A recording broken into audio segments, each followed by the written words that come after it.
This young man was just eating snacks and watching anime when he was dragged into the damned virtual reality game world Seher Ratna. Just 1 second ago, Ryu Hanbin had woken up at noon and was yawning. Who would guess, looking at him, that he had undergone 2 years of military training? After his discharge, Hanbin's life hadn't changed much. He lived an otaku life, glued to his computer screen every day. But now, as Hanbin was sucked into the game world, his king-like life turned into a living hell. He couldn't for the life of him understand the criteria for player selection in this game. One had to be lazier than the word lazy itself. Suddenly dragged into this place, Hanbin thought he was dead. Even his clothes were gone. He heard murmuring, saying that out of 7 billion people no one was suitable.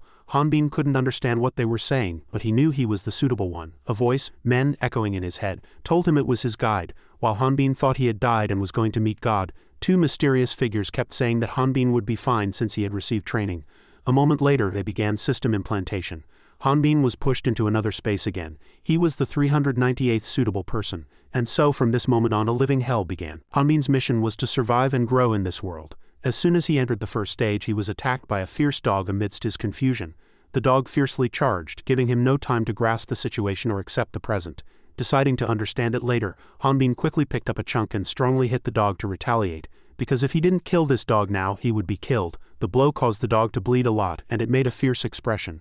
Hanbin was cornered at the edge of a cliff. Suddenly, a system information window appeared for the dog. It was a level 1 low-grade monster, a wolf from Selhar, but its strength was comparable to an adult human. Simultaneously, Hanbin realized that he could gain experience points and level up through various battles with monsters of different species. He stared at the screen, unable to accept the reality of the wolf's teeth approaching his neck, but his speed was faster than the wolf's. Hanbin then turned the tide, and with each blow he struck the wolf, it seemed as if he was trying to alleviate the helplessness in his heart. At this moment, Hanbin was truly in despair and continued striking. Even though the system informed him he had gained 13 experience points, he asked himself what would become of his life and his parents. The damned system brought Hanbin here without even asking him. He had only just enjoyed 3 months of freedom after his military discharge.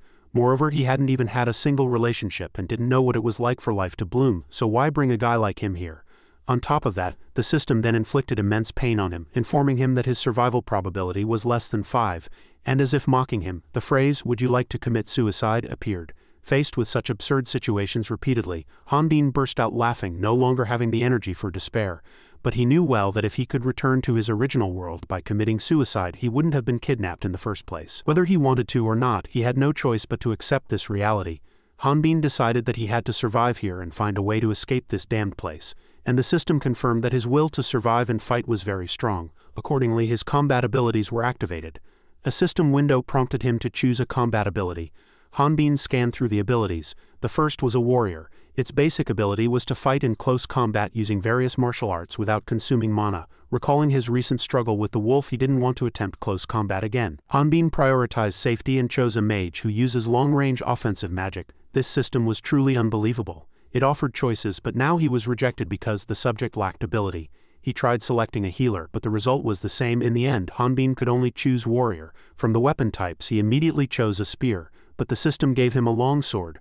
Hanbin stood there dumbfounded. This wasn't even a sword, it was just an ordinary item. He was already unlucky, but this system caused an error, making him even unluckier. Then it immediately shut down. Hanbin now felt it was the worst of the worst, because the only thing he could use now was the system, and even that had malfunctioned. He laughed hysterically at his damned life. He didn't like doing what they wanted, but it was at least better than holding that stone, and most importantly, he was bound to die that way.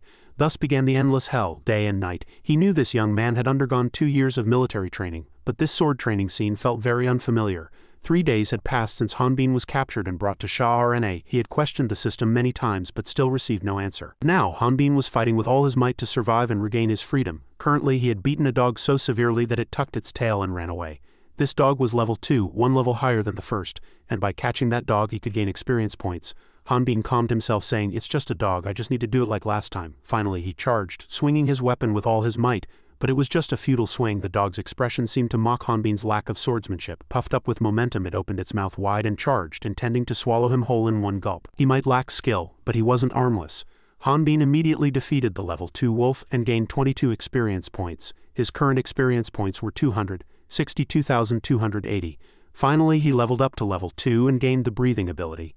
Wasn't this something everyone already had? Although it wasn't very useful, it at least helped him regulate his breathing.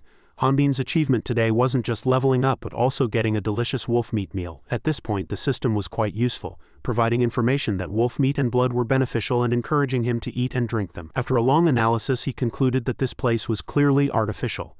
It might have been designed by someone for a certain purpose, and he vowed that he wouldn't be trapped here forever. He recalled the guide's words when he was first kidnapped, that they had heard there were over 7 billion candidates. Hanbin wondered where the others had gone. As soon as he thought about it, the system, as if understanding his thoughts, provided information that players could only escape the rocky area and join others once they reached level 5. He felt much confusion without fully grasping the content. Now the system informed him that the current area was the Eerie Rock Mountain Range. It was a safe zone with only monsters tailored to new players' abilities, designed to lower the death rate and allow them to train and grow stronger. They train in this manner until they reach level 5. Subsequently, upon reaching level 20 and completely clearing Sel Harna, players would move to the continent. Hanbin finally understood the rules of this virtual reality game. After reaching level 5 he would move to the next area and train with other players until level 20.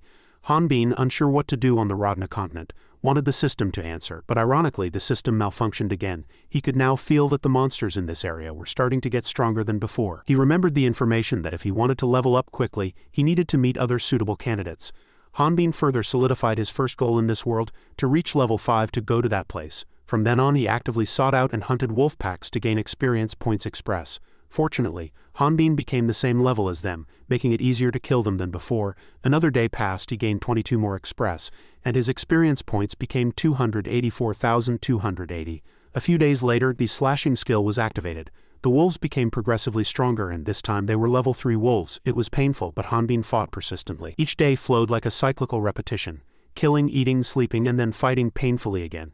Cavalier wolves from level 3 to 4 were successively killed by him. His combat skills gradually improved. His reflexes also became faster as he learned how to use things around him as weapons. Finally, the experience points for leveling up to level 5 were full. After 27 days of arduous combat, Hanbin had truly succeeded.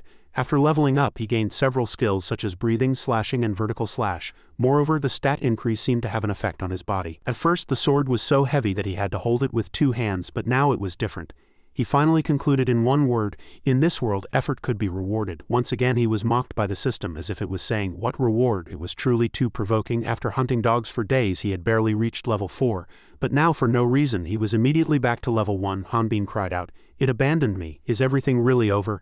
How can I accept this pain? 1 second later, Mr. Men still thought optimistically, it's probably just a notification error. How could the system make an error, my dear? It was all my will. As the giant words, Hanbin level 1 inch burned into his eyes, Hanbin truly despaired and wanted to scream loudly. He calmed himself and observed, finding that only his level had reset while his other skills still remained. At first, Hanbin optimistically thought that since the monsters still had the same strength as before, he could easily defeat them like child's play.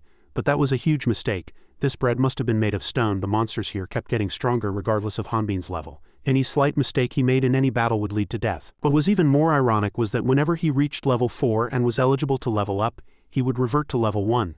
Nevertheless, Hanbin did not give up. He always told himself, it'll be fine this time. But even after dozens, even hundreds of attempts, he couldn't escape that endless loop. As 7 years passed in this hell, he kept checking his experience points, hoping to escape his current situation.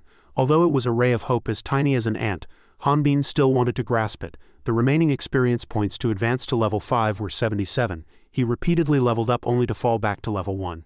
At the same time, during those 7 hellish years he learned a few things. Hanbin did not age, and the wounds he sustained in each battle healed faster than before. Even when his level dropped to 1, his stats did not decrease, but since his level didn't increase he couldn't acquire new skills. Once when he encountered a giant bone monster, Hanbin suddenly wondered if these monsters were programmed to die. And perhaps he was too. In the mysterious space behind the scenes controlling this virtual reality game world, they sought people with suitable abilities. Rodna was like another world. Their purpose was still unclear. They said there would surely be many useful people. Aren't you curious what this place is and what kind of world this is? Aren't you? Don't you feel anything? This person held up a card with Ryu Hanbin's face printed on it and examined it. As it activated, Hanbin saw a familiar scene. Hanbin lay on the bed and muttered to himself, is this home? Did I come back? How long have I been lying in this bed? This time I need to catch up on plenty of sleep. Suddenly realizing many confusing noises, Hanbin shouted, quiet, it's the system's question again. Would you like to commit suicide? He was startled. This, Hanbin's eyes widened in surprise, and he shot up. Seeing himself back in his old spot, he stammered blankly, was this place? It's been 10 years since I fought like a mad dog and annihilated all the monsters down here. I've survived until today, and I haven't died even after falling off a cliff. There's just no way to get out of this damn place. And I keep staying at level 1. Hanbin felt like he was truly going crazy being in this world. Hanbin asked himself if he should stop now. I was always tense. Here I encountered countless problems. Yes, if I commit suicide here, can I go home? Is death better than now? I'll die anyway, but not now, because I still want to kill more things. It's been 10 years since I fell into this hell and I gave up counting the days while trapped here. So how much time has passed now? 5 years or 7 in my free time? I had a lot to do because I did a few things as a hobby. It's not easy for a person to live here. There's no place for laziness in this harsh region. That was my reality now, and it was my life then. Since there's no other way, I will do what I can each day. Moreover, this rocky mountain was quite flat. I could work and build, and I even built a house. To me, every day felt like a repetition. The weather's nice today too. Wasn't every day like this? Hanbin no longer felt anger about this. Every day he had to fight fierce beasts several times larger than himself. Hanbin gradually accepted it and regarded it as an interesting hunt. He faced danger every day but wasn't afraid. The scenery was still the same, only the prey was different. Everything could become an interesting task. Even the beasts wouldn't understand. Why is this happening? Why is my arm over there? Hanbin told it. It took me 3 years to build this house. It's your fault it turned out this way. My previous house was a bit small, you see. This time, should I build a palace here with your bones? Nowadays there were only large dogs, so there was quite a bit of meat. Hanbin grew stronger to defeat them. It runs really fast. Through hunting, I realized many things. It was that as soon as combat began, I had to approach the enemy immediately. One day a dragon appeared and created a vortex of flames, and its dragon's breath stretched from one side of the canyon to the other.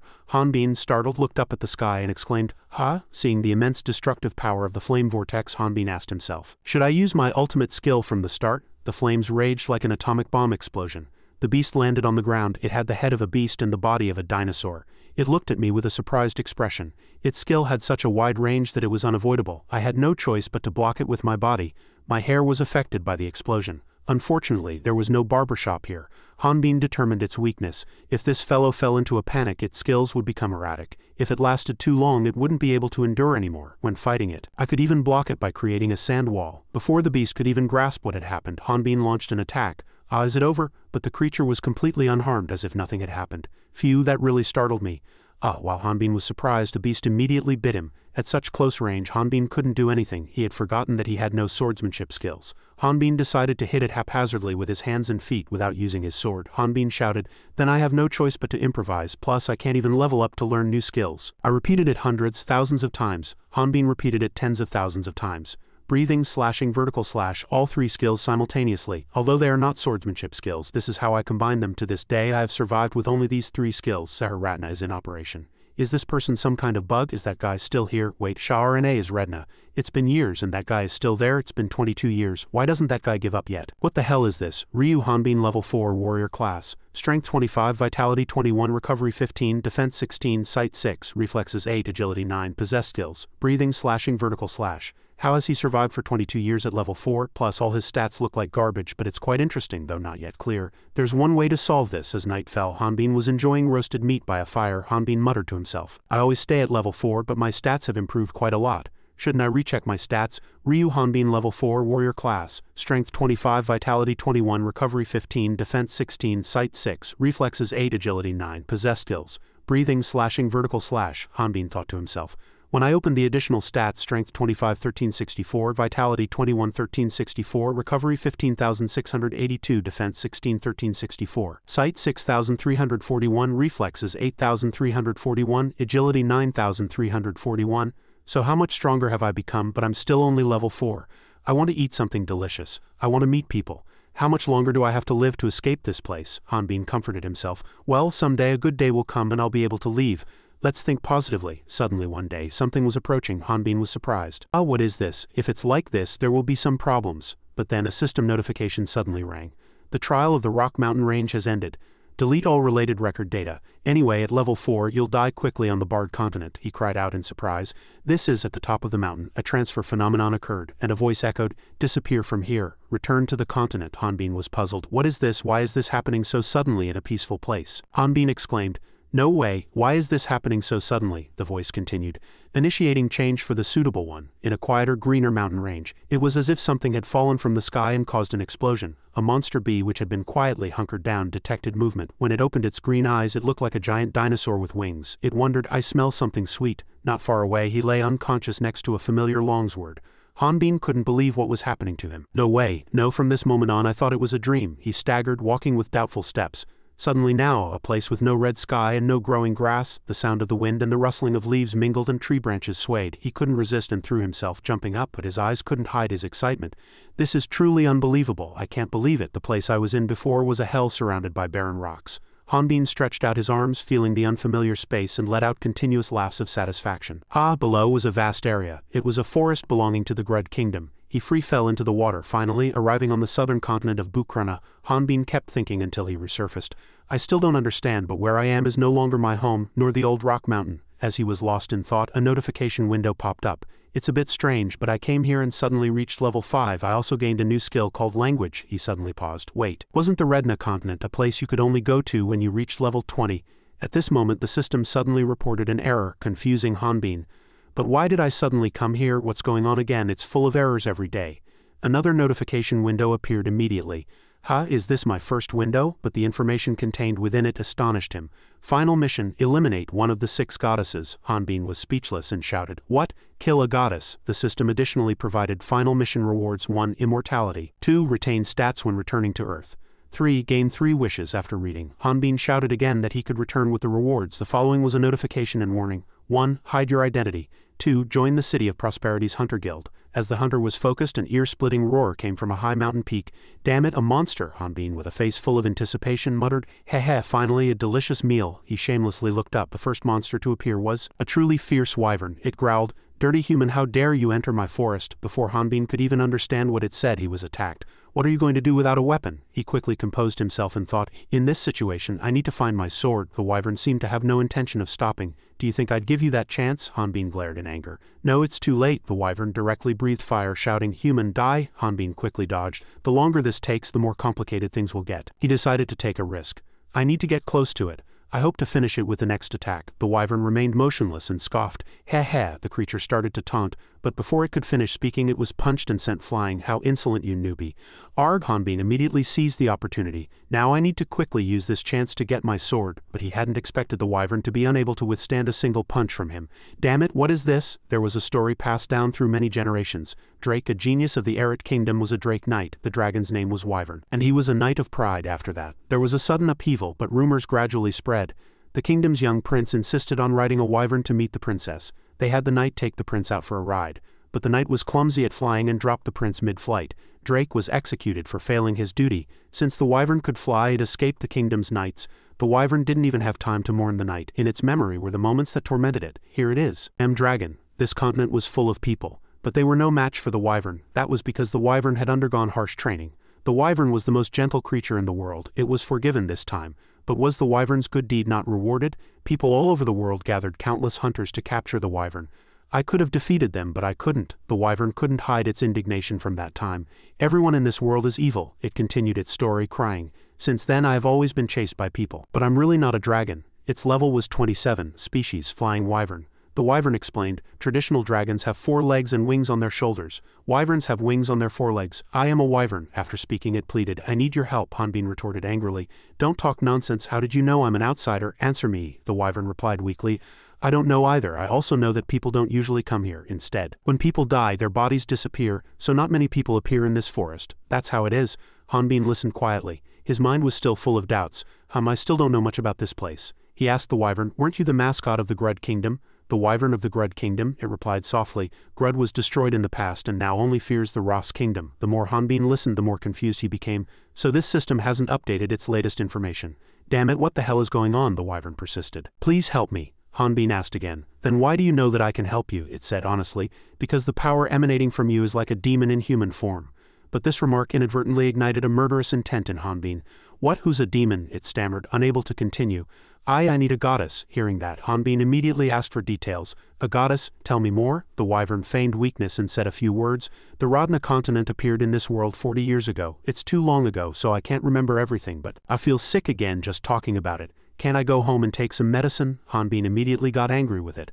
"Are you male or female? Why are you so weak?" the wyvern continued seriously. "For a while the people of the Rodna continent lived peaceful lives, but it didn't last long. People from all over the world began killing the people of the Rodna continent for the purpose of leveling up. Among them were powerful individuals from all over the world. I tried to create a group of heroes called Great Earth for a peaceful Earth and tried to kill the goddess, Hanbin muttered to himself. Peaceful Earth, the wyvern continued, but humans were too strong. They were too strong and they were the unending enemies of dragons. Even if killed, there was no way to stop them. That's because they were led by commanders of level 100. By the time they arrived, the continent's strongest warrior, the continent's strongest mage, the continent's strongest assassin, the continent's best supporter. The 4 heroes of the world continent were immediately destroyed. The wyvern, excited, composed itself and continued its story. Since then, the blessings of the 6 goddesses were established throughout the continent, and alien demons who had contracted with demon souls emerged. Since then, people of the world have been caught up in it. After hearing this, Hanbin felt dark and gloomy all over. I was inexplicably thrown into the rock mountains for years. Why is everything so complicated? So from this moment on, the entire continent will be my enemy. The wyvern tried to comfort him, but it didn't help much. I used to think like you two. Hanbin gritted his teeth and retorted, are those goddesses powerful enough to do such things? He almost lost control of himself. Even if I have to face goddesses or high-ranking officials, I will kill them in my own way. As he said this, his face darkened. Because I want to live and go home. And Hanbin carefully reconfirmed his previous question once more.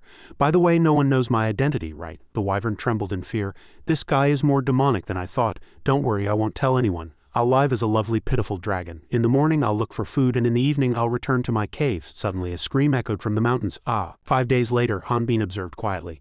If you cross this forest, you'll see a huge wall beyond the horizon. This city is located north of the Ross Kingdom, and above it is Jado City. Its immense size and population are adjacent to the first entrance of the nearby SRE forest. In the vast Ifan plains, dungeons and monsters constantly appear. Thousands of hunters risk their lives to earn money on this hunter-filled island. Everyone who comes here is either a hunter or striving to become one. Hanbin entered the guild, and this is where it begins. His appearance attracted no small amount of attention within the guild. People around whispered quietly, "Look at his build, it's incredible. I haven't seen that guy before. Did he come from another guild? He looks like a veteran hunter." The man who was talking to the manager also lost focus. "I won't rush." She was a bit dazed, but soon noticed Hanbin's presence. She greeted Hanbin warmly. "Welcome to the Hunter Guild. I haven't seen you before." "Is this your first visit here?" she asked eagerly. "How can I help you?" Hanbin looked up coldly. Before he could finish speaking, the people inside the guild became wary and drew their swords. "I want to register as a hunter," the wyvern asked softly. "Can you help me?" Hanbin sighed. "All right, there's no other way anyway." The wyvern confessed honestly to Hanbin. "I don't know much about this world yet, so I want to learn. Can I come with you?" Hanbin said, sounding puzzled. "Hey, you're a wanted dragon. What if I'm discovered by humans and killed, and it's uncomfortable for them to talk like that? They'll be more suspicious." Hanbin smiled naively. "Anyway, it was really nice talking to you. It's been a long time." Effie's eyes sparkled uniquely. Perhaps she sensed something. As memories resurfaced in Effie's mind, she finally said, "All right, I'll help you with a few small things." Hanbin was very excited. "Really? Thank you," Effie cautioned Hanbin. "But don't tell anyone about my hiding place." Hanbin answered firmly as if nailing it down. "Of course not." Effie tugged at Hanbin's clothes. "First change your clothes." But when Hanbin took off his clothes, Effie screamed, "I'm scared because of this monster, sir." "What exactly are you doing?" Hanbin replied innocently. "Can't you see? I'm changing clothes." Effie got to the point. "But you're naked right here." Hanbin, seemingly not understanding the situation, replied innocently again, "You're naked too. These clothes are a bit small, they're going to rip soon." Effie could only sigh. "First, you shouldn't walk around naked here carelessly." Hanbin also nodded. Yeah, I know. Anyway, tell me how to meet a goddess." Effie answered Hanbin's question. "Goddesses are extremely rare and precious among the Rodna people. It's a way for only those who receive blessings like the 4 heroes who protected the world or those with outstanding power and abilities who perform special feats to receive blessings. Besides that, there are places where you can hunt monsters inside dungeons. But only hunters can enter." Hanbin listened very carefully. "Really? The system also said I need to become a hunter to meet a goddess." Effie felt quite unfamiliar with this concept. "What's a system?" Hanbin was very surprised. He pointed with his finger and exclaimed, "Wasn't it here?" Effie remained blank and confused. "I don't see anything," Hanbin suddenly realized. So only I can see it. This is basically a system that helps new players, but for some reason it's broken." Effie was still confused. "A system? Can you tell me what that is?" "Hunters are freer than others, and the higher your level, the less suspicion you'll attract. So you need to be careful. There are many people from all over the world gathered here, so you shouldn't act strangely," Effie explained, even styling Hanbin's hair and applying gel. Hanbin listened carefully and responded enthusiastically. "Got it," he thought to himself before setting off. "This isn't a name I can comfortably use here." In transition, the receptionist asked Hanbin, "Yes, welcome, Mr. Eric Garin." Hanbin tried to calm himself. "Relax." The receptionist continued to ask, "Are you from the northern part of the kingdom?" He immediately replied, "Aha," but Hanbin's mood was a bit unstable right now. "I'm nervous. She seems to be suspicious of me." Then she kindly greeted Hanbin, "Welcome to the Jeddah Island Hunter Association." At this moment, Hanbin felt relieved. "I'm saved. I would have been screwed if she asked a question I didn't know." At this, Effie's warning resurfaced in his mind. "You need to show a nervous expression. If they keep asking questions, tell them you're from the north. Then the receptionist continued filling out the forms. Do you want to register temporarily, transfer guilds, or join our guild? Hanbin immediately exclaimed. No, the receptionist was slightly confused. Then how can I help you? Hanbin stated clearly. I want to register as a hunter. Hearing this, the people around started murmuring. The receptionist burst out laughing. So you're not a hunter yet? The people inside the shop started moving. Then he's not a hunter. Shish, don't be afraid. Hanbin was very flustered by this situation. What the hell are they doing? Did I do something wrong? The receptionist spoke again. Please place your hand on this stone. Hanbin heightened his vigilance. He hesitated. Should I fight or not? I shouldn't act rashly. They're suspicious of me. I still don't know much about this world. The receptionist smiled provocatively again. According to guild procedure, to confirm your abilities and rank, you just need to place your hand on that stone. Hanbin was a little curious. A stone? Will they know I'm from another world? If I get caught now, I can't meet the goddess. Should I run or surrender? Oh, whatever, it's probably nothing. It'll be fine. Past memories flooded him. People continuously looked at him in admiration. Oh my god, all stats. These are the stats of a hero. Hanbin's appearance at that time was that of a winner. I can't even hide it in the end, when Hanbin declared, I will kill all demons and protect everyone. A villain burst out laughing. This is a true hero, Hanbin whispered to Effie.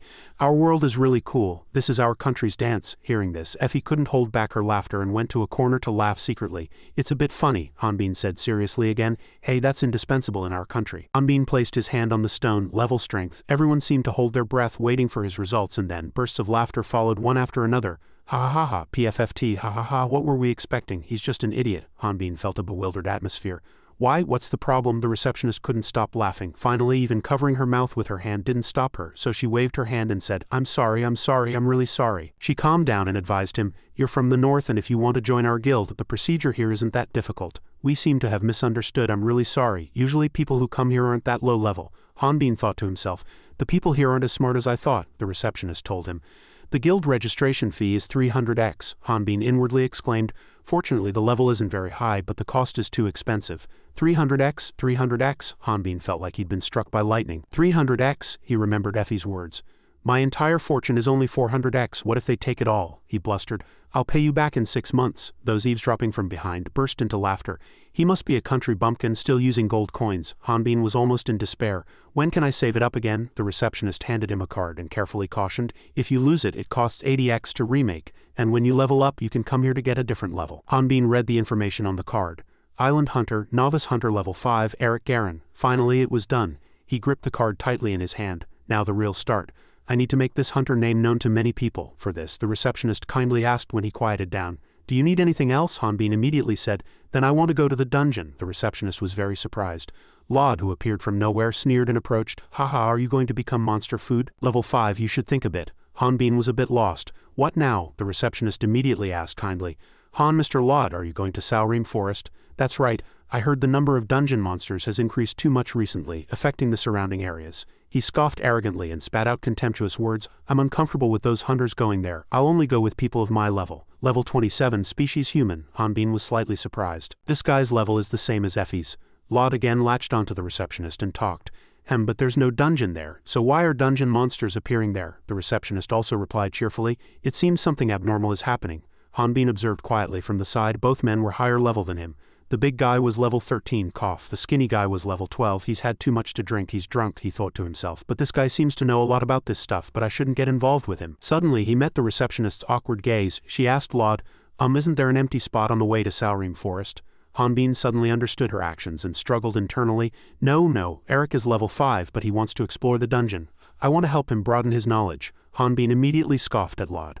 Lod generously said, oh whatever, it's not bad for him to learn a little. But the important thing is that person's will. Hanbin was a little unexpected. He wants me to go too. He glanced discreetly at the mysterious cloaked person behind him and subtly said, if a new member joins the group it seems there won't be enough space. Hanbin had a premonition. Why do I feel something is wrong with that person? But that thought was cut off by Lod's boring and cliché words, the pride of a professional hunter.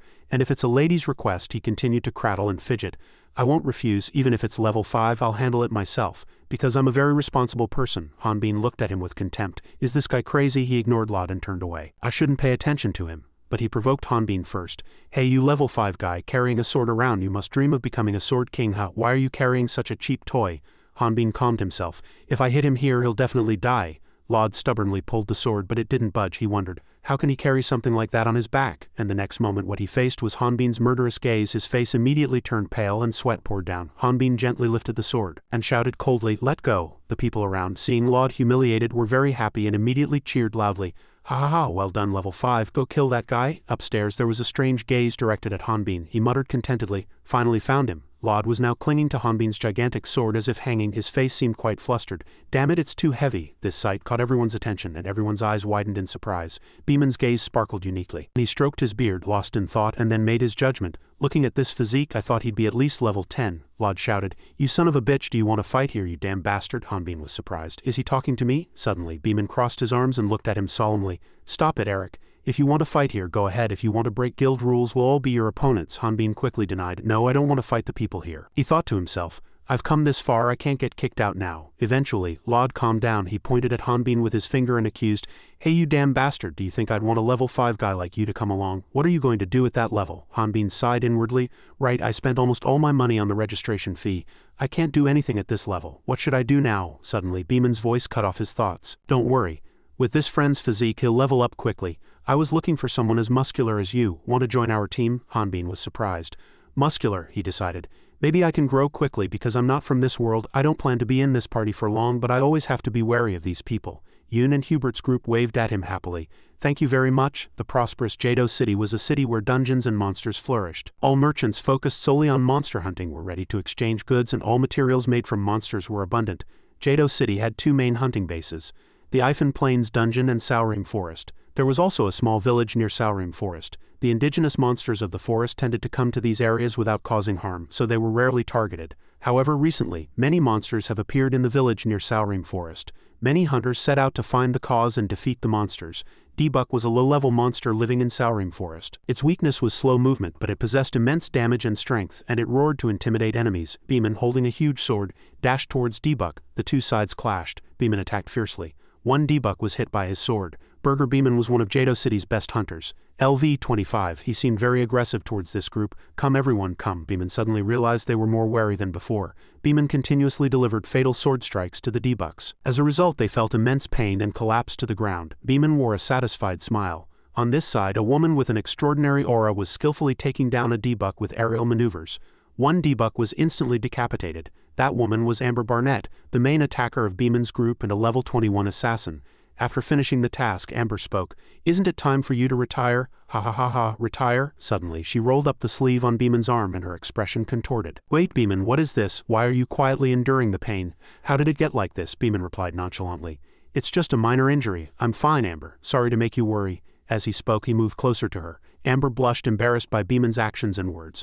What are you saying? When did I ever worry about you?" Suddenly, a fresh breeze blew and a voice echoed, "Brother, I'm here. Are you okay?" She was Waiwen Lao, Beeman's sister, level 16. Beeman flexed his muscles and replied, "Haha, very strong, thank you." Amber immediately interjected, "Don't act like a child." Waiwen's eyes lit up brightly the moment she saw a D-Buck. "This team really can't do without me." Suddenly, that D-Buck approached the fiercely burning flames, the Hemo Flames. Another teammate came to rescue her, reassuring Waiwen, "These guys can't give us a hard time, don't be afraid." He was Hubert Grudas, a level 18 mage who supported the team members from the rear. The mage Waiwen was still quite flustered. "Is it all over? I can't open my eyes right now." Beeman's team cooperated stably and did not disperse. Each of them had their own unique way of collaborating, and all team members were rich in combat experience. This could be said to be one of Jado City's most professional hunter teams. Hanbin thought this was a good condition for beginners like himself. But at this time, while all the team members were excitedly taking down the D-Bucks, Hanbin was sitting in a corner with a huge backpack on his back. "I'm bored. Look at the ants walking around over there. I started carrying this backpack. It's so boring." Here, he was Eric Garin, level 5 porter for Beeman's team. Hanbin was quite confused about his being left behind yet receiving the same share of pay. But there were a few problems. "I don't really like this." On this side, other D-Bucks detected Hanbin's presence over there. "Human, kill him." Suddenly, a level 25 D-Buck boss appeared with a grotesque sound. "You dare make this human my opponent? Am I worthy? I rule this village, so why should I fear that weakling?" Suddenly, the D-Buck boss spit blood and rolled to the ground. The D-Bucks gathered and marveled. "It's so real. Is it pretending to be dead to lure its opponent?" Over here, Hanbin was watching the situation. "Stone throwing physical damage." A notification window appeared before him. "The monster's level is too low. Please defeat stronger monsters." He read it and let out a deep sigh. "I understand that only red ones have the highest level. It gives no experience points whatsoever. Next time I need to find stronger monsters." Suddenly, Waiwen excitedly shouted, "Eric, it's safe now, let's collect." Hanbin replied, a little flustered, Aha, from a nearby hut, Waiwen stabbed something with a knife. She excitedly boasted to her teammates, "Look at this, everyone. 15 times will be enough." Hubert gave a thumbs up admiringly. "Good, this magic stone is big. It'll probably be expensive." Waiwen was very satisfied. "Hee, we can sell its fur and other body parts." Hearing this, Hanbin felt a slight revulsion. He muttered to himself, "Phew, if I hadn't been kidnapped before I would have thrown up by now. I kinda hate doing things I dislike like this." Waiwen admired Hanbin's actions. "Oh Eric, did you finish so quickly?" Hanbin replied to Waiwen's remark. "I've been doing this every day for over 20 years." Hearing this, Waiwen was startled. "What, 20 years? So how old are you now, Eric?" Hanbin muttered to himself. "I didn't lie, I'm still 24, and he exclaimed in surprise. With everyone shocked, "I'm 24, I have no parents. I was kidnapped 20 years ago, and now I can't even remember their faces. I don't know where my home is, and I've kept living until I got this body." Hearing this, everyone was indescribably moved. Beeman was also very touched and said, "So you've kept that secret hidden. Don't be sad, we are your second family." Immediately, everyone surrounded him. It was a very warm feeling. "Everything will be fine." Amber was so moved that she dropped to a corner. Hubert also sobbed. Hanbin was very surprised, and unexpected emotions washed over him. "What is this? They're really good people." At this moment, Hanbin opened his mouth to break the atmosphere. "Thank you very much for accepting me even though my level is low." Beeman patted him on the shoulder, encouraging him. "Don't worry, level doesn't matter. I reached level 25 5 years ago." Hanbin was very surprised. "Mr. Beeman?" Waiwen laughed, thinking there were no high-level monsters around except in dungeons. Amber also chimed in. "We only hunt low-level monsters. There's no need to catch higher-level ones." Everyone smiled and said to Hanbin in unison, "We never go into dungeons." Hanbin was startled and stood blankly. "Is this a vegetarian team?" After that, Hanbin suddenly stood up, surprising everyone. "Oh sorry, I need to do some sword training," Beeman shouted after him. "All right, don't overdo it." Waiwen also advised him, "It's dangerous, so don't go too close to Salrim Forest." She worried if he would be okay, thinking he was too naive and a beginner. Hubert suggested, "Then I'll go with him. I'm a little worried about letting him go alone." Beeman also agreed. "Yes, that's right, there might still be other monsters around." Immediately, Hubert chased after Hanbin. "Eric, can I come with you?" he shouted loudly. "Eric, on this side." Hanbin was feeling immense dissatisfaction. "If I kill monsters I can gain experience points, but I'm getting nothing. That can't be right. At least there should be one boss monster here." He looked around. Level 13 Haku species. Level 21 Golem species. There was only one. Hanbin approached the horse and asked, "Aren't you afraid of the air here?" The horse replied, "There are no high-level monsters in Salrim Forest, so there's no need to worry." Hanbin was a little suspicious. "That really can't be right. I haven't even met anything at my level. I should probably come back at night." This sound was like a wolf's howl from before. He flew into the air, following the sound and searching. "This is no ordinary monster. If I just catch this, I might level up." Right now, there was no escaping. Hanbin arrived at the place where he found the strange creature, but the sight before him was of a naked woman. Hanbin was greatly startled, his eyes wide. He gulped and spoke shyly. "I'm sorry." Artis slightly pulled her red towel, her eyes wide with surprise. She too was startled upon facing Hanbin, her mouth agape. This is the person I met when I registered with the guild before. Why is he naked?" They observed each other intently in the empty space. He stretched out his arm and put the sword he was carrying on his back away again. "Being naked isn't important, but isn't this man afraid a monster will come at this time?" Hanbin thought. "Then why did I hear monster noises here?" He gave a wry smile, turned around and left. "Excuse me, I've never seen someone naked before." "I should get out of here first." Artis frowned and loudly called out to stop him. "Wait, you're a bit suspicious." The man clenched his teeth and secretly rolled his eyes. "I should be saying that to you." He spread his legs and stood proudly. "This isn't a place for a level 5 like you." Hanbin turned around with a foolish expression. "Oh, is that person bathing in a place full of monsters?" He frowned, an helpless expression on his face. "I need to find that monster quickly. I heard a loud noise just now. I'm a bit curious. I think there's something." Artis heard his words and made an unpleasant face. As Hanbin turned to leave, she quickly grabbed the magic staff beside her. "I should go back to the guild now." A circle of flames surrounded him. Hanbin glanced back at her wielding the magic staff. She shouted, "Stop there, tell me the truth. Did you see that monster directly? If you don't answer." Hanbin bent down and crushed the red light gem embedded in the tip of the magic staff. His face darkened and the air fell into complete silence. Hanbin frowned, an angry expression on his face. "I don't know why you're acting like this, but I told you, I don't know. I only heard the sound. Besides, I don't know the exact location." He asked in a low voice, "Do you always treat people of lower rank than yourself like this?" Artis lowered her head slightly and gave a blank look. "I don't think so." While a man was speaking, he was hiding behind a bush watching them. He was a man with white hair. "It seems I overreacted a bit." Laud crouched down and grabbed the two sword handles on his back. "This damn guy." He drew his sword, tilted his head back, and shouted loudly, "You damned level 5 guy." Hanbin's eyes widened in surprise. Artis also froze, a blank expression on her face. Hearing his shout, "Finally you show your true colors." Artis groaned. "My wrist hurts." As he spoke, he looked around. "You damn bastard, I won't let you leave here." Laud held his swords in a cross pattern. Magic surged around him, boiling. To do such a shameful thing to a lady. To do something impure to the only woman in our guild, Hanbin frowned. Artis also had a blank expression. It seemed there was a misunderstanding. You should avoid him. Lod spread his legs and held his sword high, ignoring Hanbin and his companions whispering. He's the strongest person in our guild. Stance means he's ready to hurt someone. You're dead this time. His foolish face-covered appearance was his only weakness, but Artis added, he'll cut down anything without hesitation. The sun slowly set, and his face, half revealed through the gaps in his arms, was plunged into darkness. Listen carefully to my words, he said in a low voice. I will defeat you with this sword. Not far away, Hanbin hastily said. Hey, why aren't you wearing clothes? The other person was also blank. Oh, I forgot. Lod's eyes were wide, and his face was dark as if he was constipated. His two swords clashed and electricity flowed. He frowned and his hair stood on end. I'll show you. Lod gripped his sword tightly and charged forward, seeing the difference in levels. Hanbin sighed and turned his face away. I don't want to make a big deal out of this. The sword swung in the air and Hanbin put his hands on his waist and bowed his head. Then Lod brushed past his body. I'm truly sorry. Due to inertia, the sword handle on his back struck Lod's vital point. Press F. A massive lightning explosion occurred in the middle of the dense forest. At night, Hanbin sat alone outside a dilapidated hut. He covered his face with his hands, his head bowed in silence. Beeman came out of the house. I heard it wasn't your fault. He still kept his head down, dejected. I know, but every human is born with only 2 galaxies, and I accidentally destroyed that balance. We just have to wait for the consequences. Inside, a wooden door opened, attracting Hanbin's attention. Luckily, I brought it early, otherwise it would have affected his life. He widened his eyes and entered the house. Since I saved his life, I don't have to worry anymore. Waiwen hugged Beeman. But that, he held Waiwen and gently kissed her head. It's okay, what matters is being alive. Hanbin quietly greeted Lod. Everyone there was silent. He saw the scene before him and unconsciously frowned, his mouth agape in fear. Besides the responsibility for this accident, I understand how painful it is. Lod lay on the bed, his eyes closed, his face contorted in pain. I couldn't even sleep properly. Hanbin silently watched the carriage carrying the young man of the Estelia family drive away. That morning the young man and Artis returned to the city for treatment. The red-haired young man sat in the back of the carriage reading a book while he lay sprawled inside the carriage, silently grinding his teeth and weeping. But later, when Lod found out that his lady was a man, he felt immense pain. I also wandered alone, but I didn't find the growling monster then. 3 months after the accident, the incident seemed forgotten. At night, the tent was lit up. Screams came from the front. Beeman rushed to Salreem Forest. Hey, Captain, Waiwen looked at him worriedly. Are you going to hunt in the dungeon alone? Beeman sat on a wooden chair, deep in thought. Yes. Hanbin and his female colleague fastened the tent, paying attention to him. Amber, I think this problem is serious. She frowned slightly at his question. Going into the dungeon alone is suicide. He widened his eyes in surprise and asked if it was because his level was low. Hanbin, while talking to Amber, held tightly to the rope wrapped around the tree, only partially. But these are not indigenous monsters. Indigenous monsters hunt only for survival. The natural environment has evolved, making high-level monsters very rare.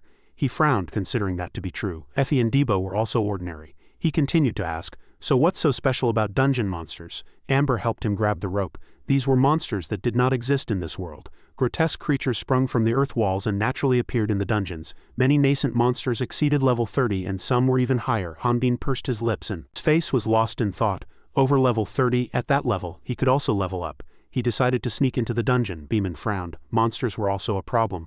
Waiwen turned her face away, worried because many people around the world hunt them. There were also dungeon looters. Hanbin looked blank. So many, the dungeon entrance was very difficult to find and in a rough location. He spread his sleeping mat on the ground and asked with a foolish expression, then why do you want to go to the dungeon? The other person, leaning on a pillow, said softly, to find valuable artifacts. Beeman's eyes sparkled. What connected the dungeons were artifacts that did not belong to this world. They were items with special abilities in various forms. Ron fell backward naked. It seemed to glow. There were rumors of holy relics. Some say there is one that can heal all wounds. We are pinning our hopes on it. Beeman lay on his back, turning away from him. Many strange monsters had come out of the forest. He hoped it wasn't a bad omen. I'm going to put out the fire. Hanbin pulled up a thin blanket. He closed his eyes, lost in thought. A dungeon or an artifact, was that the only way? Under the dark night, the tent was quiet, and Hanbin walked deeper into the forest alone, sword in hand. He squinted. No matter how scary this place was, it wasn't as bad as being on the rock mountain. As if remembering something, his dark brown eyes widened. But I don't know where Effie lives. I forgot to ask in detail before. His footsteps slowly passed a large tree trunk. Hanbin squinted and let out a long yawn. Or even Effie's house. This morning was too bright. He and a red monster stopped, facing each other. Hanbin screamed in alarm. He gripped the hilt of the sword on his back and retreated a short distance. What is this? The monster also opened its mouth wide, revealing small sharp teeth. Lv4 Tatalo species attacked with blades on their heads had very strong defense but were vulnerable to magic. They were a species primarily inhabiting dungeons. Hanbin lowered his face and frowned. So that dungeon is nearby. Its defense is strong too. They even came together. A few more monsters walked out from the darkness. Human, Hanbin was startled. They even conversed. 3 large monsters talked to each other. A mage, just an ordinary swordsman. They happily approached him, and Hanbin coldly swung his sword, cutting a monster's body. Then it'll be easy. The two Tatilas who saw this scene froze, standing still, dumbfounded. Hanbin curled his lips into a smile. As expected, I shouldn't trust this shoddy system too much. The monster's protruding eyes rolled back, all white. The two Tatilas clutched their stomachs, sweating in fear. What, is that guy not a mage? No, you idiot. Why would a mage carry a sword? I'm not stupid. One of the two monsters opened its mouth wide and shouted, "Our leader is gone. Let's split the loot." Hanbin was already close. He grabbed one of its protruding fangs and raised his sword. Who are you talking to? The remaining monster fled with all its might. Quickly, what is this? Faster. Hanbin was already chasing alongside it. He laughed loudly and said, "Where are you going, you monster?" The Tatalo slipped and crawled under a nearby tree trunk. Sweating in fear, it continuously dug at the ground. That guy isn't human. Hanbin bent down and looked inside the tree trunk. "Where are you going without waiting for me? Quickly." He lifted a large tree root from the ground with one hand. Hanbin overturned the tree, startling the Tatalo. He pursed his lips and his eyes widened. "Found it. Was it here?" He gestured as he saw it trying to crawl into a faintly glowing blue hole. "What is this?" It was a pitch-black hole enveloped in faint magic. The destination of this spatial portal was the Yen Plains dungeon. Hanbin frowned, his face darkening. He menacingly reached for his sword. "Take me to the dungeon immediately. I want to know what's down there. I heard that something like this happened in the dungeon." Hanbin squatted next to the spatial hole, his sword on his shoulder. "Who made this? Was it you?" The monster shook its head in fear. I don't know. We don't know magic." Hanbin frowned, an unbelieving expression on his face. "You really don't know?" The Tatalo rolled its eyes, sweating in fear upon hearing him threaten. "Are you sure? If you don't want to tell me, I'll—" Hanbin raised his large sword high. "I'm going to smash this." The monster quickly blocked him with its two red claws. "You can't smash it here. Our leader commanded that no one is allowed to enter. It's an absolute command." Hanbin pushed himself halfway into the spatial hole. He sneered and pointed at the monster. "I don't even need to know who made it. I'll just pretend I didn't see it." He raised his neck high, a threatening expression on his face. "Before I go, block this up. They shouldn't know I entered the dungeon, so your leader won't suspect a human entered. Got it?" Even after his figure disappeared, the Tatalo stood there dumbfounded. "All right." He hastily filled the hole with surrounding dirt. "Right, I don't know anything." Another Tatalo's sharp brown claw was poised close to the boy's face. A girl in a wizard's robe slumped against the dungeon wall shouted, "Don't come any closer." She immediately turned to reassure her friend. While struggling to hold on, "Alicia, just wait a moment." She turned and pushed the monster back. "Get lost, you damn thing." She braced herself against the ground and used the momentum to deliver a hook kick to the Tatalo. "Get out of my face." The reddish-brown-haired boy dodged the monster's claws with a somersault. The monster was completely unharmed. He gritted his teeth in anger. "This axe is useless too. In the end, only a mage can do it." The pink-haired mage girl, tightly held by the grotesque monster, screamed in fear. She cried, revealing a desperate expression. The magic staff's light shone a clear blue. The light blurred the eyes like the sun and burned brightly like night thunder. Dazzling light burst forth, causing everyone in the dungeon to instinctively recoil. It shone blindingly. The reddish-brown-haired boy, dizzy, pressed a hand to his forehead. "Damn it, I got caught in this magic too. I can only see one side, but it's a bit blurry." He covered one eye with one hand and held his axe in the other as he retreated. "But like this, Ms. Lena, please recover." He squinted and turned his head. Mr. Lena, the tied-haired man, had already been bitten by a Tatalo and collapsed. "Is anyone there?" Another one approached the pink-haired girl, swinging its claws. "Mage, take it down." A large Tatalo secretly approached the reddish-brown-haired boy. "Anyone please save us." With a loud noise, black blood splattered everywhere, and the boy's eyes widened in fear. A shadow flashed by at high speed. All the Tatilas in the dungeon were decapitated simultaneously. The mage girl turned her head to look again, and the blonde-brown-haired boy's eyes widened in horror. "He took down all the damn Tatilas at once?" No way, he recalled when he fought monsters. Tatilas had a habit of raising their forelegs to protect their heads. Their necks were too narrow to attack. He subconsciously imagined the white-haired man decapitating them in one blow. Only when they lower their guard will there be a chance to exploit their weakness. Lod gripped the lightning-emitting sword hilt tightly. "Look at them again. Only a few strong ones can do that. Are you from the Hunters Guild?" "What?" he wondered. "Do you know who you are?" Soon as the other person heard the question, he confidently placed his hands on his hips. "Yes, of course. I heard you started exploring and investigating the dungeon a few months ago, didn't you? That's really amazing." Lod looked blank, his jaw muscles clenched. I'm right. Actually, I was trapped in the dungeon for 70 days. He buried his face in the desk, holding a wooden cup. Something like that happened when I was drinking at the guild before." Lod, with flushed cheeks from drinking, woke up in a dark cave but found himself in a dungeon. He shed tears, turning away with a scoff. "While trapped here, I couldn't find an exit. This time I'll get out." The mage girl slumped to the ground. "I heard you're looking for a healing relic." Lod was startled. "A healing relic? What's that? Never mind. But are you okay?" She scoffed. "My bleeding has stopped anyway, so I'm fine." The reddish-brown-haired boy, surprised, pointed at the red liquid on his hand. "This potion is a high-grade potion. It's really hard to get." The pink-haired girl lowered her head. "I don't know how to repay you." He refused. "No need." She was puzzled. "And why did you use such an expensive potion on me?" Lod frowned. "There's no other way. Your wounds are too deep to get out of here easily. If they get hurt, you must use it when needed, no matter the cost." The mage girl blushed and turned her head away in embarrassment. "I'll repay you later when we escape." Lod turned and left. "All right, and our companions are hurt and can't continue, so let's leave." The mage girl leaned forward. "What, you came here because of me?" She stumbled to her feet. I'm a hunter too, don't look down on me. The brown-haired boy also approached, but our companion, Lod bent over, clutching his stomach in pain. Anyway, it's already lost. He gritted his teeth, his face pale, enduring. I need to get out of here quickly. I'm so hungry that I'm suffering from colitis. I can't hold on any longer. The mage girl covered her face with her head bowed and the reddish brown-haired boy squeezed his eyes shut. He clenched his hands. Even a high-grade potion couldn't heal the wounds and I couldn't save my companion. Suddenly, the dungeon shook violently. What's happening? The brown-haired boy gripped the axe handle tightly. Is it an earthquake? The mage girl held her magic staff and took a defensive stance. No, dungeons are spaces in another dimension. Earthquakes don't happen here. Then was it caused by a monster? Lod quickly gripped his two swords and held them up as a shield in front of them both.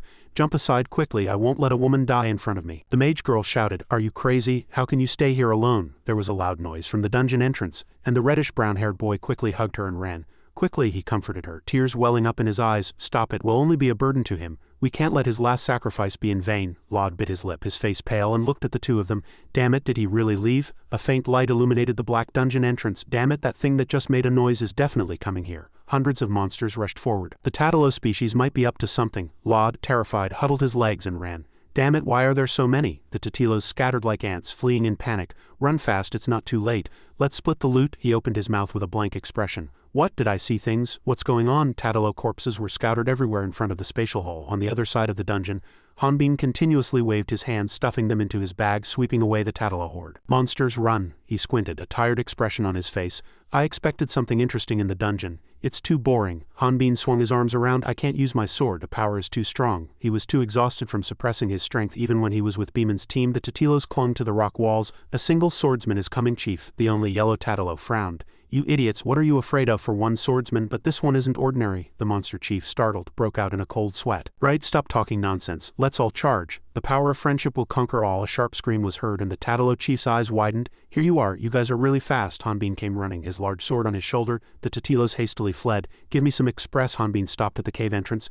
This place is really spacious. What? He widened his eyes in surprise. Really? This was a small sparkling golden item floating in the air, an artifact fireball bracelet. Magic? Hanbin rubbed his chin and pursed his lips, evaluating it. Good, this is a profit. Do such precious items usually appear so easily? Behind him, the monster chief, the Lv4 Tatalo king, was already dead. He ran a hand over his face, closed his eyes, and thought seriously. But if I take the magic core, monsters won't appear here anymore. If I can't see monsters, I can't level up. But this is just a Tatilo, and there are other dungeon bosses and better artifacts. Should I take it? Hanbin looked at the floating artifact again. Wearer can shout at the magic bracelet to shoot a fireball. The fireball can be used 30 times. He frowned and put the bracelet on his hand. Oh well, I guess I'll just go somewhere else and catch monsters. Then how should I shout? Hanbin frowned and leapt forward. A light flashed from his hands. Ah, Hanbin with a frown put his hands together and extended them forward. Miha, 81 brown cocoons connected by strings were growing and receiving nutrients. Are you curious why monsters appear infinitely in dungeons? It was discovered by hunters who had entered the dungeon. Surprisingly, dungeon monsters don't reproduce but are produced in specific areas. Hundreds of cocoons entangled by magic poured down along the cliff. At their center is a magic core. Hanbin frowned and extended his arm backward to assume an attack stance. They also didn't know why magic cores existed in the form of orange items. Hanbin frowned. It was created and transmuted by magic like a potion. Hanbin put his hands together and extended them forward. Miha, the light disappeared from his hands and nothing happened. It is called an artifact. Ha, is it broken? Why is it like this? His arm stretched forward and the golden bracelet remained motionless. It can only be used when you reach level 31. Unlike ordinary tools, it has a usage level restriction. Hanbin smiled broadly and immediately took off the artifact he was wearing. If you pass the test here but still can't use it, it's because your level isn't high enough. Level 5. This damn bracelet. He examined the bracelet, scratching his head and biting his lip. Artifacts that appear in dungeons symbolize a hunter's honor and are usually traded in the market. Should I sell this? It's such a waste. I'm not at a high enough level to use it. But I'm only level 5, so they'll be suspicious. Whatever my level, it's a big problem. His steps were heavy and he leapt. But few hunters obtained artifacts and survived. A strong wind blew around and Hanbin had to resist with his entire body. Is this room moving? Yes, he opened his eyes wide and followed. Obtaining an artifact comes with hardship, difficulty, and joy and pride. A long, endless staircase deep underground appeared before his eyes. Even if hell unfolds before them, it is the ideal life for hunters. That's all, Hanbin smirked, curving the corners of his mouth. So this is the boss room? The large door slowly opened. Hanbin walked in and suddenly shielded his face from the sunlight. Finally arrived. I need to go back before Mr. Beeman wakes up. He slowly walked down the long corridor in the center of the dungeon. I hope to meet the boss quickly. I have a lot to do. Hanbin shook his head from side to side and shouted loudly, "Hello, where have all the monsters gone? Why are you leaving the dungeon's core all alone, monsters? I'm coming for your core." He extended his hand towards the artifact in the middle of the room and shouted loudly, "If I take this, your home will disappear. You'll all be homeless monsters. I'm a thief." His outstretched arm was instantly entangled by vines. "Now I'll take it." As the vines suddenly tightened, Hanbin flinched. He looked up cautiously. Finally appeared. A giant round monster with dozens of eyes and strange vines appeared. Dungeon Boss Sook Tubholder, level 45. "If I catch this level 45 guy, I might get experience points." Hanbin frowned and looked around, not letting down his guard. "It's probably not time to rest now. My hands and feet are all tied up." The monster floated in the air towards him. "I probably made a bit of a mistake." Someone ran out from behind the door, shouting. Finally Laud, hands on his hips, threw his head back and laughed loudly. "Finally escaped that damn place." Hanbin's eyes widened, his face pale, and he broke out in a cold sweat. Laud frowned, his expression bewildered. "How, level 5 guy?" He opened his mouth wide and repeatedly contorted his cheeks. "Gah, I've been caught." Hanbin's face showed a troubled expression, and he thought, "I need to explain to him immediately." He stammered, "Ah well." On the other side, Laud snickered. Covering his face with his hand, he laughed, drew his sword, and said like a madman, "This world is really small," he observed cautiously. "What? I'm so scared." He held his sword and took an attacking stance, and sharp eyes aimed through the gap at him. "Did you think I wouldn't recognize you? Damn it, this amateur. Look at your face, you look scared to death. Since you're tied up by that monster, it's even better for me." Hanbin, his entire body bound by vines, listened blankly to the other party's insults.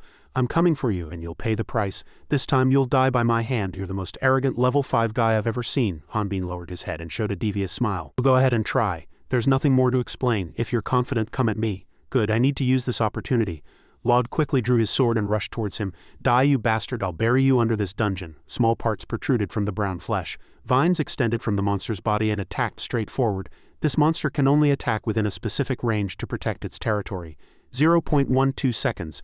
The tentacles have high speed and act as a second brain that recognizes enemies and possesses powerful abilities. Laud ducked and rushed towards him. The vines also chased him closely. They were targeting the hunters. 342, he ducked and the vines brushed past his head. 0.372 seconds. Hanbin reached out and grabbed the vines chasing Laud. 0.375 seconds. The opponent swung his sword and cut between them.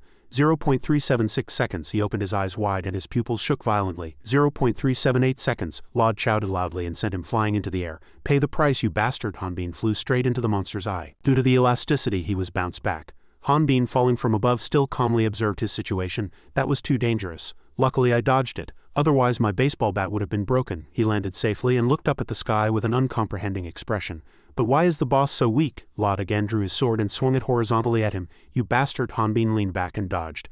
Oop, that monster Behel was tearfully shooting vines at both of them. It hit Laud and crashed into a nearby stone pillar. He opened his eyes wide and continuously swung his sword, shouting, "You damned bastard, it's all your fault." His shout echoed in the room. "Because of you I lost everything." Hanbin, blocking the sword, asked doubtfully with an uncomprehending expression, "Is this guy crazy?" The monster Behel cried out aggrievedly and extended more vines from its body. Laud and Hanbin retreated, avoiding each other, and the monster also bounced like a ball from the impact of both of them. His loud shout still echoed in the room. "And so did the guild's honor. Since then I couldn't go butterfly catching anymore." He swung his sword. "It's all your fault." Hanbin struggled to pull the vines, blocking the attack. Laud's face was covered in blue veins, distorting his features uglily. "You're the devil. You're the one who made me like this. You did it on purpose, right?" Hanbin frowned and said, "That's not true." The more the other party spoke, the angrier he became. "Die, die, die." Laud's face was pale and he showed a terrible inhuman smile. "Die, human." Suddenly a vine crawled up and wrapped around his waist and Hanbin flinched in surprise. "What?" Behel pulled Laud strongly, leaving Hanbin to watch blankly. Is that guy being controlled? The monster opened its eyes wide, gripped Laud tightly and growled. "You damned human, you played with me like a ball." Laud Behel lifted him up as a shield for itself. "Now it's my turn. I know you can't attack this human, friend, comrade or whatever." Sharp bone claws protruded from the end of each vine. 4 bone claws simultaneously pierced his body. "I'll take care of your friend. The most terrible thing is for a lonely person to die, isn't it?" Hanbin grabbed the sword on his back. "I'll give that name to you," he frowned and said. "And can you give me some experience points?" Both Laud and Behel froze, motionless.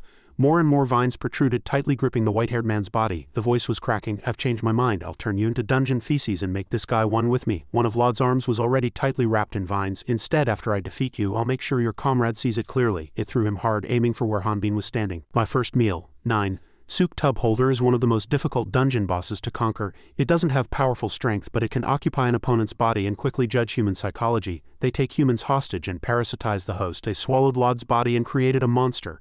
Tentacles manipulated him, flying towards Hanbin. Seeing him in trouble, it thought triumphantly to itself. "No matter how strong a human is, it's useless. Don't disguise anymore. I'm sure you can't kill your comrade." As Laud got closer and closer, the tentacles became even more excited. Unfortunately, it seems a bit lacking in experience, but Hanbin's next action froze it. "But this human, Seeing him attack resolutely, the tentacles were extremely surprised. What? Still daring? That's impossible. Counterattacks continued to erupt. No, the tentacles were still utterly astonished. He's your comrade? After it was over, Hanbin just sighed tiredly. This won't do, it's almost morning. Only then did the strange entity regain its senses and shout. This is a level 45 monster. It opened its eyes wide and said incredulously. Impossible, impossible. The tentacles continuously denied, refusing to accept reality. I was just hit by the wind pressure caused by this sword. This guy is definitely not human. Hanbin just stood there and sighed. Why isn't the system window showing anything? Is it because the monster's level is too low? While he was deep in thought. Now the forest monsters are the only hope. The tentacles began to panic. Fighting this kind of monster is useless for me too, but if this human takes the dungeon core, this place will disappear. It thought it had to persuade him as a last resort. However, Hanbin indifferently killed it instantly with his strength. The dungeon is like a big mosquito. After it was over, he turned to leave. It's time to go back now. Suddenly, Hanbin sat down and started counting something. He suddenly shouted, no, that's impossible. 500, 4.5 billion, 54.5 billion. A moment later, morning came and the sun shone everywhere. Beeman began to move. He continuously exerted force, revealing his muscles. As Beeman was stretching, he was suddenly startled. Today is a lively morning. Yoon asked, brother, have you seen Eric anywhere? Amber also asked curiously, Eric, isn't he up yet, or did he go to the restroom? But Waiwen suddenly noticed something strange. But why would he need to carry a sword to go to the restroom? Her face suddenly twisted in fear. Eric, no, he went into the forest. As soon as she finished speaking, Hanbin appeared right behind Waiwen. Ah, sorry, she asked him in a stern voice. Eric, I was really worried when I didn't see you this morning. What happened? Hanbin stiffened and desperately denied. Ah, I'm sorry. It's nothing, don't worry about it. His face turned pale at the question. Nothing, he says. A few minutes ago, Hanbin was stunned by the numbers before his eyes. 110,000, the system sent him a notification.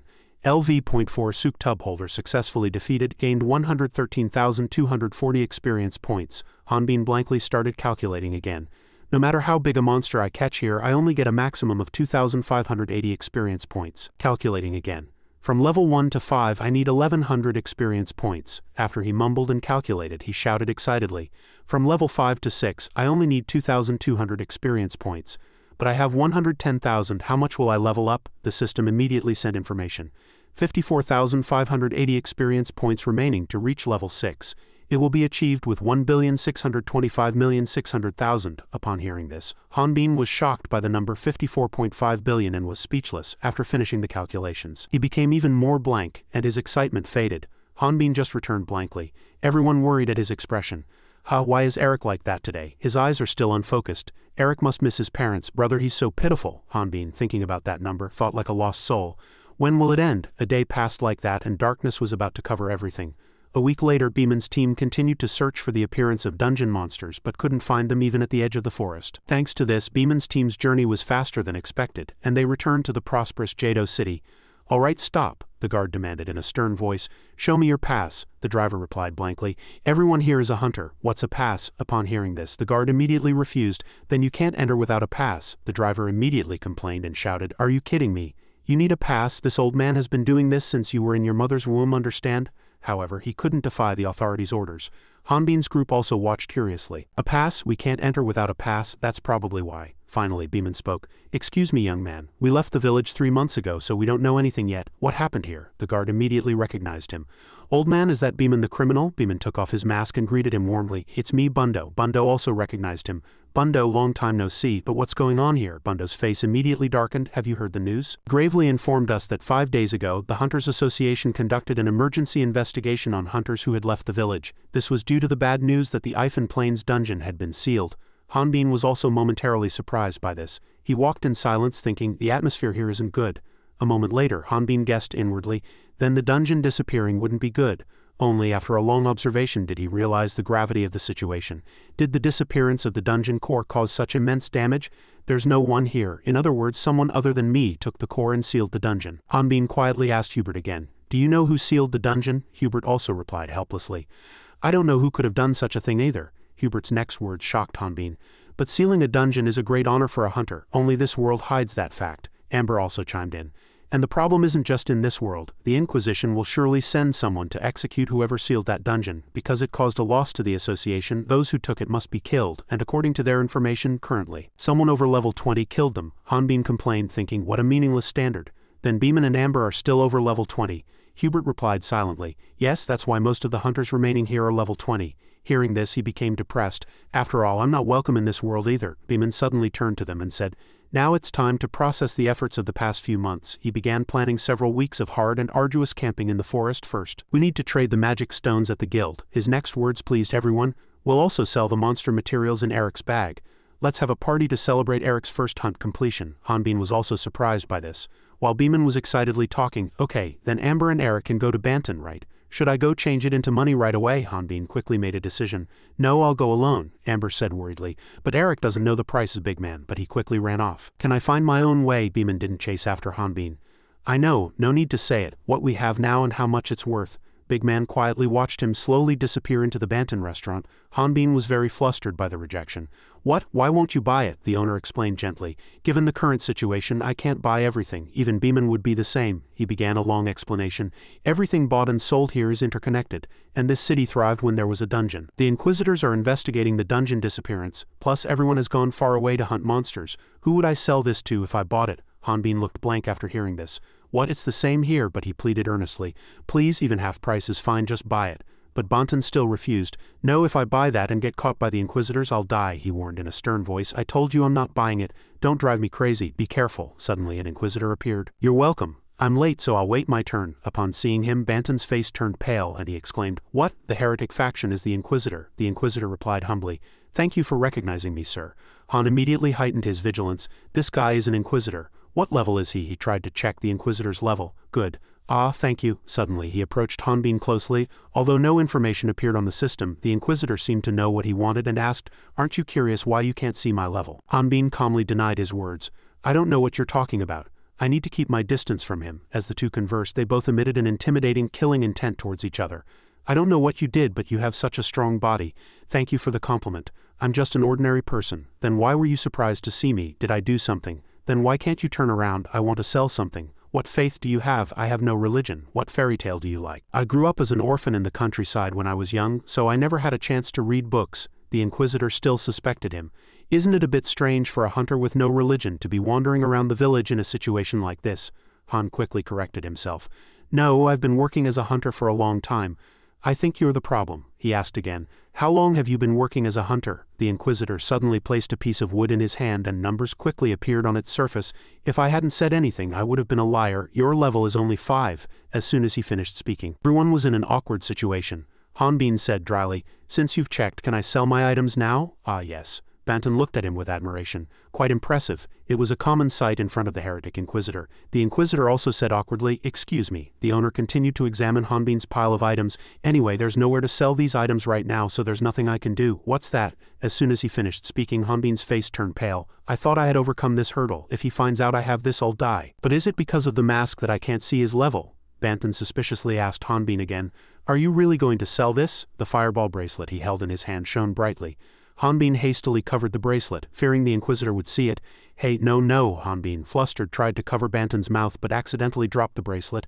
"This is it." The bracelet rolled to the Inquisitor's feet. He bent down curiously and picked it up. The Inquisitor asked Hanbin coldly, "How do you explain this?" A thick killing intent emanated from his body. "Where did you get this?" Banton quickly fled. "I don't know anything." Hanbin stood there in silence. "I want to run. I don't know whether to fight or not." The Inquisitor suddenly fell into thought. But a level 5 can't enter a dungeon." After that, he returned the bracelet to Hanbin. "This is an expensive item, so keep it carefully." Hanbin replied blankly. "Thank you." The Inquisitor suddenly approached Hanbin and whispered, "If you're a new member of this guild, I'll tell you a story. Consider it a lesson. 15 years ago, a couple lived in a small village in the east. Her husband was a war veteran. He wasn't a captain, but he had the abilities of a captain. The meeting proceeded as usual. In front of monsters, he was always strong and passionate. He seemed fearless of monsters. Even though I was just a team member, I couldn't understand why he was so strong and brave. But one day, conflict arose within the team. He shouted, 'That monster is over level 80, when his teammates didn't believe him. He revealed the whole truth. He was a person from another world, so he could see the level of all monsters. But when they found the monster, the man still fought the monster alone, buying time for his teammates to escape. The Inquisitor suddenly asked Hanbin, "Based on the story I just told, who do you think will die in this story?" Han guessed inwardly. "I think it will be the person from another world." The Inquisitor immediately retorted. "No," he continued to reveal. "It was this world and the guild leader. Everything else was related except for these two." The team leader reported to the Inquisitor that the man was from another world, but they thought he was slandering his teammates. Instead, he was suspected of being from another world and was killed. The man from another world miraculously survived and returned home. However, his home was burned down by the villagers, and his wife and children no longer welcomed him. At that moment he swore to kill all the villagers and escape. The Inquisitor asked him again, people from other worlds often meet unfortunate ends. What do you think? Level 5 Hanbin asked in return. Why are you telling me this story? He immediately replied. To prevent you from abandoning that artifact and using it on innocent people, the Inquisitor coldly threatened. Of course, if you are also someone like the man in the story, I will put you at ease with my own power. He then lowered his voice and asked, one last question. Which guild do you belong to? Without answering the Inquisitor, Hanbin rushed forward, preparing to launch a preemptive strike. Just as his fist approached, someone's shadow flashed past. Artist stepped forward to block and bowed his head, saying, I apologize. He spoke favorably to the Inquisitor. I think there's been a misunderstanding. That's why I had to intervene. Hanbin stared blankly at the person in front of him. Why are you here? Artist angrily shouted at him. You useless fellow, can't you even do one small thing properly? He emitted a threatening, killing intent towards Hanbin. No, it's my fault from the beginning. I handed you the artifact, Han replied tremblingly. It's just that I couldn't say anything. Artist continued to shout. Shut up, you stupid head. Shut up, I'm sorry. The Inquisitor also asked blankly, Hey, who are you? Hearing this, Artist introduced himself warmly. I apologize, I'm late for the introduction. I am Bannister. He displayed the emblem, proving he was the successor of the 37th Bannister family. The Inquisitor picked it up with admiration. The Dragon Hunter's emblem. I never thought I'd see it with my own eyes. They say that emblem symbolizes the owner's powerful strength, he politely said to Artis. Lord Bannister, I apologize. I didn't know you were here. Please forgive me as I was on a mission, but what is your relationship with that person? Artis replied humbly. That may be so, but I'm trying to revive my family. It's all right. He vaguely explained to the Inquisitor. He's an errand boy I hired a while ago. It's truly foolish of him to come here. Hanbin listened blankly to this. When did I become an errand boy? I don't remember. The two continued their conversation. I entrusted him with artifacts for grinding and research. Do you also enjoy magic research? Han paid attention to what Artis was doing. He probably understood. After understanding, he also joined in the act. In this situation, a little role-playing is necessary. I apologize, Master. Artis quickly pulled Hanbin away. The research is still ongoing. May the Lord bless you. The Inquisitor also believed this to be true. May the Lord bless you. The two thus avoided suspicion. Thank you, Eric. Don't go anywhere and never do anything strange. Hanbin suddenly turned to him and asked, Aren't you suspicious of someone like me having an artifact? Don't you think I'm a person from another world? Artis suddenly asked him in return. When you were in the forest, you didn't ask me what I was doing there either, did you? Well, what if I am a person from another world? The two conversed like that. I think I'm just. What did you say? From afar, the Inquisitor was still gazing at the fireball bracelet. He suddenly asked again, What is that artifact? The two gave another answer. Fire orb, magic electricity. Immediately, they realized they were doomed. The Inquisitor also understood. I apologize. He unleashed his killing intent and ordered them in a stern voice, You will have to follow me. On day one with Beeman's team, the Psy Ogre, which was madly trying to smash everything, was dealt with in an instant. No, next was the Lv.15 Little Penny, who was also sent flying elsewhere by Hanbin. Unbelievable. And the mud, he struggled, trying to find a way to deal with it. Damn it, I escaped that boring rock mountain. Is this all the monsters here? Hanbin couldn't suppress his anger and lashed out at them. You pieces of trash, why don't you give me a single experience point? Give me at least 0.1 or 1. But no matter how many he killed, Hanbin's score didn't increase. Why aren't there any experience points? He was so obsessed with leveling up. I must level up, I must level up. Damn it, damn it. The monster was stomped by Hanbin until nothing was left. Hanbin was still caught up in experience points, thinking level up, level up. Suddenly a scream snapped him out of his thoughts. Hey Eric. Yes? Big Man gently comforted him. It seems like this is your first time joining a team. Don't worry too much. Next is the welcome party for new members. I don't know if it'll be to your taste. Suddenly someone interjected, Eat more. Don't be stingy with our new member. Big Queen Amber reminded Hanbin in a stern voice. Hey new member, when we leave this camp you have to think of this place as a battlefield, alright? Big Man might have admitted it, but I won't. I'm sorry, but our team doesn't have a meat appetizer, Hubert said sarcastically. How long will he last here? But he just stared blankly at the food. How old is this? Hanbin suddenly recalled the difficult old days when he ate dog meat without salted shrimp paste. But now he looked at the food in front of him with emotion, spoon in hand. How long had it been since he ate something other than dog meat? How long had it been since he ate with utensils? The loneliness from back then suddenly overwhelmed Hanbin. But the current scene made him think, I am no longer lonely. Everyone was surprised by his chewing sounds and looked at him. For the first time that day, Hanbin began to open his heart. This dish is too spicy, could I have another bowl? Everyone who saw this smile was surprised. Mr. Beeman, did you force Eric to eat? Why do you blame me whenever Eric does something? At that moment, Hanbin thought to himself, I feel that I have escaped that rock mountain. Returning to reality, the Inquisitor said solemnly, I apologize, he commanded, unleashing his power. Both of you must follow me. Artis and Hanbin were startled by the surge of energy. This wind is magic, and I can't sense his mana flow. A moment later, Hanbin realized that this was a healing wind. This guy seems to be a very high-ranking Inquisitor. Hanbin immediately heightened his vigilance. A high-ranking Inquisitor, damn it, I can't reveal my true power here. If I did, I'd be discovered. The Inquisitor suddenly spoke. Don't worry too much now, he added threateningly. If you stay here too long, you too will suffer from lack of oxygen or be shredded by my wind. But I think, the Inquisitor sternly interrogated, it would be better to be honest in the end. Hanbin had no choice but to make a decision. There's no other way, wasn't I looking for that dungeon? He seriously suggested, if I help you find the one who sealed the dungeon, you won't involve anyone else, right? The Inquisitor immediately withdrew his power. Of course we don't want trouble either. Hanbin reluctantly revealed himself. I am the one who sealed that dungeon, but he didn't finish speaking. Someone from outside suddenly interrupted. The hero's return, Ron entered triumphantly, taking all the credit for himself. I'm back. I never thought I'd be able to return here. The other two joined in, saying, we almost died. It was really scary then, truly. It was a tough journey that you managed to close the dungeon by yourself. He recalled the memory from that time. I was unconscious for a moment, but could it be that I really killed the boss while unconscious? I killed it. I am truly a born genius. It's finally over. Leo continued speaking, continuously praising Ron. At that time we knew we were in a very dangerous situation and a white-haired hero helped us. We came back alive. It was terrifying. The more Ron was praised, the more he swelled with pride. Look closely at this face. This is the face of a legend. Now it's Ron's era, but the very next moment he was caught by the Inquisitor. What is this? I didn't do anything. Get in the car quickly. And so Ron was dragged away, bewildered. The two Inquisitors began their investigation. Elisa is 21 and that young man is the same, and Ron closed the dungeon. Hanbin also understood. Yes, he closed it. He recalled that at the time he thought he had become one with that monster. Artis, who was beside him, immediately spoke. He's a bit pathetic. The Inquisitor politely apologized to them.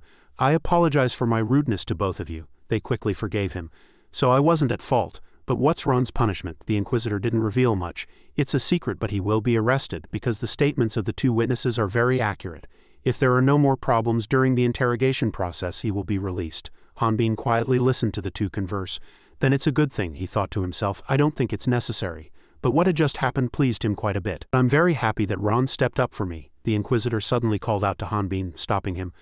I'll buy all the materials, because I was too rude to you before. Eric, could you come here for a moment?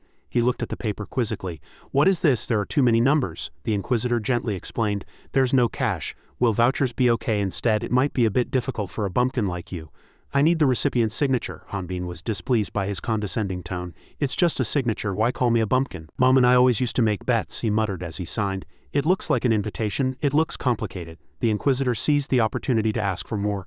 We don't usually do that, only when the amount is too large. And since you've signed, please also look at this. The Inquisitor silently waited for him to sign, continuously staring at Hanbin. After a moment they completed the transaction. May the Lord's grace be with you. Artis finally breathed a sigh of relief. Thank goodness no one was hurt. When Hanbin said nothing, he asked quizzically, Eric. He suddenly spoke and asked, Artis, I have one favor to ask. Would you grant it? At the Hunter Guild headquarters, a blonde woman bowed her head and said, I'm truly sorry. She said sadly, I'm sorry to disappoint you. But Beeman quickly comforted her. It's not your fault, you really worked hard too. Others are going crazy over losing the dungeon, but you're still patiently here. That's really good. Others sat in another corner whispering, Amber, did you sell any mana stones, magic stones I mean? Amber placed a small amount of money on the table. She said gloomily, this is all of it. Everyone listened and grew sad. We took so many magic stones and the guild is almost bankrupt with 5 silver. As soon as they heard those two words, everyone was startled. Bankrupt, she informed them despairingly. Hunters and teams are leaving our guild. They've returned all the assets the guild provided. Suddenly, Beeman placed 2 glasses of beer on the table and said dismissively, Aren't you going to drink? Amber angrily scolded Beeman. Are you still drinking beer? We're on red alert right now. If the guild goes bankrupt, we won't get our salaries anymore. He suddenly brought up an old story. Amber, remember when we met 20 years ago? At that time I said I would protect this village by myself. Amber replied blankly, why suddenly? Didn't I save you more than 100 times back then? Beeman replied affectionately. It doesn't matter if the guild exists or not as long as I'm by your side. These words, Amber blushed. My feelings haven't changed in the slightest, and you. Since the day I met you, I've become gentle and soft. After speaking, she felt a bit awkward about herself. No, that's not it, Beeman suddenly spoke. Ah, he suggested, it's not too late now, otherwise Hubert suddenly interrupted and asked, Mr. Beeman, there are a lot of snacks here, would you like some? He was warned before he could finish speaking, this is Eric's celebration party. Ah, yes. Amber, annoyed at spoiling the mood, said, Hey, what should we do after this Eric's celebration party is over? Beeman replied with a trembling voice, Okay, then after the party, shall we do it just the 2 of us? Yeah, Wywin happily watched the scene before her. Suddenly, someone's shadow appeared outside the door. The door slowly opened, capturing everyone's attention. Beeman was surprised by the sight before him. Why, over there? Everyone looked in one direction. Someone entered from outside. Beeman was slightly surprised. It was Artis. Haha, why did you bring Eric's bag? Artis said with difficulty. Ha, please help me. After speaking, he collapsed with a thud. Arg, Beeman rushed to Artis. Drink some water, he wondered. Phew, does Eric always carry something like this? Beeman called Artis. Mr. Artis, Beeman asked. Why did you bring Eric's bag? Wywan asked worriedly. Could it be that Eric was robbed and all our belongings were stolen? Beeman denied. That can't be. Did something happen to Eric? Artis replied. I asked him the same question. Amber suddenly called Beeman. Look at this. She pulled out a cloth bag and inside the bag was money. Hubert also said here too. She had many bags of money. Too much? I think it's more than 10 tons, Beeman said. He sold all the monster materials. But how can there be so much? Artis searched his pocket. Eric asked me to give this to you. Beeman seemed worried. A badge was handed over. Why did he leave the guild? He received the badge. I never thought he would do that. Artis turned around. I didn't hear him say such words. The scene simply shifted to Hanbin, whose face was still cold. I was scared. He knew something. The Inquisitor asked, Do you know what this is? Hanbin was surprised. It was a badge with letters engraved on it. Hanbin was still amazed. He had recently heard that the 4 strongest heroes of the continent had died and disappeared 20 years ago. He replied, No, I don't know that. The Inquisitor put away the badge. Is that so? He continued. Someone at level 5 like you wouldn't know, and it's not good to know. The Inquisitor continued, But if you're level 5, I have nothing more to say. What if something is wrong with you? For example, something that prevents you from leveling up? Hanbin's expression turned worried. A creepy scene appeared. Of course, I still cannot randomly check another person's identity, but don't forget the old story I told you. Hanbin strongly slammed his fist down, breaking the wooden cart. I tormented myself, asking, Am I unwelcome? A flash of light flickered nearby. A group of people glared at him. They approached him with unpleasant expressions. Amber's side was quiet. Hubert was angry. Why did you leave so suddenly? I need to talk to him. Amber said, Don't talk nonsense. Hubert didn't give up. We can tell him to reconsider. Beeman spoke. Just forget it. Wywan called him. Brother, Beeman said, we have to work hard. No one can predict what will happen. As Artis was about to leave, Beeman called him. Mr. Artis, Beeman requested. If you meet Eric again, please tell him that we always welcome him. Amber said angrily. If he doesn't come back, I'll beat him up. Artis replied. I want to see him come back here and be with everyone. After that, Amber was still angry.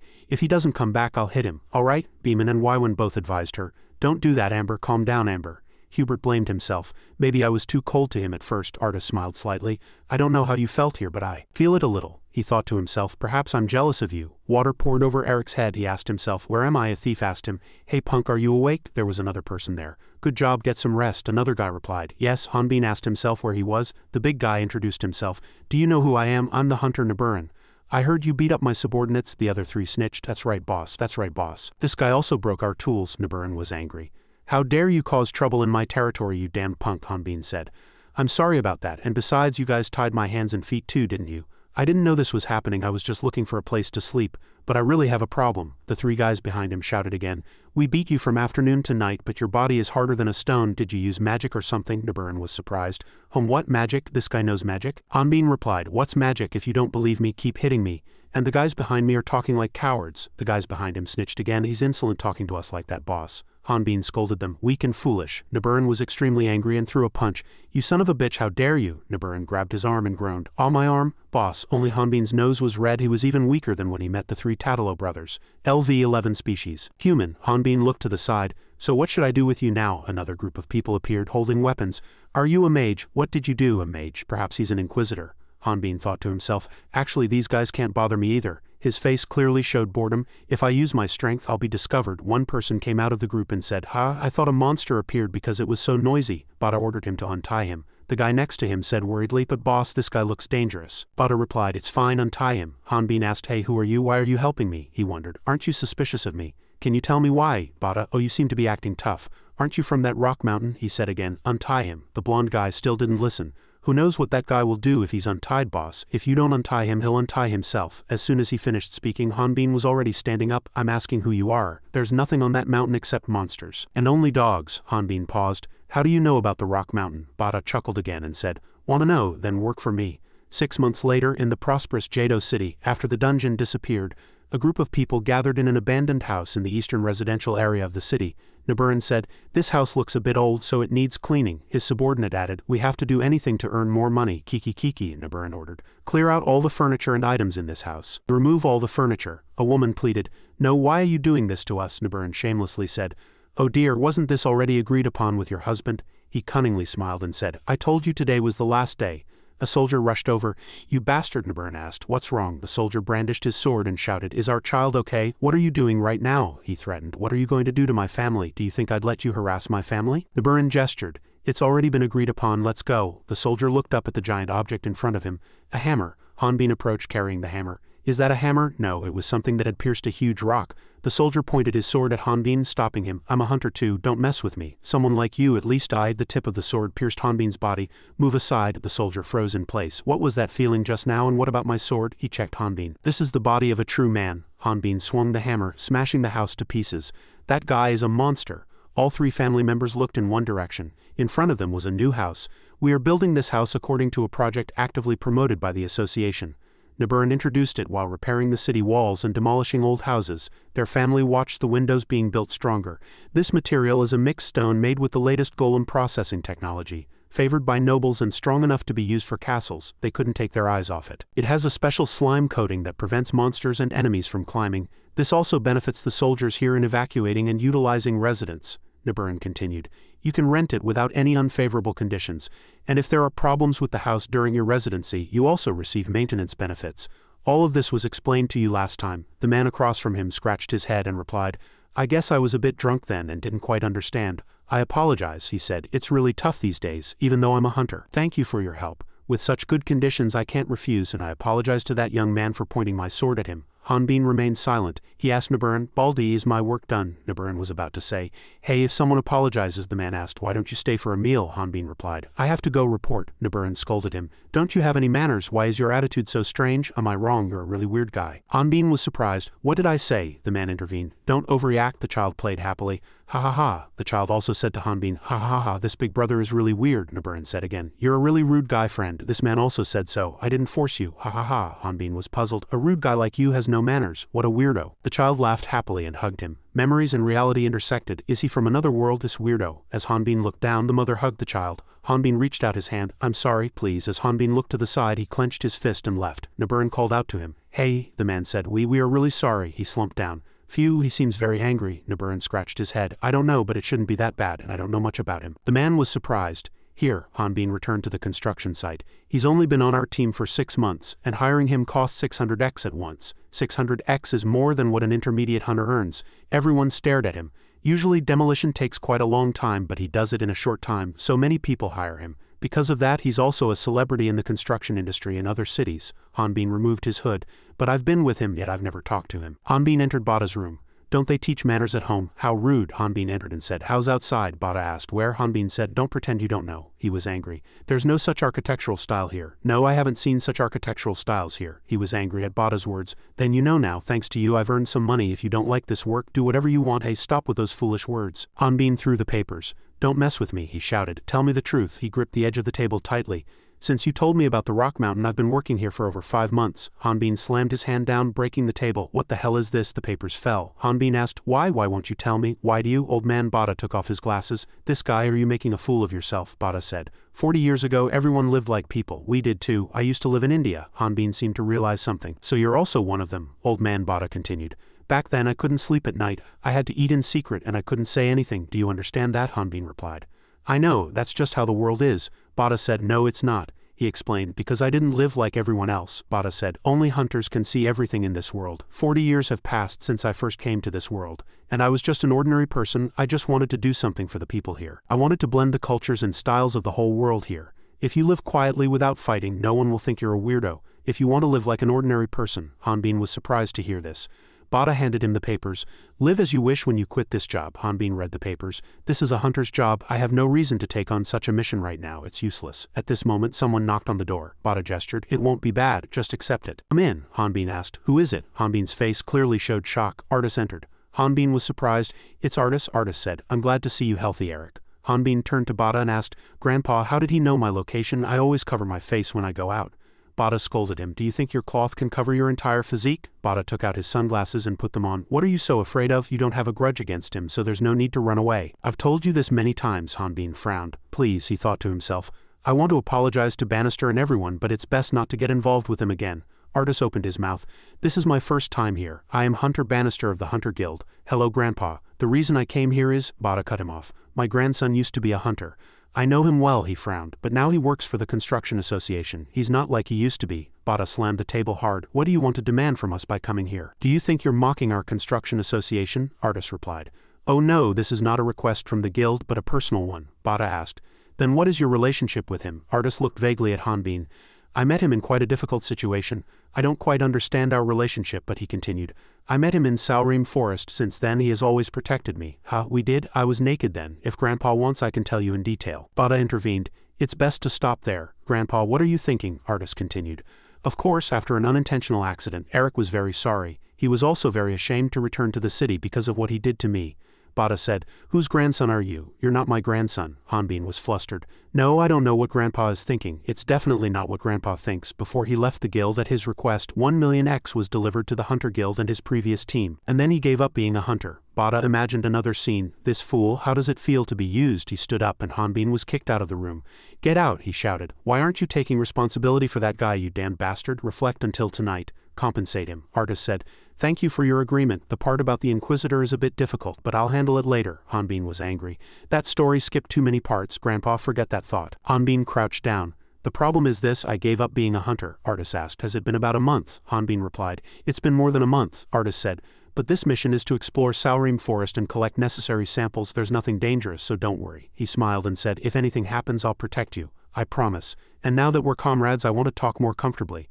Hanbin and Artist walked together in Lv4. Hanbin was curious. Why does he want to go with me? There are many other people. Why is he taking me? How long has it been since I last saw him? Probably after I left the guild. Artist asked, are you tired? Tell me if you're tired. Hanbin replied, it's only been 10 minutes since we entered. He thought to himself, it's been a really long time since I've been out like this. A koku species sprang out from the bushes. It was a low-level monster of Lv2 mainly inhabiting the forest. Hanbin said, it's biting my hand. How can I refuse this cuteness? Artist said, let's take a break. It's clinging to me.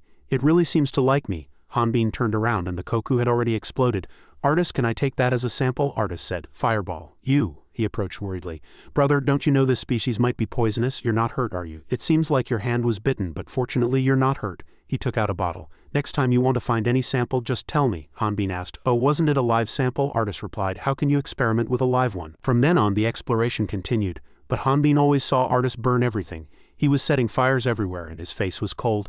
The scenery in front of them continued to burn. Artist warned, there are many dangerous monsters in this forest, so be careful. He asked Eric, are you hurt anywhere? Hanbin replied, I'm fine, I'm not affected by fire magic, but what about this forest? Artist replied, this forest is still vast, so don't worry, it will extinguish in a few years. Hanbin had no choice but to agree. Oh well, let's do our best. The flames were not yet extinguished and the log was split in half.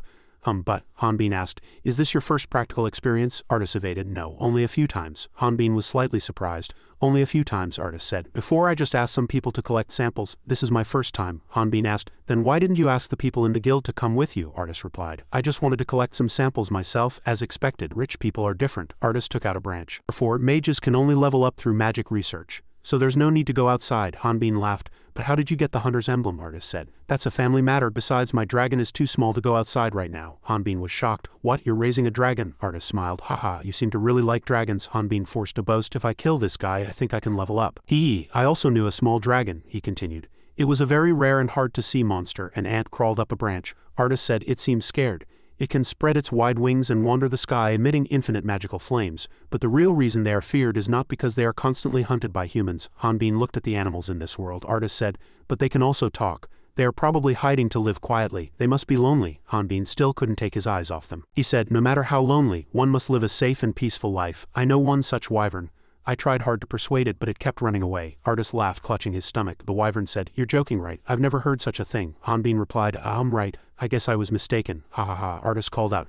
By the way, Eric, they asked if you wanted to go back to the Hunters Guild. Hanbin said, what? How can I go back to the Hunters Guild now? Even with Beeman's team, Artist advised him. No, just go and meet them again. Hanbin asked. Do you think I don't want to? What if I run away from them again? Artist said. I don't know why you left Beeman's team, brother. Mr. Beeman was very worried about you. Hanbin gripped a branch tightly. Artist asked, do you have some secret that prevents you from going back? Then what is it? Artist stood up. Is that a question mages ask? Artist denied it. I'm just worried about you, brother. Artist pointed his magic staff at Hanbin's face. Eric, I'm sorry, he frowned. Artist, stop it. But before he could finish, Artist shot magic. Then he irritably warned, know that I'm stronger than you think. As the attack burst forth, Hanbin leaned back to dodge. Be careful, this place is very dangerous. As soon as Artist finished speaking, he saw the monster behind him shriek and clutch its neck, having taken his attack. Hanbin stared at it blankly. What did you do? Artist slightly lowered his gaze and said that if he burned their lungs with a small amount of magic, they would soon suffocate to death. Hanbin asked, slightly confused, why did you kill it this way? He answered without hesitation, if it screams, a whole pack might come. He looked at him admiringly. You realize that in such a short moment? I thought mages just studied samples at home. Hanbin thought to himself. His level is definitely different from when I first met him at the Hunters Guild. Artist frowned slightly, displeased. Mages aren't as simple as you think, brother, and I don't think this is the time to discuss my skills. Turn around. Can you dismantle it for me to get the mana stone? It's a waste to just leave it. Hanbin skillfully drew his sword. HMPH, rich people like you have never dismantled a mana stone yourself, have you? Artist said from afar. It's a bit strange. The monsters in this forest don't approach humans for no reason. It seems there are more monsters recently. Hanbin thought for a moment in agreement. Perhaps it's because you burned their forest? Maybe so. As he dismantled the level 21 monster, Hanbin continued, but looking closely, it's a monster that often appears in dungeons. Artist turned around in surprise. In that case, the magic stone isn't important. Eric, dismantle it. As night fell, 2 kobolds on the watchtower moved in their sight. Most of the kobolds were outside the building, but it was too dark to confirm their numbers. I can't believe that led us here. Artist was still observing carefully. Plus, there are bodies eaten by wild monsters and they're scattered around looking for food. Hanbin crouched down and continued from behind. Is there a new dungeon nearby? Artist narrowed one eye and shifted his gaze. Not necessarily. Dungeon locations are unpredictable and don't appear in fixed places. He hid behind a bush and frowned. Then why are dungeon monsters here? He flinched slightly, as if he saw something. Hanbin didn't mind and continued the discussion. Now that we've confirmed, let's go back to the guild and report. Artist immediately said, wait, there's someone in that village. The last survivor? Through the telescope, he saw a person tied to a pole. Artist quickly put down the telescope and ran out. We have to save them. Hanbin quickly grabbed his waist. Hey, we need to think of a plan first. We don't even know if that person is dead or alive yet. But one of the 2 kobolds on the watchtower was hit in the jaw by something. The kobold next to it watched blankly and said, stupid. He chuckled and pulled out an arrow, and the kobold's eyes widened in pain. Although it was a small arrow, the part embedded in it quickly shattered as soon as the arrow was pulled out. With a bang, an explosion occurred on the watchtower, brightly illuminating the night sky. Artist below gritted his teeth. It doesn't matter if they're dead or not. There might still be hope.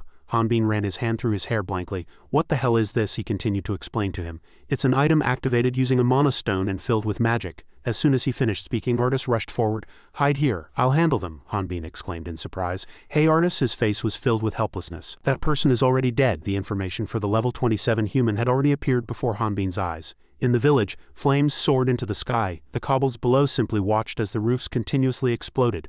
From amidst the red flames and smoke, an arrow thrown by a shadow hit one kobold. Artist, cloaked, ran forward. He calculated inwardly. It seems this village has been occupied by kobolds for over half a year. I'm not sure if anyone survived here. A kobold launched a surprise attack from above the house Artist had just run out of, threw something at his feet and disappeared. Artist crouched down and looked at the brightly glowing red eyes in the darkness of the large building. Is it hiding inside the building?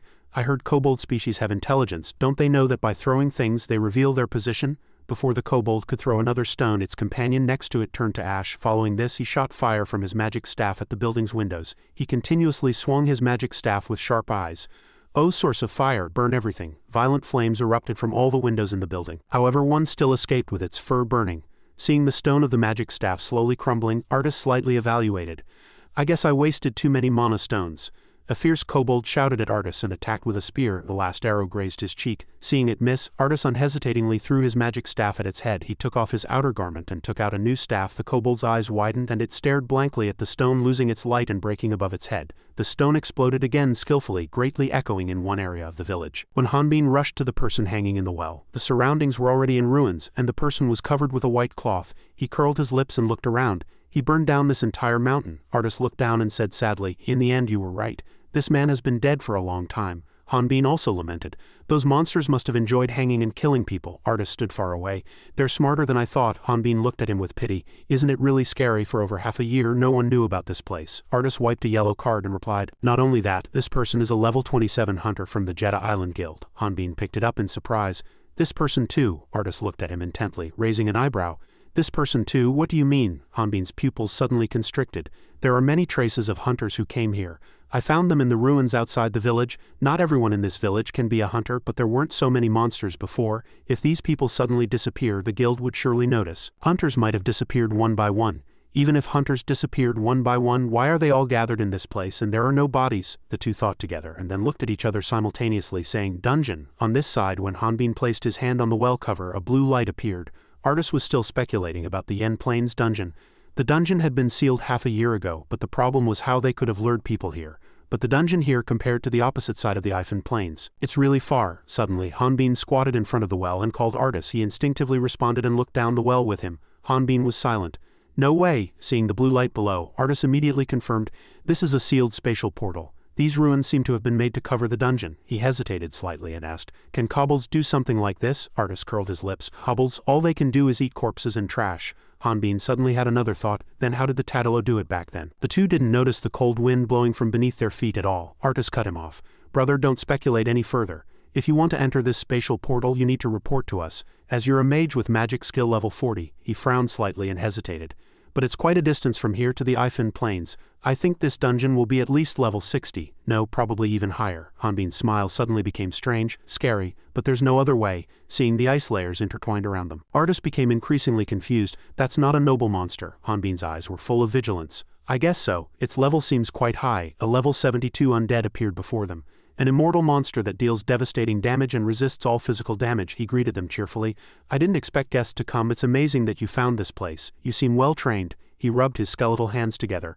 "Let's see, this is the scent of mana. Is it firepower? Is one of you a mage? Who is it?" Hanbin was blank. "How did it know?" Artis gritted his teeth and whispered, "Shish, once you become undead you lose your senses so it can't see us. Instead it detects the mana around us, and since I'm a mage I can fight it." He unhesitatingly drew his staff. "Eric, you go back now." Hanbin was still looking at him. "Then you." He didn't realize that a chunk of ice flew towards his face in the blink of an eye as expected. Hanbin took the Lish's ice chunk head on. He embedded an eye, which he found from who knows where, into the skull's empty socket. "Answer when I ask. Why are you silent?" "Oh, found it." Artis, seeing Hanbin's neck snap, hurriedly called Eric. But he still calmly pointed to the sword on his back. "No problem, it's not where we are. Don't worry, don't take your eyes off it. It doesn't seem like it will let us go." Hanbin slightly glanced at the Lich and thought, "This thing is definitely not simple. Artis's level won't be a match for the Lich." A sharp voice echoed in the darkness. "Are you two married?" I once asked a married comrade. I really wanted her to answer. I said, "Shall we become a couple who look at the same place together?" I was really moved. Yen and Catalonia were happy together. "So who will be with me?" The Lish's one blue and one white eye rolled back. "I don't care what happens to them. Catalonia and I must be a couple and remain so forever." The flame that just flew was easily blocked by the ice chunk he created. The Lich tilted its head and said, "Hey, were you listening to me just now?" "Give up." Artis's magic couldn't get close to the Lich and only hovered around its exterior. Hanbin approached him, uncomprehending. "Why is he like that? Artis is acting so strange." Artis broke out in a cold sweat.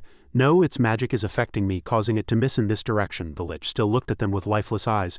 "Don't waste any more time, it's useless. You can't exert your firepower to its maximum here. It's been a while since I fought a mage. Is a mage only this much?" Artis gripped his hands tightly with difficulty.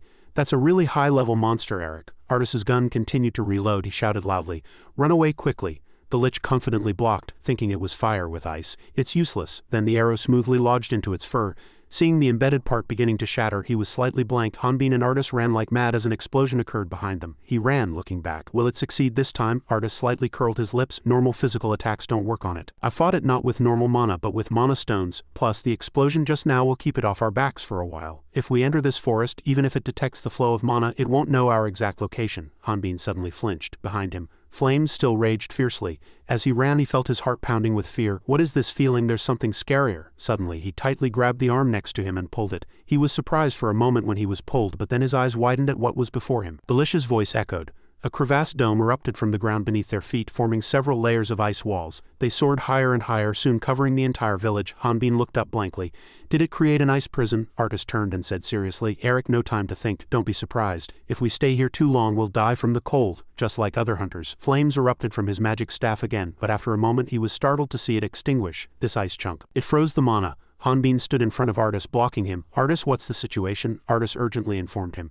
"The mana's temperature is too low. I can't use fire," he exclaimed, a long ha sounding in surprise. The Lich appeared, holding fire in one hand and ice in the other. "Fire magic burns mana and ice magic extinguishes mana. This is the most powerful mage." It crushed the flames and laughed. "Oh, too bad that mage can only use one type of fire magic. Do you understand now, you fools? This time it's your turn to die." A chilling cold immediately exploded behind him. A blizzard rushed towards Hanbin and Artis. Ice storm. Hanbin gritted his teeth and endured. "Even the air was cold, but I can endure it. It's probably because my stats are high." Instead, he glanced at Artis behind him, who was having trouble even breathing. The Lich walked over nonchalantly and said, "How does it feel to have your lungs frozen?" "But I don't have lungs, so I wouldn't know. It's truly painful for one's own mana to kill oneself. Come here, I'll do some experiments on you." "I promise it won't hurt." Hanbin slowly drew his sword from his back. "That skeleton probably won't try to kill Artis first. When Artis loses consciousness, it'll be my time to fight. Then I can live like a man. I don't want to run away anymore."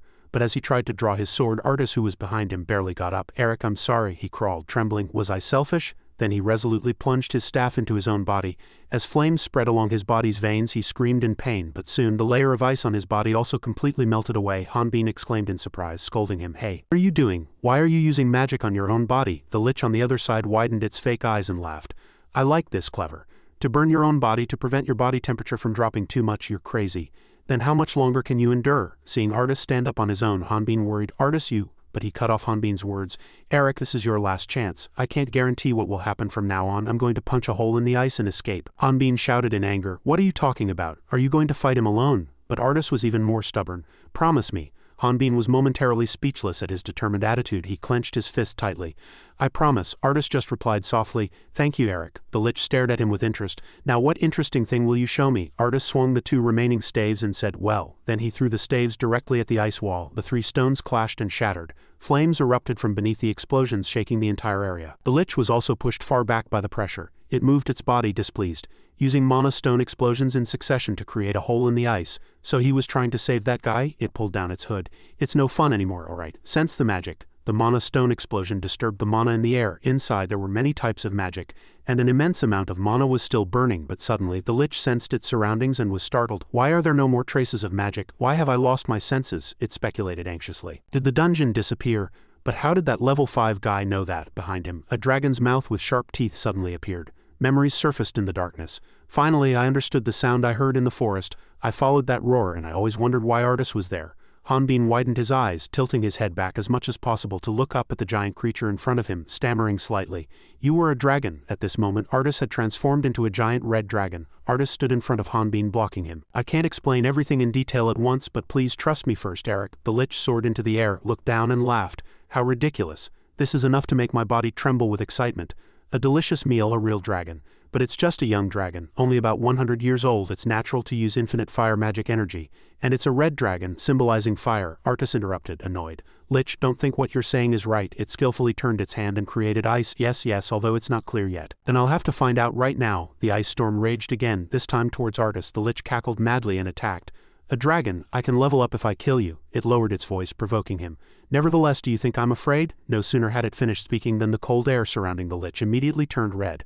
A crimson flame directly struck it from beneath the ice storm. The lich flinched and fell. "Darn, it really was a dragon, but this amount of mana is no joke. Although your fire can be used infinitely, it will only backfire when it meets ice." But he saw Artis continuously breathing fire at the ice ceiling above his head. "Oh, what is he trying to do?" Hanbin waved his hand to block the melting water. The immense heat melted the snow and ice storm. Although it was clear that Artis's level was only that of a level 52 high on dragon species. After seeing him breathe enough fire, Artis crouched down again. "Eric, just hold on for a moment. It'll be over soon." He gathered a rock in front of his nose. Then he launched it with all his might, breaking through the ice storm. The lich was startled and blocked it with both hands. A mana-compressed bullet at high temperature, then it screamed in terror. But it was just an act. He skillfully dodged, rolling up his pant legs. "A frontal attack, but I seem to have forgotten. This is my territory." The lich pointed at the flames hitting the ice wall and extinguishing. "Did you do your best? Do you think you can break through my ice wall with your power?" It chuckled and praised. "How about I send both of you to hell together?" You tried hard. Artis anxiously looked to the side. "It seems the first attempt to break this ice wall failed." "Are you all right, Eric?" Hanbin replied to him. "I'm fine." He began to calculate. Artis won't last long due to the level difference. Hanbin resolutely decided, "Leave that guy to me. I'll handle it." Artis squinted in confusion and exclaimed, "Hum." As Hanbin tried to draw his sword, 3 ice arrows flew towards him. This time they were aimed at himself, but Artis quickly blocked them with his dragon hand, and Hanbin urgently shouted. Artis glared at Hanbin, displeased, and retorted, "How can a mere level 5 like you say such a thing? What are you thinking?" Hanbin stammered again. "Hi, I was just telling that lich to be careful." The lich continued to shoot ice shards at Artis, cackling. "How ridiculous. Is he doing all this for that human, you foolish dragon? A dragon protecting a human? Has he been brainwashed by humans?" Artis crouched down, protecting Hanbin regardless. "Get back, Eric." Hanbin gritted his teeth and glared at Artis. "Think about it. Even his true form doesn't reach level 70. Nevertheless, recalling what he had just said to Artis, he looked at the staff embedded in the ice wall. From above, Artis continued to shoot fire bullets. The lich scornfully criticized Hanbin. "That human, you're not bad either. My snack might be pretty good, don't be sad. You're just a snack, and that dragon is the main course. Don't blame me." After breathing fire, Artis couldn't hold back and cursed. "Damn it, shut up, you sick monster." Then a massive explosion occurred. The lich flew through the air, attacking provocatively. Be honest, do you really want to protect that human, even though you've been chased by humans and had to run away for the past few years? Artis breathed fire, but the lich still spoke cunningly. Humans are too weak and cowardly. The lich easily brushed off the flame's power. It exposed the yellowish teeth of its skeletal head. I want to play madly with them. They must serve me. Artis clenched his bare hands tightly and the lich groaned, clicking its tongue. Then it unhesitatingly threw him at the ice wall. Quickly, fireballs gathered in its mouth. The lich slowly rose from the indentation in the ice wall. A dragon's punch. It slowly fell at an immense speed and 2 chunks of ice appeared from somewhere and immediately struck Artis's thigh. It leaned sideways, propping itself on its arm and praised casually, "Not bad. If your level were a little higher, the situation might have been different." Hanbin closed his eyes, unable to bear to watch. "That's really enough." Suddenly he heard Artis call his name. "Eric," he glanced at Hanbin. "I'm a dragon. Aren't you afraid when you see a real dragon like this?" Hanbin looked down, not seeing. "Aren't you afraid? I've met a dragon before and I wasn't afraid at all. In fact, it was very friendly and cute." The staff embedded in the ice wall was almost completely burned. Artis chuckled. "I'm not talking about the dragons from your hometown.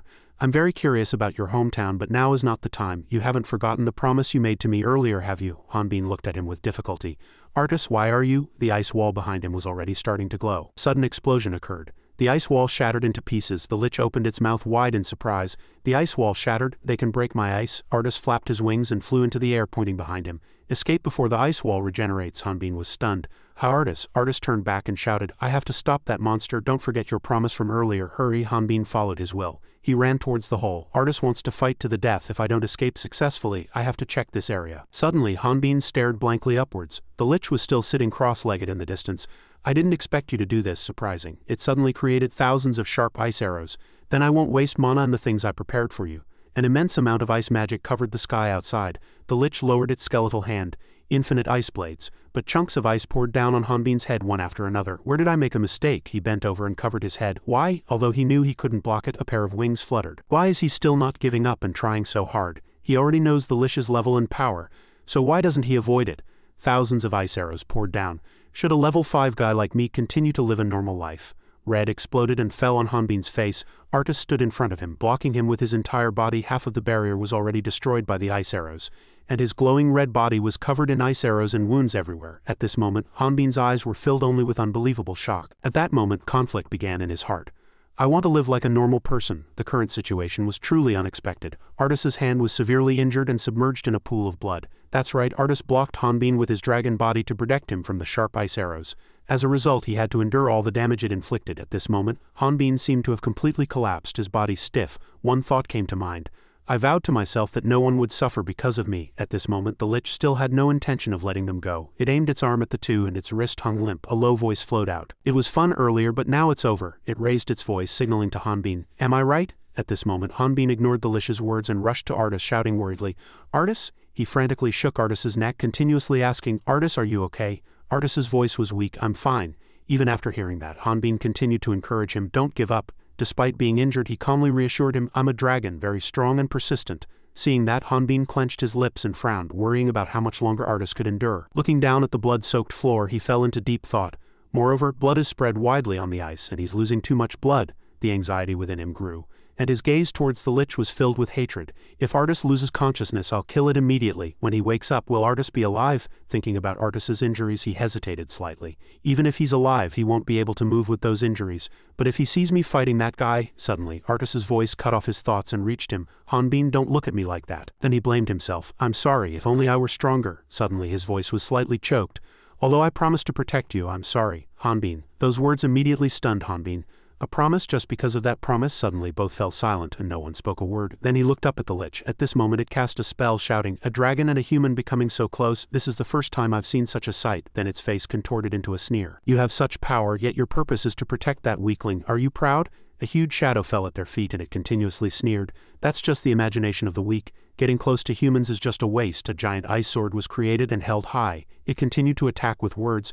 "How much longer will you let that guy live? Have you considered that human might tell others you're a dragon?" At this moment it tried to control Artis to kill Hanbin. "Kill that human right now. Then you and I could be companions, couldn't we?" Artis suddenly propped himself up with his arms and stood with difficulty. Refuting, he looked directly at the lich and countered, "If humans see us, they only see us as monsters." At that, the lich replied with disdain, But luckily, the result of abandoning a human life is too hideous, yet surprisingly he never once listened to the Lich's manipulative words. Even if I die now I will live like a man. These words quite surprised the Lich. And without another word the Lich manipulated its sword to attack the two of them, muttering softly, "Good night." Seeing the incoming sword, Hanbin burst out laughing. "Artist, this is going to be a bother, isn't it?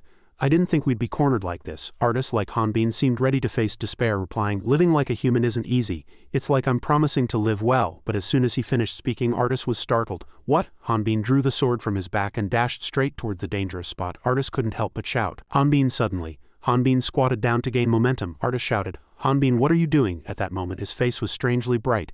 "Me too. From now on I'm not afraid of anyone." In the blink of an eye, Hanbin flew close to the sword blade, and Artist watched him with shocked eyes. It was a single leap. The Lich still said disdainfully, "I don't know if you're a fool or not, but if you want, I'll let you die first." The Lich continued to blame Hanbin. "You level 5 rookie, do you mistake yourself for being that strong?" At this, Hanbin's eyes gleamed coldly, uttering only 2 words. "Slash it!" Before the Lich could even comprehend what had happened, the bone on one side of its cheek was crushed. As the powerful sword blade in his hand struck down, the ice sword broke in the blink of an eye. At this, the slashing force even penetrated the ice barrier, and with a bang the barrier shattered. Half of the broken sword blade spun like a shuriken and plunged into the ground not far behind Artist with a thud, and Artist froze. Hanbin then landed on the ground, and seeing this situation he was slightly flustered, thinking to himself, "I didn't unintentionally destroy all this, did I?" And his voice was heard. "Oops, did I swing too hard?" Artist just stood there with his mouth agape in shock. Suddenly Hanbin wondered, where did that guy go? A thought flashed. Did he die from just one swing of mine? In fact, the Lich was still in midair, but it was considerably injured, which made Hanbin himself uncertain. "He's so strong." Suddenly, Artist ran to his side and exclaimed, "What is this? I clearly saw you measuring your level at the guild, brother." "Hanbin, your level is..." Hearing this, Hanbin stammered slightly. What should I say? I'll probably explain later." Then, in this awkward situation, he smiled brightly, as if hiding his true identity. "Don't be mad at me." Artist's questions poured out. "Are you also hiding your identity, brother? Are you a mage who can trick the level measuring stone?" Hanbin immediately denied. No. While the two were engrossed in conversation, the Lich, though only a skeleton, still wouldn't let them go. It moved a finger slightly. "There's no other way." Immediately after, countless tentacles shot out from beneath their feet. They wrapped tightly around the two. "Summoning magic." Hanbin didn't understand and asked what it was. "These annoying tentacles." At that moment the Lich's skeletal arm reconnected, and the Lich said, "Honestly, I didn't want to use this. These tentacles could absorb the prey's energy, growing stronger and never letting go until the prey died." At this, the Lich, filled with murderous intent, approached with its still unrecovered body, uttering menacing words. "Even if my master commands, I won't stop until your bones shatter." As Hanbin was bewildered, Artist explained, "When you attacked that skeleton earlier, did you hit its head? It's a high-level mage, so it has abundant mana and ordinary physical attacks can't affect it." The Lich scoffed and pulled out an ice stick. "It's too late to realize that now. If you don't want to die painlessly, tell me how you disguise yourself as level 5. As soon as he finished speaking, Hanbin broke free from the tentacles with his muscles. Seeing that, the Lich froze unexpectedly. At this, Hanbin held his sword and said disgustedly, "Filthy, you've ruined all my clothes." At this, the Lich was truly flustered. "What is this?" He tore the tentacles with his bare hands. At that moment, Hanbin raised his sword high and with murderous eyes asked, "You skeleton, let me ask you one thing. Neither I nor Sevena told you our levels, so how did you know them?" At that moment, a memory flashed. "When I knew I had died once, I wasn't sad at all, because on Earth I was nothing." At that moment, the system sound was heard. "You have been chosen as a suitable candidate." Following that thought, "I must cherish this second life even more. I can never die again." Looking at the Lich's broken bones, he thought again, "I don't want to hide my strength anymore. I've overcome the fear of death." Hanbin's power exploded, sending the Lich flying, and the ground shook. He said firmly, "Then in this world I will do something I will never regret." Hanbin's sword was so terrifying with just one swing, and Sevena exclaimed in admiration, "I see this power again." The tentacles suddenly released Artist. Artist also realized, but even if he just knelt, the tentacles would lose power. The Lich's vitality was truly tenacious, and Hanbin also noticed he's not dead yet. Seeing the Lich struggling to restore its bones, Hanbin calmly asked, "Hey, aren't you dead yet?" Hearing this, the Lich was flustered. You, what is this? What did you do?" he replied. "That's what I want to ask you." The Lich's face turned pale upon hearing Hanbin's question. "You still haven't answered how you knew I was level 5 until now." At this, he held his heavy sword and silently asked, "Can a mage so clearly know the opponent's level?" Hanbin's eyes were filled with doubt.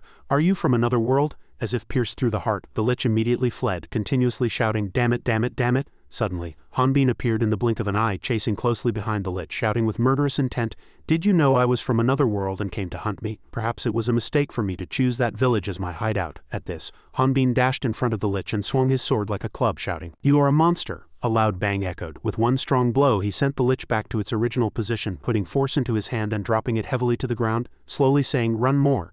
With just one powerful swing, the lich flew far away, creating a long dust cloud and gouging the ground. Nevertheless, the lich stood up again and reassembled its fallen bones.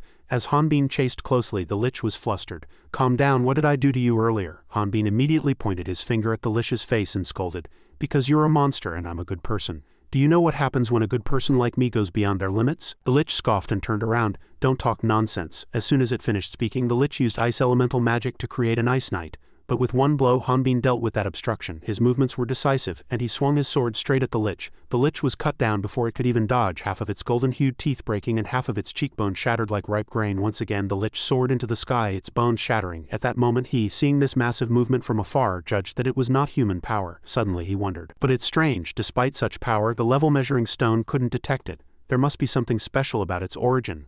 Seeing the lich reassemble its bone fragments, Artus felt even stranger. Why does the lich keep regenerating? At that, the lich proposed to Hanbin, "Instead of you attacking me, let's work together and hand over that dragon to the Inquisitor. Wouldn't it be better to receive a reward? I'll give you 60, no, 90.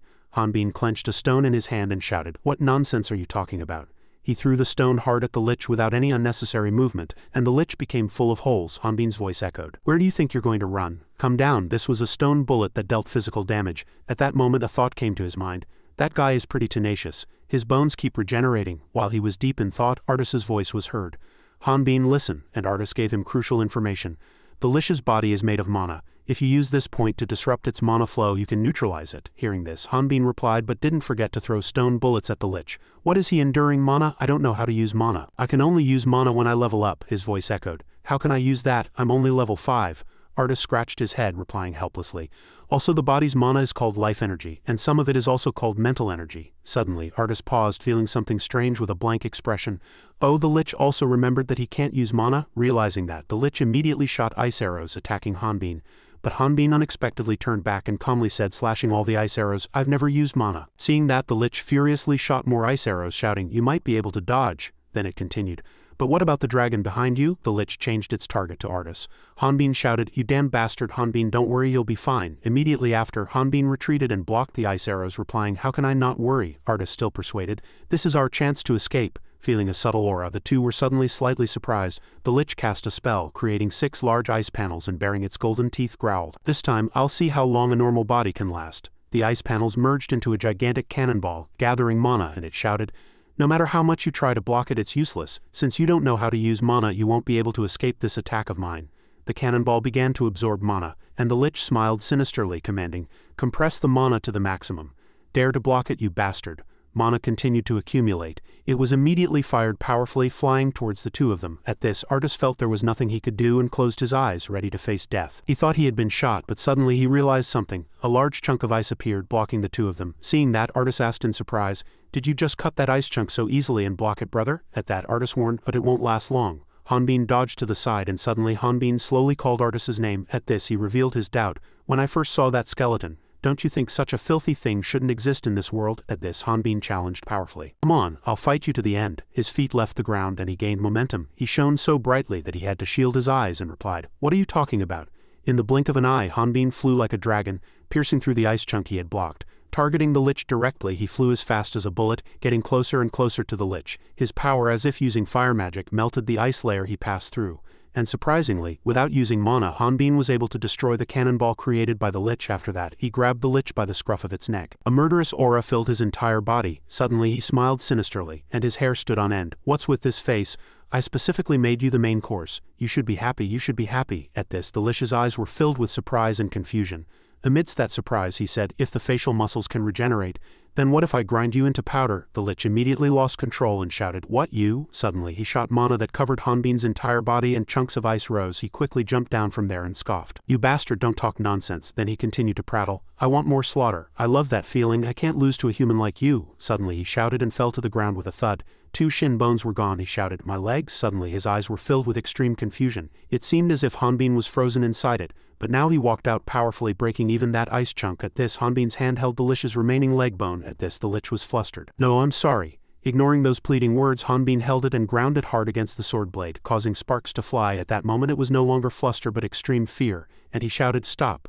But Hanbin, as if out of control, ground it even faster than before. Time gradually approached dawn. Artus's entire body began to transform. At that moment, Hanbin opened the cap of a potion bottle with his mouth. covering the thick white smoke with one hand. After that, he poured it over Artis's body, who had returned to human form, he said painfully and weakly, supported by Hanbin. Fortunately, this healed the wounds a little, Hanbin replied. Why do you become naked when you return to human form? Saying that, he covered him with clothes. Artis replied, I always wished for clothes that would never tear. Suddenly, he wondered. By the way, what happened to the lich? Hanbin said. I subdued him. Surprisingly, his method of subduing was to impale his sword into the lich and grind another leg bone into white powder, sprinkling it over the lich's body. The lich lay there groaning. My legs, my arms, he shouted in despair. Damn it. At this, Hanbin explained, earlier you said that the skeleton's body is made of mana, and if you use this method you can neutralize it. It'll prevent him from escaping. The lich struggled and screamed, Let me go, I'll kill you. Artis spoke, but the lich was still alive. Hanbin asked worriedly, But Artis, are your wounds okay? He lowered his voice, slightly embarrassed. As far as I know, that potion won't help much. Artis laughed upon hearing that and reassured him, It's all right, I'm fine. I didn't expect you to catch him so easily like that. Suddenly his voice turned a bit sad, but even though I'm a dragon I couldn't kill him. Someone as strong as you, Hanbin became curious as Artis suddenly stood up. Wait, Artis, you mean? He quickly replied. We can't let him survive any longer. As he approached the lich, it was terrified. What are you doing, dragon? Are you here to mock me even in this state? However, he silently grabbed the lich's leg and poured mana into it. Immediately, its body reacted strongly. A sharp scream erupted. Blue smoke billowed from its mouth. Hanbin, observing from the side, immediately assessed, Is it in pain like when Sevina did that? Artis turned and explained, Ordinary people's mana circulates around their bodies, but I reversed the mana flow in this skeleton. A mage's body is made of mana, so it will feel pain. At this, he threatened, If you don't want to die like this, tell me the truth. Then Artis asked, Who exactly are you? Why did you kill innocent hunters? Blue smoke continued to pour from its mouth. Suddenly gold coins spilled out from it. Hanbin was slightly startled. Like this, the lich laughed manically. So you young dragons still don't know how the world has changed? I used to be friends with a 500-year-old dragon and a comrade too. Hearing that, he was surprised. Comrade? Hanbin, observing the patterns on the gold coin, said, Peaceful earth, great earth. Then the lich said loudly, From now on I will watch how this world ends. An unexpected end. Its teeth slowly changed from golden to ice blue, and suddenly its two jaws clamped shut. Hanbin's eyes widened in disbelief. Artis was no exception. He stared blankly. With a loud bang, the sky turned blue. On the other side, 2 blankets were neatly folded. A voice was heard. Okay, take 2 soft fur blankets. Other items were also being organized. This person checked a list, looking at a few tables and claw-sharpening tools. Did I forget anything? Effie sighed. It's really hard to choose only essential items, but at this moment there was no other way. Effie laboriously dragged a large load 3 times the size of his body. Let's go to find a new home. Its teeth were clenched tightly, moving with difficulty. Do I really have to abandon these? He tried to, but couldn't bring himself to do it. Tears burst from Effie's eyes, and he clutched his belongings, sobbing. I thought I would never get them again, Effie whimpered. No, but too many strange things were happening in this place. At this point he began to recall. Suddenly, for unknown reasons, fire appeared and burned down my entire garden. In another situation, when I tried to put out the fire and go to sleep, a huge chunk of ice suddenly appeared and stabbed me. At this he was huddled in a corner covered by a blanket, but another thing happened. A few hours later an earthquake occurred again. Looking in the mirror he felt he couldn't get proper sleep like this. My body has become rough from lack of sleep. Suddenly, Effie thought of something terrible and was terrified. How did all of this happen in just one night? Could it be because of that person? Is the goddess angry because I helped him? He hugged his belongings again and cried, I'm just a cute and pitiful wyvern. Just then, a shadow suddenly appeared. He uneasily looked back at the door, but it was empty. Outside it was raining. I just felt like someone was there. Effie started to feel uneasy. No, I need to pack quickly and leave this place. Suddenly Alejandro said, a talking wyvern. Effie was completely terrified by this sudden appearance. How long has this guy been here? And he heard me talking. Suddenly Alejandro waved his hand. Hello, don't worry, I'm just looking for some friends, he wondered. Friends? Friends? As far as I know, no one lives in this area, the man replied. I know, I'm just looking. At this, Effie was very wary. I haven't met anyone in over a year, I don't think I can help. Suddenly he approached and said, no, I just want to ask, but his movement was followed by drawing a sword and moving backward. But my friend is a 21-year-old skeleton. Blue light emanated from its teeth and occasionally lightning flashed. Then it clamped its mouth shut. It gradually began to crack. Leslie's eyes widened in shock. His teeth also contained mana stones. Then is he going to self-destruct? Her hands gripped the white skull tightly, transmitting power. Even with his own mana he can't fully control it. Then a voice suddenly came. What? This guy? Leslie shouted. Run. Her eyes slowly closed. It's about to explode. Get out of here, otherwise. Thick hair fluttered in the air. It's too late. Soon after, they moved to another location. Leslie looked around. It looks like a bomb exploded here. She looked at the other person and said, Richard, what did the system say? He looked around and said, judging by the amount of mana remaining, the one who used this magic was Sinhan, who self-destructed about a week ago. However, Leslie still had many questions. Did Han commit suicide? But he's a skeleton. How can he die? Suddenly, Alejandro appeared from nowhere. Leslie, what are you doing here? The sharp sword swung without stopping. He swung his sword in defense with a teasing expression. Calm down. Leslie was completely out of control. Alejandro, if you don't want to lose that arm, I warned you not to lay a hand on my body. However, Alejandro still joked and teased, "Leslie, don't treat me like an enemy. Wouldn't it be better for us to get along?" Every word he spoke made Leslie's eyes red. "Or would you prefer that we fight until one of us dies?" A ray of light illuminated the entire area. Richard put away his sword and warned, "Before that happens, I'll deal with both of you first," he seriously reminded. "Alejandro, it seems you're a bit late. This is where Han died." His name was muttered from his lips. "That skeleton guy." Richard immediately clarified the issue. He tried to destroy himself, but he exceeded his capabilities. The explosion radius was too large, making it difficult to find traces of the enemy. "That's my current thought." Alejandro rested his hand on his chin, lost in thought. Why did he self-destruct? That's strange. Leslie was also curious. He's immortal, so why would he do that? It's said that for the first time in history, a level 72 creature self-destructed. But the man wanted to clarify. "I'm curious." Alejandro immediately posed a question. "Why was he here? But I found that the area where Sinhan fought was about 2 kilometers away shortly after I arrived here." Richard looked at him closely, suspicious of the man. Did someone like him get pushed so far as to self-destruct? But there are no other energy reactions besides Sinhan's magic, so what method did that man use? On the other hand, Hanbin thought the problem was quite simple. "You just have to kick it," Artis asked again, as if unable to understand.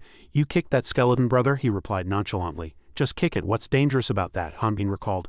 "But that explosion was quite big, he didn't think it was a big deal. What's so difficult?" But he became more cautious. "Didn't he think that if he kicked it hard it would explode?" he asked again with a blank expression.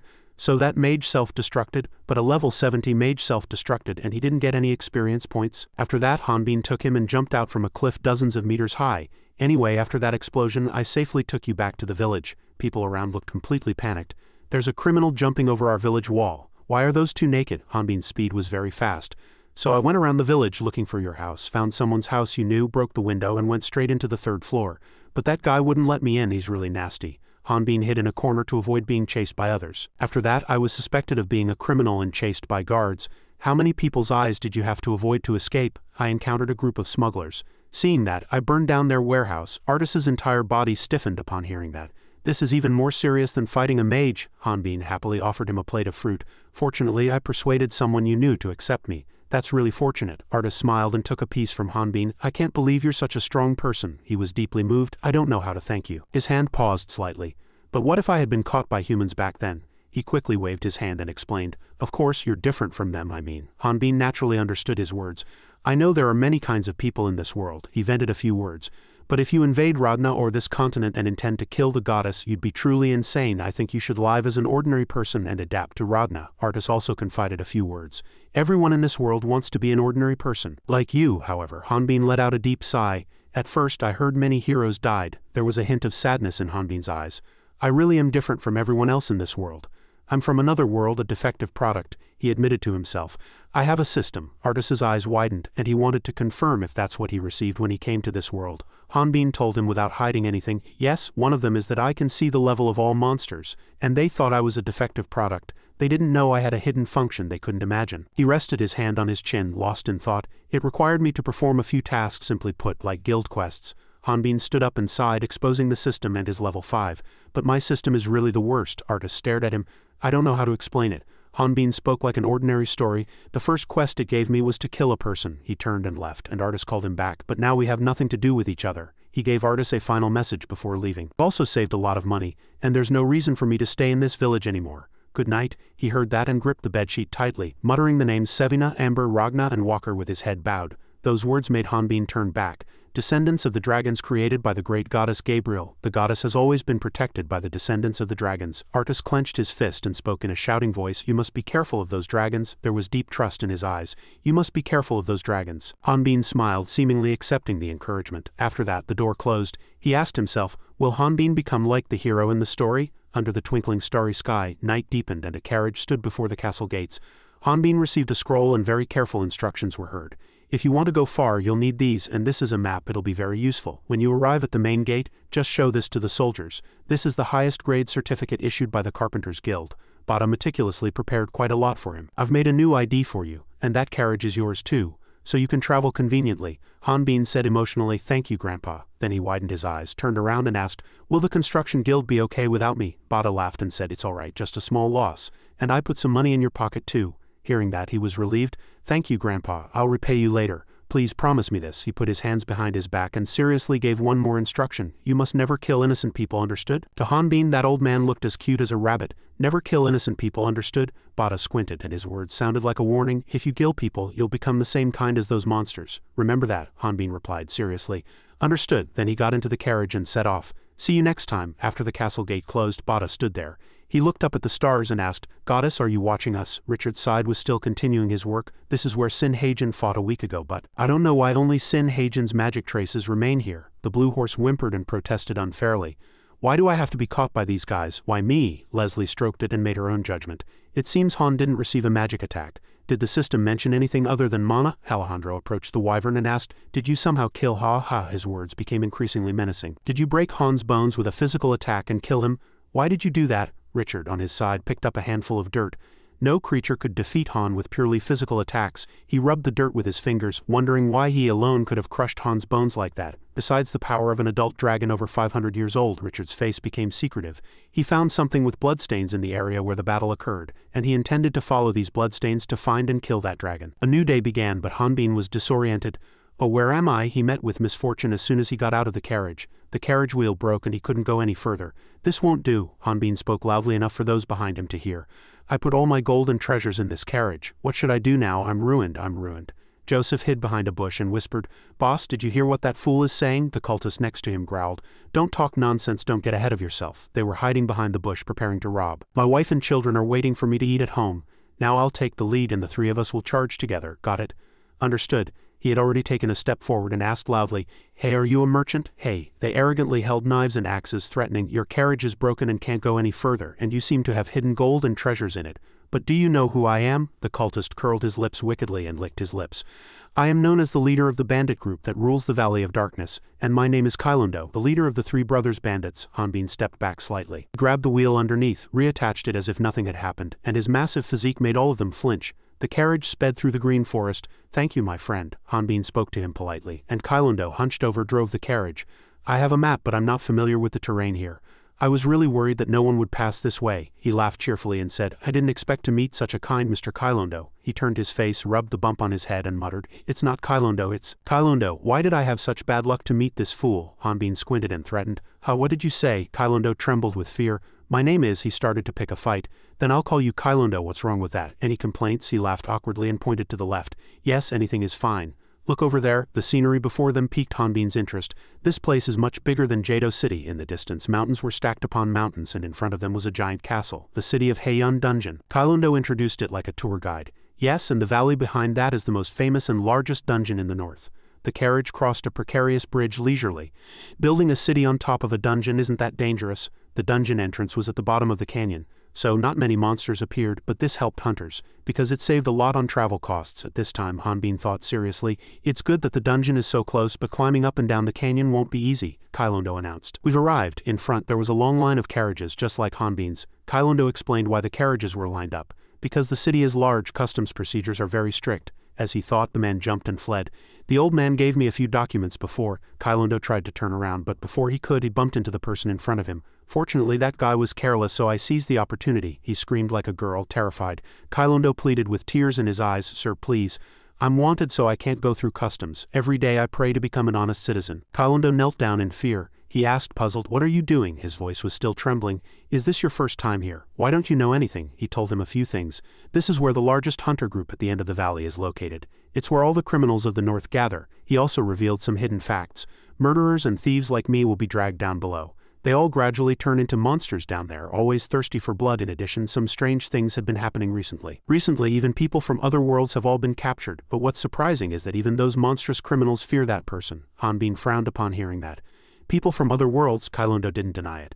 Yes, we definitely think that person is from another world. He slightly turned around, his voice trembling even more. If I get caught, my mom and daughter. Guards also appeared from behind. What's going on? Kailundo was too scared to even look. Hanbin pressed a wad of money into his hand. He said to them, It's nothing, I just gave him a few items. This is my pass. Hanbin added a few more words. I'll take care of this and be back as soon as possible. Kailundo held the wad of money and asked, puzzled, Sir, what is this money? Hanbin, without looking back, advised him, Start over from scratch and do business. He sincerely said, Mister, listen to me and wash your hands clean. Kailundo bowed his head, not daring to look up. Yes, Hanbin walked away coolly. Kailundo moved, slumped to the ground. I'll use this gold coin where it's needed. He tightly closed his eyes. The cool feeling disappeared, replaced by a feeling that something was wrong. He hastily fumbled inside the gold coin. Then what's the money in my pocket?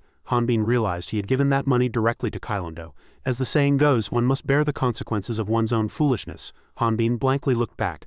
Mr. Condoro, I gave it to the wrong person. The scene changed to a signboard full of Arabic letters. Hundreds of people were holding various billboards signing up for Hunter's Insurance 12X, Helios Armor 80 off, high-quality goods sold here. The colossal Hanbin walked into the crowd. His face was thin, as if he were dying. I'm really ruined. I only have a few coins left. How am I going to live? Hanbin had cut off his own means of survival. I haven't even spent the money I earned all morning. He wandered through the crowd like a lost soul. I used to be so frugal, never spending a penny. Is this my fate after leaving the village? He searched with a pale face. Where should I find the Porters Guild now? And then a sign caught his eye. Rick's legend will fix Gugu. Looking for a person named Eric. Hanbin's small eyes stared at it. Artis was very happy to see him. Hanbin immediately grabbed him and ran out at dusk. Artis and Hanbin sat in the hallway casually drinking tea. He looked out and spoke about this place. There are many better places than this city. Drinking tea and enjoying oneself here will completely erase all problems and worries. He picked up the teacup and broke it. Yes, I think so too. Then Artis asked, puzzled. No, but why did you arrive 2 days late? Hanbin, annoyed, poured all his complaints onto the very peaceful Artis. I think I should be asking you, Sevina, why are you here? Plus you arrived 2 days earlier. But the reason I'm late is because I got lost. His face was full of question marks. What are you talking about? Didn't you hear anything from the president of the construction association? Hanbin was now furious. To meet this guy here again. Grandpa Bata's words echoed in his ears. I'll send someone you really like to pick you up so you can arrive there safely. He no longer had the energy to be angry. He covered his face and felt helpless. Anyway, thanks for the meal invitation, but don't get involved with me. Nothing good will come of it, got it? He looked around the house. I'm thinking of buying this house, would that be okay? Hanbin kept prodding him. Sevina, do you understand me? Artis looked at him with wide eyes and said, You won't find anyone as strong as me again, will you? Hanbin corrected him. I'm only level 5, what are you thinking? Artis tried to say something more. Yes, but, he unpleasantly followed up, if you become famous, the Heresy Inquisitor will be the first to find you. Hanbin closed his eyes and added, Anyway, with my level, I can't become a famous hunter and meet the goddess, so I tried to hide my identity to level up. Hanbin's voice was slightly whiny. I can't live in a place without monsters. Artis soothed Hanbin. Are you really despairing? Then, feeling thirsty, he asked, By the way, Sevina, do you have water? Artis pointed to where the water was and said, Open the refrigerator over there. In the Middle Ages, a refrigerator appeared. Hanbin was extremely surprised. There's a refrigerator in this world? Artis saw him exaggerating so much and said, Is it that surprising? Hanbin touched the refrigerator in front of him, overjoyed. I thought I'd never see it again when I was on the Rock Mountain. Now I can enjoy cold water and ice cubes, right? He grabbed the refrigerator handle, but as soon as he opened it, a system notification popped up. Level insufficient. Level 10 required for use. He was angry and kept shaking the refrigerator. Damn it, why do I need a level to open a refrigerator? Artis shouted from behind, trying to stop him.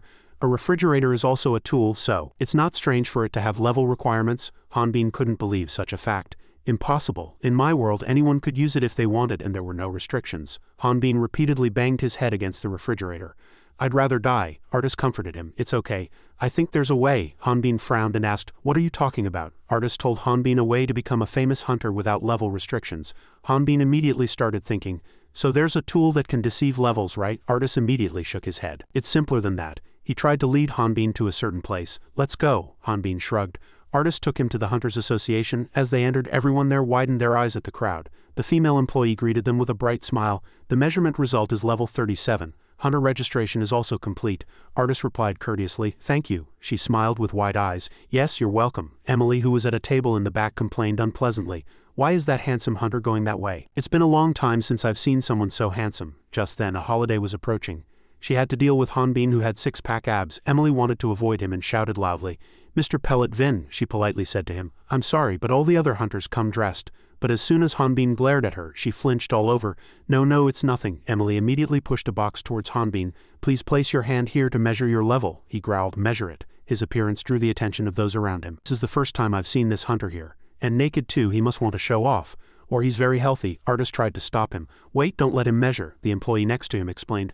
How can he register with the Hunters Association without measuring, sir? His face was filled with worry. Hanbin gripped it tightly with 5 fingers. This stone, Emily said in a trembling voice. Yes, he arrogantly growled, it's really trash. I hate this. He immediately smashed it. How dare you play with me? You want to measure my power? The box instantly shattered into pieces. Behind Hanbin, people started whispering. Smashing a level measuring stone with one hand, this isn't a problem. They kept guessing. Is that guy really a hero? Artis heard this and smiled slightly. Impossible. But look at his body, that body isn't an ordinary person's. I've heard rumors before, but I didn't think it was true. Emily placed her hand on her chest and politely asked, "Excuse me, sir. Are you from the Bantara tribe?" He immediately stepped forward and confirmed Hanbin. Yes, he is from the Bantara tribe. Before that, he and Artis had talked on the roof of the Bantara family's house. Hanbin didn't quite understand the intention. Why are you saying that? What does that have to do with me taking off my clothes? Artis broadened his knowledge. Bantara warriors are proud to show off their bodies, but he felt it was a hobby of the Bantara tribe, not that they like being naked. But do I resemble them that much? He was constantly writing. The Bantara family is a minority group living on poor islands in the Far East. Their tradition is to be naked to prove that they are members of the Bantara tribe. In other words, it is the pride of the Bantara tribe. Level 40 Wild Kerry Koto's 84-year-old grandfather. Bill's mother, Level 8 Kim Mong.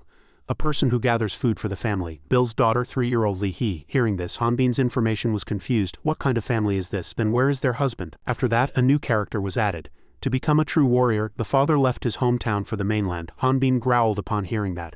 Why are you adding me? I never complained to anyone, Artis said softly. That's the rule of the Bantara tribe. He sat in a corner clutching his legs and whining. I'm really embarrassed to always walk around naked, plus putting me in such a strange family. What's the benefit? Artis increased the persuasiveness of this matter.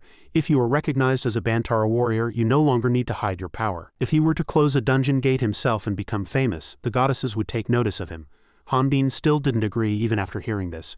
But I have to get my level measured for them to believe me. Artis provided one more detail. At that moment, Hanbin had smashed the level measurement stone. He again shouted unpleasantly. Why do I have to do that? He smiled. I'll take care of everything. Thanks to the plan proceeding smoothly, everyone here believed the Bantara tribe. Why did the Bantara tribe come here? He said. They came to this continent to become true warriors and bring glory to their hometown. Artis glanced back slightly, and Hanbin certainly looked like a Bantara warrior. The stone was now nothing more than a twisted fragment, and the staff seemed quite surprised. But why did you break that stone? Hanbin crossed his arms and said, restraining himself. I apologize, I got a bit excited. And he said with an apologetic expression, I apologize to everyone, this friend doesn't know much about this world. After that, Artis stood in front of Emily and persuaded her. As we all know, that stone slightly absorbs human mana, which is taboo for a Bantara warrior. Hanbin chimed in to add credibility. That's right, I really hate stones. Artis even actively offered to compensate for the damage. Of course, we will fully compensate for all damages to the broken stone. Because of his charm, Emily blushed and turned her head away, but still had to maintain a solemn demeanor. But how can he register as a hunter without that? Artis Ben offered a solution by presenting an emblem. It's all right. He's not a hunter, so he can be registered as my escort knight.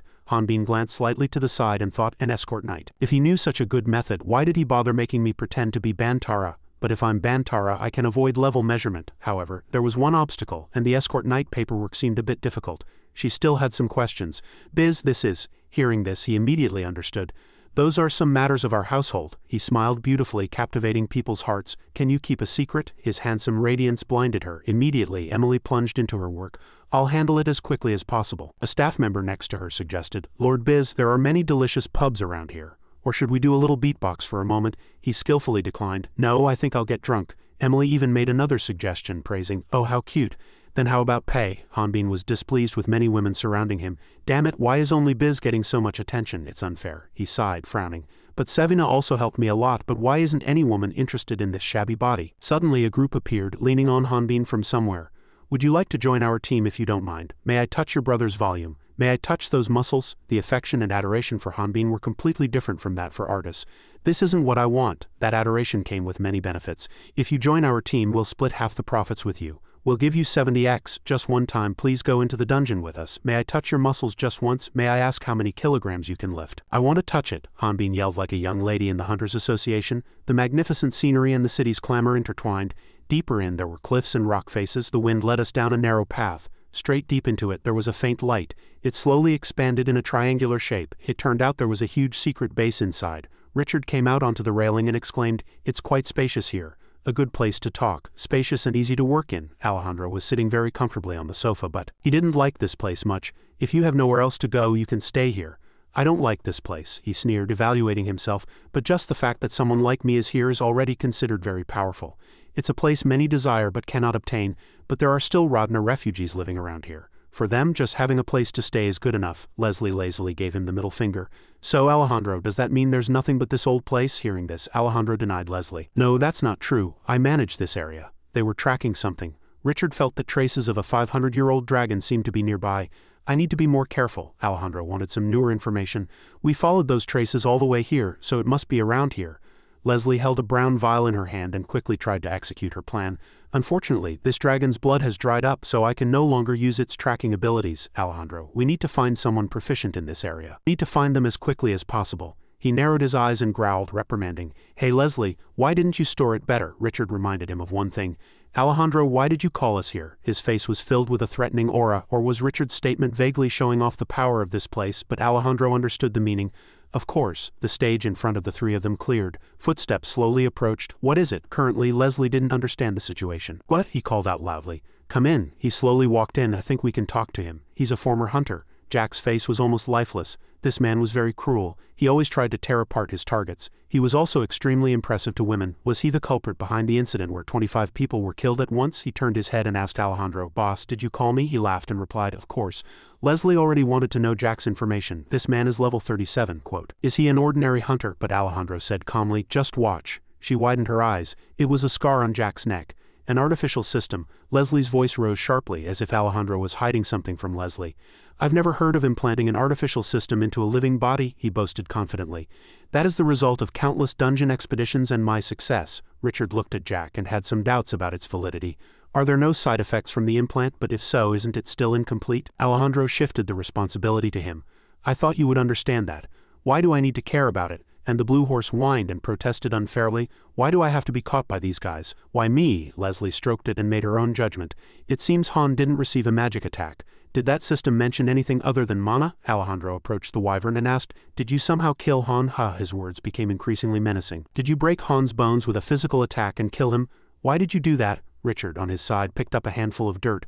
No creature could defeat Han with purely physical attacks. He rubbed the dirt with his fingers, wondering why he alone could have crushed Han's bones like that. Besides the power of an adult dragon over 500 years old, Richard's face became secretive. He found something with bloodstains in the area where the battle occurred, and he intended to follow these bloodstains to find and kill that dragon. A new day began, but Hanbin was disoriented. Oh, where am I? He met with misfortune as soon as he got out of the carriage. The carriage wheel broke and he couldn't go any further. This won't do, Hanbin spoke loudly enough for those behind him to hear. I put all my gold and treasures in this carriage. What should I do now? I'm ruined. Joseph hid behind a bush and whispered, Boss, did you hear what that fool is saying? The cultist next to him growled. Don't talk nonsense, don't get ahead of yourself. They were hiding behind the bush preparing to rob. My wife and children are waiting for me to eat at home. Now I'll take the lead and the three of us will charge together. Got it? Understood. He had already taken a step forward and asked loudly, Hey, are you a merchant? Hey. They arrogantly held knives and axes, threatening, Your carriage is broken and can't go any further, and you seem to have hidden gold and treasures in it. But do you know who I am? The cultist curled his lips wickedly and licked his lips. I am known as the leader of the bandit group that rules the Valley of Darkness, and my name is Kailundo, the leader of the three brothers bandits. Hanbin stepped back slightly. He grabbed the wheel underneath, reattached it as if nothing had happened, and his massive physique made all of them flinch. The carriage sped through the green forest. Thank you, my friend. Hanbin spoke to him politely, and Kailundo, hunched over, drove the carriage. I have a map, but I'm not familiar with the terrain here. I was really worried that no one would pass this way. He laughed cheerfully and said, I didn't expect to meet such a kind Mr. Kailundo. He turned his face, rubbed the bump on his head and muttered, It's not Kailundo, it's Kailandro. Why did I have such bad luck to meet this fool? Hanbin squinted and threatened. What did you say? Kailandro trembled with fear. My name is, he started to pick a fight. Then I'll call you Kailundo. What's wrong with that? Any complaints? He laughed awkwardly and pointed to the left. Yes, anything is fine. Look over there. The scenery before them piqued Hanbin's interest. This place is much bigger than Jado City. In the distance, mountains were stacked upon mountains, and in front of them was a giant castle, the city of Heian Dungeon. Kailundo introduced it like a tour guide. Yes, and the valley behind that is the most famous and largest dungeon in the north. The carriage crossed a precarious bridge leisurely. Building a city on top of a dungeon isn't that dangerous. The dungeon entrance was at the bottom of the canyon, so not many monsters appeared, but this helped hunters, because it saved a lot on travel costs. At this time, Hanbin thought seriously, It's good that the dungeon is so close, but climbing up and down the canyon won't be easy, Kailundo announced. We've arrived. In front there was a long line of carriages just like Hanbin's. Kailundo explained why the carriages were lined up. Because the city is large, customs procedures are very strict. As he thought, the man jumped and fled. The old man gave me a few documents before. Kailundo tried to turn around, but before he could, he bumped into the person in front of him. Fortunately, that guy was careless, so I seized the opportunity. He screamed like a girl, terrified. Kailundo pleaded with tears in his eyes, Sir, please. I'm wanted, so I can't go through customs. Every day I pray to become an honest citizen. Kailundo knelt down in fear. he asked, puzzled. "What are you doing?" His voice was still trembling. "Is this your first time here? Why don't you know anything?" He told him a few things. This is where the largest hunter group at the end of the valley is located. It's where all the criminals of the north gather. He also revealed some hidden facts. Murderers and thieves like me will be dragged down below. They all gradually turn into monsters down there, always thirsty for blood. In addition, some strange things had been happening recently. Recently, even people from other worlds have all been captured, but what's surprising is that even those monstrous criminals fear that person. Hanbin frowned upon hearing that. People from other worlds, Kailondo didn't deny it. Yes, we definitely think that person is from another world. He slightly turned around, his voice trembling even more. "If I get caught, my mom and daughter..." Guards also appeared from behind. "What's going on?" Kailondo was too scared to even look. Hanbin pressed a wad of money into his hand. He said to them, "It's nothing, I just gave him a few items. This is my pass." Hanbin added a few more words. "I'll take care of this and be back as soon as possible." Kailondo held the wad of money and asked, puzzled, "Sir, what is this money?" Hanbin, without looking back, advised him, "Start over from scratch and do business." He sincerely said, "Mister, listen to me and wash your hands clean." Kailondo bowed his head, not daring to look up. "Yes." Hanbin walked away coolly. Kailondo moved, slumped to the ground. "I'll use this gold coin where it's needed." He tightly closed his eyes. The cool feeling disappeared, replaced by a feeling that something was wrong. He hastily fumbled inside the gold coin. "Then what's the money in my pocket?" Hanbin realized he had given that money directly to Kailondo. As the saying goes, one must bear the consequences of one's own foolishness. Hanbin blankly looked back. "Mr. Kondoro, I gave it to the wrong person." The scene changed to a signboard full of Arabic letters. Hundreds of people were holding various billboards signing up for Hunter's Insurance 12X, Helios Armor 80 off, high-quality goods sold here. The colossal Hanbin walked into the crowd. His face was thin, as if he were dying. "I'm really ruined. I only have a few coins left. How am I going to live?" Hanbin had cut off his own means of survival. "I haven't even spent the money I earned all morning." He wandered through the crowd like a lost soul.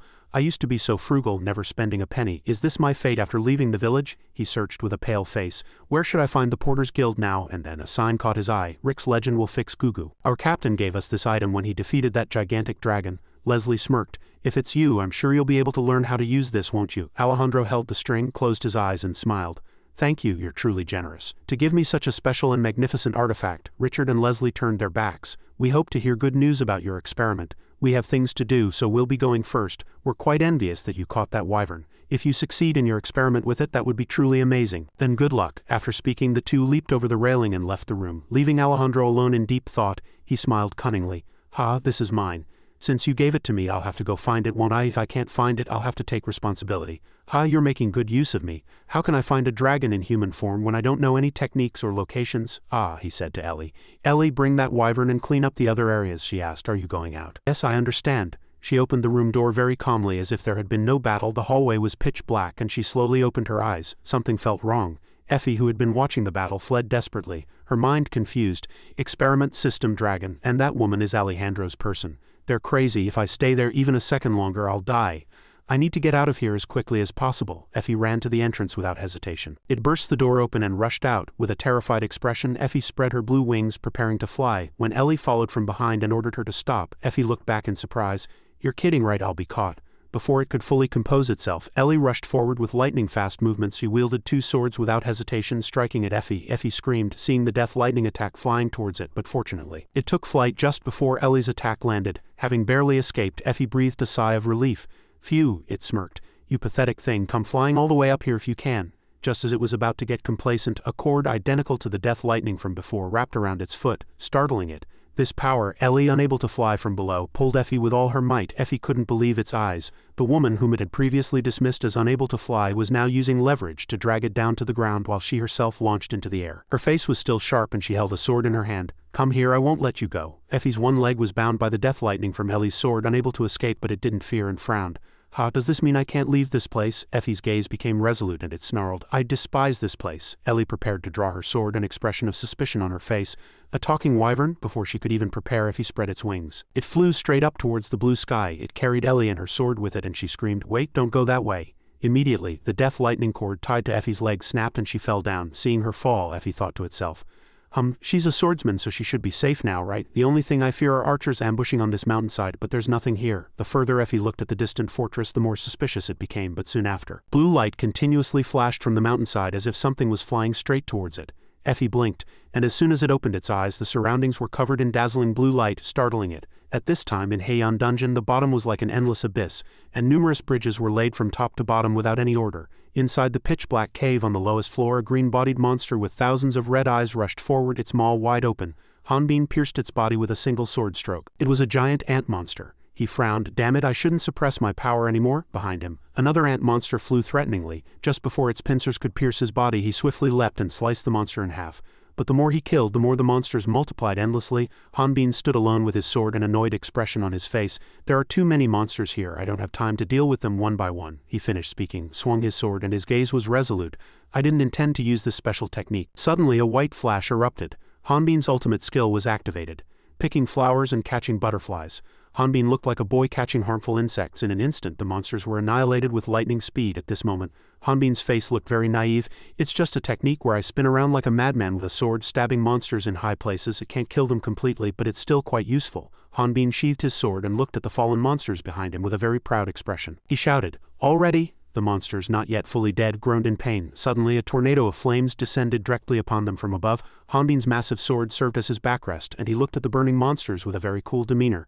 Now they were pathetic corpses. Blue bubbles suddenly rose from their corpses, and Hanbin wondered, are these life energy? Blue bubbles continuously emerged from the monsters' dried-up corpses, and he found it very interesting. I've never seen anything like this before. He immediately turned to Artis and asked, "What do you think?" Artis was the one who had just fired the flame tornado. Hanbin, "I'm sorry, I accidentally intercepted your monster. It's alright, it'll be good for me in the future if you level up. But you know, why isn't my level increasing?" Artis shook his head and explained, "Levels can't increase that easily." Hanbin was suspicious. Why? Artis had no choice but to continue explaining. That's because level reflects an individual's overall ability to control the flow of power and life within their body. As I told you before, it's clearly revealed through your system. So it makes sense that leveling up is as difficult as changing a person's bone structure. At this moment, Hanbin's face looked very bored. "I know, but can dragons absorb experience whenever they kill an opponent?" Artis said seriously. "No, we dragons don't absorb it. We take it in and assimilate it into our dragon core. But this power can be extremely unstable. We can only accept it if we overcome that instability." Hanbin's face was clearly filled with surprise. But he quickly calmed down again. "Therefore, to level up, we have to deal with that sensation. But if we absorb too much, we'll die. That's because of the very essence of our lives." After speaking, Artis transformed back into human form, and Hanbin interrupted him. "Could you please put on some clothes before you speak?" The two continued their conversation.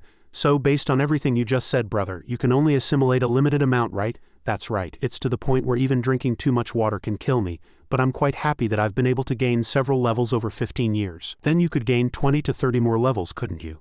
15 years, huh? Artis, how old are you?" "I'm 150 years old this year." "Then you're an old man." "What nonsense are you talking about? 150 years old is just adolescence. Dragons can live for over 1,000 years, and Hanbin was even more shocked. "What?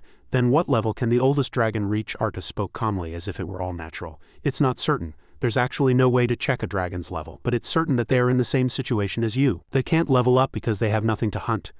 It's not that there aren't many high-level monsters for them to hunt. Besides, being discovered by humans is also very troublesome." The two conversed as they headed towards the dungeon ladder. The ladder slowly descended to the deepest floor. They were still discussing levels. Not only that, but older dragons required an enormous amount of life energy to level up.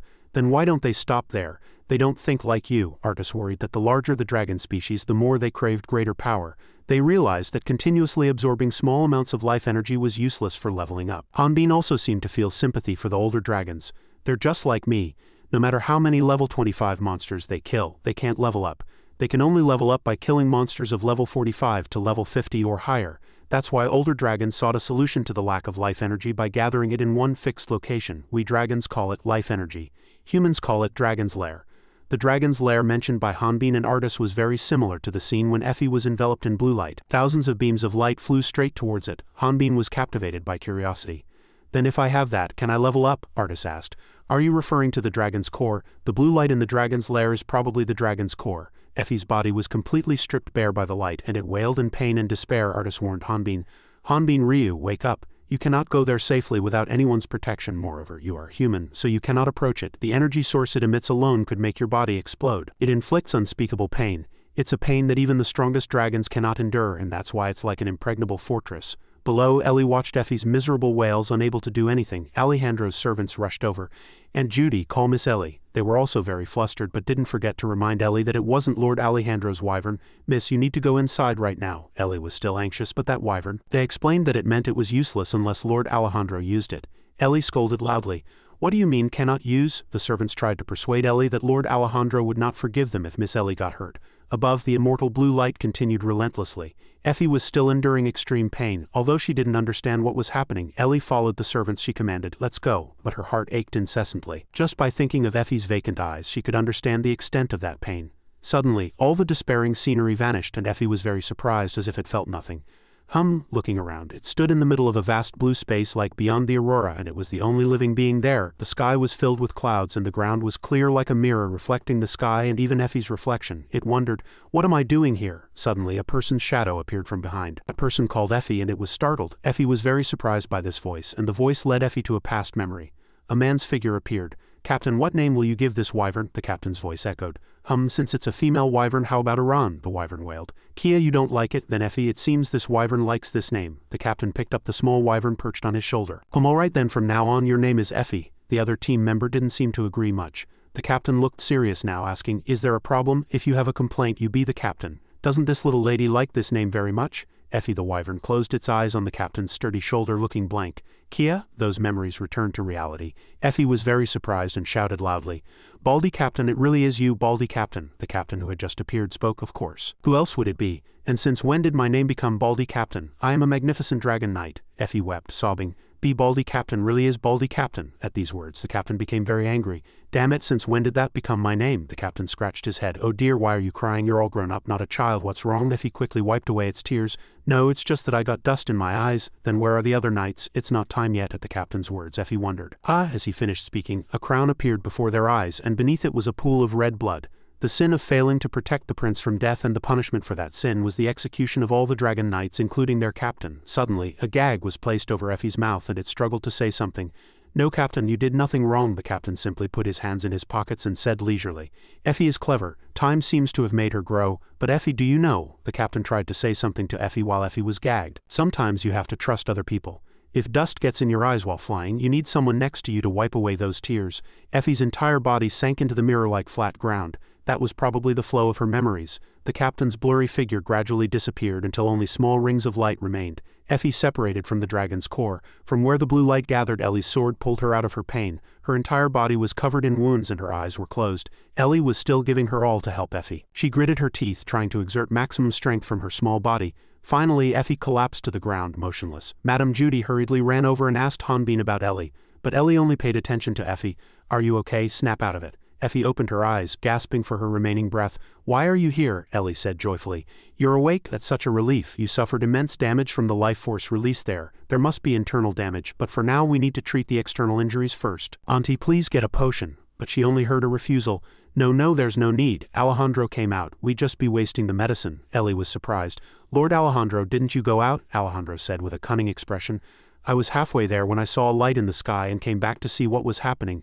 I didn't expect this wyvern to try to escape from you. Ellie tried to explain, but Alejandro kicked her with his foot. This wyvern has sustained immense damage from that source of life force. Even real dragons find it hard to endure. Tisk, this wyvern is beyond hope, and you're trying to save this wyvern with just one potion. I wonder if it's worth it. Do you really want to do that? Just freeing it from pain is enough. Alejandro turned and said goodbye. Ellie could no longer tolerate his dirty words and tightly gripped her sword. Your name, I'm Ellie. Can you close your eyes for me? Then she stroked Effie's head and said, imagine your favorite food, something with a lot of water. Now slowly turn the water into grains. It won't hurt anymore. This feeling will come naturally. Ellie closed Effie's eyes, drew her sword and comforted her. You're doing well, Effie. That's the most comfortable way. With one swing of the sword, a sharp sound echoed. Blood dripped from the blade. Ellie asked Alejandro, can I have a potion now? Alejandro was very surprised. Ellie had cut her own hand and blood was still flowing. Is this wound worth one potion or is it still not enough? Then she tried to swing her sword one more time. This made Effie extremely afraid. Madame Judy next to her intervened. Miss Ellie, please stop, Lord Alejandro. Alejandro clicked his tongue. His face was cold. This wyvern is worthless. This is only once, Ellie. This will never happen again, Ellie said without changing her expression. Thank you. Lord Alejandro. In the room, her burn wounds were bandaged. She gradually regained consciousness, her face filled with extreme rage. No need to make excuses, it's really bizarre. What kind of scheme are you concocting by doing this? What's your reason for saving me? Ellie was simply watering a plant calmly. The reason is, I have a reason. I asked Effie, have you ever planted a tree before? She wagged her tail. I had a small garden, but suddenly she was surprised. Surely you're not trying to eat me with the plants, are you? Ellie explained. No, I don't eat my flowers, but she was still scared. I don't believe you, Ellie added. I've been able to see the world through an artificial system since I lost my sight. I can't see any colors, but I can perceive them. but it's hard to see inanimate objects, so I raised plants. Anyway, we humans don't water plants that are completely sick or withered. You're the same. Even though you were so injured, you didn't give up. You rose again from a withered branch. Effie suspected that was why she had asked for the potion. Looking at the wyvern in front of her, Ellie revealed more. Most people like me have systems, but we're not free. But you are much luckier than us. I can see it. Life force is circulating through your body, and I think you have a dragon's core, Effie retorted. That's impossible. I'm a wyvern, but Ellie still insisted. No, isn't a wyvern a type of dragon? Perhaps that's why. Besides, you're a very smart wyvern. Effie still didn't believe her words. Does that mean that in the process of receiving that damage, I instinctively created something? Wait, I'm sure the name Alejandro is looking for that. At this, Ellie clearly said, the dragon's core. It's the last and most important material needed to complete my artificial system, but I brought you here, Effie, without telling him. You always thought I was his slave, didn't you? Effie tightly closed her eyes. If she says that, then she might not be close to him. No, she could be pretending. But since I survived, I can't say she planned all of this. No, but what would happen if I ran away now? No. If I only speculate like this, I won't know her true purpose. So she covered her face and asked Ellie, you said you can identify with your eyes, but you can't see anything, right? Is that correct then? Ellie insisted. Alejandro, Effie made her face into that disgusting guy's face. How's this? This made Ellie laugh. It kept coming closer to her. Come here, Daddy. No, stop. Ellie was flustered and covered her face. Effie still didn't stop and came back. She just shook her head. No, stop. The two played like that in Ellie's room. On the other side, in a shabby house, Alejandro was unpleasantly picking his ear listening to Emin speak. Lord Alejandro, this is a list of hunters who leveled up last month, but Alejandro waved his hand, sending the stack of papers flying. No, they won't be there. Emin was extremely flustered. What do you mean? The hunters you're looking for aren't here, Alejandro said. That's impossible. I think they'll save money for it and go to the center of the continent, and becoming a hunter is the only way to earn enough money for such a journey. Emin understood. If you're looking for people level 50 or higher and not very noticeable, I think I have this. It was a hunter's newspaper. Alejandro was curious. Emin added, these hunters are probably not the people you're looking for. Their levels are too low and they're not very noticeable. The newspaper caught Alejandro's eye. Oh, who's this guy? The picture in the newspaper was of Hanbin and Artis. Alejandro smiled slyly. I seem to think differently than you. In Taman 27th floor, inside a volcanic crater, a terrifying spider attacked Brad, but he blocked all attacks. He provoked his friend behind him. Martin, you seem a bit dull. Do you need help? Martin blocked an attack and replied irritably, stop equivocating. I can't lose to something like this. Brad laughed excitedly. He held his spear, swung it and shouted, then! He pierced the terrifying spider hundreds of times with lightning speed, shattering it. Martin blasted his enemy away. They stood with their backs to each other in a defensive stance. Brad asked, I was faster, wasn't I? Martin immediately replied, I've killed far more monsters since we entered the dungeon. Brad frowned and replied gruffly, what are you talking about? I killed 10 more than you, but anyway we're hurt. Tell her heal us first. Suddenly, two girls trapped in a spiderweb screamed, making the two turn back. They said in surprise, where did this spiderweb come from? Sister, look over there. Above their heads a spider was slowly approaching and Phil screamed in terror. Seeing his comrade in danger, Martin called Elphil and Brad shouted loudly, don't move, we'll come save you. But before they could charge, he was hit on the shoulder by something. Brad recoiled and Martin immediately asked, Brad, are you all right? Brad looked up and asked himself, what the hell is this situation? Tarantula Knight. How did I encounter it now? Martin faced the group, assessing the situation. We won't be able to fight without Bob. Brad clearly understood and replied with a frown, but we can't escape now. But suddenly a strange hand grabbed something and froze it. No sooner had he finished speaking than the cave was surrounded by cold air and the spiders were unable to move. Brad asked in surprise, stammering as he turned to look down, why did it suddenly get so cold? Did someone use magic? Martin replied, still vigilant. I don't think this is that monster's magic. Hey, look over there, that spider is dead. Hearing their words, the voice from earlier rose and denied, no, it just lost consciousness. Suddenly, as two people blurted out, they quickly turned and asked, who are you? Aren't you the mage Artis and a strange warrior? Artis quietly put away his staff and said, we had no intention of interfering, but why don't you save those ladies first while we deal with this monster? Time passed and Brad's party accompanied Artis's party. Martin walked and said, it's an honor. We feel relieved and lucky that you helped us. Artis smiled slightly and said, no, we should be the ones thanking you for showing us the way. Martin continued, I heard rumors that Lord Artis is a fire mage, but that's not your only magic, is it? Artis smiled awkwardly and replied, just a little. The two girls looked at him with curious eyes and said, sister, I like this kind of man. Elle intervened, me too, I'm Elle. Honestly, your face is really handsome. Phil introduced herself, and I'm Phil. Seeing them talking nonsense, Martin shouted, you two, what are you talking about? Be quiet.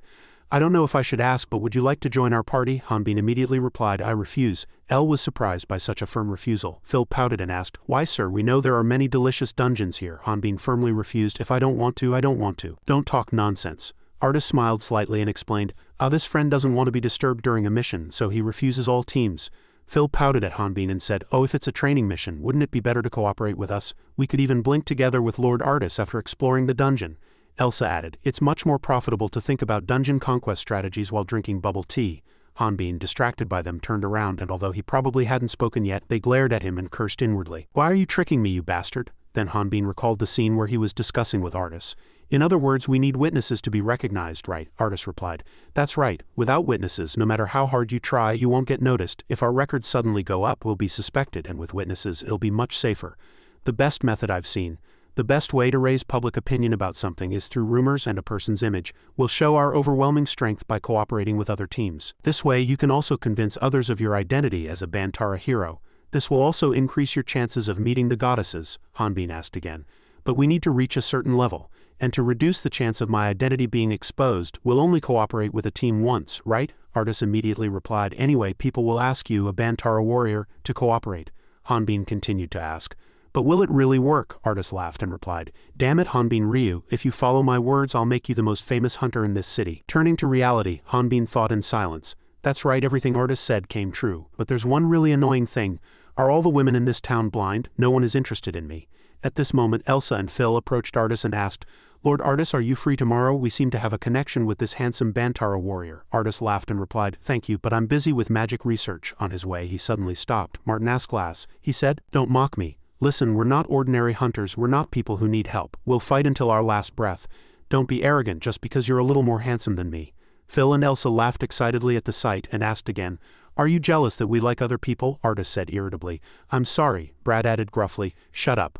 Honestly, you two don't even deserve to be hunters yet." No sooner had he finished speaking than Hanbin appeared before him, revealing his solid body, and he stammered. He asked in surprise, "Is he already acting like this just because someone said a few bad things about his master?"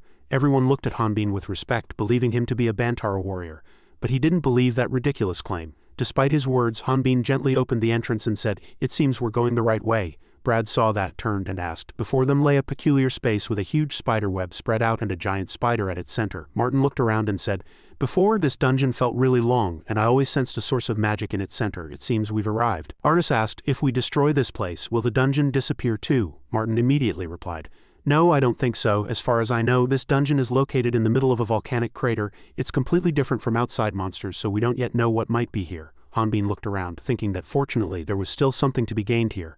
But Brad saw something and shouted, "That's an artifact." Martin saw it, approached, and reminded him, "Brad, don't forget this."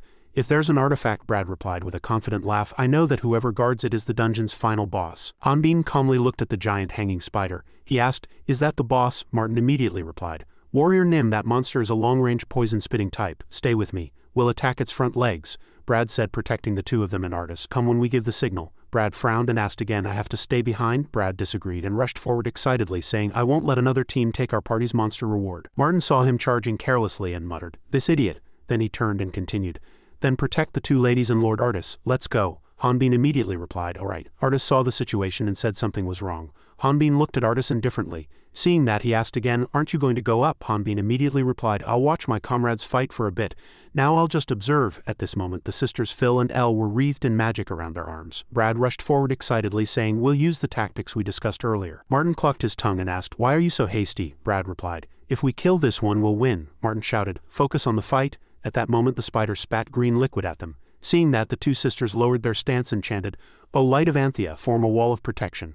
O blessing of Jessian, bestow wealth and power upon our tongues." Thanks to their magic, the shield blocked the spider's attack, creating an opportunity for Martin and Brad to charge. Artis saw the scene and praised them. "I have to say, their teamwork is truly excellent. Thanks to creating a wall and using BF at the right moment, that monster missed its chance to counterattack." Just then, Brad climbed onto the spider. He swung his spear and shouted, "We don't have time to deal with each leg one by one." Martin swung his hammer and said, "Then let's finish it with its head." As soon as they finished speaking, 2 attacks rained down on the spider. Brad's face darkened as he thought, the initial death rate in dungeons isn't as high as one might think. That's because hunters receive fees based on the monster's level, and we have a duty to defeat them. Moreover, we have no means or method to measure a monster's level. We only find out after the battle when the surviving hunters report in detail about the dungeon. So the more monsters appear, the more information there is, but this method is only useful for small monsters. That's why most hunters die, because they unexpectedly encounter a boss. Brad slumped down in fear, his face changing. The giant spider began to spew something. Brad's eyes widened and he asked himself why he hadn't heard anyone mention this being here. As soon as he finished speaking, the spider shot that light directly at Brad. At that moment, he clutched his head tightly and squinted, seeing something erected to protect him. When he opened his eyes, Artis was in front of him, and he said in surprise, Lord Artis, isn't your level lower than that? How is your magic? Artis calmly replied. I made this shield using my staff, but now that I don't have my staff it's a bit difficult. Brad thought it was too absurd and asked again. What happened? How can a mage give up their staff? Besides, that monster doesn't just use magic attacks. Seeing the monster's attack, Brad stood up, blocked Artis and Hanbin and charged forward with a loud shout. But before he could even block the attack, Hanbin rushed forward and blocked it with his sword. Artis saw that and asked, Why are you here? What about the other two? Hanbin replied. I took them out of the dungeon. The spider made a terrifying sound. Brad approached and said, But this one is huge, so its attacks will be slow. We should leave this place while we still have a chance. Hanbin ignored his words, looked up and said, It'll probably be quite annoying to climb on its back, Artis added. Besides, it's incredibly heavy and its exoskeleton is very tough. However, if you can land a fatal blow to its head, that's a different story. It might be difficult for others, but for a swordsman like you it should be fine, Hanbin asked again. Does it have to be a fatal blow? Brad stood, unable to believe what he heard, and asked loudly again, What on earth are you talking about? We're almost dead and you're still using literary expressions. Why aren't we reporting this to the guild? If we die here, other hunters who come will die without any information about this dungeon. Artis looked back blankly and replied, That's right. That's why we must kill it, so it won't be a danger to other hunters anymore. Hearing that, Brad's eyes widened and his mouth dropped open as he thought, Kill it. Why are these two so calm? At that moment Hanbin asked, Is that the only way? Artis replied, If you think it's fine then do it. Brad thought this was too absurd, so he approached and continued, It seems you don't have much dungeon experience, but let me tell you, that monster is different from ordinary monsters. Despite his words, Hanbin lowered his stance and told him to cover his ears. Artis closed his eyes and covered his ears. At that moment Brad frowned as he was hit by something, and then Hanbin threw his sword, shattering the ground. It flew straight towards the spider's head, creating a straight line. The spider, caught off guard, was directly pierced by Hanbin's sword and collapsed. Brad stared blankly, thinking to himself,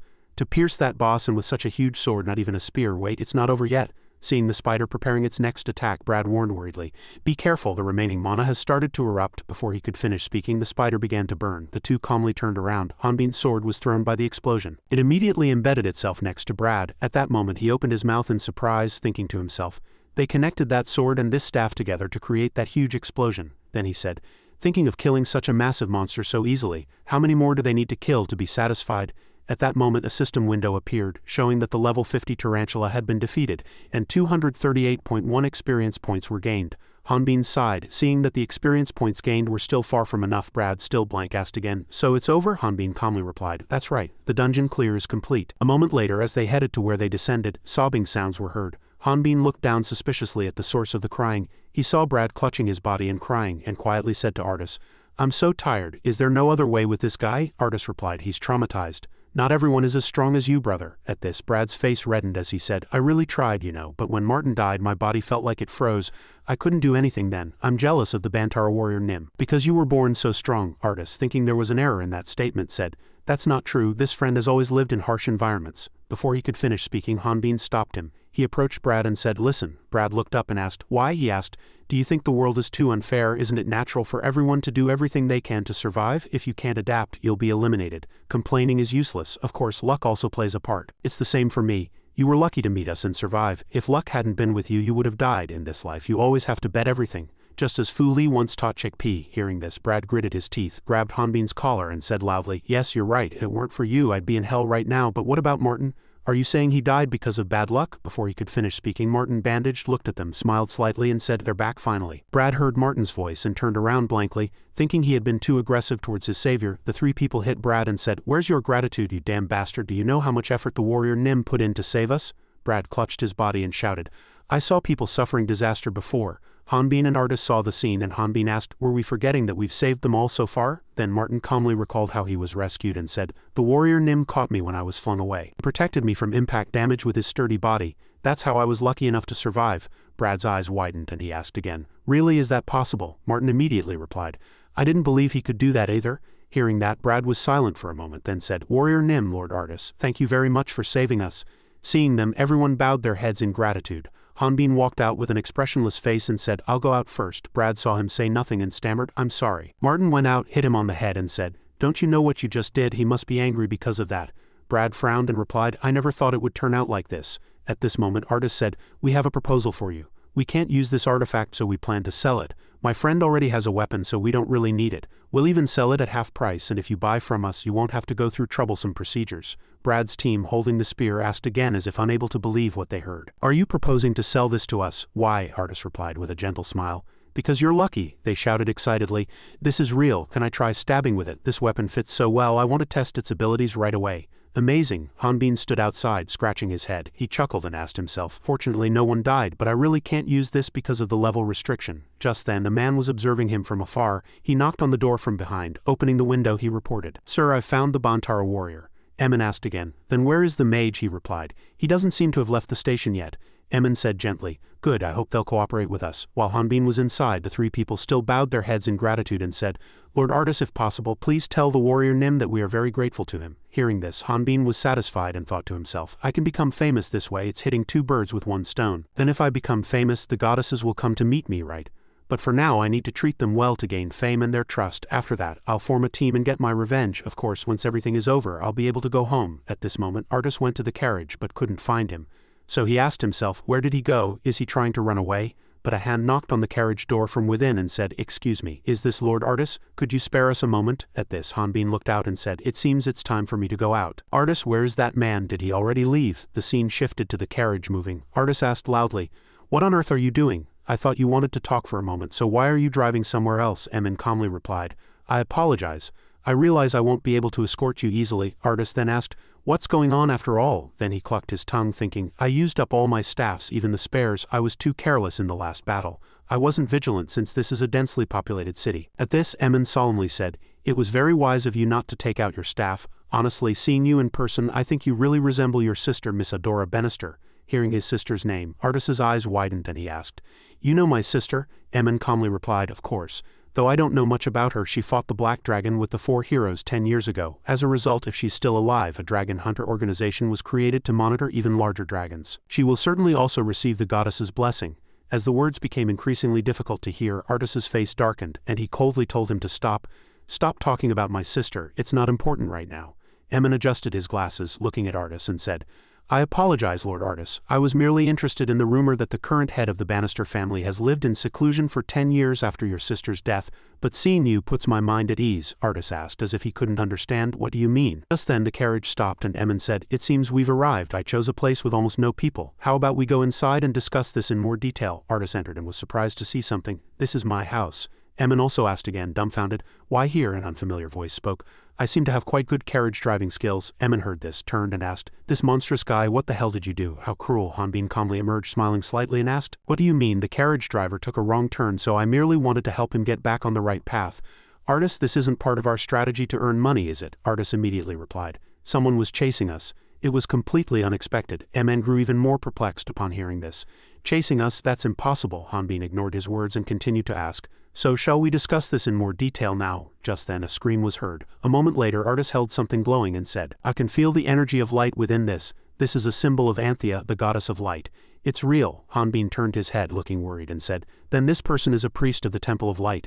Emin, covered in wounds, was tied to a chair and painfully asked, "Do you understand now? My name is Emin. I am a high priest who worships the goddess Anthea of Light." The system window displayed level 45 spirit medium. Artis approached, smiled coldly, and apologized. "I apologize, but I never expected to be caught by a priest." Emin adjusted his glasses and replied, "I had no intention of kidnapping you.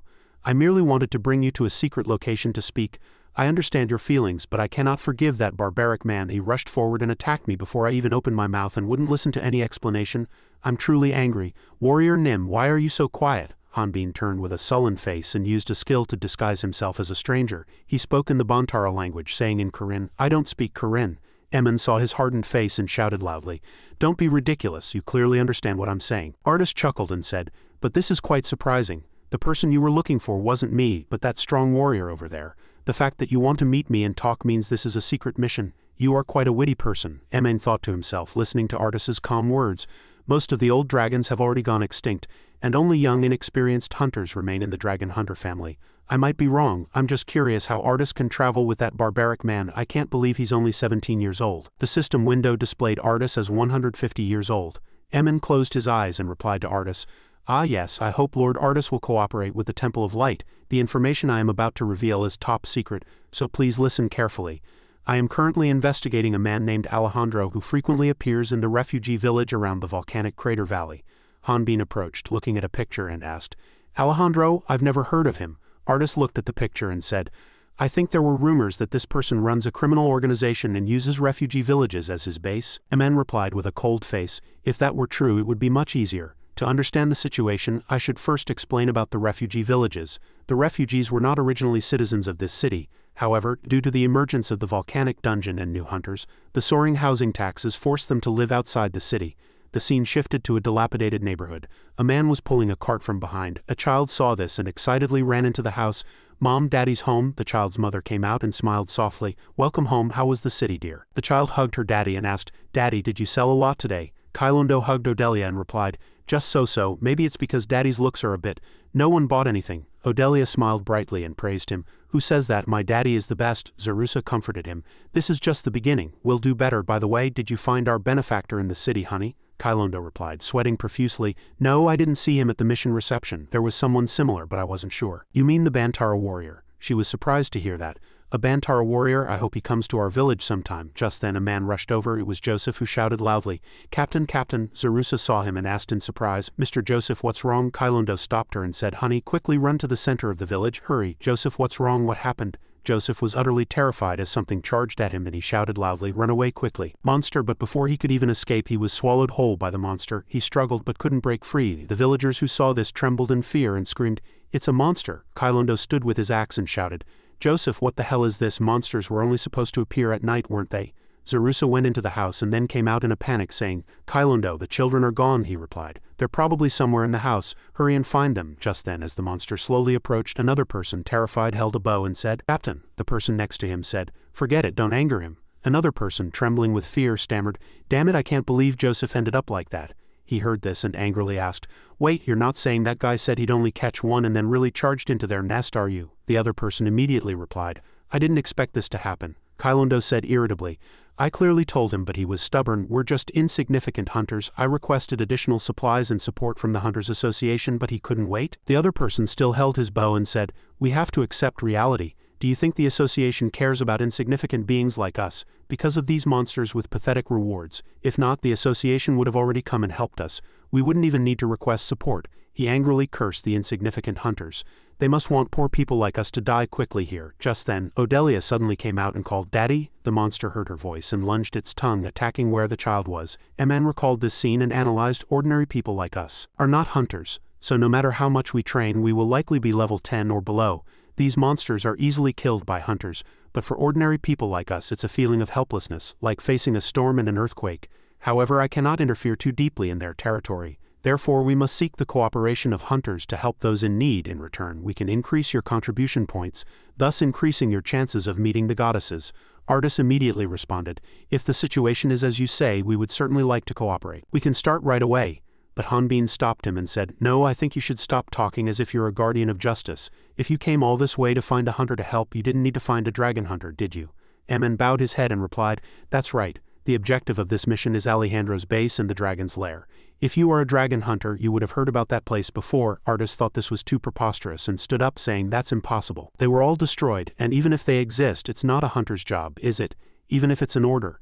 Mn calmly replied, But my order is to investigate immediately and urgently. However, the difficulty is that we haven't been able to find any information about this person. We don't yet have concrete evidence to accuse him of illegal activities. Just then, something flew quickly from Kailondo's direction. Mn continued, On the contrary, the refugees call him a hero. The rapidly flying object struck down a monster. Odelia cried and hugged the person. The person soothed the child, reassuring them, It's okay. That monster is gone. Kailondo's eyes widened in curiosity. Who is it? It's them. Ellie dealt with it herself. She raised her head, smiled softly and said, Everyone is safe now. We came from the dragon's lair. And Ellie asked with an irritated face, Are you telling me to go help the people in the refugee camp? Alejandro smiled and confirmed, Yes, consider it helping those useless people a little. All you two have to do is hunt the monsters around the village. Ellie, he quickly turned to Henry and probed, Then can you handle the rest? He stood upright and replied, Yes, of course. I don't know why you're bestowing such great favor. Although I haven't been here long, I will do my best not to disappoint Lord Alejandro. Ellie still wondered inwardly, why did he send herself and Ip to refugee aid? What's his agenda? Alejandro informed one more thing, and have Henry monitor that wyvern daily. It tried to escape last time, didn't it? Ellie, she immediately admitted, Yes, I've already warned it. Ip thought to itself, Then he intends to have me and Ellie watch outside. Alejandro chuckled softly. Until now we've been moving secretly, pretending to be guardians of justice, but recently, many refugees want to move here. He looked quite refreshed and his laughter grew louder. Since he heard rumors about the dragon's lair, it's time to put the plan into action. Ipy stood with her back to the door, suppressing her anger inwardly. Ipy asked as if she couldn't understand. What is he talking about? What does he plan to do with the refugees in the dragon's lair? Or is he going to reveal the dragon's lair to the world? The scene shifted to another location. Just then, Ellie was fighting a huge purple monster. The monster opened its mouth and spewed green slime. A loud scream echoed. Ipy! It suddenly charged and knocked the purple monster flying. The purple monster fell to the ground and dust billowed. Ipy called out worriedly, "Sister Ellie, are you okay? Are you hurt anywhere?" Ellie slumped to the ground, head bowed and groaned. She whimpered, "Horrible green slime got all over me." Ipy immediately said, "Then we should wash that dirty stuff off." A moment later, Ipy stood by the river waiting. Ellie was completely submerged in the water, washing herself. She closed her eyes tightly and said, "Ipy, I think this is enough. What do you think?" It pulled Ellie out of the water and asked, "What do you mean? We need to dry this beautiful hair, don't we?" She replied, tears welling up. "Thank you for the compliment, but there might still be a few monsters around. I need to go hunt them." Ipy's eyes widened in surprise. "Do you want to kill everything around here? If we repeat this many times, people might think someone helped them, you know," Ellie said in a discouraged voice. "Do you think so?" It asserted without hesitation. "Of course, I have more monster hunting experience than you might think," Ipy asked curiously. "By the way, sister, have you ever used this sword with the system?" She replied honestly, "A few times. I think it's not good to rely too much on it." "Don't you think so too?" it said cheerfully. "I've finally memorized all your sword movements when you use the system, after seeing them many times, but for a moment the rhythm seemed unstable. That's why I asked," Ipy began her story. "I always wondered if the system's mysterious sword was accurate and precise, but all I had was one person's swordsmanship. When I was young, I didn't even know what a hunter was, and Mom combed my hair every morning. But Mom never said anything about it. Then I later found out Mom was a magic swordsman. When I was young, I thought Mom was a dancer. I watched Mom practice every morning. I thought all her movements were so beautiful, but one day Mom went hunting and never returned. A few days later, the person who came to find me was a man named Alejandro. He took me to the dragon's lair and implanted the system in my body, and as a result I lost both my eyes. Now every time I use Mom's swordsmanship, I have to rely on the artificial system. In the end, I'm afraid I'll just be a second copy." Ipy, hearing that story, asked indignantly, "Then why don't you run away?" it suggested. "Sister, you can climb onto my back and fly west, to a place where no one knows us," Ellie muttered blankly. "Ipy," she explained her predicament, "what you said makes me happy, but I can't do that. If I run away, Alejandro might kill someone else." Ipy asked, unable to understand. "Then why don't you report this to the Heresy Inquisitors, big sister?" Ellie replied in a helpless voice. "I can't. I tried to ask for help from someone in the village a long time ago. But the next day I found out he was dead. Did you want to refuse training or participate in experiments? He spoke a lot about life and wanted me to obey. In the end, there was only one way to escape him and the others. It was related to the dragon's core, if you can absorb the life energy and render that layer useless." Sadness crossed Ellie's face. "If only that were possible. Anyway, that's why we need it," Ipy replied, flustered. "I understand, but I still don't know how to absorb life energy." Ellie approached, stroked her head and encouraged her. "Don't worry too much. You're a genius, Ipy. You'll figure it out soon," Ipy said disappointedly. "I wonder," Ellie smiled brightly and suggested, "by the way, if that happens, do you think you'll become a legendary wyvern?" Ipy asked. "If that really happens, do you think I'll earn that title, big sister?" she quickly suggested. "Like some princess," Ipy thought, resting her chin on her hand. "Then that means we need to hurry before other dragons come," Ipy shouted in surprise. "Other dragons?" she excitedly offered her opinion. "That's right, if we spread rumors that there's a dragon's lair here, other dragons will find out too, won't they?" she immediately continued. Ellie suddenly spoke excitedly, her voice loud. "Alejandro is using the dragon's lair to lure a colossal dragon." Ipy was surprised. "A colossal dragon? But he wouldn't be able to defeat that monster so easily, would he?" she retorted without hesitation. "Alejandro never fears danger. He's convinced there will be a way to extract the dragon's core once he finds a colossal dragon." This request asked Artis to infiltrate the place alone. Returning to that moment, Artis asked blankly again. "Alone," Emin explained in detail. "You could call it infiltration, but we will provide you with information so you can pass the evaluation test. But fortunately, Alejandro is looking for several skilled mages, so he will welcome you. In addition, our spies will also infiltrate the area to support you." Hanbin suddenly stood up, hitting the table, and said, "I want to go too." He vehemently argued that entering the enemy's hideout alone was suicide. "Let me clarify, I want to go too." Artis looked up at Hanbin blankly. Emin frowned and sternly warned, "Someone like you will attract too much attention. Alejandro will suspect a Bantara warrior." Hanbin stubbornly declared, "In that case we have nothing to say. We cannot accept this request," he said firmly. "Find someone else," Artis unexpectedly asserted. "I accept the Temple of Light's request for cooperation." "You can leave it to me," he coldly warned Hanbin. "Brother, you are merely my protector. Here I am the master. The decision rests with the master." Emin adjusted his glasses with satisfaction and confirmed. "Then it seems you have agreed to this request," he cautiously advised. "We will wait at the east gate. When you arrive, we will provide you with the necessary documents and supplies." As Emin left, Hanbin angrily questioned him loudly. Artist, how can you accept a request knowing nothing about it? Cooperating with them might be good, but what if you need help while you're alone? Hanbin shouted vehemently. Go quickly and tell them you won't accept. If you don't say it, I will. Artist unpleasantly blamed him. Don't be rude. I accepted it as a member of the Bannister family. Besides, this is something only my family can resolve. Hanbin retorted, out of control. What nonsense are you talking about? You're a dragon. Bannister is a human family, and you're not even related to them, are you? Artist didn't give up and shouted at Hanbin. Take that back immediately. He continued to argue stubbornly, telling him to cancel the mission. What's important? Life is more important. Artist asserted very firmly. Even if I am a dragon, I owe a debt of gratitude to the Bannister family. Do you really expect me to ignore the fact that the dragon's lair still exists after that person sacrificed everything and destroyed everything? That is a great honor for me. Understood? Hanbin, hearing that, couldn't suppress his anger. What the hell is honor? If you die, it's nothing, is it? Artist lowered his head and quietly asked, Brother, do you really think that? He continued, I want to believe I've become a little stronger after leveling up. Artist left indifferently, reassuring him, Don't worry, I won't die. The door closed and Hanbin helplessly glanced in that direction. The scene changed. A carriage was leisurely traveling down a dirt road. Inside, Artist accepted a notebook from MN. He briefly introduced, This is disguise information, and this is your ID. We also added official documents stating your level is lower than it actually is, so they won't be suspicious. And this page indicates your status, Artist said irritably.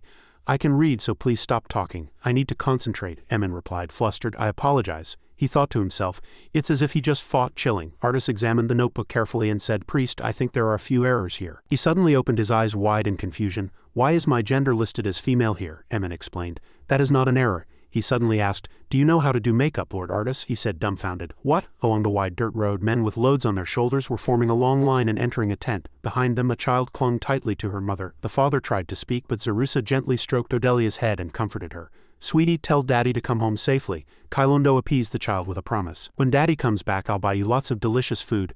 Odelia stubbornly shouted, No, I hate you, Daddy.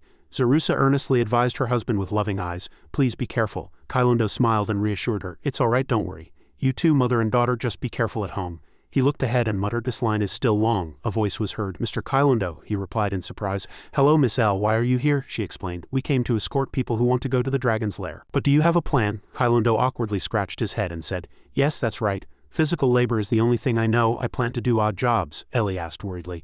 But if that work isn't finished, you can't go home, can you? What about your family? Kailondo honestly spoke his mind. I was worried about these issues too, but Lord Alejandro selected some hunters through a rigorous process, so I feel somewhat relieved. The fighting here was still very fierce. As the hefty man fell, one of his front teeth flew out. Immediately after, he was struck by his opponent's club and rolled onto the ground. The referee announced, Contestant 57 wins. The young man cockily winked and said nothing to be done, it's just a difference in skill. Handy cheerfully greeted him, Congratulations, welcome to the dragon's lair. Contestant 57 stretched and congratulated himself excitedly. Handy quickly announced, Now contestants 59 and 60, please come out. Behind them, two men whispered to each other, Let's quit and go do odd jobs. Being a hunter earns a lot of money, but it's too dangerous. I guess I think the same. Ellie quietly assessed that the participants' levels averaged between 25 and 30. She muttered, slightly disappointed, Everyone's level doesn't seem as high as I expected. Ip agreed. That's right, you'll need a higher level to go there. Ellie replied, Do you think so too? Hey, could you lift me up? I can't see the fight well from here. She unhesitatingly carried her on her back. Ellie said cheerfully, Thank you. Here, Henry loudly shouted from the center of the arena. Contestant 59, are you here? A reply came immediately. Yes, I apologize. Artist rushed over, clutching a travel bag. He hastily introduced himself. My name is Arian Stia, contestant 59. Elsewhere, Emin was waiting outside a carriage. He impatiently urged him, Please hurry, Lord Artist. Loud groans could be heard from inside the carriage. This is so annoying. Who the hell did this to me? Emin opened the door and asked Hanbin if you're having difficulty doing that. Do you need help? Artist awkwardly confirmed. No, I'll manage it myself. He paused before answering, Yes. After a struggle, Artist barely managed to put on his jacket. He angrily questioned, But anyway, why did the Temple of Light issue such an order?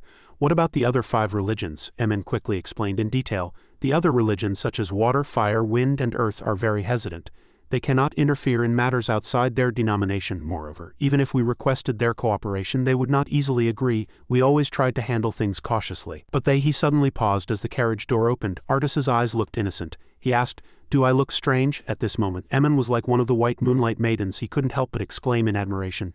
Dazzling. Emin, flustered, took off his glasses and said, Yes, I think this is more necessary. Artist said confidently, I'm sure these glasses will perfectly suit your disguise. He tried them on and asked for an opinion. How does it look? Do I look different? Artist said in confusion. Hey, what's wrong? Are you okay? Emin was so moved that tears welled up. He replied, I think I'm okay. It's just dust in my eyes so I couldn't see anything. Emin explained the plan again. Lord Artus's mission is to find out if the dragon's lair is real. And to do that, the first task is to pass the preliminary rounds. All that's required to achieve that is to use the documents we prepared. Handy asked in a friendly manner. May I see your documents, miss? Artus agreed without hesitation. He thought nervously. I've hidden my identity many times, but this is the first time I've been so nervous. It feels like all eyes around me are on me. Other men actively spoke to Artus. No, we also failed the selection. Then shall we escort you on your way back? You might not know, but many people like to become hunters, even if it's dangerous. By the way, how about you? Do you want to join our guild? They started to scoff. It looks like she might die in the preliminary rounds. Artus firmly vowed, I must prove that I can complete the mission alone too. Ip watched from the side and felt displeasure. Are there always such foolish guys wherever I go? Ellie frowned in puzzlement. There's something strange about that person. Handy reconfirmed the information.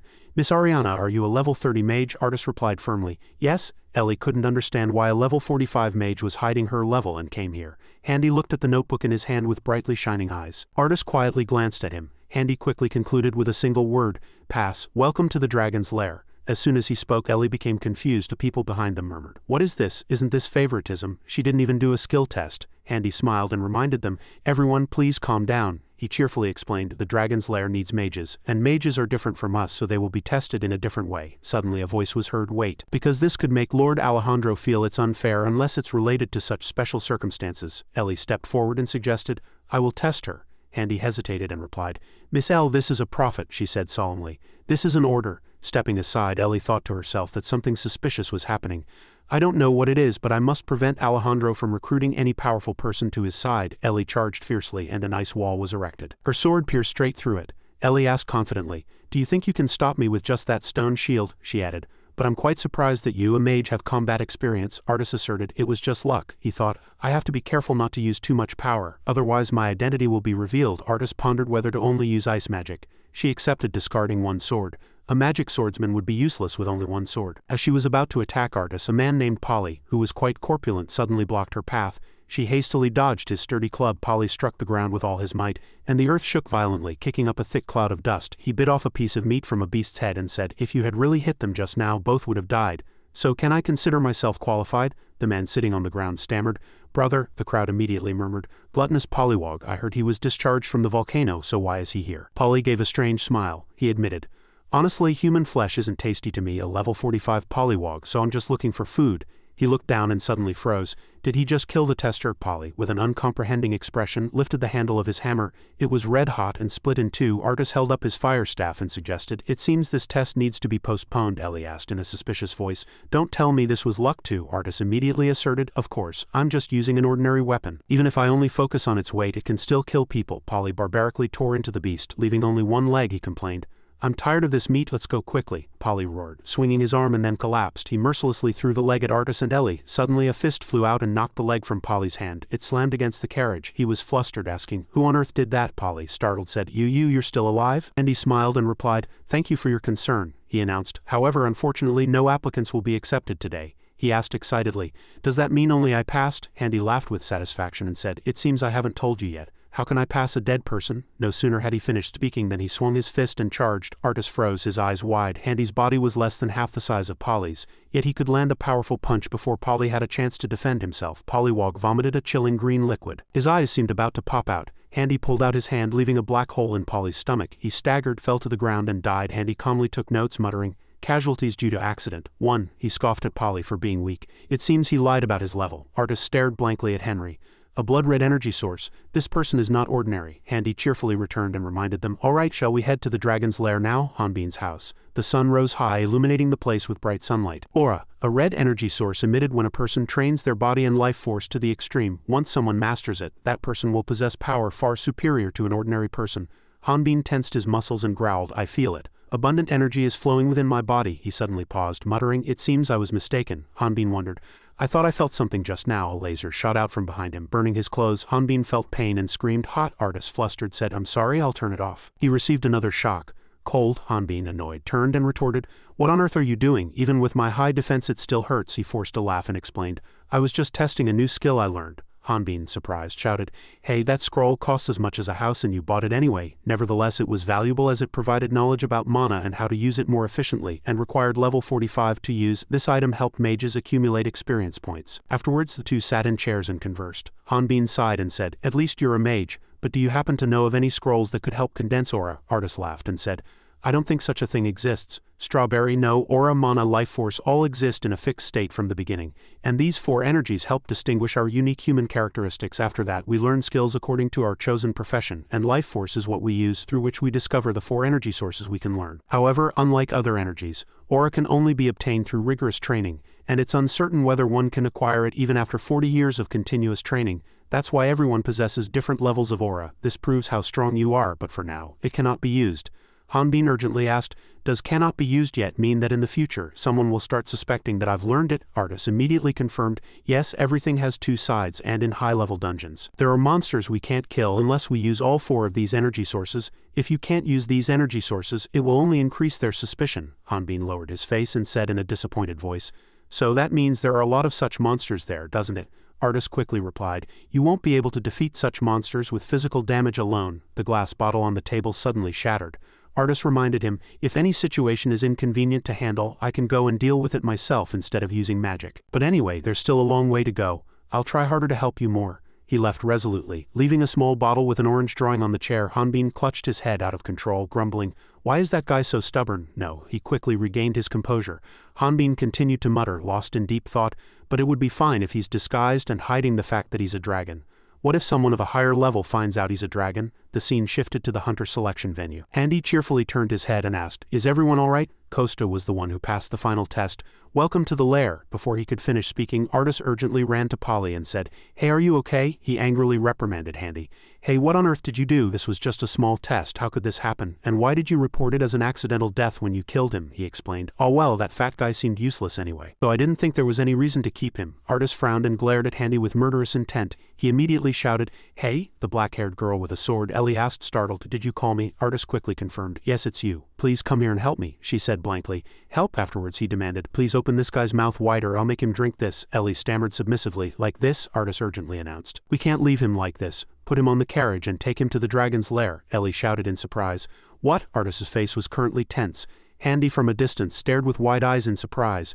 The scene shifted to the dragon's lair. There were many hidden secrets there. Inside, carriages were entering in a long line. The laborers here were working diligently according to their superiors' instructions. The carriage door opened and people disembarked one by one to confirm their attendance. Ipy collapsed exhausted on the floor, muttering, We're finally here. Ellie gently stroked her head, comforting her. I'm sorry, Ipy, it must have been hard bringing him all the way here, wasn't it? She still struggled to reply, It's all right, big sister, I'm fine. Ipy, comforting Ellie, said very understandingly, We're just helping everyone. Artis stared intently at the scene before him, muttering, The dragon's lair. He thought to himself, This place was naturally formed, but some things aren't. These pipes and equipment are clearly man-made. Moreover, a real dragon's lair is filled with life force, but I don't feel anything. Did they perhaps take over this place? Artis pondered for a moment whether he should check this place. Ellie approached and asked, What are you looking at? Artis, startled, stammered, Huh? She crossed her arms and pressed. I asked what you were staring at so intently. He quickly made an excuse. I was just surprised by the pipes here. Artis forced a laugh and wondered, Is something wrong? Ellie, embarrassed, turned her head and spoke honestly. Thank you so much for saving me, but I was too reckless back then, she continued. And that guy seems dangerous too. Ellie, in a slightly annoyed voice, reminded him, You tried to save that guy too. Look behind you. Did you see the one who took down that fat guy? Artis quickly replied. Yes, she immediately continued. He's not just an ordinary examiner. His real job is the dragon's lair's security chief. The person you messed with is him, Artis calmly asserted. But what does that matter? How could I just let someone die in front of me? Ellie remained silent and said, Good people shouldn't be here. Outsiders might think this place is a luxurious castle, but there are also things missing here. Food, water, living space. That's why this place is called the Dragon's Lair. It's not because this place is an isolated island, because rules and order are paramount and the stone walls are damaged daily.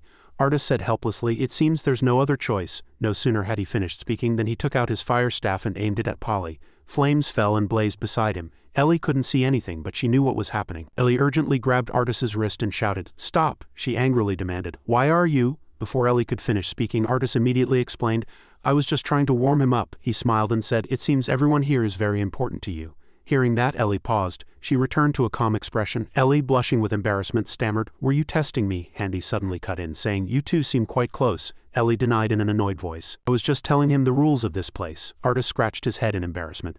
"This is my first time here," he immediately asked. "You seem to be very busy, so why did you come here? Is something wrong?" Handy excitedly suggested. "Costa, please discard all your staffs and follow me. Lord Alejandro wishes to meet you," Ellie shouted in surprise. Lord Alejandro, bright sunlight still illuminated this dark dragon's lair. Artist followed Handy's instructions. He thought, I have to keep facing various enemies. He was relieved to have infiltrated this place, but he had to face its master without a weapon. A powerful hand was signing the contract letter by letter. Standing at the door, Handy asked Artis, "How does it feel to see the real dragon's lair?" He immediately praised it. "It's as beautiful and magnificent as the rumors say." Artis suddenly opened his eyes wide, surprised by the sight before him. Handy smiled and explained, "That's not what I wanted to ask." He wondered, then what was he seriously saying? "What I'm asking is, if this is a real dragon's lair." Handy suddenly remembered that Priest Emmon said there would be a spy here. "You can call me Henry." Artis, surprised, challenged. "On what basis are you saying that?" He replied honestly. "Isn't that Emmon's priest's glasses you're wearing? Isn't that enough?" Artis still had one question. "Then why did you tell me to discard my staff even though we're on the same team?" Alejandro lifted his pen. His eyes and smile were full of cunning. Handy explained, "Alejandro doesn't carry weapons while working, and although there's a swordsman next to him, it's fine. I can use aura. You're the only one I'm worried about." He looked at her with a frightening expression and reminded her, "If you want to finish this as quickly as possible, don't do anything unnecessary. Otherwise you'll end up like that fat guy. Remember that both of us are hiding our true levels," and IP also seemed to notice that something was wrong. "We need to resolve this quickly." Artis asked worriedly, "Does that mean they might kill us too?" Handy replied coldly, "If you don't want to be senselessly sacrificed, do your best to get more information from this interview. Whether this is a real dragon's lair or not, don't be too careless." As the door slightly opened, the sharp tip of a fountain pen suddenly shot out from inside, almost piercing Henry's eye. He lost his balance and blood splattered heavily on the floor. Alejandro mercilessly destroyed one of Handy's eyes with the fountain pen. Artis shouted in surprise. "Handy!" He opened his eyes wide in confusion. "Lord Alejandro, why?" he said indifferently. "What can a worm like you do? I'm not in a good mood." Dazzling lightning erupted from the fountain pen, looking very terrifying. Artis froze like a stone. He understood nothing. Alejandro snatched Handy's necklace and said with a satisfied expression, "I've known you for a long time. The Temple of Light, how thanks to you, my plan seems to be succeeding." He turned with furious eyes and asked, "But if this damned guy belongs to the Temple of Light, then who are you, little lady?" Artis, terrified, stared blankly at Alejandro. Outside the tunnel, IP grumbled, "Phew, I flew too much, my arms hurt. I need to rest for a bit." She flew forward. "Big sister, why aren't you coming up? I'll fly to the room." Ellie replied. IP asked curiously, "What do you have in your hand, big sister?" Ellie extended her hand. "Nothing, it's just a bit strange." She said that she often felt electricity flowing through her hands. Ellie could read people by touching them. But with this person she felt something very different. IP reassured her that it was probably because she was a high-level mage. As Ellie climbed on, she felt the sensation was both familiar and strange. Ellie reached out to IP and said, "Oh, this is exactly the feeling." She frowned and said, "If this feeling is also like IP, I'll have to ask IP. Does that mean that person is also a dragon?" Ellie called out. "IP, I think we might be too late." The building's glass windows continued to shake and there was another person nearby. Artis tumbled backward and retreated. Artis looked at the other side and cursed. "Damn it, without a magic stone I can't use magic effectively. At this rate, the other guy will probably jump down too. It will probably be easy to understand. If the Temple of Light is curious about me and wants to know if the dragon's lair actually exists, Alejandro will manipulate the arrows, because they'll need a real dragon to act, and to do that, they'll probably send an expert to infiltrate and confirm it. Isn't that right, skilled mage?" Artis said. "It seems everything has become clear since he killed the temple's priest and left," Alejandro said indifferently. "Do you think so?" Crystal shards exploded and Artis was pushed back. Ellie saw this scene. "We're in trouble," IP asked. "Did that man already know you were a dragon, big sister? You said Alejandro couldn't see the dragon's core," Ellie replied. "That's right. He can never know, but he used the dragon's lair as bait, and she's a level 45 mage. There's only one way for him to know if she's a dragon or not." Alejandro was still happily attacking his opponent. Artis was pushed back, which was meant to corner her, defeat her, and force her to transform into her dragon form. IP said worriedly, "But if she's not a dragon, an ordinary person will lose their life," Ellie replied. "He doesn't care. That's the essence of a person like Alejandro." Ellie made a decision. "I have to kill her before she's exposed." IP said nothing more. And in the end only one gem remained. Artis thought her magic was very weak, and she at least had to reduce his attacks. She asked him why he created the dragon's lair. Alejandro laughed. "Do you really think I'd tell you? Why don't you try to kill me and ask?" He manipulated the arrows in a circular direction and said, "If you survive, that is," and then Alejandro fired those arrows forward. Artis gripped a crystal shard. "This is a physical attack." She created an ice shield, but there was another arrow next to it. Artis dodged in time and another arrow was flying. It flew straight towards Artis's face. This time Artis couldn't dodge and was pierced by the arrow. Her glasses flew off and Alejandro jumped onto an ice shard. He said with a regretful expression, "Oh dear, now you'll die." Artis tried to breathe fire at him. She struggled to breathe fire. Artis struggled to breathe fire at him. Since when was Alejandro behind her? Just a little. Artis was surprised. "What? She was kicked by Alejandro and sent flying far away. He asked, "Aren't you too weak for someone trying to pretend to be human, or are you really human?" Artis lay motionless and he said, "We'll find out soon." At this moment, Ellie landed. "Why are you flying in the opposite direction?" Ip scolded her. "We have to go to Alejandro," Ellie asked. "Then what are you going to do?" Ellie replied. "Alejandro will corner her and make her transform. Before that happens, it would be better for me to kill her myself. If we don't stop his plan, everyone here will die." Ip gritted her teeth and shouted, "Ah, this is so annoying." Ellie was startled. Ellie questioned Ip. "Ip, why do you keep saying that? You always try to protect everyone. For what reason?" Ip burst out. "I know I'm a coward. Even if that mage dies, I'll pretend I don't know anything. I don't even know her, and I'm sure she anticipated this." Ip shouted, "But what I really hate is that your hands have to get bloody to save other people. And that's not something a person can easily forget." Ellie just endured. She clenched her hands. "Then what do you want me to do?" The past came to mind. "Do I have to just watch again?" Ellie cried, and she was afraid and she couldn't do anything. She didn't want to be like that again, but Ellie was angry. "This is the only thing I can do right now. When I can't do anything, what do you want me to do?" Ip yelled loudly. "That's why I really hate it. This time I'll solve that problem." Artis was tied to the wall. Alejandro approached from the side. "I'm a bit boring." "Is there any other reason you came here, young lady?" Artis said. "This place shouldn't exist. You won't gain anything from here." Alejandro asked. "Why do you think so?" Artis replied. "Only dragons should manage the dragon's lair," she continued. "Because you need a dragon's heart to build your forces." Alejandro said suspiciously. But you could be a dragon," Artis replied. "Who knows, fortunately." Her lips curled up. "This place can't really be called a dragon's lair yet. I don't know what your goal is, but it won't be achieved so easily." Artis felt an electric current in her neck. Alejandro levitated her in the air. "That's not your business." Alejandro slowly closed his hand. "This is the last time. With this small amount of power I can crush your neck." Artis was still hanging in the air. "Or I can drop you from this height and kill you. I'll give you one last chance. Use your trump card." He started counting. 3. Artis still resisted. 1. She opened her eyes and the entire space was filled with blue. Alejandro asked, "Oh, planning to level up using the dragon's lair? Unfortunately, there'll be a slight problem." "You can't." He laughed joyfully. "Meaning you can never level up, great dragon?" Artis still resisted. "Great dragon? What nonsense is he talking about? I'm not the one building forces, floating slime." Artis still didn't waver. She said that the forces were being built elsewhere. Alejandro threw Artis backward. "Tisk, is there really a dragon there?" Artis clutched her neck and thought, "Who would have thought there would be another dragon besides me?" Fortunately, that thought allowed me to protect my identity. Was his plan to lure a real dragon? This cunning bastard was behind all this elaborate scheme. Alejandro was still standing. Artis bit her lip and resisted. "This is really dangerous. I need to get out of here and report to the temple quickly, but I can't even lift a hand right now." Ellie suddenly jumped down from above. "Lord Alejandro, the dragon's lair?" Ellie said she was glad she was still all right. Artis was confused. Ellie approached Alejandro and reported, "It seems a dragon has infiltrated from the other side." Alejandro said joyfully, "I thought the young lady over there was that dragon, but it seems I was mistaken." Ellie asked, "Shouldn't we confirm?" Alejandro replied, "Well, anyway, a human like me has no way of finding out," he continued. "There's also no way to level up through the damaged dragon's lair. The reason I'm doing this is to make the dragon's lair explode the moment the passages to the outside are connected. Then no human will be able to escape this place." Ellie seemed displeased. "Is that why you isolated this place?" Alejandro turned and said, "If this young lady is a real dragon, I'll capture her immediately." He approached Artis, but said that with the current state of the dragon's lair, building it in the future would be much more troublesome than capturing that dragon. Alejandro lifted her chin. "Anyway, I've got a good guinea pig. Quite satisfying." Artis was confused. "Guinea pig?" Alejandro laughed. "Oh, my apologies. I seem to have given you false hope of survival. The living conditions here aren't very good, so nothing should be wasted." "What a truly embarrassing situation," Alejandro asked. What are you talking about?" Ellie, I had no idea the dragon's lair was damaged," she continued. "As you know, ever since that woman came I felt like I had met my sworn enemy. So I thought she would probably do that and help repair this place." Artis looked surprised to the side. She looked at Alejandro again and thought, "Is she trying to save me?" But Alejandro asked, "Are you telling me to give the temple's spy some kind of job?" He scoffed. Alejandro patted Ellie's shoulder and said, "I like that. She also has no escape. We should put her to good use. I leave her to you," and Alejandro left. "I trust you," Ellie replied. "Yes, I understand." Alejandro's smile still lingered inside the dragon's lair. Artis asked, Magic swordsman Nim," Ellie replied. "We'll have to cooperate for a while, so just call me Ellie.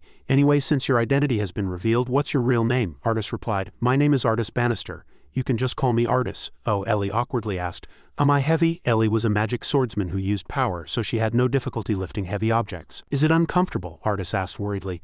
"No, it's just that I feel strange, like a pig being carried on a lady's back," Ellie retorted. "Weren't we both ladies?" Artis suggested. "I can walk." Artis awkwardly dodged. "She seems like a good person. It feels really bad to lie to her." Ellie pointed with her finger. "My room is this way," Artis replied. Understood, feeling better. "Oh, thank you for earlier, now that I think about it," Ellie cut her off. "No, you don't need to thank me," she continued. "When I found out you were a dragon, I actually intended to kill you." Artis was surprised. What, but you saw that dragon elsewhere, Ellie exposed her. Don't pretend you don't know, weren't you the one gathering those forces, perhaps not through conventional methods, meaning by devouring prisoners? Artis was speechless. How could you? Ellie explained. I could feel the direction of those forces, and I learned more while carrying you earlier. Before deciding to cooperate with her, I needed to know who gave the orders. Ellie continued, there's no one here, the walls are also very thick, my level is 35 and yours is 45, magic swordsmen need metal tools to summon power, without them I'm no different from an ordinary person.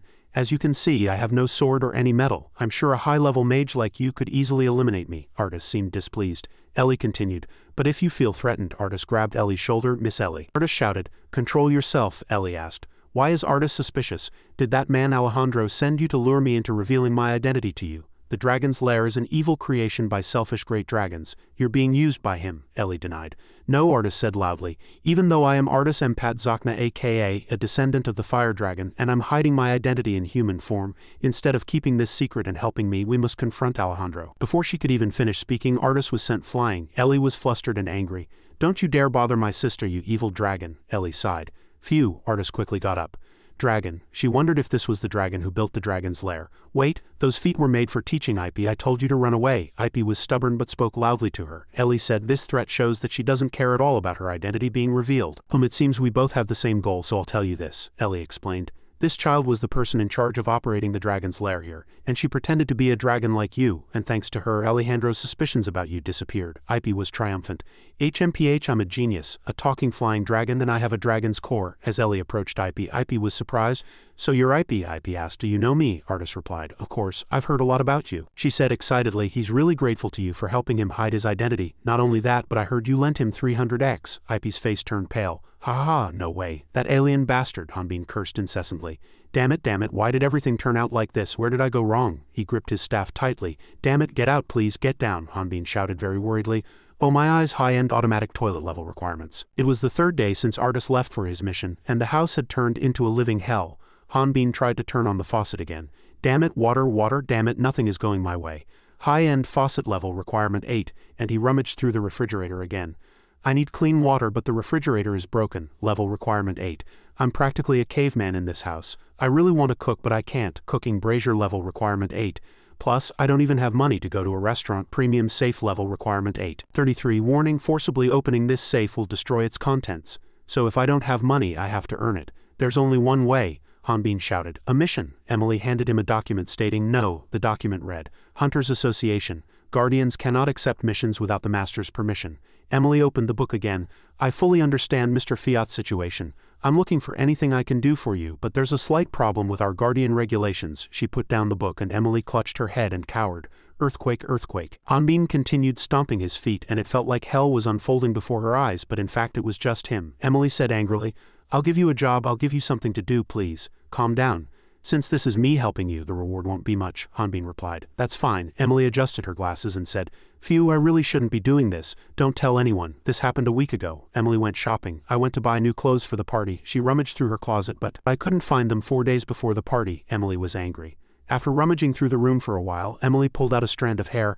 I found this disgusting thing, Hanbin asked. Is it a thief's hair? That won't be much help. Emily stabbed a knife into a picture and said, There's only one person who could enter my room and steal my clothes, that damn older brother of mine who's 9 years older. Hanbin recognized this person. This is Priest Emin, Emily said. He blabbered about a secret infiltration mission and even touched my makeup. Hanbin asked, Does he really like such missions? Emily was furious, almost exploding. I want to follow him, get my clothes back and punch him a few times. Hanbin replied, I'll do my best. What a relief. Finally a mission to do. He sighed. But where on earth is this guy? Plus, if he's on an infiltration mission somewhere, he'll be even harder to find. I need a clue to find him. The system window asked. Would you like to use genetic information-based trace tracking technology? Hanbin was surprised. The system window asked. Activate genetic information-based tracking technology? It would have been good to know about this ability earlier, but it's fortunate it's working now. Hanbin was alone in a desolate place, far from the city, with no one around. He excitedly began tracking. The system window announced, activating genetic information-based trace tracking technology, identifying and analyzing life force prana, searching for individuals with prana energy in this area, 312 cases found, searching for individuals with similar characteristics in this area, 24 cases found, searching for individuals with similar genetic characteristics in this area, found, initiating location tracking. A staff has fallen, location tracking complete. Hanbin extended his mouth to the staff. An additional circle appeared on the staff. Warning: this individual is in motion. Location may not be precise. Tracking technology cooldown 5 minutes 45 seconds. Hanbin looked up and asked himself, should I go home and wait? Inside the cave there seemed to be a conflict. The werewolf tortured someone and said, speak quickly. Where is what you received from that snake spy? He asked. Priest Emin. Emin remained silent. I already told you. I don't know. The werewolf didn't believe him. Don't play games. We all know Handy is a spy. Lord Alejandro knew you and he were in cahoots a long time ago. Understood? Emin said. Yes, I realize that the artificial guide causes tremendous side effects. The werewolf covered Emin's mouth and threatened, if you don't open your mouth I'll tear your jaw off. Stop. The werewolf glanced at it and let go. Emin asked. Where did you come from? The Ant-Man introduced himself. Unfortunately, you wouldn't have heard my name. It's natural since I've been researching in the underground dragon's lair all this time. I am the one who created artificial guides and these products. Emin was angry. Products? You are turning humans created by Alita, the goddess of light, into hideous creatures and calling them products? The Ant-Man retorted. Hideous, he shouted loudly.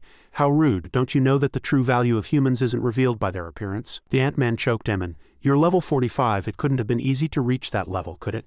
Then why did you do such a thing? Didn't you want to be recognized as human? He tore his clothes. The value of a human is represented by their level, and the guide will help us realize that value. Moreover, this process is very effective, because it helps each individual mutate into a stronger form. Emin replied. Don't talk nonsense. If useless beings like you become stronger, how many more people must be sacrificed? The Ant-Man laughed wickedly. That's no different from the essence of the world now anyway. The weak will merely be eliminated. Moreover, the official guide will soon be complete. Emin didn't understand. Official guide? Oh dear, I seem to have said too much. The Ant-Man put an object into his mouth. I want to use a high-level creature that is still conscious, but this is my technique. The ant snake. He leaned close to Emin's face. It infiltrated his body through his nose, slowly devouring his brain. By doing so, the subject's consciousness will be corroded and easily controlled. The ant snake slowly crawled into Emin's nose. Is this for me? I need to inform the temple. Somehow a sword suddenly stabbed the Ant-Man and stones flew at him. The ant snake crawled back into his nose. Cough. The Ant-Man flew through the mountain. Hanbin entered. Found him. Emin was surprised. Bantara warrior. Wait, why are you there? The lizard man was also surprised. A Bantara warrior, you say? The werewolf was no exception. He's a Bantara warrior. Mr. Emin, I have a request for you. Emin thought to himself, did the temple send him to save me? He said as expected, the Temple of Light must have sent someone else to help me. Hanbin's face was worried. I kept worrying that he might be wearing his sister's clothes, but he asked, what's wrong with your face? Hanbin mocked him. He looks truly pathetic. At this moment the werewolf kicked but missed and choked Hanbin again. You damned bastard. Hanbin was only surprised for a moment. But Hanbin quickly dodged. You're a Bantara warrior, you say? Hanbin drew his sword. Yeah, what is it anyway? You're a monster. The werewolf charged and said, hey, don't touch me. Bantara warrior level 56, race human. Is my system broken? Hanbin asked himself. So he's human? Monsters wouldn't know what Bantara is, so what should I do? I know I have to act like a Bantara warrior, but should I try to talk to them? At this, the lizard man whipped his tail at him. Damn it, he swaggered and said, Cuckoo, you look strong, but the lizard man asserted. Even a true Bantara warrior can't defeat us. Level 55, race human. Is he really human? He looks like a lizard. I heard there are many intelligent mutants in Radna. Are they monster humans? But there are no monster humans in Radna. Hanbin spun around. It seems I still don't fully understand life here. Alright, no racial discrimination. Hanbin was floating in the air. But why do they all have such fierce faces? The werewolf and lizard man simultaneously threw normal punches. As Hanbin descended, they continued to use their skills. Tiger's roar. Venomous destruction. They crushed Hanbin and he was surprised. No way. Hanbin was sent flying far away and he thought to himself, that's it. Hanbin crashed into a rock. HMPH, it's all your fault. You're only level 5, but you tried to act like a Bantara warrior. He still didn't move. Oh, the lizard man said. He's still alive, the werewolf asked. Oh dear, he hasn't gone all out yet, it seems. He smiled with satisfaction. Hey, you who call yourself a Bantara warrior, you have no more excuses, do you? If you entertain us, there might be a way for you to survive. Ha ha ha. Hanbin drew a circle on the ground. You might not believe what I'm about to say, but the werewolf was surprised. How, what is it? He's unfazed. Hanbin's face was contorted. I'm sorry. I didn't know that cave was your home. I didn't intentionally make that hole. I understand you're angry about a stranger suddenly appearing and destroying your home, and I know you won't easily forgive me. The werewolf was dumbfounded. The lizard man couldn't say anything. I still remember when a damn dog ruined my home. I completely understand that feeling. Emin rushed out of the cave. And I don't know what that blonde guy you caught did wrong either. But I'll take him after I fix your home. Emin was dumbfounded. What is this? Is that Bantara warrior trying to negotiate with them? Perhaps not all Bantara warriors are the same. His eyes widened. No, wait. That Bantara warrior seems to have no idea who they really are. Bantara warrior. Those two aren't human. Look closely. This time it was Hanbin's turn, but at this moment the werewolf reached out and struck Hanbin hard, shattering the rock. Hanbin jumped up. They weren't human, the werewolf said. I don't know what kind of damned bastard you are, but I'm very hungry right now. He growled. Yes, it will be quite enjoyable to kill and eat you. Level 62. Race, Hudum, Hanbin was surprised. Their level has increased and their names have changed. The lizard man also appeared behind his back. It's not just our forms that have changed. He punched Hanbin. I feel my weak humanity slowly disappearing. Is this what you call liberation? Hanbin blocked the punch. Humanity is disappearing. They're not human. He flew across the cave and Hanbin slowly stopped. At this moment he realized those damned guys. In other words, Emin said, Bantara warrior Nim, I was captured because of my own mistake. The Ant-Man also crawled out to the cave entrance. Kukuku, it's too late. It's already too late. He barely finished speaking. If my test subjects lose their minds, Kukuku, they'll be no different from aliens. Radna and the artificial guide will be furious. They're as strong as monster bosses. Both the lizard man and werewolf lunged at Hanbin. Oh damn it. Hanbin's foot dug into the rock. You're monsters. He became serious. In that case, Hanbin took a stance. You deserve it. He swung his sword and said, you should have listened to me. Hanbin cut them in two. The long mountain range was also affected. Emin watched in horror. The Ant-Man swaggered and said, Kukuku, it's over. Bantara warrior. The mountain range has split into two. Hanbin put down the item. I'm sorry, Priest Emin, this is all I could find. He regretted I should have been gentler. Hanbin looked back. Thanks to the ant cave, I narrowly escaped death. Emin said, moved. Yes, thank you for saving me, Bantara warrior. Hanbin replied, I actually only came to find you, he said. Now we should head back to the city, shouldn't we? Emin gripped his shoulder strap tightly. I'm sorry. Hanbin didn't understand. Emin said apologetically. Alejandro knew everything. It's all my fault, Lord Artus. He raised his head. Hanbin asked, where is the dragon's lair? On the other side, Alejandro and Zosha were extracting life force from the polywog monster. Zosha said, Lord Alejandro, the only thing the guide can absorb is experience points. Because his life force is composed of experience and energy.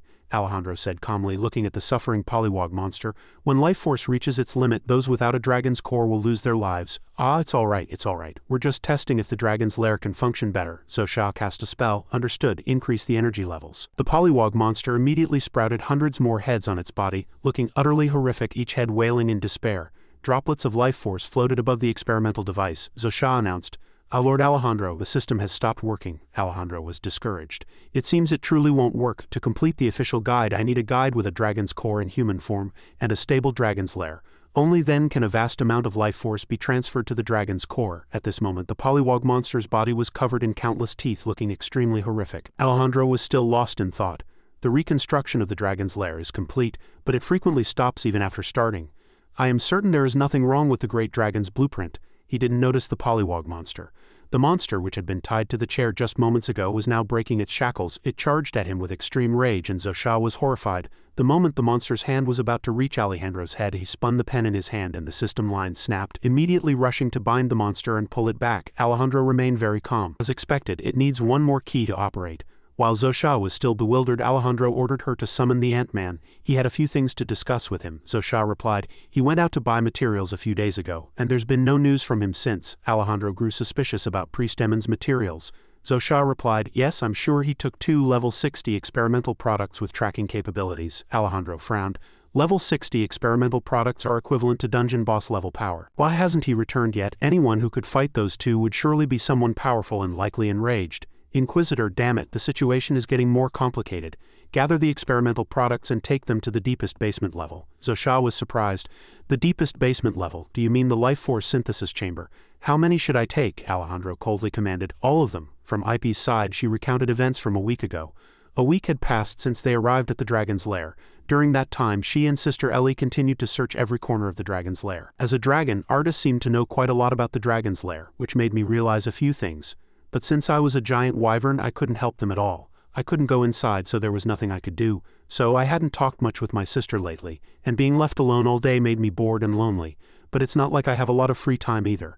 I'm busy training to complete my dragon's core. As soon as I complete it, I'll definitely show her up. Then my sister will look at me differently. Until then, I'll have to completely ignore my sister. IP's eyes welled up with tears. Suddenly, a door opened from below. Click. IP joyfully called out, Sister. She wagged her tail. I feel really good today. It's probably because my dragon's core has developed a lot, but Artis and Ellie didn't seem to pay much attention. Let's see, Artis, are your wounds okay? Artis was embarrassed. They're just scratches. To a hunter, these are nothing, but Ellie was still worried. HMPH, why do you keep comparing yourself to a hunter? Artis just laughed awkwardly. Haha, I'm sorry. IP next to them growled. HMPH, why is a dragon whining like a baby over something like this? So did you find anything today? Ellie shook her head. We didn't find anything special today either. IP chuckled triumphantly. That's strange. Didn't Artis say the dragon's lair was broken? She still had a very happy expression. That's right, but I was wrong. This dragon's lair has never been broken, but I think the reason it can't operate smoothly is because of your dragon's core, IP. Ipy had a bewildered expression. The key to activating it? She asked. Didn't you say I reached my life force limit when I first tried to escape? That's when your dragon's core became the key to this dragon's lair. However, your dragon's core isn't complete yet. It can generate life force, but not absorb it. That's why you can't absorb the life force here, which is why the dragon's lair appears broken. Upon hearing this, Ipy smirked and burst out laughing. Oh my goodness. So that means I, this wyvern, am the crucial key to all these problems? Then everything depends on me quickly completing my dragon's core so I can absorb life force. Ellie and Artis just sighed. Ellie said, We've put that plan on hold. Ipy was very flustered. On hold? But sister, you just said I was the key, Artis explained. There's another way to complete the dragon's core. The life force synthesis chamber is in the center of the underground dragon's lair. The plan is for me to go down and absorb the life force myself, Ellie added. I'll also go down and search with you, Ipy pleaded in surprise. But I tried really hard too. Suddenly a loud noise drew the attention of the three. Artis asked worriedly, What's that noise? It was the sound of something trying to erupt from below. It exploded through the ground. Ellie was terrified. Don't tell me it came from the underground lab? As expected, the toothy pollywog monster that Alejandro and Zosha had first experimented on appeared. Everyone was very surprised. It kept screaming. Meat, several toothy heads growing from its body suddenly swallowed one of its own heads. Another head appeared, revealing its terrifying fangs. Meat, this is a level 51 unidentified species monster, it screamed. Meat, everyone fled in terror. People kept firing guns, but they couldn't inflict any wounds. Above the dragon's lair, Ellie, Artis, and Ipy were also very anxious. We're too far away. Is this also part of Alejandro's plan? I don't think so, just by the way it's escaping from below. It seems to be struggling to escape. Artis threw a throwing star and asked, Are there any hunters down there? Ellie replied. Even if there are, they'll all be level 4 or below. You being level 45 are the closest person, Artis thought. With a 6-level difference, long-range attacks don't seem effective. She turned to Ipy. Ipy, take me down. But before she could finish speaking, Ipy flew off. She gritted her teeth. I can do it too. As soon as she finished speaking, she flew downwards. From above, Ellie shouted, Ipy, it's dangerous. Come back quickly. This also made Artis very worried. Below, Ipy saw people struggling to escape. People screamed at Kylonda to run away quickly. But Kylonda was trapped at that moment. He mumbled blankly, my legs, my legs. The giant pollywog monster extended its tongue and opened its maw wide. Suddenly, blue flames erupted. Enveloped in fierce flames, the giant pollywog monster wailed miserably. It was Ipy's flames, but the pollywog monster was not harmed at all. On the contrary, it became even more violent than before. Bird meat, Ipy was angry. Who are you calling bird meat? She thought to herself. I don't need her fireballs. If I can attack from the air, even if it's level 51, it's just a monster. The pollywog monster picked up a large stone and shouted, Eat bird meat, and it threw it at Ipy with all its might. Take this bird. Though it looked like a harmless stone, it created a whirlwind and flew straight towards Ipy. Ipy was flustered, fast. But Ipy was not an easy opponent. She dodged the stone thinking, you'll never catch me. As soon as she finished speaking, numerous stones flew towards her, but she dodged them all with a few spins. Ipy emerged from the stone barrage completely unharmed, and at this moment she was very angry. If you're hungry, eat this. Ipy spewed green flames. Fierce flames enveloped the pollywog monster. But it rushed into the flames completely unharmed. Oh, that looks delicious. When Ipy flew the closest, it seized Ipy by the neck. Even as its entire body burned, it glared and laughed. Gotcha. At this moment, on Alejandro's side, Madame Judy brought him a box containing his weapons. Do you really want to take your weapons? Alejandro rarely wore armor, but now he was armored. He slowly said to her, We can never know what might happen. Madame Judy worried. This is the first time I've heard Lord Alejandro say something like that. Alejandro swung his sword and laughed. Ah, it seems I have a bit of a problem with the Inquisitor or some other detestable organization. I'll have to deal with them to finish this. Madame Judy was curious. Then what if a dragon appears when you're gone? But Alejandro was very calm. Don't worry, I've already taken care of it. Suddenly Zosha opened the door, interrupting their conversation. Lord Alejandro, his face was filled with terror. Forgive me for intruding, but the experimental product is rampaging outside. Before Zosha could even finish speaking, Alejandro's sword flew and pierced his abdomen. Alejandro was furious. Useless fool, go to the basement level and stop the experimental products. Madame Judy's expression didn't change. I think it would be better for Lord Alejandro to see for himself. Alejandro frowned. I wish I could split myself. It seems this side needs me too. Outside, Ipy broke free from the monster that had seized her neck. Just moments ago, the pollywog monster had screamed, Gotcha. But Ipy didn't give it that chance. She gritted her teeth and said, That's what I should be saying. As soon as she finished speaking, Ipy's 2 legs clamped onto the pollywog monster's body. She grabbed it and flew into the sky. Wham! Ellie was startled. Ipy, what are you doing? Come down quickly. Artis realized something was wrong. Don't tell me Ipy is trying to use the dragon's lair? Ipy flew as high as she could with all her might. She thought, they said I was the key to the dragon's lair. I can do it. This is it. The dragon's lair was about to reactivate. Numerous points of light continuously appeared and flew towards Ipy and the pollywog monster. The pollywog monster, oblivious at this moment, still struggled and screamed, Meat. Eat. The power of the dragon's lair surged. A stream of light poured down on the two, painting the sky green. A huge explosion was heard and countless pieces of flesh fell to the ground. The entire ground was covered in smoke. Ellie called out loudly, "Ip." She seemed very worried. "Ip, answer me, Ip." Suddenly a loud roar was heard behind her. That blue silhouette was Ip. She joyfully said to Ellie, "Sister, I did it. The polywog monster exploded, but I'm perfectly fine. Now there's no reason to help Artis." But Ellie delivered an unexpected blow to Ip, startling her. "Sister," Ellie commanded, "go quickly, hurry." As soon as she finished speaking, she drew her sword to chase Ip away. Ip didn't understand what was happening and called out with tears in her eyes, "Sister." She didn't notice something rushing towards them from the side. Fortunately, Ellie blocked it with her sword for Ip. It was a sword. The sword was deflected by Ellie. Only then did Ip regain her senses and look around. Alejandro's voice was heard. "I thought you were trying to escape when you were begging that wyvern for your life." He approached, fully armored and with a cunning smile. "But this is beyond my imagination."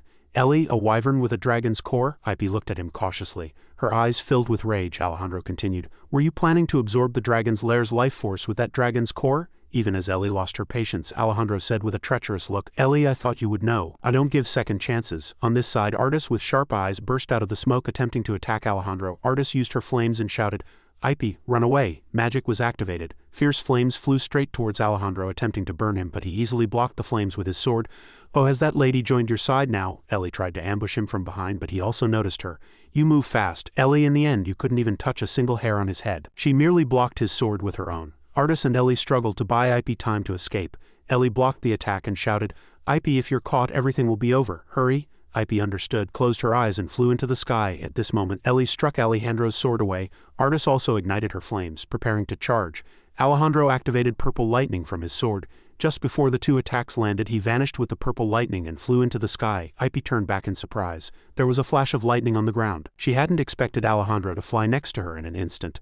On Hanbin's side, he sliced half of the rock man with his sword, making it wail miserably. Emen said to Hanbin, "We came here to find the dragon's lair in the rugged mountains." Hanbin complained, "But all these mountains look the same, damn it." Emen, as if already accustomed to this situation, said, "Look closer, doesn't this place resemble your hometown?" Hanbin scoffed and looked at him. "Oh, that's right, this is all because of the spy who doesn't know the enemy's exact location." Emen frowned and said, "Let me tell you, I'm a high priest.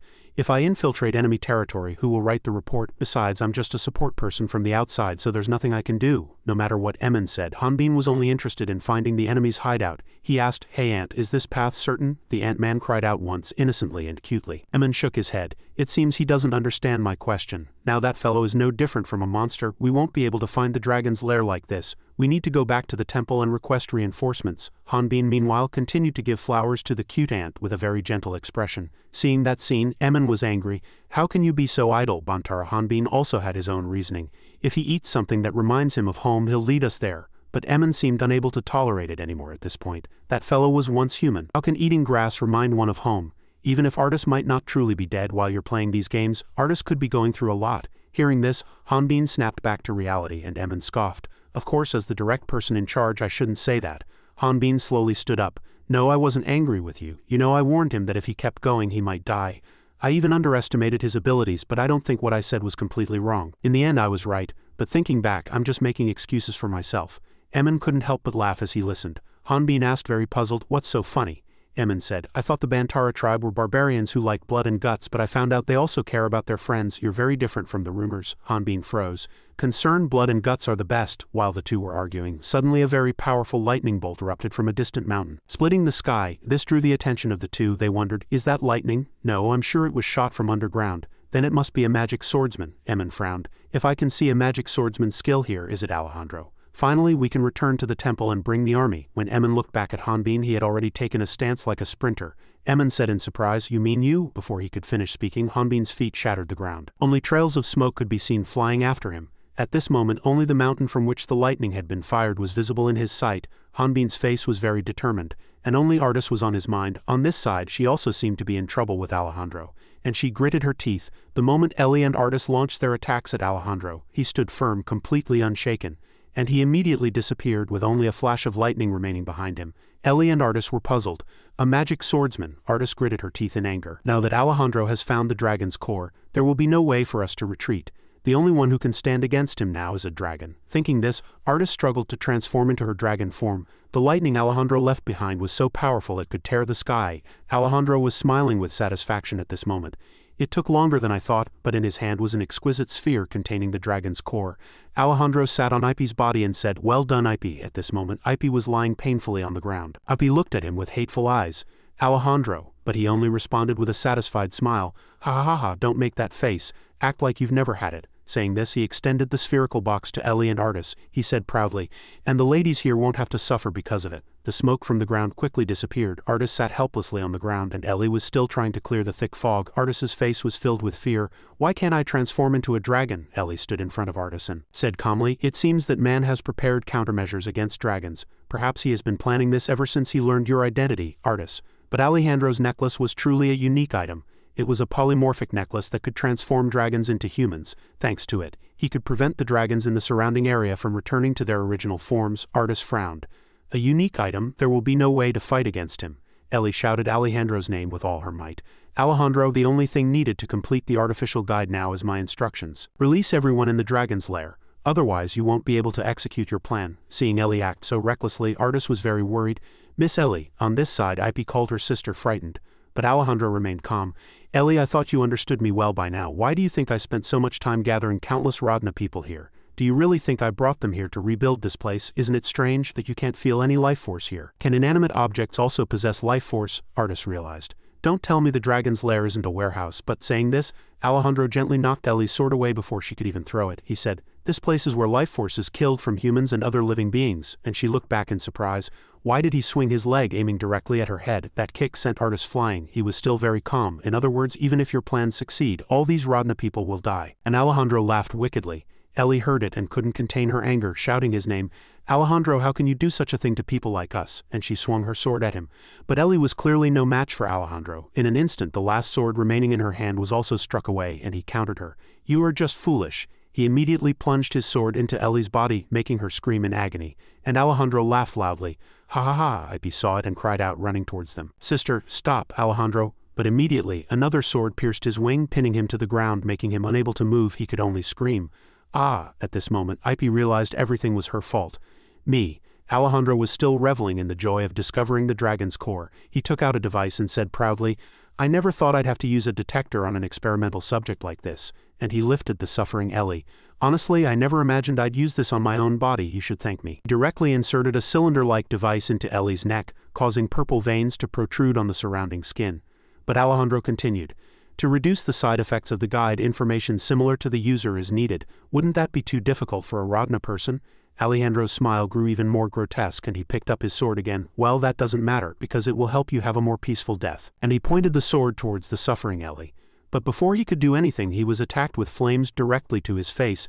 Alejandro screamed in agony, unable to avoid it. It was Artis's flames. She shouted with all her might, "Miss Ellie, hurry!" As Ellie tried to reach for Alejandro, he had already struck her, making her fall into the hole from which the polywog monster had dug its way out. Alejandro shouted, "Alejandro!" And Artis called Ellie, terrified. At this moment, Ipe desperately tried to get up and escape, even though she had a dagger lodged in her wing, tearing it. He cried out, running. "Sister!" Ipe tried to fly into the hole to save Ellie. Seeing Ipe and Ellie fall into the hole one after another, Artis above was very worried. Ipe, will they be okay?" "No, now is not the time to worry about them." Saying this, she took out hundreds of flame arrows and tried to distract Alejandro.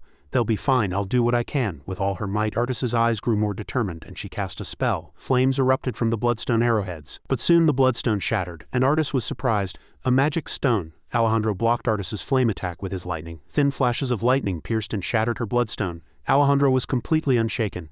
"I gave you a way out, because you were quite strong for a fool.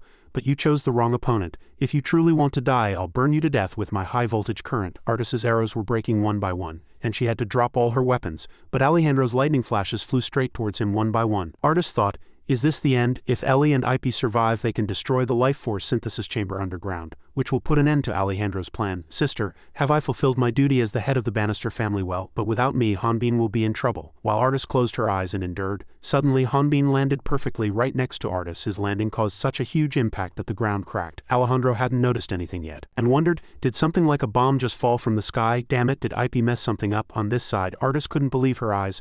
"Don't tell me, Hanbin. Why are you here?" Hanbin's face was absolutely expressionless. "Good thing Artis is still alive. Emin's worries are useless now. Sorry for disturbing you while you're working." Hanbin, who hadn't finished speaking, suddenly stopped. Only then could he see Artis clearly. "Wait a minute, Artis, why are you like this? What on earth happened?"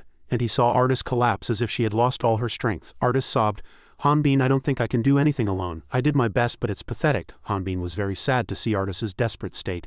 "Artis," but before the two could talk, Alejandro, who had been ignored until now, approached with 2 death swords. "This foolish guy looks like a construction worker. What are you whispering about? We're not done yet. Don't act arrogant here," he thought to himself. How could a level 5 guy survive after falling from the sky, or was he hiding underground? And he said to Hanbin, "I'll give you 3 seconds. You," before he could finish threatening. Hanbin punched Alejandro directly in the face and shouted, "You damn pervert." That fierce punch sent Alejandro flying, and even Artis was very surprised, but soon she had a serious expression. "Pervert? Ah, Hanbin didn't know that she had to cross-dress to infiltrate." Alejandro crashed into the dragon's lair wall, creating a huge explosion as the brick wall burst open and a hole appeared. Hanbin still cursed. "You damn bastard, how could you do that?" Artis asked Hanbin. "I think I'm misunderstanding something, but is Alejandro dead?" But Hanbin didn't seem to care much. "Why is his level so high? Is he the leader? I'm not confident in my punches. A person of such a high level would have crushed bones but probably wouldn't die." Indeed, Alejandro was lying in a very unsightly posture at this moment. His reply made Artis ask again, "Hanbin, if his bones are crushed, shouldn't he be dead?" And Artis said with an embarrassed face, "Anyway, I would have died without your help. I won't say anything even if you call me useless." Hanbin replied honestly, "Don't say that because of such a thing." He only focused on Artis and didn't notice the glowing green light erupting behind him. When the two looked at where Alejandro had been hit, they saw a bright green light and lightning flashes reverberating in the sky. Hanbin frowned. "So one punch isn't enough," Artis immediately said. "No, he's absorbing life force." Alejandro slowly stood up, and the spherical box containing the dragon's core was shattered. With no dragon's core inside, he had absorbed Ipe's dragon's core, and his power seemed to have doubled, approaching Hanbin fiercely like a monster. His eyes also turned green with life force, and power erupted from his entire body. He looked at Hanbin with contempt and said, "You damn foolish guy. The place where Ellie fell was a deep cave."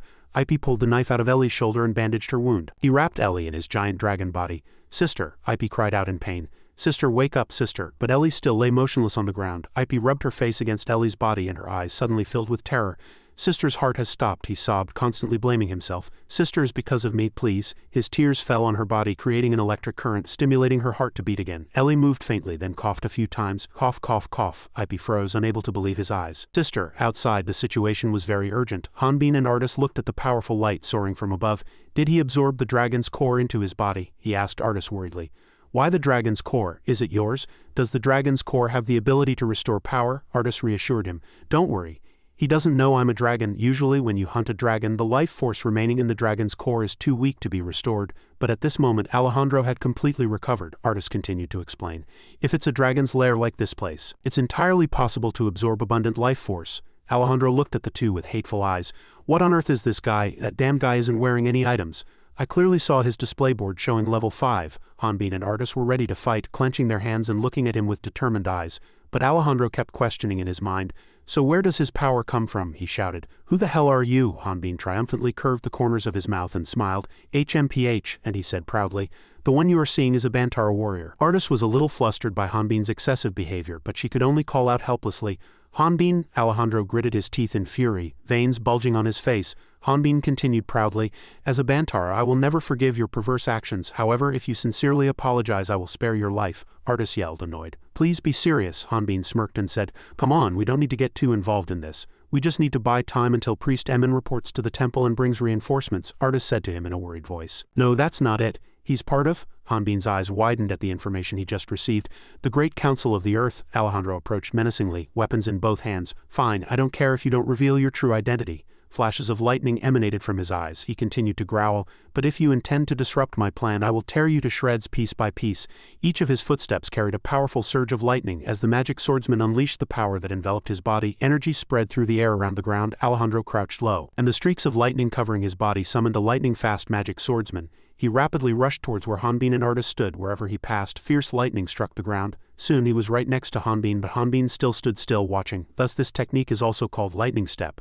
Hanbin, without even thinking of drawing a weapon, calmly clenched his fist and punched his opponent. Alejandro deftly dodged behind him. "Let's see what level you're hiding." He leapt and swung his sword, trying to slash Hanbin. Due to the immense power and dazzling light, Artis couldn't approach. A cunning Bantara of level 5. Artis focused, her eyes unable to keep up with his speed. Was he not fighting me at full strength? Alejandro's surprise attack was easily parried by Hanbin with the hilt of his sword.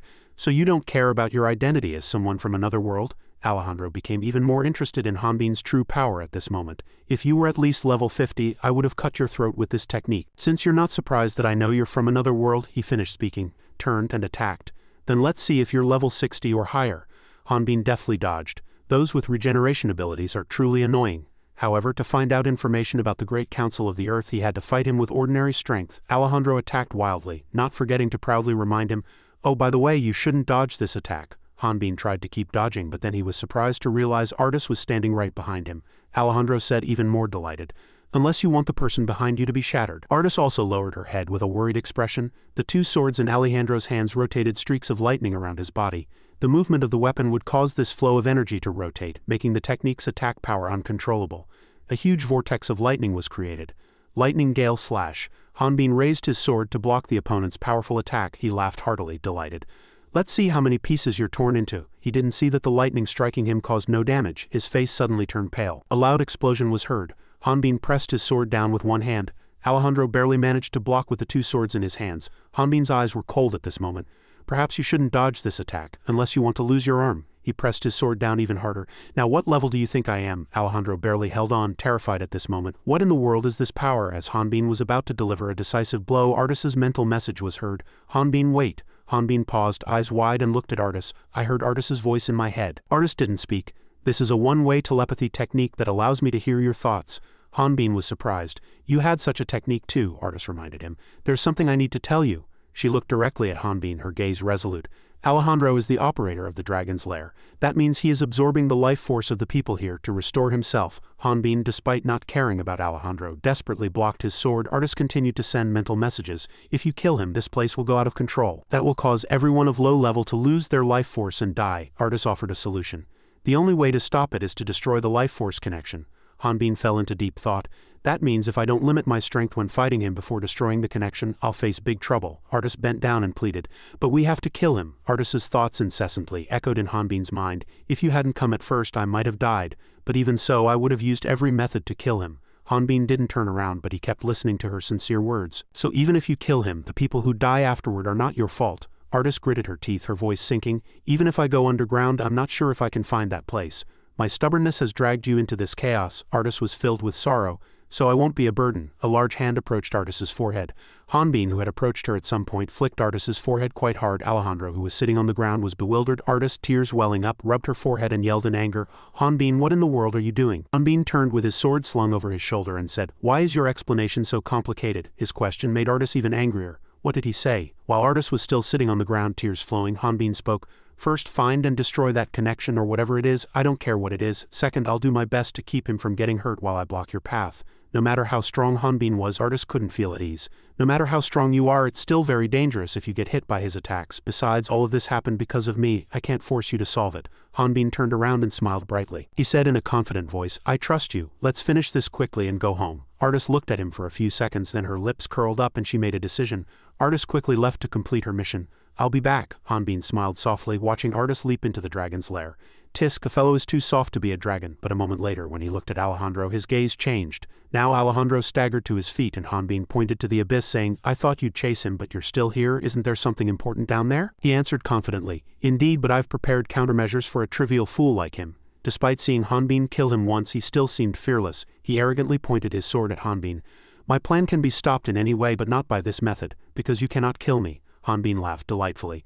"Then I'll just beat you up as much as I want without killing you." At this moment, inside the dragon's lair, Ipe was moving according to Ellie's instructions. "Go left from here," Ellie continued to instruct. "Follow the second path." The two arrived at a place with countless doors. "Go straight."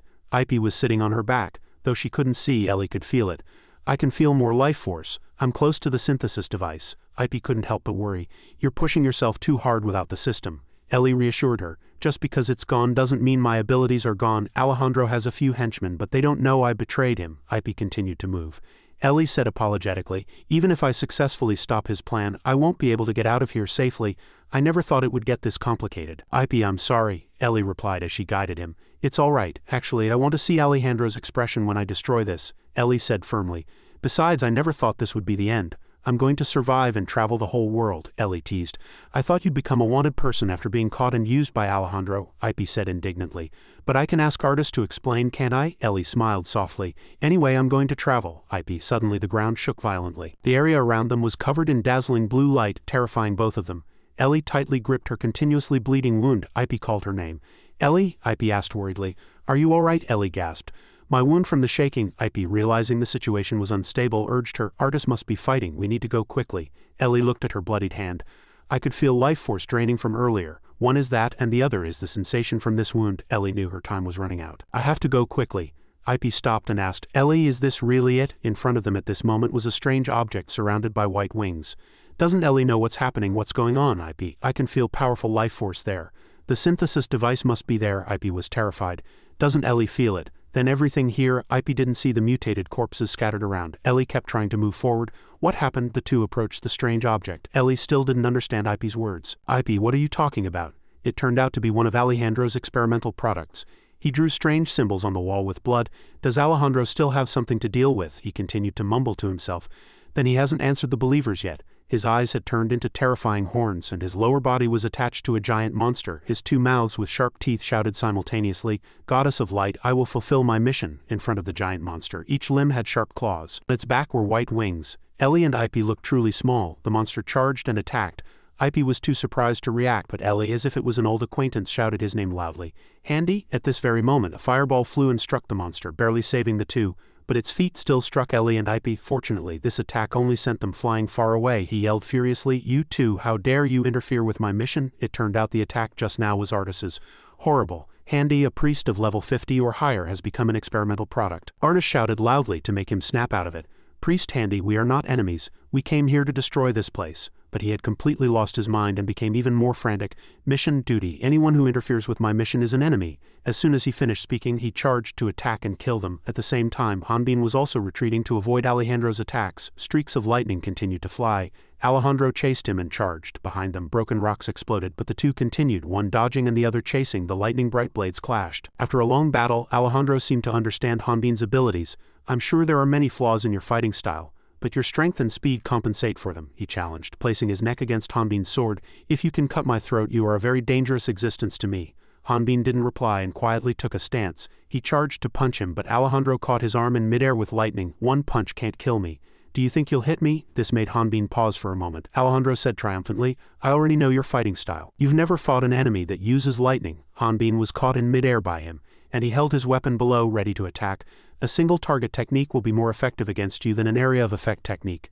As soon as he finished speaking, he focused power into his sword and rushed forward, laughing wildly. Besides, I'm the king of PvP. Alejandro dealt a fatal blow to Hanbin's abdomen with his sword. Fortunately, he blocked it with his sword in time. Tisk. Nevertheless, he was sent flying into the air by the force of the attack. Alejandro thought with satisfaction, confident of victory. When you fall to the ground, it will be easier to deal with you. He continued to attack to deliver a decisive blow to Hanbin. Magic swordsman boss. Numerous lightning spears concentrated around Alejandro's body. He stood in the center, aiming his weapon at Hanbin. A huge streak of lightning struck his position, but his sword absorbed the electricity, and he escaped danger without any injury. Alejandro immediately charged, taking advantage of Hanbin's unpreparedness. Every time you swing that huge sword, you become completely defenseless. He summoned a huge lightning spear and sent it flying straight at Hanbin. Magic swordsman lightning spear. It's over. A frantic expression was clear on his face. Don't worry about your friend. A level 68 monster is taking care of her downstairs. A dazzling beam of light flew to engulf Hanbin, and a loud explosion was heard, shattering the ground. The lightning mass also weakened. Alejandro's face was pale at this moment. On the other side, Hanbin shattered the attack Alejandro so cherished with his bare hands. I was curious how strong you were, boasting that you were so strong. Alejandro broke into a cold sweat. He shattered the lightning spear with his bare hands. Hanbin, delighted at this moment, slung his sword over his shoulder and said, Level 68 monster. Alejandro saw this and couldn't believe his eyes. Unbelievable. I clearly thought he was severely injured and just pretending to be fine. He suspected, does he have another trump card? Hanbin didn't even glance at his monster. My artist is a level 67 dragon. Alejandro laughed contemptuously. Dragon, cluck cluck. And he covered his face and burst out laughing as if he had obtained everything in the world. Ha ha ha. Hanbin frowned, displeased. What's so funny? Alejandro said mockingly. So your trump card is a dragon companion, right? That's quite unfortunate. Hanbin was aghast at Alejandro's words. Can't your friend transform into a dragon? He smirked, reaching out to grab his necklace. If only I still had my unique equipment. But when he touched it, he found his cherished necklace was gone. He recalled the moment he fought Ellie and grew angry. Could it be because of Ellie? As he thought, Ellie lay on the ground, tightly clutching Alejandro's pendant. This is... Ellie looked up. Artis had transformed into a dragon, fighting the monster Handy to protect Ip and Ellie. Artis's true form was an intense red dragon, with sharp eyes and pointed teeth. The battle between Artis and Handy grew more fierce. Artis's eyes were unwavering, Priest Handy, has it come to this again? Artis grabbed the monster's body and shouted loudly. Snap out of it. Handy fell but quickly got up. He roared in a furious voice and charged again, biting Artis's wing, and Artis screamed in pain. Artis also held her ground. Lowering her head to bite the opponent's neck, Artis threw the monster high into the air with all her might, then let out a roar that vibrated the space. At this moment, Ellie also flew up onto her back and called Artis. Ellie urgently asked, "What happened to Alejandro?" "Who is fighting Alejandro up there?" Artis quickly explained. "My friend is holding Alejandro off, but to defeat him, we need to cut the connection with the Lv4 synthesis device." Artis watched the monster and said, "There must be something preventing this place from exploding. I'll deal with Priest Handy." No sooner had she finished speaking than Artis breathed fire at the monster. The two had to move quickly. The two flew past where Artis and Handy were fighting. Ip hesitated for a moment. "Ip, should I just leave Handy and destroy everything? The Lv4 synthesis device is right in front of me." "No, if I destroy it, we'll die in the explosion too. There's probably a channel for the life force to flow out." As expected, they found a blue energy pillar. Ellie formed a plan. "If I cut that off." Just then, Handy gathered enough power and prepared to attack the two sisters. Artis stood in front of them as a shield, completely unafraid. The source of that power grew bigger and bigger, like a bomb about to explode. In a critical moment, Artis desperately rushed forward and tried to stop it by biting the opponent's neck, but that enormous energy was still fired. Artis, in a panic, shouted Ellie's name loudly. Neither of them was hit directly, but they were sent flying far away by the impact. In a dangerous moment, Ip protected Ellie with her whole body, saving her life. Ellie asked worriedly, "Ip, are you all right?" Through the danger, Ip became even more resolute. "It's nothing if I can stop Alejandro." Ip lay on the ground with severely injured wings and shouted loudly, "Charge, Ellie." Ellie also charged bravely, ignoring her own injuries. Ellie swung her sword and shouted loudly. A life-and-death battle also began between Artis and Handy. Ellie unhesitatingly cut the energy guidance pillar. Artis breathed dragon fire and finished off her opponent. The pillar of light that stretched straight from underground to the sky left a deep smoky hole in the ground. Hanbin still played cat and mouse with Alejandro, wearing him out. Alejandro immediately realized that the dragon he was tracking had appeared. A level 67 dragon should be able to tear him to shreds. He looked at Hanbin and wondered, wait, how does he know that dragon's level? At that moment, Alejandro realized an incredible truth. Another earth-shattering explosion echoed, and when the smoke cleared, the two still stood with swords clashing. Alejandro spoke his thoughts. "You're from Earth too?" Hanbin remained silent, not answering. He continued, "You know no one can gain experience points by killing another Earthling. Could it be that you're the one who killed El?" Hanbin didn't deny it at all. "Yes, so are you planning to take revenge?" Alejandro smirked cunningly. The two paused their fight for a moment. "No, I'm quite happy. I disliked him from the start, but they'll try to deal with the one who killed El, understand?" Hanbin was curious. "Are the gods they talk about the demon Omplus?" Alejandro scoffed. "Demon god? I'm talking about people who are far more influential than any god no one has ever seen." He casually said with his sword over his shoulder, "There's nowhere in Radna they haven't touched. If you make enemies of them, you'll make enemies of the entire Radna continent." Then he told Hanbin a secret. "But there's another way. Everyone except me will think that a dragon killed El. Since I have the dragon's core, I'll report that I killed him." Alejandro offered an attractive option. "Since I have the dragon's core, I'll report that I killed him. I'll get the reward and you can come with me." But Hanbin seemed completely uninterested in such things. Alejandro continued to tempt him. "No need to fight, let's just go, isn't that bad?" As Alejandro was about to walk away, Hanbin kicked him in the back of the knee. "You can't recover anymore, can you?" Alejandro screamed in pain. "Ah!" He fell to the ground, cursing, "You bastard, Hanbin." Hanbin stood nonchalantly and said, "You think fighting me isn't bad? I like that." He explained the reason for rejecting Alejandro from behind, but Artis wouldn't like it. "She might be an ordinary person, but she hates villains." Alejandro, in a furious voice, swung his sword and said, "Madman, you're just relying on the fact that you're an otherworldly being." Hanbin wasn't hit, but he still didn't lose his arrogance. "You're nothing compared to us." Hanbin was aghast. "What?" Alejandro exulted, injecting the artificial system solution into his body.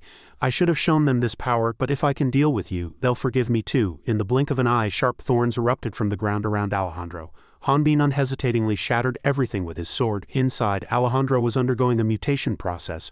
Hanbin wondered, is it a side effect of the artificial system? Alejandro's body seemed to be devoured by an invisible force. Hanbin silently observed, "No, it's a bit different. This feeling is similar to when I left Earth." Alejandro's body gradually disintegrated, and the process seemed extremely painful. Finally, he transformed into a grotesque skeleton with a purple energy core in his chest. The system announced, "Unidentified species level 72, purple energy core in chest unstable. Ompla's assistance 9 complete." Alejandro, in his new body, arrogantly approached Hanbin. "Ompla's assistance not complete means he's lacking life force?" Without time to react, Hanbin was slashed across the face by Alejandro's sword. "It seems I'll need a fusion core first." Hanbin looked back anxiously at the shimmering wave of light. Artis, after finishing off the monster, knelt down and sincerely apologized. "Priest Handy, I'm sorry." Ip worriedly called out to her sister Ellie. Ellie looked back and smiled. Alejandro can't get any more life force. Ip breathed a sigh of relief. Nearby, Alejandro's maid appeared, no one knew when. When everything was over, she came out and bowed politely. "Oh, Miss Ellie." Ellie showed no caution at all, seeing a familiar person. "Oh," Ip was also surprised to see her. Ellie then asked Han, "How did you get here? This place is very dangerous. Please get away quickly." Ellie looked back and called Ip, but no sooner had she finished speaking than Ellie was struck by her and fell to the ground. Then she immediately ran to the energy pathway. Artis also noticed something strange and surveyed the situation. Madame Judy grabbed the energy pathway with her hand. She unhesitatingly sacrificed her body to reconnect the energy pathway for Alejandro. Energy flowed into her body and she melted, but she still smiled contentedly. In an instant she completely disappeared, merging with the green energy source, and the energy pathway lost its light. Powerful life force energy erupted from the top of the life force machine, pushing everyone back. A huge lightning bolt erupted from the mountaintop. Kailondo held a family photo in his hand. He stared at the photo as if filled with regret. With everyone else fallen, only Kailondo remained. Everything here was absorbed into space. Ip clung to the pillar, trying not to be absorbed. He used his wings to protect his body. Liquid from his 4 eyes slowly melted his wings. As Ip was about to fall, Artis appeared. He plunged the sharp parts of his body into it. As he punched continuously, the wall was breached. Finally, Artis gathered all the energy in his body. Ip witnessed the scene and called Artis loudly. Red aura erupted from Artis's body. He tried to reassure Ip. "My dragon's core is stabilizing the fusion, but it's only temporary. The only way to return life force to everyone is to destroy that massive amount of life force." Artis then warned, "Physical attacks won't do anything, but other attacks will cause an explosion. Ellie's magic transformation is the only way." Ip wept, hugging Ellie in her arms and wailing. "Ellie is badly hurt and life force is draining from her body, so she's unconscious. If we stay here any longer." Hearing that Ellie was hurt, Artis looked back. Elsewhere, Alejandro was trying to brainwash Hanbin. "Now you understand why Ompla's help is needed. Since you have a system too, you'll understand." He continued to offer all sorts of reasons to persuade him. "You can see the enemy's level and species, and you can gain experience points when you kill them. Besides people with systems, these abilities are also useful for those who use life force. But I realize there's a discrepancy between Ompla's help and the system." Alejandro gathered all his strength to show Hanbin. "Not only that, but infinite life force helps me recover my body.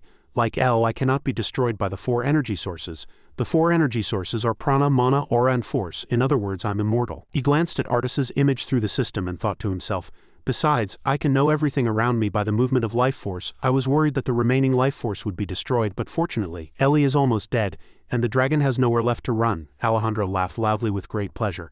"Now I just need to absorb the life force. What should I do next?" He continued to blame Hanbin. "You're just going to kill that dragon now and victory will be mine." On this side, Artis seemed unable to hold on any longer. He lost all his life force and collapsed to the ground. Ip tried to wake him.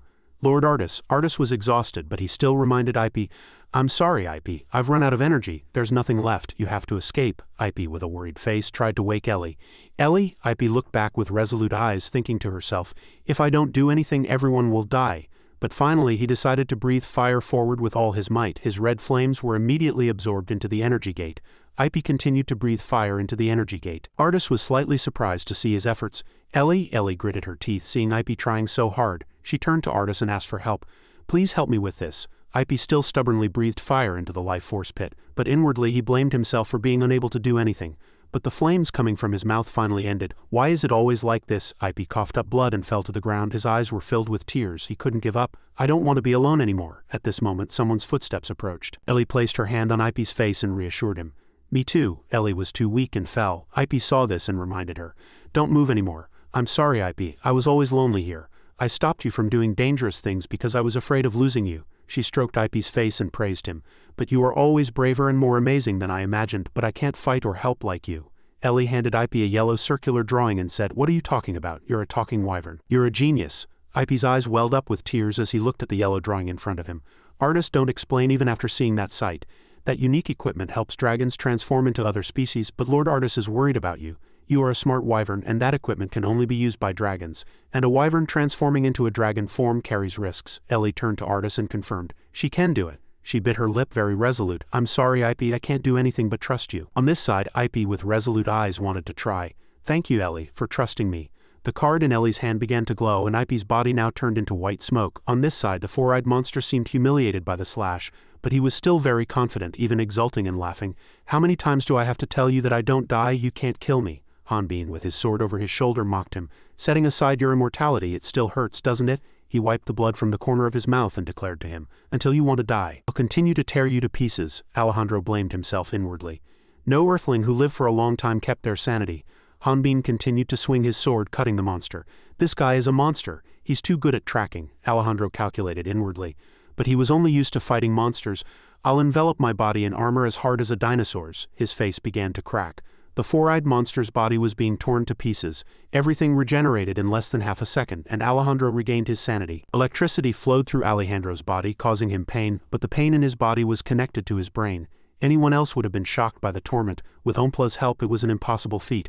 Hanbin seized this opportunity to leap and attack. While Alejandro was in pain, Hanbin continued to tear him to shreds, giving him no chance to react. Alejandro was on the verge of losing consciousness. Flames flashed in Hanbin's eyes as he killed him. He claimed victory. Ompla's help was not yet complete. Despite being severely beaten, Alejandro did not give in. At this rate, I'll have to absorb and use all my remaining life force. Is the dragon near the melting furnace still alive? Suddenly, his eyes widened in surprise. What did you say? Artis slowly got up and Ipe vanished like smoke. Seeing the sight before him, he too was surprised.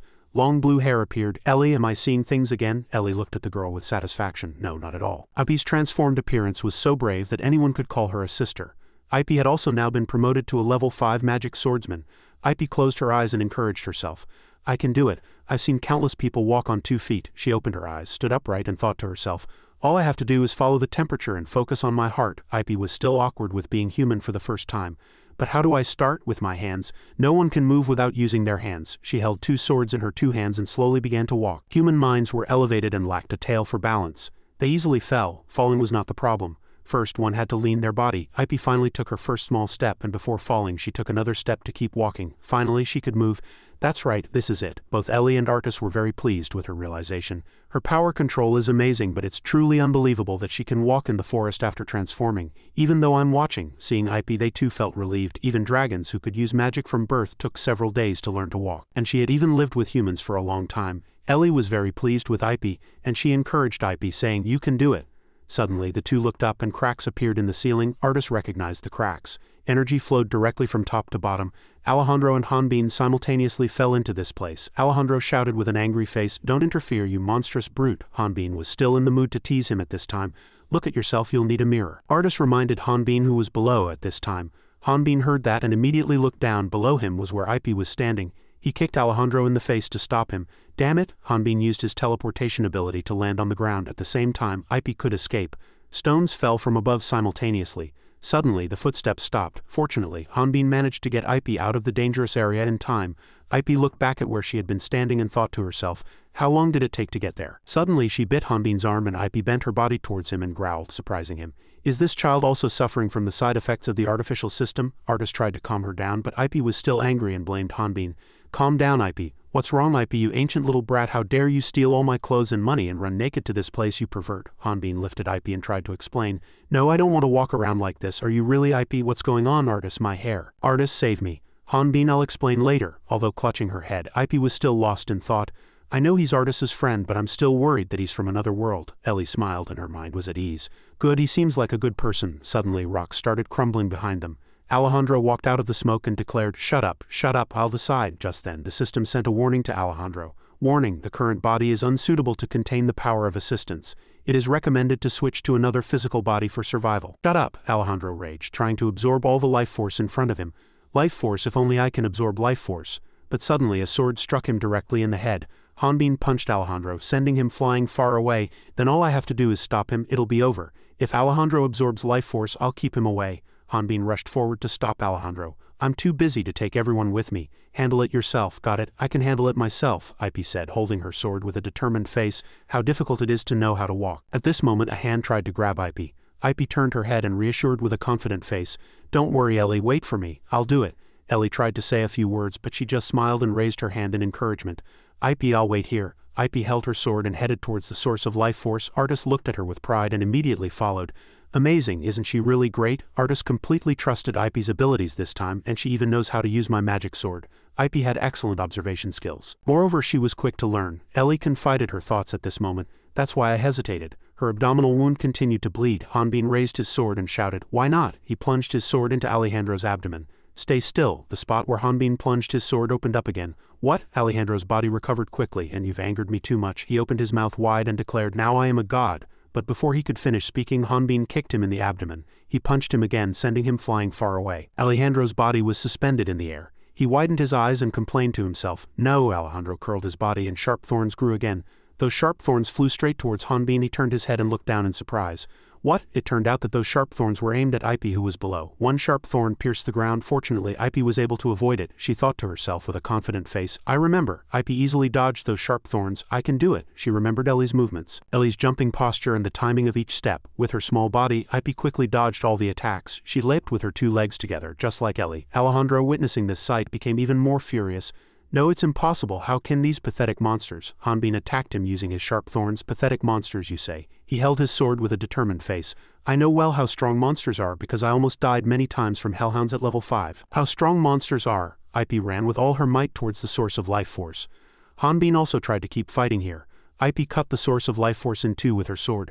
Hanbin, holding a sharp thorn in one hand and a sword in the other, aimed at the source of life force, and that source of life force immediately exploded. Suddenly, at this moment, rain began to fall from the sky, and Emin and the soldiers were also surprised. The victory that day was like a miracle. He immediately ordered the soldiers to go underground and rescue the people whose life force had been absorbed. People below level 10 could miraculously recover even after having their life force absorbed. The soldiers went into the basement to rescue the people. It was because the life force miraculously returned to their bodies. After resting, Emin went in and observed the dead, and 36 of them were people who had been implanted with the artificial system. Ipe hugged the unconscious Ellie with a cry of joy. She protected Ellie with her body. Rain fell from above onto the four of them. Quietly the sky cleared. At the tower, Ipe was also taken and placed under the protection of the Order of Light Alliance. 3 days later, the Order of Light Alliance arrived at the crater. Posters with vivid images were printed. Emin pushed up his glasses and explained, the cause of this incident will be announced as an unknown source of magic, therefore please understand that the association cannot publicly award contribution points for this incident. Hanbin, holding a keychain doll in his hand, said with an unknown expression, but secret contribution points will be fine. It's a limited item. We know that this incident is also related to the Great Earth Alliance and other otherworldly people. Hanbin turned his head, looking puzzled. Shouldn't these things be revealed to the whole world? I don't know what those damn bastards will do next. The three walked down the corridor. Emin asked, even if you are a Bantera, you must know about the attack on the women's city 20 years ago, right? The Great Earth Alliance killed the goddesses and 4 heroes stopped them. Emin nodded in agreement and explained, that's right. After that, people began to hunt otherworldly beings. Hearing that, both Hanbin and Artis laughed maniacally. Damn it, otherworldly beings, dogs of the demon god. Emin revealed additional information, but only 30 of the captured were real otherworldly beings, and the remaining 70 were Rodna people. The three went down to the underground dungeon together. The nobles, under the pretext of hunting otherworldly beings and purifying the world from the demon god, killed countless people. A dim light shone on Emin's face. At that time, the Order of Light Alliance realized their mistake and did their best to prevent judgments without evidence. But 20 years was not a very long time. Both Hanbin and Artis were surprised by the sight before them, and the Order of Light Alliance's hatred for otherworldly beings remained. Inside the prison, Ipe was confined. Ipe, that child will be tried in 10 days and sent to the crater camp. Ipe looked at the two outside with a blank face. There's too much evidence against her, such as helping Ellie and being Alejandro's subordinate. If she were Ellie's real sister, they could also argue that she received help from the demon god. Seeing the guard, Hanbin recognized the mask covering their levels. I wondered why the heresy inquisitors were here. They're treating her like a criminal instead of protecting her. Suddenly at this moment, Artis placed a hand on Emin's shoulder. The trial is just a formality, Artis shouted with unconcealed anger. If it weren't for Ipe or Ellie, I and everyone else there would have died. Moreover, that child is very important to us. She just lost her only family. Ipe, inside the prison, bowed her head and said, What are you talking about, Artis? I don't have a family. Ipe seemed to be explaining through tears. Ellie is just someone who looks like me. We're not even close. Artis had not expected Ipe to reveal such a fact. What are you talking about? Ipe, next to her, used telepathy on Artis. I told her. I know it's very painful, but this is the way. Hanbin also stared blankly at the scene. If that child is not related to Ellie, they will only accuse Ellie of being Alejandro's subordinate. Artis approached to understand Ipe's situation. It's impossible for us to spare a subordinate of an otherworldly being. Ipe, are you all right? Artis tried to hold Ipe's hand. I'll find another way. I'll save you. The soldier next to her came out to stop Artis's actions. That's enough. I came here to help Emin, so don't overdo it. Hanbin used telepathy on Emin with a stern look. I'll leave the rest to you. Emin was surprised to hear that. Hanbin, could it be? Hanbin suddenly placed his hand on the door and pushed it open with all his might, and everyone was surprised as he fell inside. The soldier next to him reprimanded him. You damn bastard, what are you trying to do? Hanbin lay on the ground, constantly groaning in pain. I just leaned on the door a little and it feels like my bones are broken. Emin sat down and watched Hanbin hit his face, acting. Did the injuries from the war affect him? But he was fine for the past 3 days. Banteras like to exaggerate and act tough. He must have been enduring it. I can't heal him. Ip and Artis stared blankly at the two acting. Take him away, but I have to guard him. What's there to worry about with Lord Artis here? Before leaving, the two signaled Artis and Ip. We'll be back in 5 minutes. The door Hanbin broke was damaged and the two inside quietly looked outside. Artis bowed his head and sighed. Hanbin is such a nuisance. Ip sat on the bed and began to speak at this time. Artis and Hanbin, both of you are good people. Both of you tried to save me even though you haven't known me for long. Ip still forced a smile and reassured Artis. I know how you feel, but it's all right. No matter how much you worry, I'm not as sad as you think. Her feet dangled on the bed as she explained. Thinking about it, it hasn't been long since I met Ellie. Ip recalled her memories with Ellie. We went through the worst moments. Recalling those memories made her sad. Besides, I had to be careful every day so she wouldn't get caught. I made a mistake. Ip recalled them training together. I never understood why we had to fight for the lives of others. Ip tightly gripped the yellow card in her hand. But I heard from Alejandro that she tried to save the life of a wyvern she had just met. Memories of the two playing happily together kept coming to her mind. You understand, right? It was real. Ip blamed herself. So foolish. There are countless ways to live happily if I just run away. Artis approached her, hugged her, and comforted her. She continuously soothed Ip's heart. When a dragon first transforms, it can't transform immediately. It's like a curse. Ip leaned on her, gritting her teeth and enduring. But her appearance. What she wanted was a corset. Ip imagined Ellie tying her hair and becoming the person she loved most. At this point, Ip could no longer hold back and burst into tears. Hanbin and Emin were sitting outside, panting. Hanbin looked up at the sky and complained, "Old men like you can't do anything." Emin retorted, "I'm not an old man, but I agree with that." Hanbin challenged Emin. "But you're a high priest, can't you do something?" Emin replied. "This trial is under the jurisdiction of the Order Alliance, so there's nothing I can do to help." Emin sat down and deliberately reminded Hanbin, "Today is the Order Alliance's final interrogation day, and the trial will be held soon. You two will be in charge of her. Should we release her while we're protecting her? If she escapes, both of you will face trial." Emin bluntly stated the punishment the two would receive if Ip were released. "In that case, both of you will have to atone." Atonement? There was a single line of warning below the flyer.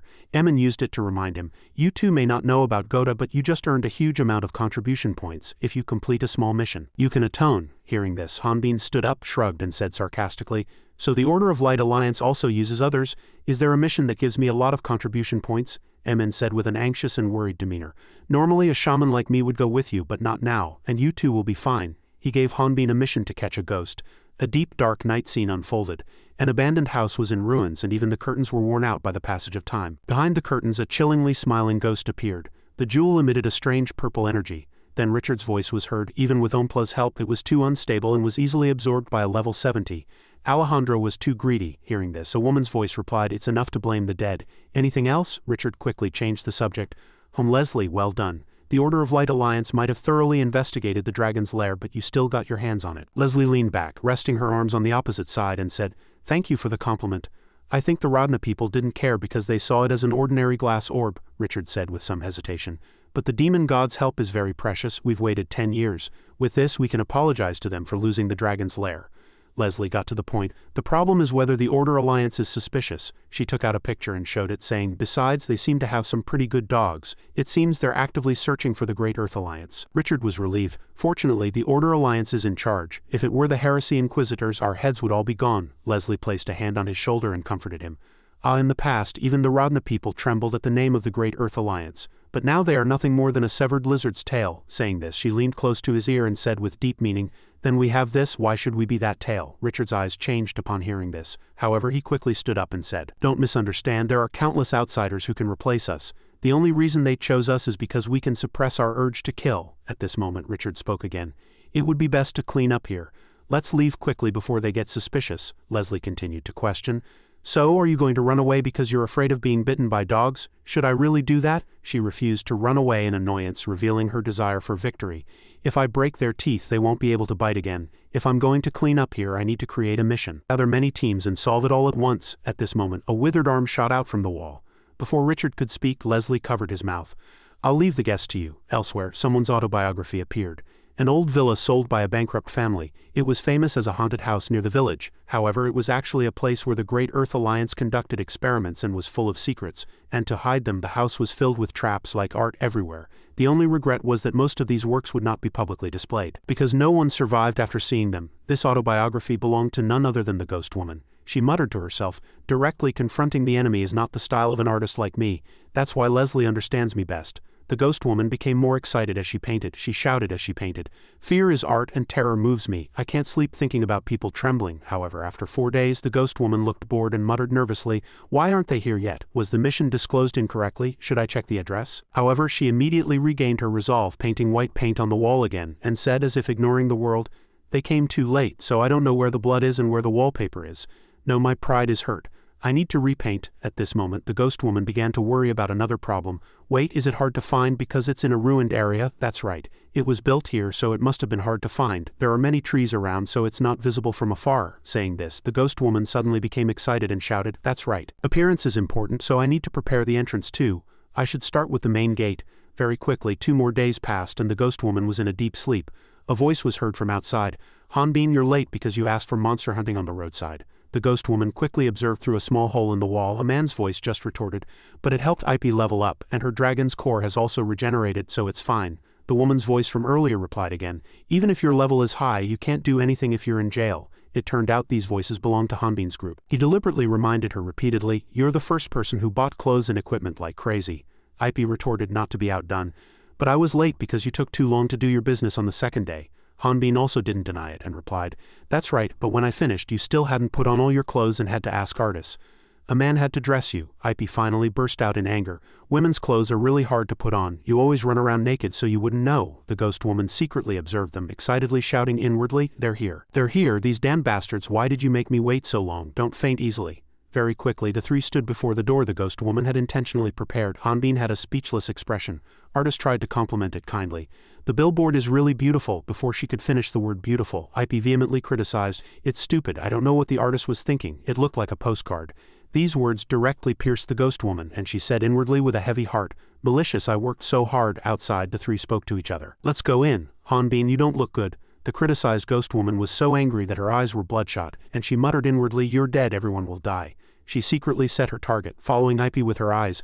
"I'll take that little girl's body first. I'll kill her when she's trembling." Inside the dark villa, Artis's voice was heard. "When fighting ghosts, it's best to have a shaman. They have the ability to lure antimatter monsters, but I don't, so I have to find and deal with them myself," IP excitedly suggested. "We don't have much time, so let's split up and search." Artis also agreed. "Okay." Hanbin on this side seemed to want to suggest something, hesitated and called out to the 2 of them. He reminded them with a sneer, "It seems no one knows, but that's the dumbest scene in a movie. If you split up you die first, and no one sees him until the end credits roll." IP realized at this point, "Oh, that's right. Physical attacks don't work on ghosts." Artis still said calmly, "Don't worry, it's just a ghost. Hanbin will do everything." As soon as Hanbin heard this, he loudly refused. "No." He looked at the bloody wall and the plea for help. He spoke in a slightly nervous voice, "Look around. Does this place look normal? Why are you 2 so calm? Is there a hidden camera? Then this program won't be popular." "I'm not scared of this scary house." Hanbin tried to maintain as normal a tone as possible, but his words held the intention of wanting to escape first. "Besides, I can't use energy, so now I can only sit and watch. I'll be outside, so if you see it, shout, and say hello for me." At this moment, a finger slowly approached Hanbin's back, and when IP lightly touched him, he shrieked in terror. Artis asked calmly, "Do you know that ghosts are different from us?" IP said in a teasing tone. "Surely the Bantara warrior isn't afraid of ghosts, is he?" As soon as Hanbin heard this, he quickly denied. "Are you all crazy? I'm not scared." She still didn't let go of him and said, "You don't look good. Are you about to cry?" Hanbin angrily grabbed IP by the neck and lifted her, and she cried out in discomfort, "A pervert is touching me, let me go." Hanbin replied, mimicking her tone, "Are you about to cry?" Artis said, as if not very interested in the 2 of them, "I'll go this way, you 2 go that way. IP will tell him about ghosts." Seeing him leave alone, Hanbin quickly called out, "Hey Artis, why are you abandoning me?" The ghost woman, hidden in the wall, observed them, and she asked in a low voice, deliberately dragging out each word, Why did you come here?" However, an equally alluring tone was returned to the ghost woman. We came to find flowers." The ghost woman continued to ask, "What kind of flowers are you looking for?" IP's face was pale, but she still tried to answer as if singing, We came to find roses." Hanbin could no longer bear it and shouted, "Shut up, do you think your singing sounds better? Are you a child playing here?" She replied, annoyed. "Then what? I'm just trying to make myself feel better." IP walked along and explained, "Besides, I've seen many ghosts since I was little. So stop singing that silly song and let me explain. They're low-level monsters that can absorb victims' blood, but they keep flying around, which is quite annoying. They usually live in monster corpses or damp places, so they're active in summer. The Order of Light Alliance requires people who don't use the 4 energies to buy and bring holy water. It can purify ghosts." Hearing this, Hanbin immediately came up with a solution. "So ghosts are like mosquito prana. At my house, every summer we use up a bottle of insect repellent to kill those bugs," IP exclaimed in surprise. "Repellent?" He corrected himself with more sophistication. "It's holy water, the chemical version." Then he seriously reminded her, "All right, we're at war now, so don't be caught by a surprise attack. However, at this moment the two didn't know. Next to them, a level 7 ghost was already preparing. At this moment the ghost's liquor was swung at Hanbin's face, and immediately the chief ghost woman appeared. She smiled brightly, thinking inwardly, "Gotcha, there are countless ghosts waiting here." Indeed, countless ghosts gathered. The ghost woman thought to herself. However, they are just bait to lure you deeper. The moment you deal with these ghosts, you'll die from the traps I've set here. Now it's time to activate my masterpieces. Before the ghost woman finished her thought, Hanbin's foot stepped on a switch. Ip shouted in surprise, "It's a trap!" Indeed, countless traps appeared in succession, but he ran very quickly and passed through all of them. In the end, the traps caught the ghost woman's subordinates. Even she herself was caught in her own trap, with only her head remaining. Ip swung her sword with all her might and shouted loudly, "I swear!" She quickly swept through the ghost horde with her two swords very quickly. Ip also passed this section. She hurried to him and called out, "Hanbin, if you keep running like that you'll fall into a trap. You almost scared me to death." But at this moment he shouted, "Shut up, I swear I'm not scared of anything." Ip directly exposed him. "You're sweating," Hanbin immediately explained. "That's from fighting ghosts, let's go back." "I'm worried about Artis," she laughed and asserted. "I'm sure Artis will be fine with ghosts." He was instead worried about getting hurt. Traps. Ip still happily underestimated the traps. "I don't think he'll fall into a trap. These traps seem to be for me. Besides, once activated, that's it. They can only be used once," meaning only Hanbin had fallen into a trap. All her words reached the ghost woman who was hiding behind the wall. At this moment Hanbin turned and shouted, "Shut up, you should apologize to the trap setter." Ip still replied nonchalantly, "You broke it." At this moment the atmosphere suddenly became strangely quiet. It was because the ghost woman had appeared directly behind them. She shouted in a low voice, "Are you the one who ruined my masterpieces?" Hanbin looked down at Ip, saying nothing. She also looked back at him, too flustered to speak, and asked, "Ha, Hanbin, what's wrong behind me?" Who would have thought he would turn his head without a word and rush into a hole? Ip exclaimed in surprise. "What?" he replied calmly. "My sword got stuck." After that, Hanbin lifted his head with a blank face. This reaction made Ip even more uneasy, and she asked nervously, "Artis, right? Stop joking." At this moment, she slowly turned her head. However, Hanbin's and her own reflections were visible behind Ip, meaning even if they passed through the hole, a long corridor still stretched on, and Ip's trial was only 4 days away. In the dark corridor, Hanbin's voice was heard. "This corridor keeps going. The courtyard and ceiling are the same. Are we trapped?" At this moment, the two found the ghost woman. He said curiously, "With that fake ghost." Ip asked how she was doing. Ip asked, "Excuse me, are our team's mages all right?"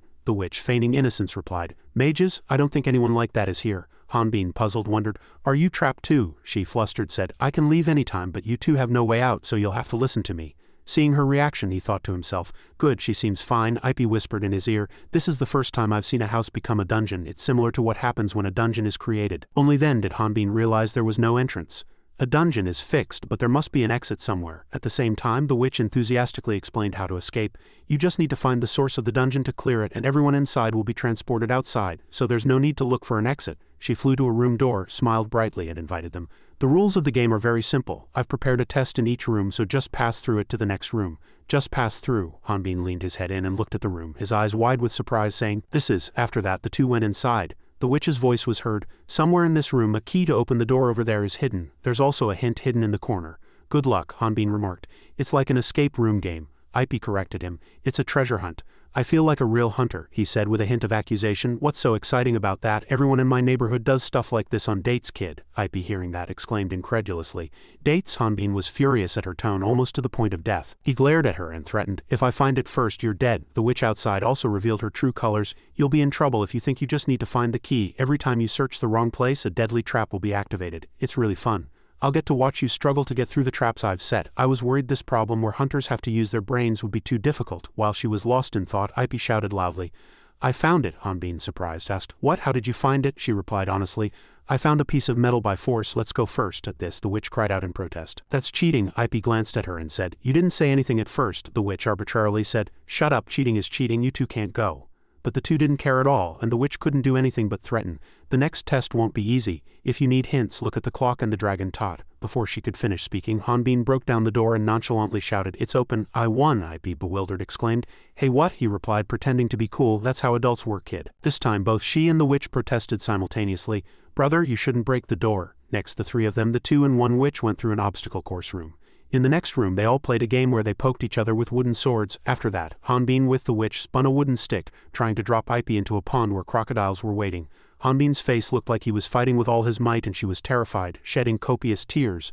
The witch on this side was so happy she smiled like a flower, and the next test was fighting a giant snake. They rushed in together and worked collaboratively to deal with it. At the same time, Artis was analyzing the fact that mages accounted for less than 10 of hunters, and people over level 40 were less than 2.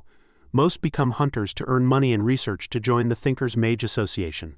Thinkers is the best magic research association, and they recruit outstanding mages regardless of combat ability or background. Becoming a member of the association allows access to the Magic Kingdom and all its magical resources. This was why Artis was certain. He rummaged through some old papers, muttering, "Spatial ceiling magic. A magic I've never seen before at Thinkers." Looking at the complex diagram on it, Artis asked himself, who created this? Why was it put here? It separates space and puts it in another dimension. After a moment he seemed to realize something, quickly wrote something on the paper and said, "Perfect. If the conductor still exists, the magic will work even without a user, like a dungeon. Then nothing can escape if the magic keeps working." But after writing this much he realized something. But it's unstable. The person who created it left such a bug. After a moment, Artis muttered the single word "no" and hurried away. At the same time, in another place, fires were burning fiercely, and a lament was heard. "They were the only ones who saved me when I was abandoned and starved with nowhere to go. I don't care if they are evil or murderers." It was a sad story, but the witch spoke calmly. "I thought I could live like a human after giving up. How ridiculous." Her calmness moved Ipe even more. She cried and empathized. "No, you don't need to be human to live normally. I understand." The witch reflexively tried to utter the single word "thank you," but after a moment she suddenly slammed her fist into the meat, jumped high, and exclaimed, "What is this?" The witch, regaining her senses, shouted at him, "Why does it feel like a camp here?" Hanbin continued grilling the meat and replied, "It's almost done, and I was a bit hungry." The witch cried out in disbelief, "You haven't even defeated the boss yet. Who on earth are you two? How can you be so calm? I'm trying to kill you." Hearing this, Ipe continued to enjoy the meat. Hanbin nonchalantly replied, "You're too weak to kill us. There's no poison and no serious injuries." At this moment the witch suddenly placed her sharp claws on his neck. She warned seriously, "Don't joke around. I'm level 35. No matter how abnormally strong you are, you're only level 5. The only reason you're alive is to buy me out." Hanbin glanced at her and asked, "Until when?" "Until you're no longer lonely." He stood up, took the witch's wrist, and gently asserted that she was human, not a witch. She was lonely being alone, and she wanted others to understand that she had worked hard. If she had an artificial system, she wouldn't have been able to control her urge to kill people so well if she had killed someone. Ipe also agreed. "But those bastards from the Great Earth are different. They treat human lives like flies," she said with very firm eyes. "It's not too late. Let's get out of here with us." The witch, hearing this, was stunned. After a moment she suddenly opened her eyes wide, clutched her head frantically, and screamed. Hanbin asked worriedly, "Are you all right?" As soon as he finished speaking, the stones beneath his feet suddenly moved. Large stones began to fly around. Ipe, worried, asked loudly, "Hanbin, is this how the dungeon closes?" He replied, "No, something seems to be wrong." Just then Artis rushed over, calling out loudly to Hanbin and Ipe, and he, surprised, exclaimed, "Artis!" Artis, without another word, immediately announced, "This is a trap. Everything here has been prepared for us. To stop this place from disappearing, you have to find something that activates it. You have to find and destroy it." Hanbin, puzzled, asked, "Then why did you come in here?" He immediately replied, "I came in because it was a bit uncomfortable to see everyone outside. Why couldn't you two find the source in just 2 rooms? He, listening, was even more puzzled. "What? We passed through many rooms," Artis explained clearly. "You two just went back and forth between 2 rooms and the source was there too." Hanbin still didn't understand and asked again, "What? If there was a legacy here, we would have closed the dungeon." Artis struggled to explain clearly, "But that's the signal I received." At this moment Ipe looked straight ahead and said, "No, he's right, it's here." She looked at the cowering witch and said, "This person is the only one who has been with us so far." Suddenly, the witch laughed maniacally and said, "You want to kill me? Lord Richard and Lady Leslie abandoned me." She seemed unable to accept reality and picked up a large stone to protest. "No, that's a lie." As soon as she finished speaking, the witch threw the stone at the 3 of them. Hanbin quickly grabbed Artis and Ipe's clothes, pulled them, and then threw them far away again. Hanbin looked up and suddenly said, "Sorry." As soon as he finished speaking, the stone he was standing on exploded. Ipe, horrified, shouted loudly. "Hanbin," she asked worriedly, "what should I do?" Artis calmly took out a pen and reassured her, "Don't worry, that won't hurt him. Now I just need to destroy the source." As soon as he finished speaking, he frowned and concentrated, carefully observing his surroundings, muttering, "Where did she go? I can't let her get away." At this moment the smoke gradually cleared, revealing Hanbin's blurry figure. Ipe, seeing him, immediately ran to him. "Hanbin, are you really all right? What should I do now?" Before she could finish speaking, she paused and hesitantly called his name. "Hanbin."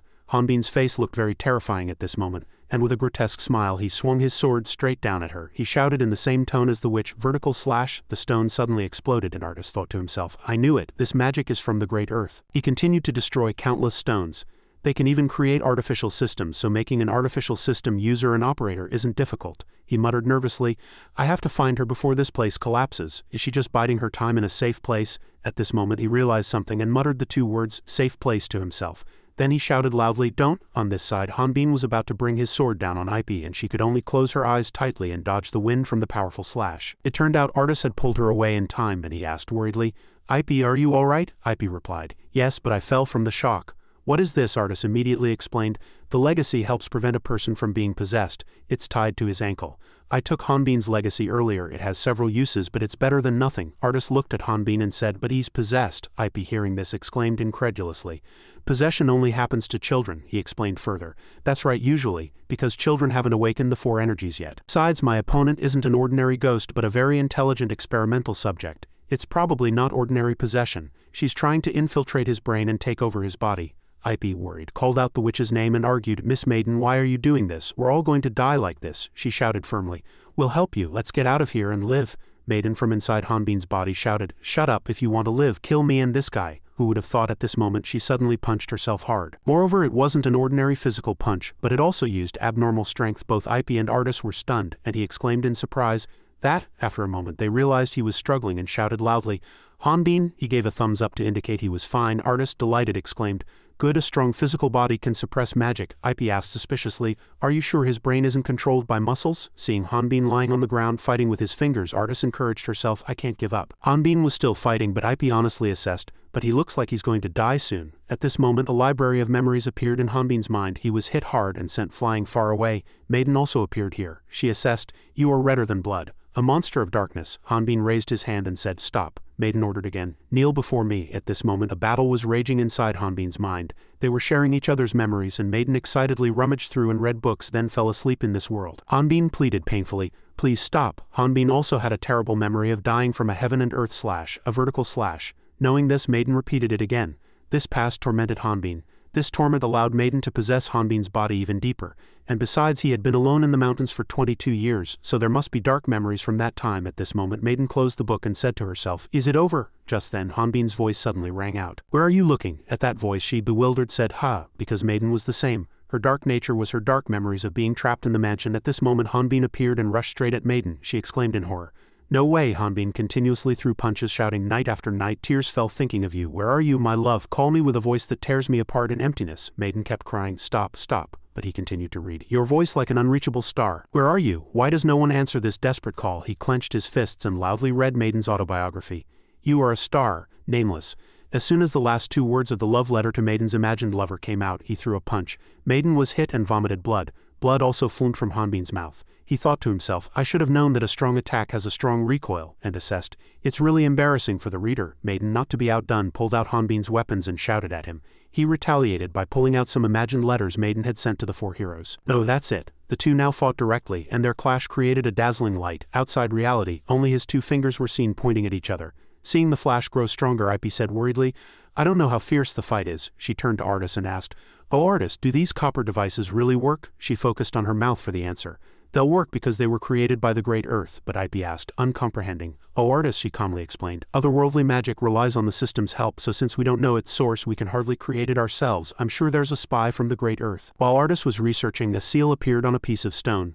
The seal slowly broke, and at the same time on the other side an identical mirror was in Leslie's hand. This was a mirror of connection, a pair of magical items. If one breaks, the other also breaks. Leslie said, we succeeded. They took the bait. Richard said again, I'm sure we left no evidence, she replied regretfully. There were many useful magical items. It's a bit of a shame to lose them. You're right, he replied coldly. If we're using it for a mission, it's not necessary. Leslie also agreed helplessly. Well, you're right. This is the holy land of magical items anyway. It turned out the two had arrived at the Magic Kingdom. Leslie suggested, let's go shopping. It's been a while. Before she could finish speaking, Richard immediately refused. After the last mission, no sooner had he finished speaking than he threw a grappling hook at a high wall. Leslie said, slightly displeased, do we really have to go this far just to announce that we've obtained Amblaus's help? Richard replied while hanging, it can't be helped. The Wizards' Conference is about to start, so there are many eyes. Thinkers Mage Association Branch 1. Leslie also climbed after him, continuing to exclaim, at Thinkers Mage Association Branch 1, the Wizards' Conference began with a small lecture. However, as the royal family began collecting magical items, Thinkers' valuable items gradually became famous, and the conference gradually became interested in them. Thus, the Wizards' Conference became a place for showcasing magical items and for nobles to interact and flaunt their possessions. Richard and Leslie finally managed to climb onto the building. They squeezed through the windows one by one, skillfully avoiding the guards. The two guards below, unaware, asked each other, did you hear that? It's probably just sounds from the party. After successfully infiltrating, Leslie asked curiously, we can kill them, right? Richard replied cautiously, we can't leave any traces. She, enjoying the fight on this side, said, who cares? The very next moment they stopped again. Leslie's eyes widened and she hesitated, exclaiming why a huge robot blocked their path. She asked, "What is this?" The very next moment, the robot announced, "Intruder alert, eliminate." Richard swung his arm, blocking the attack, and exclaimed loudly, "Is it a golem?" He tried to cut its arm, but what broke was his own sword. The aura sword was destroyed like that. The next moment, Richard swung his longsword, slashing powerfully. After dealing with the robot, Leslie said, "A golem? There's no way a monster would be here. It must be an artificial creation. How did you know? Then why did you break your sword?" Suddenly at this moment, a woman's voice was heard. "You two, are you going to break the items to be revealed at the conference too? Plus you broke my laboratory before." Both Richard and Leslie looked warily, and they knelt down and said loudly, "We're sorry." The woman didn't scold them but said gently, "It's all right." This woman was none other than one of the 4 heroes, the top mage. She leaned slightly against the wall and said, "If your report is valuable." Maiden stared blankly ahead. Maiden looked around, an uncomprehending expression on her face. "I've just fought." Maiden stood in the center of the stage with a mountain behind her embedded with an unusually long sword. She looked around and asked herself, "Am I dead? Hell is a bit strange." Maiden then slumped to the ground in exhaustion, clutching her head with both hands. "Wait, is this what hell is like? In the end I was just a tool and lived a useless life. Since I'm dead, those people must have left the villa safely." As she was lost in sorrow, a dog approached. Maiden didn't pay attention to this dog. She hung her head and sighed incessantly. "Yes, I'm feeling a bit down. If they die and I keep living, I'll be hunted. Anyway, it was fun before I died and it doesn't hurt anymore." The dog approached Maiden's side and it passed by Maiden without touching a single strand of her hair. Maiden, startled, looked up. The dog suddenly stopped while walking. Maiden now stood up and looked at the dog with an uncomprehending expression. "Dog." The dog turned its body and smiled, saying, "Actually, I'm a werewolf." The werewolf turned back to Maiden and smiled. "Don't babble like a child just because you died." The werewolf turned to Maiden and warned, "If you don't move, you're finished." Maiden heard this and asked, uncomprehending, "Huh?" Suddenly, a terrifying monster's face appeared in front of Maiden. Maiden looked down with a blank expression, slightly afraid. Maiden's foot was slightly lifted. "Wait, this isn't hell." I was still in Hanbin's mind thinking this. Maiden immediately rushed out of Hanbin's mind thinking, "No way." Inwardly, Hanbin's eyes turned white and blank as Maiden escaped from Hanbin's mind. She looked down at Hanbin's body lying on the ground, filled with extreme surprise and fear. "In just 1 second I was dragged in. This guy is dangerous." Rage, disgust, nightmare. How could he do that? As soon as Maiden escaped, she was trapped inside a magic circle. Outside the magic circle, I and Artis were on guard.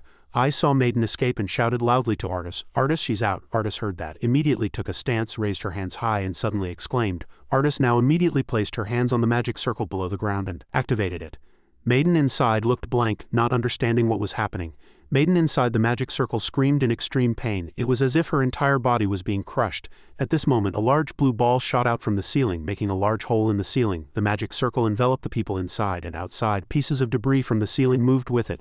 The magic circle moved to a nearby location and landed, then exploded, leaving a crater in the ground. The next morning, the magic circle disappeared. Hanbin was dragged away at this time, still unconscious, his head facing the ground and his butt facing the sky. At this moment, Hanbin picked himself up and let out a long sigh. It turned out he was lying on top of I and Artis.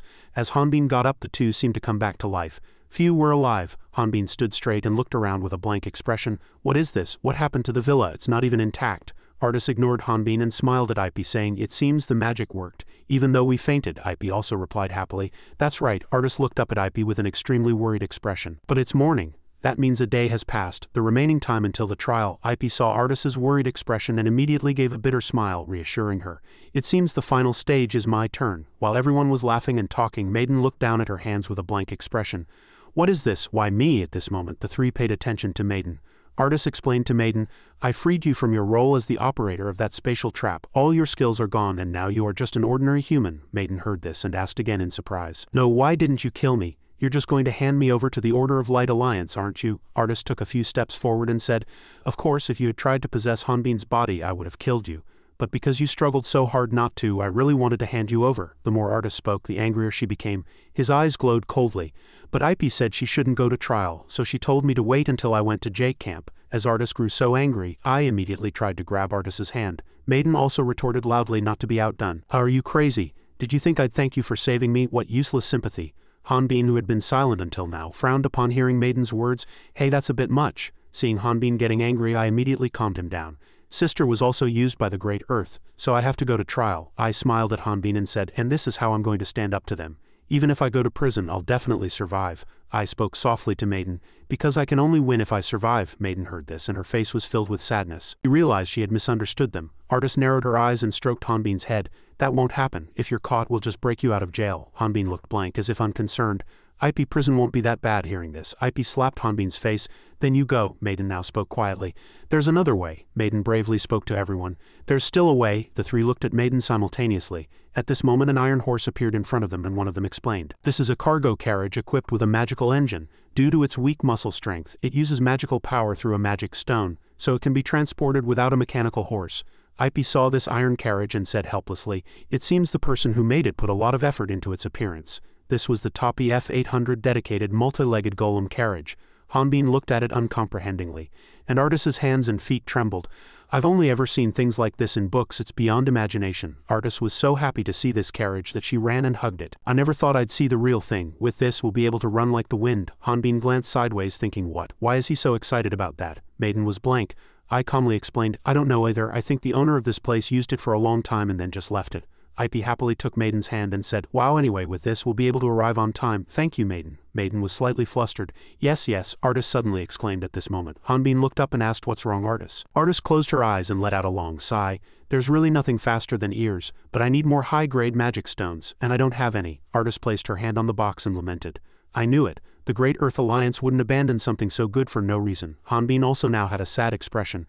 I don't know much about it, but you need powerful magic stones, right? Hanbin took out a crystal ball. He casually asked, this isn't a magic stone, but will it work? The crystal ball Hanbin took out was a fragment from Ompla's help upon obtaining the magic stone. Topi quickly took them away. The carriage sped along the road and dust flew into the sky. Topi was so fast that Hanbin and Artis fell backward. Maiden sat in the carriage supporting the exhausted Ai, who was almost fainting. She said angrily and loudly, why am I the only one here? Hanbin looked back and laughed.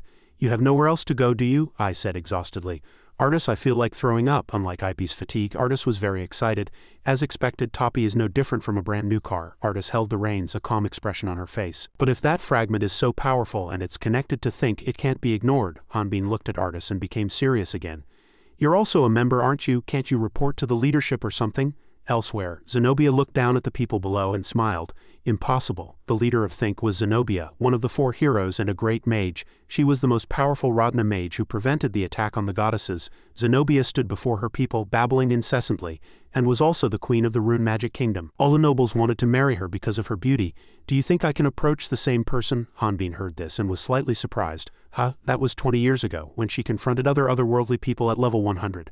How old is she? Artis heard that and immediately replied, Hanbin probably doesn't know. The 4 heroes are called the Blessed because their actions were recognized and blessed by the goddesses, granting them bodies that don't age. Hanbin fell backward just now. The 4 heroes, they're living legends, aren't they? I heard about them from Ai. Artis glanced sideways and smiled slightly. This is basic knowledge, so I'll tell you more. After that, he began to explain what he knew about Bantera to Hanbin, telling him that he needed to know. The strongest knight on the Varus continent, the King of Swords, he is the strongest of the 4 heroes and a Bantera warrior. That's why Bantera's image is what it is now, but no one has seen him for several years. Hanbin heard this and immediately asked, is he mysterious because he's a hero? And he exclaimed in admiration, the King of Swords is truly special. On stage, Zenobia introduced the person next to her, the top psychic. Horion, the one who connects life and death. She is the beauty of the psychic race and the strongest psychic, now the queen of the Alandia Psychic Kingdom, and her current actions are to solidify her role. At the same time, a man appeared. This person was none other than the top magic swordsman, Gon, a terrible fellow, Artis continued to explain. But there are also people who are still active, the one who caught more otherworldly people than everyone else, the king and ruler of the Kandori Eternal Kingdom. Hanbin, excited, turned to Artis and said, wow, so those grandpas and grandmas were in the same group back then. It would be really fun if they held a meeting. Artis looked at Hanbin, smiling pleasantly at his words. The King of Swords was uncertain, but if the representatives of the 3 kingdoms gathered, Artis lightly added, no one would be able to refute it. Indeed, everyone sitting there bowed their heads. The 3 stood together on the stage. Zenobia linked arms with Gon, as it was a battlefield or a very important place. A white door closed and a beam of light shone, illuminating 2/3 of the door. Zenobia stood on a high tower holding a glass and looking down at the street. Nobles used to steal glances at me, but today they dare not do anything. Zenobia turned around and asked him, my new creations are sold out. Thank you, Gon. Gon walked in, giving a cold snort. Because of their weak military power, they are trying to borrow strength from outside nobles. Zenobia looked at Gon and smiled. Governing through military force, a belligerent idea. A typical thought from the Kandori tyrant. Gon looked down at his subordinate nearby. You knew this, and yet you called me to watch a golem? Horion doesn't seem to have arrived yet. The servant did not look Gon directly in the eye and bowed his head. Yes, your majesty. Horion agreed to their proposal, and she also agreed to all related decisions. She's been a bit lazy for such a long time. Gon narrowed his eyes, looking forward. Wait, then you have it. Gon turned towards the person sitting by the window. Ompla's aide. Zenobia turned around, holding a broken orb in her hand, and smiled at Gon. There's not much time, so shall we begin? Then an arm consisting only of flesh and bone appeared. Do you know that darkness is void? And that void ends, but that end is another beginning. One person answered quietly, yes. That voice continued to reverberate. Then you must know that among the 6 goddesses, the one who rules darkness is goddess Kyriel. The body kept moving forward and kept answering, yes. Kyriel appeared in the air, and that voice continued to reverberate. Then on behalf of the goddess of darkness, Kybiel, I ask you, what are you? This person quietly answered. You show the will and words of the goddess of darkness. Kybiel slowly opened her eyes. You are the embodiment of darkness and Kybiel's spokesperson. Kybiel. The voice continued, fulfill the promise with Kyb's blessing. The voice kept telling Kybiel, then gather the children who have heard my call here and gather the children who have heard my call as I lead. Kybiel left forever. Kybiel's eyes were empty and the surroundings were filled with pink threads. Kybiel spoke in a language we couldn't understand. After speaking, a door appeared before Kybiel. When the door disappeared, Gon and Zenobia appeared before Kybiel. Both bowed with extreme reverence. Kybiel spread her arms. I, on behalf of Kybiel, the embodiment of the goddess of darkness, demand of you, Gon, the terrible one, and you, the great mage Zenobia, are you truly the blessed ones of the goddesses? At this, Gon suddenly stood up and swung his sword, decapitating Kybiel. Gon's face was cold and his eyes were filled with murderous intent. Blessed my ass. Gon recalled his most intense battle. Gon knelt before his comrades. It was brief, but we won. We believed we did our best for the final room of this world. Gon relentlessly recalled the past. And then we received the goddess's blessing, gained young bodies, rebuilt our poor hometowns, and acquired wisdom. And we also got the chance to gain another power and to end the war. Gon bowed his head, his eyes filled with rage. But ridiculously, you told us the time we had left. Do you understand what it feels like to count down to death every moment? As he cut down one Kybiel, thousands of others appeared. We believe in you. Those at the pinnacle won't be greedy. Immortality. But we were too kind. But mistakes and despair are for those who enjoy them. So now that you have your answer, vanish. Gon bowed his head, holding 2 swords, and slowly advanced. Gon pierced through the clones of Kybiel, decapitating all of them with a single strike. No, my despair is not the limit of survival. At this, Kybiel emotionlessly stabbed Gon directly in the head. He didn't care at all, you guys. But what is that goddess? Even though her children fought the demons from the other world, 3 or 4 Kybiels rushed at Gon and he still stood there. We are dying in your name, and you merely bestow blessings and watch the world descend into chaos? Gon's expression was dark, and a dogmatic light flashed in his eyes. Then my loathing is for you goddesses. Gon stood amidst the Kybiels who were relentlessly attacking him from all directions. How can one who has lived for but a moment understand, my child? Your eyes see only chaos. Gon was so surrounded by Kybiel that his body was almost invisible, and a voice was heard. But can you not see the truth? It seemed Gon could be killed, but unexpectedly, lightning flew from somewhere, striking Kybiel and sending the other Kybiels flying in all directions. Gon then quietly ran his hand through his hair. This world needs heroes to defeat evil and maintain order, not just a watching god. Gon, holding 2 lightning-streaked swords, looked at the space and said in an angry voice, that is why we must become immortal pillars to protect the world. Grant us immortality. Then we can protect the world. Zenobia's body was not intact at this moment, and she looked at Gon with wide, astonished eyes. Gon looked at Zenobia, his eyes unbelievably vacant. Zenobia, a face appeared before them. It is not your fault to seek immortality, and the death I now give you is not a punishment, because there is no other way to overcome the pain of the fear of death. Gon's body was slowly disappearing like Zenobia's at this moment. Gritted his teeth. You guys, the face continued, we will give you rest and you will remain heroes even with one arm gone. Gon still charged at the face with rage. Goddess of darkness, this is the chance we give you. After all, it was the goddesses who betrayed us. One side of Gon's face had peeled skin, but he didn't care at all after that. Gon's entire body disappeared into space, becoming a pink aura with only one arm hovering in the air. The sun set on Crater Tower. Hanbin's group moved to this place. Upon arrival, they said in slightly exhausted voices, we arrived on time. At this, they looked for a place to rest. Hanbin went outside and sat on a bench to rest. As he sat, Artis approached. What do you think? Artis smiled quietly as she walked. We did everything we could to ensure her innocence. Hanbin gripped the food bag in his hand and continued to ask Artis, Maiden, did you tell Emin about the Great Earth? Artis stammered, taking the bread from Hanbin's hand. Ah yes, Emin tried to protect Maiden because she was a victim who had become a witch. Artis took a bite of bread and said with a slightly thoughtful expression, if I say I'm involved with the Great Earth again, not only IP but also my relationship with you will be questioned. Hanbin recalled Richie and Alejandro while eating. You're right. Richie was an accident, but if they find out about Alejandro and that mansion, the Order Alliance will have a hard time protecting us. Even if I say I have nothing to do with them. Artis heard this, held the bread in her hand and said quietly, but we destroyed one of their headquarters. They'll just consider us a nuisance and continue living. Hanbin, with bread in his mouth, turned around. So they still don't know my identity. Artis raised her hand and looked at a crystal ball. If they find out I possess a piece of Ompla's aid, they will attack. It's better to keep silent now and not inform the Order Alliance. Hanbin looked with uncomprehending eyes. What is this? Artis used her power to surround this ring. This ring is just an aura obtained from simple observation, but I think this is a system that Radna people can use. Hanbin's eyes widened. Does that mean if my system is normal I can also use magic? Artis with a solemn look. The demon god's aid will be different from a normal system. Countless letters appeared within the circle in Artis's hand. This is more specialized. You can add magic or skills. Hanbin looked with admiring eyes. Really? Then you can't use what doesn't suit you. Artis looked at her bracelet with a solemn expression. The problem is that you can use what doesn't suit you. Swordsmen as well as high-level mages can use magic that allows them to see the opponent's level. Just like dragons absorb experience points. Artis extended her arm and clenched her fist. With that, a person can surpass their magical abilities. Hanbin still didn't care at all, acting innocent. He ate all the food with sauce on his mouth, Artis said helplessly at this moment. Basically, humans are crude computers, and great magic is like the latest games. The only way for a computer to run and use the system or Ompla's aid is. Artis clenched her fist, her expression displeased. We were really lucky to escape that mansion. The reason we could use magic was also because Maiden was with us. Hanbin silently watched, saying nothing. Artis looked down at her hands with melancholy eyes. And this is just one piece of Ompla's aid. That means the magic isn't complete. If it were complete, neither of you would have escaped that trap and I wouldn't have been able to do anything. While Artis still looked dazed, Hanbin took the opportunity to snatch a piece of bread from Artis's hand. Artis looked with pained eyes. That's my veto. It's been a long time since I've had such delicious food. Hanbin heard that and just said nonchalantly. That's because you weren't focused on eating. If you were on Stone Mountain it wouldn't have been veto, but you instead. Hanbin looked up at the twilight sky in the distance. I don't know how I would have lived if I hadn't come here. I don't know what would have happened if my system hadn't had an error. I would have lived in fear on Stone Mountain for 5 years, but there's no point in thinking about it.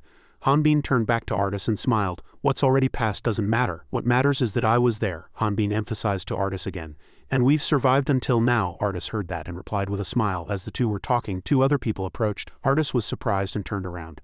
Maiden, how is Maiden? I was imagining a sickeningly sweet scene between the two. I stammered, blushing. Thanks to Maiden's testimony it didn't take long for my charges to be dropped. Maiden smiled, blushing and with a nosebleed at this moment. What did Hanbin do? In their imagination, Artis looked at him gently and affectionately and just ate without asking.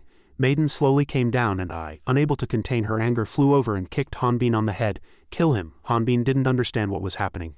Why is this happening? Artis also approached with a worried expression. Hanbin wasn't hit and his eyes were filled with rage. I also emitted an equally furious glare. Artis was flustered, not knowing who to stop. Hanbin's face hardened at this moment, and he grabbed her head, flustered. Artis saw this and immediately intervened. At this moment, Gon and Zenobia came to mind. The goddesses are beings that exist in a higher dimension than us. That is, the dimension they exist in is completely different. We, as beings living in a 4-dimensional space, will not be able to understand them. A square box appeared.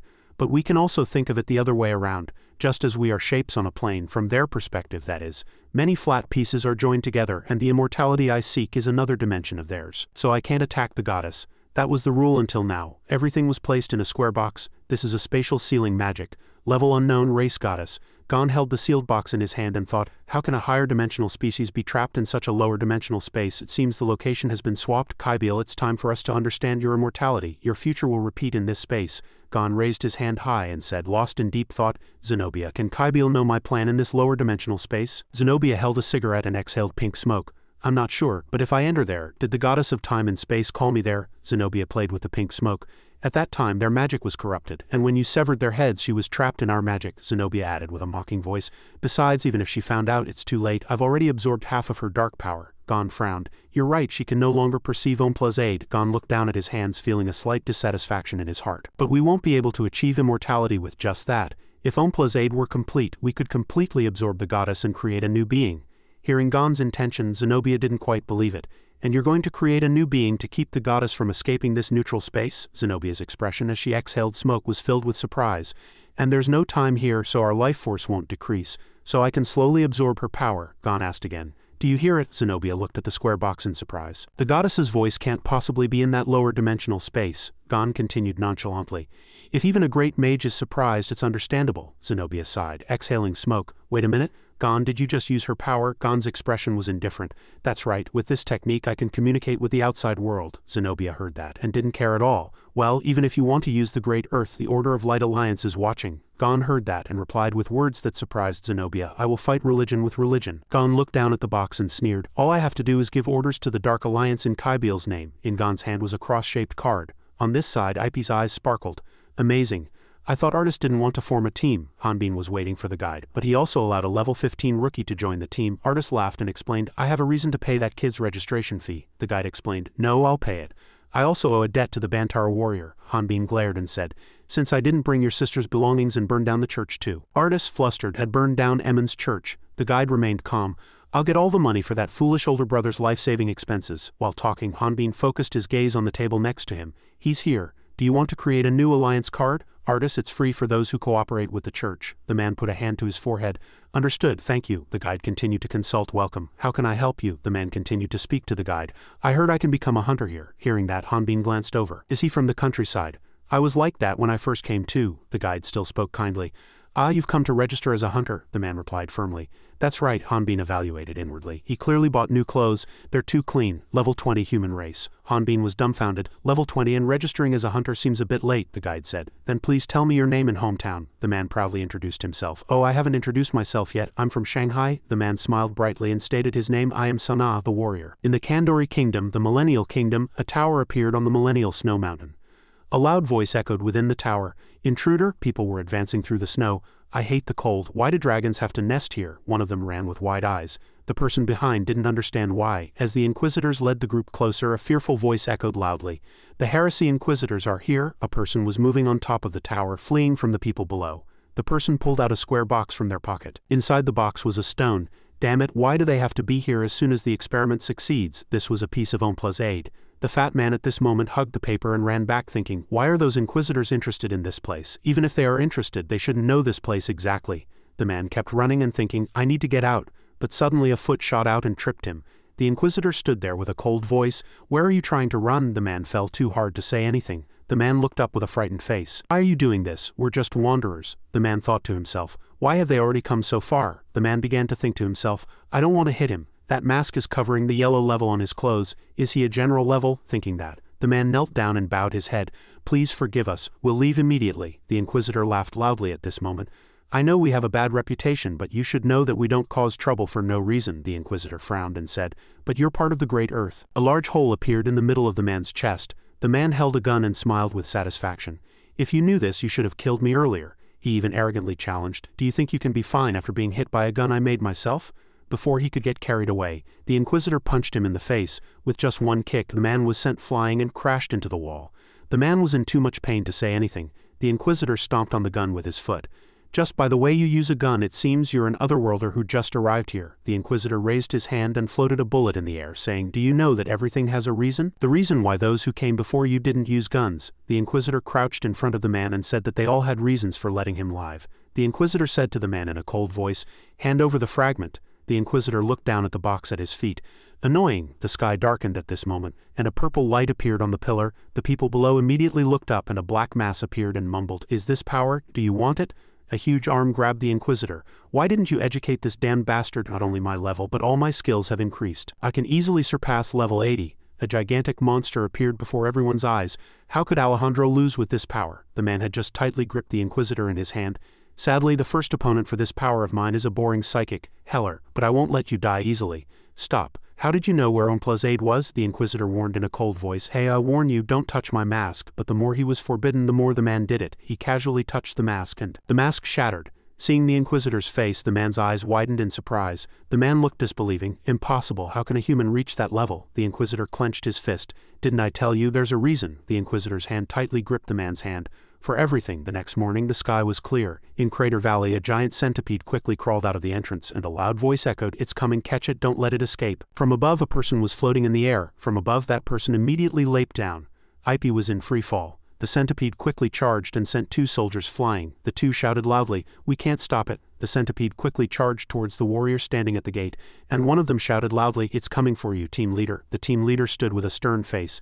Come you insect, I'll show you the power of the crater shield. This team leader was a level 50 warrior. But the giant centipede was level 61, 11 levels higher than the team leader. It quickly charged at the team leader, sent him flying into the air and then crawled towards the group. The old soldier wearing a hat said with a surprised face, surely it's not trying to crawl up to the upper village? The young soldier at this moment focused on something else.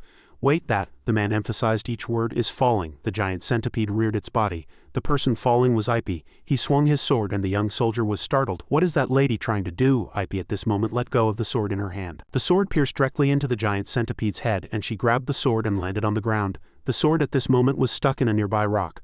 Ipe threw herself once more to attack. The giant centipede at this moment fell down the cliff and Ipe spun around. Ipe, holding a long electrical cord, tied up the centipede's body.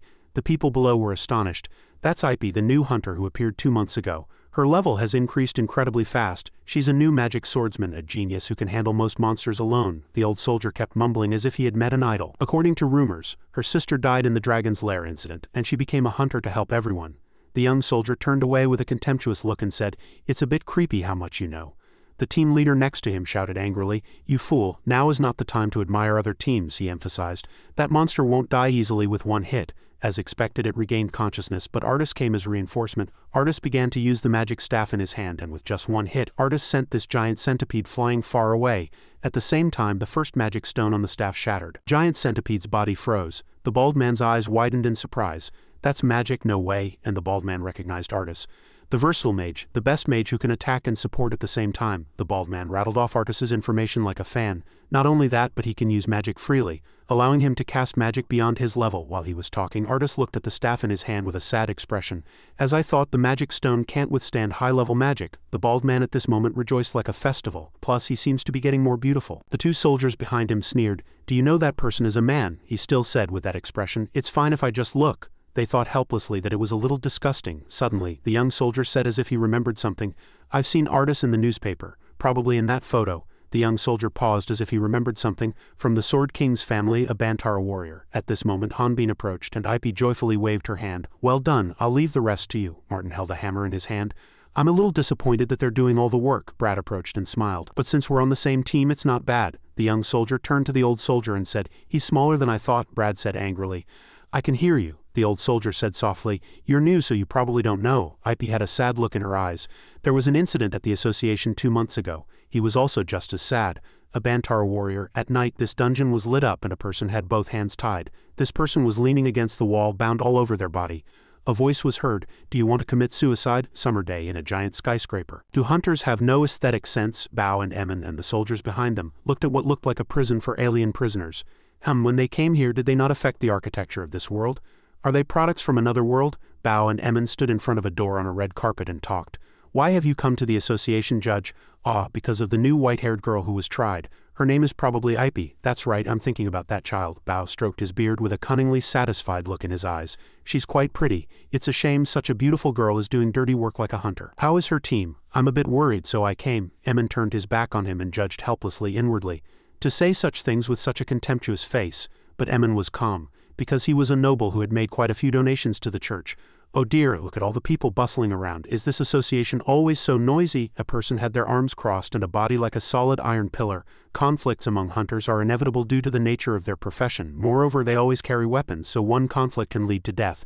They carried weapons behind their backs. "To prevent that," solemnly, "conflicts involving weapons among hunters in the association are strictly prohibited, and anyone who breaks the rules will lose their license." Lu rubbed his head with his hand and asked innocently, "Why are you pushing me?" Ipe and Artis looked at Hanbin and said. He replied seriously in a cold voice, "Hin, I'm sure that kid is an otherworlder." "Artis, have you heard of Shanghai or Beijing?" "Shanghai?" He put a hand to his chin and thought and imagined. "Beijing food, first time hearing that name. What kind of place is it?" Artis was startled and remembered something. Ipe looked at him. "Ah, that's a word used on Earth." So Hanbin was sure of that kid's identity.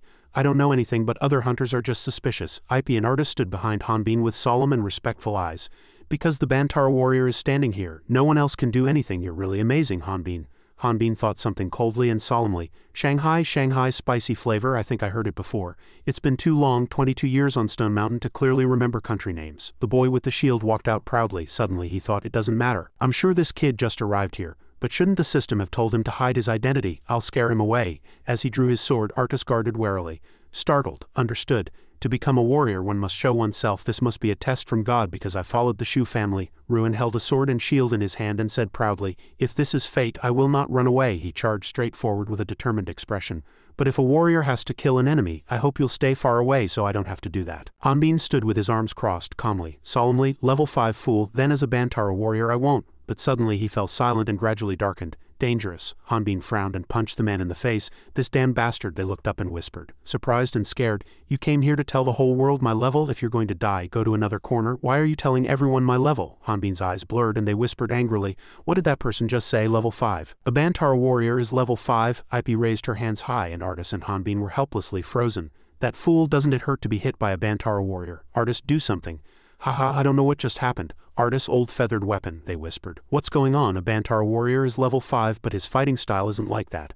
Martin and Brad looked at them and smiled. How can a level 5 hunt a level 70 monster? Funny. Haha, that's right, that guy isn't an otherworlder, he must be crazy. If he knew the Bantara warrior's true level, he would have run away. Haha. Martin put his arm around Brad's neck and Hanbin's eyes flashed. Thank you, brothers. I don't even know who you are, but what, me? The man extended a sword with his hand. Understood, thank you. Hanbin was surrounded by armored soldiers. HMPH, stay still, put down your weapon and surrender. Bantara Emin approached and said loudly. Hanbin rejoiced. I'm glad you're here, Priest Emin. What do I do with these guys? They're not church people. Lucen and Pao were knocked out and lay unconscious on the ground. They were soldiers of the Inquisitor. Below the bridge was a building with eerily dim lighting. The crater's housing was built to imprison otherworldly beings. All the otherworldly beings found were held within this pit in a ground-level valley between deep ravines. This prison was constructed by a terrible individual named Gahan, utilizing natural caves on the slopes of both sides of the valley. This prison was designed with 26 levels to confine otherworldly beings. Late at night, the cave entrance flickered with a faint light. Any attempt to escape would result in falling down the steep cliff. Flying would yield the same result. The walls were all over 15 meters thick, and even the innermost sections were at least 48 meters. A naked man was imprisoned with his feet bound, meaning that even the Sword King Varys could not break through a 48 meters thick wall in that test. Therefore even the Bantara tribe could not escape this prison. Hanbin looked at him seriously, fear in his eyes. Understand, you foolish Bantara, from now on you are no longer a Bantara. His eyes were sharp and solemn. From 100 years here. Bao held a wine glass and raged fiercely. 100 years? Hanbin gripped the iron bars tightly with both hands. Disappointingly. Why 100 years? It was an accident. It was all his fault. He sat in front of Hanbin, but he knew it was pointless to appeal as all the Inquisitors were nobles, so he felt uneasy. We asked Emin, but he said he gave him a chance to atone. Moreover, this Inquisitor seemed to be in charge of the crater prison, so outsiders' words didn't matter. He asked, now what should I do? In the darkness, silently and disappointingly. It seemed very hopeful to Hanbin, but I heard he likes money, so I'm bribing him. That's right, don't worry. We'll try to save. Hanbin looked up at the ceiling lights and some other cabinet doors. He covered the light with his hand and thought to himself, if I try to escape from here, I'll be chased, and then I'll lose the chance to meet the goddess through the church temple. Hanbin sighed, watching them torment a man. That means I won't be able to meet the goddess and I won't be able to return through them. There's nothing I can do but wait for Artis and Ip. He turned to him, clutching his head, and shouted loudly, you damn bastard, HMPH, do we look like clowns? You've only been here for a week. Stop. Doing this is wrong. So why did you come in here? Lucen clutched his head with both hands, enduring their torment, and smiled confidently. I didn't do anything shameful. Blood flowed from his nose. He laughed. I punched the head of a guilty noble and was sentenced to 100 years without identification or trial for attempting to assassinate a noble. A man frowned worriedly. I threw an unidentified person at a guilty noble and was sentenced to 100 years for attempting to assassinate a noble and guarding the Church of Light for a week. Lucen raised his hand high and called him. Helplessly, hey friend, it's good to see you here. You should have punched that guy's face, not me. Hanbin turned his back and the blue-haired man gestured.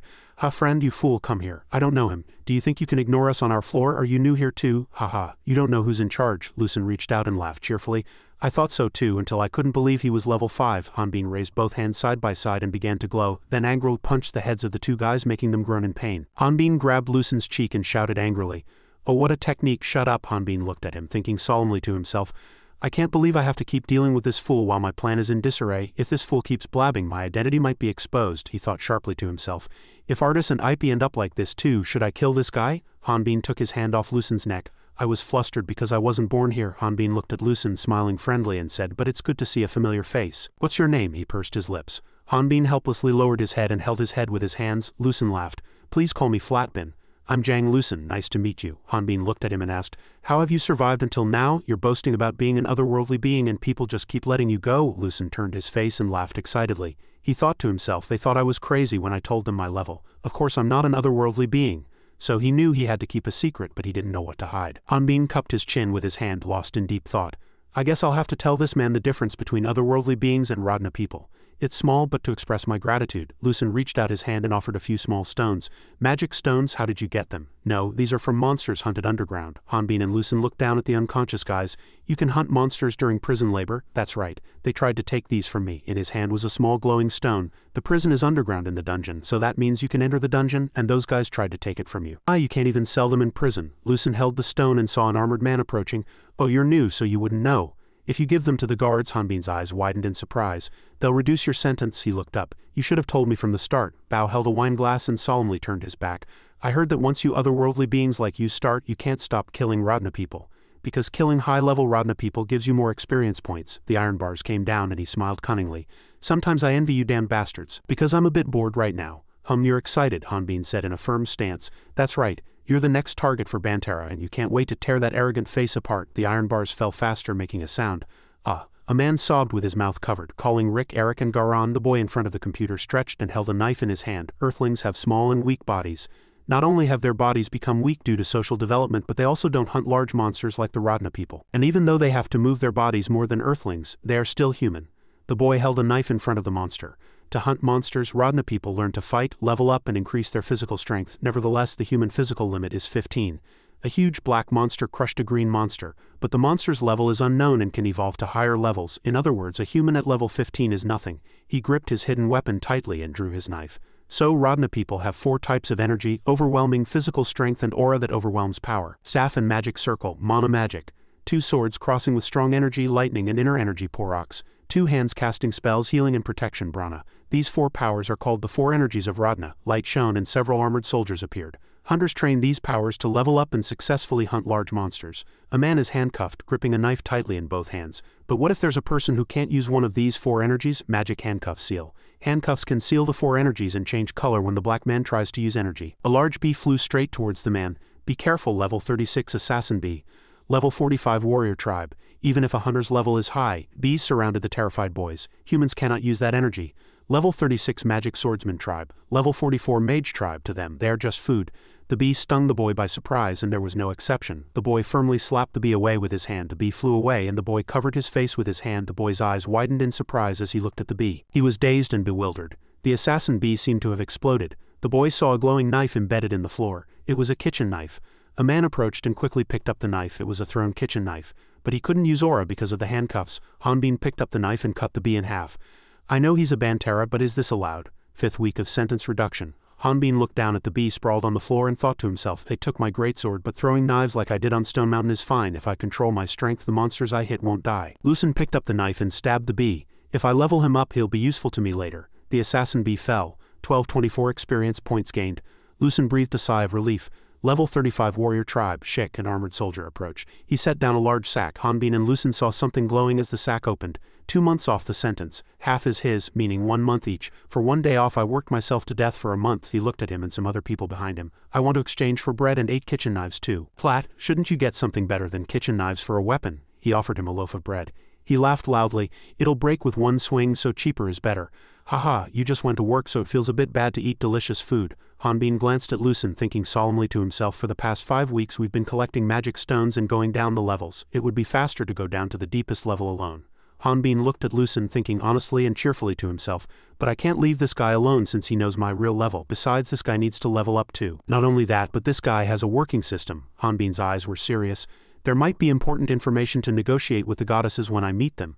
That means we have to be released at the same time. Suddenly, Lucen, as if remembering something, held up the bread and looked at it. Oh, instead of a sentence reduction, give me 100 loaves of bread. All the hungry prisoners held up bread and ate. Thank you very much.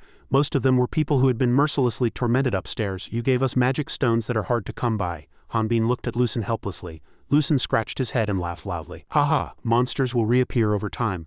The food isn't that delicious, but eat as much as you want. He grabbed his cheek and shouted angrily, You damn bastard, do you want to live in prison forever? Is this your home? Someone who wants to be a hero can't abandon people in pain even if they're criminals. He walked past the soldiers with authoritative steps. Hanbin and Lucen looked towards the door.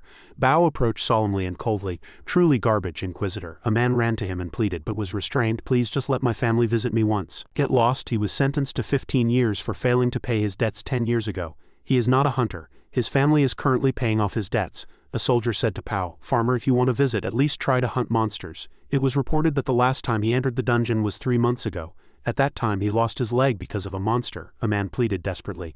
At that time he lost his leg because of a monster. Does that mean he can't hunt monsters and get magic stones? Should I still give him a chance? A man looked up at him and said coldly. Throw him into the dungeon. Get out of here quickly. The man was dragged away, coldly. Wait, Inquisitor. You said to abandon all those useless pieces of garbage who can't even earn money. Captain of the guards, I apologize. What brings you to such a shabby place? There's a prisoner I'm looking for. The man being dragged away cried out miserably. Han, help me. Han, help me. Armored soldiers dragged the man away. No more small talk. It's already hard enough. At least I don't need to kill him myself. Hanbin's face darkened and he looked coldly at the soldiers. Hanbin and Lucen blocked the door. Bantara, you crazy bastard. Two soldiers looked at them and opened the door. Are you trying to cause trouble? He pointed at him with his finger and laughed loudly. Is it dangerous? We were just about to go into the dungeon.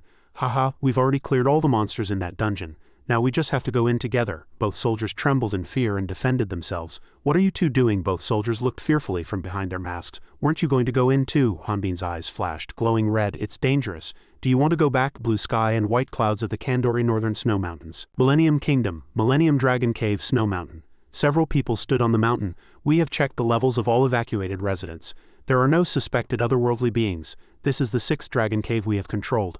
Two masked people talked to each other. What's wrong? This is a perfect operation with no casualties. I was told by the team leader to stay here because something seems wrong. He looked down at the deep and wide pit. What's left after destroying this place like this? You seem quite dissatisfied. A boy with blonde hair swept back. He reported coldly. Where's the team leader? They went to the central church to report. An old large church, a mysterious atmosphere. Central Church of the Dark Alliance, old pillars inside. Behind the sanctuary a person sat and they approached him. Overseer, how was the expedition? As the Saintess said, we found that it was an otherworldly research facility. We also obtained Ompla's aid. The girl reached out her hand and held a sphere from behind the curtain. It's surprising that such a small thing has so much power. If it weren't for the goddess's blessings, the world would have fallen into chaos. Leon solemnly raised his hand and called elegantly.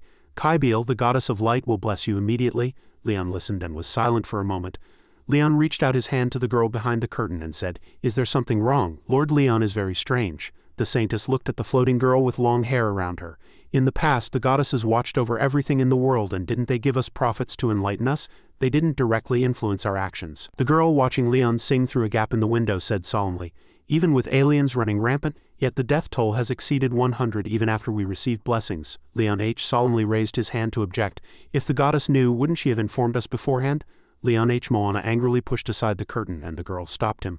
I have been a saintess for 70 years, but I have never received so many prophecies as you claim. Leon H., hearing her words, suddenly grew serious. But how dare you question their judgment? The goddesses only wish for the best in this world. Even if you are a blessed one, you cannot be forgiven for daring to question them. Moana turned her face away and Leon H. bowed his head in apology. Forgive my foolishness. You are still young, but I hope you will not do that again.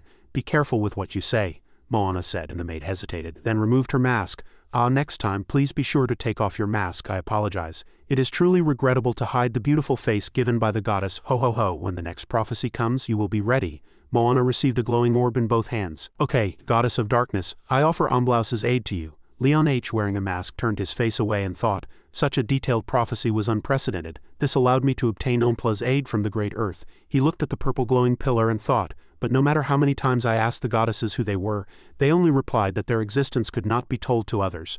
As Leon H. turned his face and left, the murderous aura around Moana clung to her. What is happening? A person offered a glowing orb. I have received the help of Ombuz. Gon clenched his hand and bowed his head. I knew I could rely on the Dark Alliance. The girl sat surrounded by a circular flower pattern. How much has the aid of the god of darkness increased with the fragment obtained from the dragon's lair? Only 3. It seems there weren't many refugees there. The short-haired man held a shining stone. Even if I ask Richard to bring the fragment from the dragon's lair. Zenobia sat in a chair holding something in her hand. Power? Leon H., wearing a mask, looked at the glowing orb. But if we use the Dark Alliance like this, dealing with the Great Earth will be easier. Gon and Zenobia soared high. You seem to be good at playing with politics while pretending to be a leader. Gon H. said that even though his body had not aged, his intelligence seemed to have improved. They flew over the working engine. Anyway, it's regrettable to see our team who created the Great Earth being so easily overwhelmed. One cannot say that the Great Earth is weak, but at the same time one cannot say that the Inquisitors of the Dark Alliance are that strong. The man's shoes were resting on his 2 legs and he was wearing a mask. Then was the Great Earth defeated so easily because I gave too much information to the Alliance? That's true, but there's another reason. He sat in a chair with a book covering his face and thought.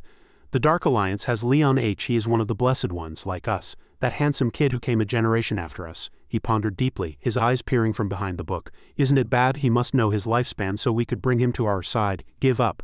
He was blessed by the goddess, but he rejected a successful life and joined the alliance. His ideals are different from mine. If he knew this plan, he would surely oppose us. A fist struck a person hard. Then should we deal with him quickly? He's quite useful for an inquisitor. Even the Great Earth couldn't do anything to him because his level is too high. He punched a man's face. That's right, but the Inquisitor's goal is to capture aliens and obtain information.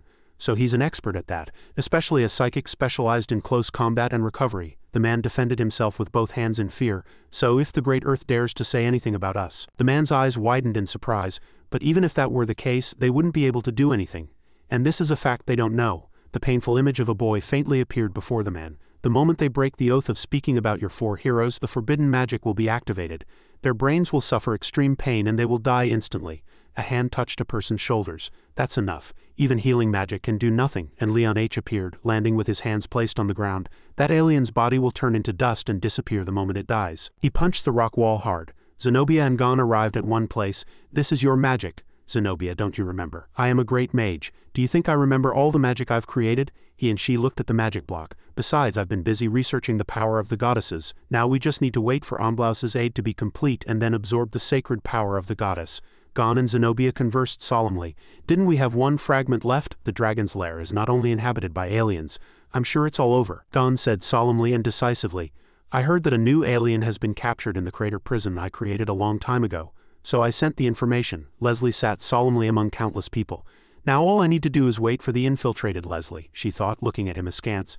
I heard that the Great Earth is being killed by the Inquisitors. Surely that damned Gon and Zenobia have backed down. If I can't find an alien here, I'll be the next sacrifice. She looked at him and the boy with the soldiers. I need to find them quickly. Bring the fragment and escape. But what is this crazy guy named Bantera? Leslie glanced at the 2 men whispering behind her. I was sure the Bantera warrior had died in the mansion. I heard the man next to the Bantera tribe tried to kill an Inquisitor, but he heard about the garbage happening in prison and came in here. Lucen looked at them solemnly, thinking to himself, no matter what everyone says, the kid with the red scarf doesn't seem to be the mentioned person. Level 35 warrior tribe. His level is low and the time he entered prison is also wrong. Hanbin and Lucen turned, their faces grim. The problem is that I already reported to Gon that I dealt with the Bantera tribe, but he is still alive. Level 5 warrior tribe. He is only level 5, but he is pretending to be a Bantera tribe. The soldier shouted, aiming his weapon at him and the boy, crossing his arms and clenching his fist, calling out, flat. Since it's come to this, let's get rid of all these guys and save everyone. Who are you getting rid of and who are you saving? Are you going to commit suicide here? I already have 2 dragons to worry about. Hanbin gritted his teeth, glancing at everyone and Pow. Meeting that nobleman will only complicate everything further. I just want to stay in the dungeon. That damn nobleman should just disappear. Why does he keep wandering around? His eyes glowed red and dangerous. What are you guys doing there? The 2 soldiers' eyes widened in surprise and fear. The killing intent is too strong. Is that the Bantera tribe? Lucen rubbed his nose, his face flushed. Are you talking to me? Lucen raised his hands in joy. Han was dumbfounded. Okay, I can't be silent anymore. Silence can't save anyone. The soldiers, seeing Hanbin grab Lucen by the neck and lift him, shouted angrily, anyone who thinks their judgment is unfair. Stand up. What are you doing? They looked at where a person appeared. Are you crazy? This prison isn't crazy, the man with the towel on his head shouted angrily. Our bodies have committed sins, but not enough to be executed. We have families too. They all murmured and shouted angrily. That's right, I got a 2-year sentence, but I've been here for 3 years. My children are all grown up, but I'm still rotting here. I even got divorced. If you want to hunt monsters, hunt them yourselves. You should release us when we finish our sentence. Lucen, still held by the neck, shouted to the people. That's right, release us, release us, release us, release us. Leslie, standing in the middle of them, shouted in surprise and anger. Release us, release us, release us. These guys are crazy. Their shouts echoed everywhere. Release us, release us. Bao and the soldiers watched them angrily making noise. Release us, this is a riot. Get out, my lord. How dare these commoners act like this in front of a noble? Release us. Bao pointed his finger at them angrily and shouted, release us. There's only one way to deal with these damn bastards. Drag him out of the coffin. Their shouts echoed throughout the prison. Release us, release us, release us. Lucen looked at Hanbin with a dark face.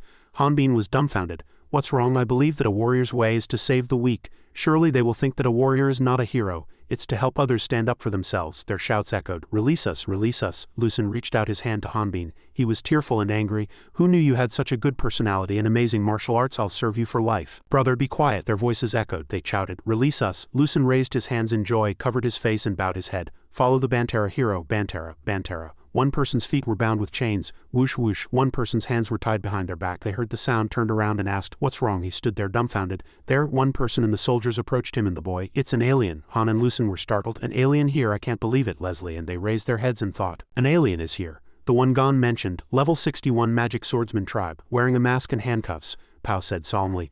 But these damned rude guys are quiet now, that's right, being scared like this is exactly what trash like them deserves. Leslie looked askance and thought, dangerous, if I release him you'll all be finished in 5 minutes, that's right, I'm a higher level but the handcuffs are a big restriction. Should I escape? Bao laughed and said loudly.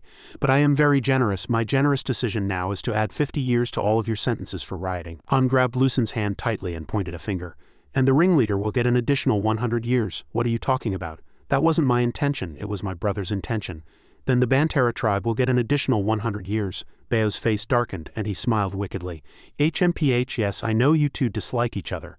You not only dared to attack me but also caused a riot in my prison. They looked at him and the old man, but this generous judge will give you all a chance to reduce your sentences. With a white mask covering his eyes, he said, I want you to keep cutting down aliens and win. Diving with a grimace, angrily tore at each other with pointed nails. If you win, I will reduce the sentence of everyone here, not just you. To his cold reply, I refuse. He looked at Hanbin carrying Lucen on his shoulder and was dumbfounded. What, he refuses? Aliens don't know when to fight. If he fights now, I'll see his level immediately. Besides, Hanbin turned his back with Lucen on his shoulder. If I kill monsters downstairs, I can reduce a 200-year sentence in 2 to 3 months. We'll pay off the debt ourselves, but if you do that, you'll be able to reduce your sentence. The name Hanbin called him. Eric Garan. Han turned his face and asked in surprise, who are you? The person still wearing a mask kept panting and said to him, Heh, my wound still hurts from the last fight, let's fight. Lucen, carried by Hanbin, looked at him and asked, brother, surely not flat? Bao turned his face and said contemptuously, oh, I didn't know you two had a more interesting past, it seems I have to make a bet. He spread his arms and said loudly to everyone, but 2 on 1 is no fun, so is there anyone here who wants to fight this alien? He tried to raise his hand but put it down, they murmured. I will release the participant regardless of the outcome, then me. Hey, this is ridiculous, where is he? Han darkened his face hearing them murmur. No one was crazy enough to fight Bantera. Leslie stood up decisively and said, they looked at me in surprise. I'll do it. She smiled wickedly with a dark face, thinking, heh, if it goes like this everything will work out. With a white mask covering his eyes, he thought to himself, a common alien from a lower floor is here. Ompla's aide must be with him. Hanbin thought to himself with serious eyes, and I can kill him here and report to Gon, no problem. The hawk looked at him and smiled wickedly. Heh, it's been a while, I was looking for something fun. A spatial door opened in the sky and I and his moved through it, but both of them had different landing methods. Artist said, congratulations on clearing the first dungeon. I paddled her feet in the air and said, how can you endure essence sharing? To understand her words one must know the essence sharing method Hanbin created to level up artists. First, Hanbin, a high-level player, sets up nearly dead monsters. Second, Artis, a low-level player, transforms into a dragon and kills many weakened enemies at once. Third, she obtains a large amount of essence and levels up her dragon core. This time, Artis, a high-level player, played Hanbin's role. And I felt extreme nausea. I want to level up quickly but my stomach is so full of essence. Artist, watching from the side, laughed. It was uncomfortable for me at first too, it felt like my soul couldn't digest it, and he ran to praise IP. But, you balanced your dragon core and absorbed the essence in a short time. That's impossible for a normal wyvern, even for a dragon like me, that's amazing. You're a genius wyvern, she said, her face pale and exhausted. No matter how much you praise me, I'm at my limit. Saying this, Artist took something out and said, I know you need to evolve the essence you absorbed to level up, so now rest and find a way to digest it. Then I suddenly stood up in joy. Let's go. The metal fragment in his hand glowed, and now we have obtained an artifact from the dungeon. We need to appraise it. Suddenly, a hint of sadness appeared in Artis's eyes. If Hanbin were still here I could have used his system to see its effects and benefits. Seeing this, IP felt sorry for him and quickly reassured him. If anyone heard you say that, they'd think you were dead. You just went to prison, remember? Her voice trembled. Will you be alright in prison? I heard there are a lot of scary people there. Artis was extremely worried about Hanbin. I hope he just gets beaten up. If he fought back he would really be a murderer. IP looked blank. She sighed. Anyway, she said, looking out at the crater valley. How are we going to get back in the end? IP transformed again and flew off. There was a story seemingly buried by time. 20 years ago, due to the Great Earth's attack on the goddesses, the Rodna people became hostile towards otherworlders. For this reason, Gon, one of the 4 heroes, also thought so, and created a prison in the undeveloped dungeon of Crater, imprisoning captured otherworlders to gain much information. Inside the prison they had to fight monsters. Otherworlders cannot recognize each other. Otherworlders do not gain experience points by killing each other. Otherworlders can gain experience points by killing Rodna people. Rodna people gain nothing by killing otherworlders. Otherworlders automatically gain skills when they level up. Otherworlders can use the self-destruct skill when experiencing extreme pain. Dungeon monsters cannot distinguish between otherworlders and Rodna people.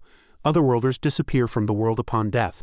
This data was obtained after the deaths of countless otherworlders. Furthermore, due to the otherworlders' killing instinct and continuous experiments with monsters, their average level increased, becoming uncontrollable. The nobles turned the Crater prison into an ordinary prison mostly filled with Rodna prisoners, but experiments targeting otherworlders still continued, even evolving into a secret arena. the announcer using a megaphone declared. Now, the moment everyone has been waiting for has arrived.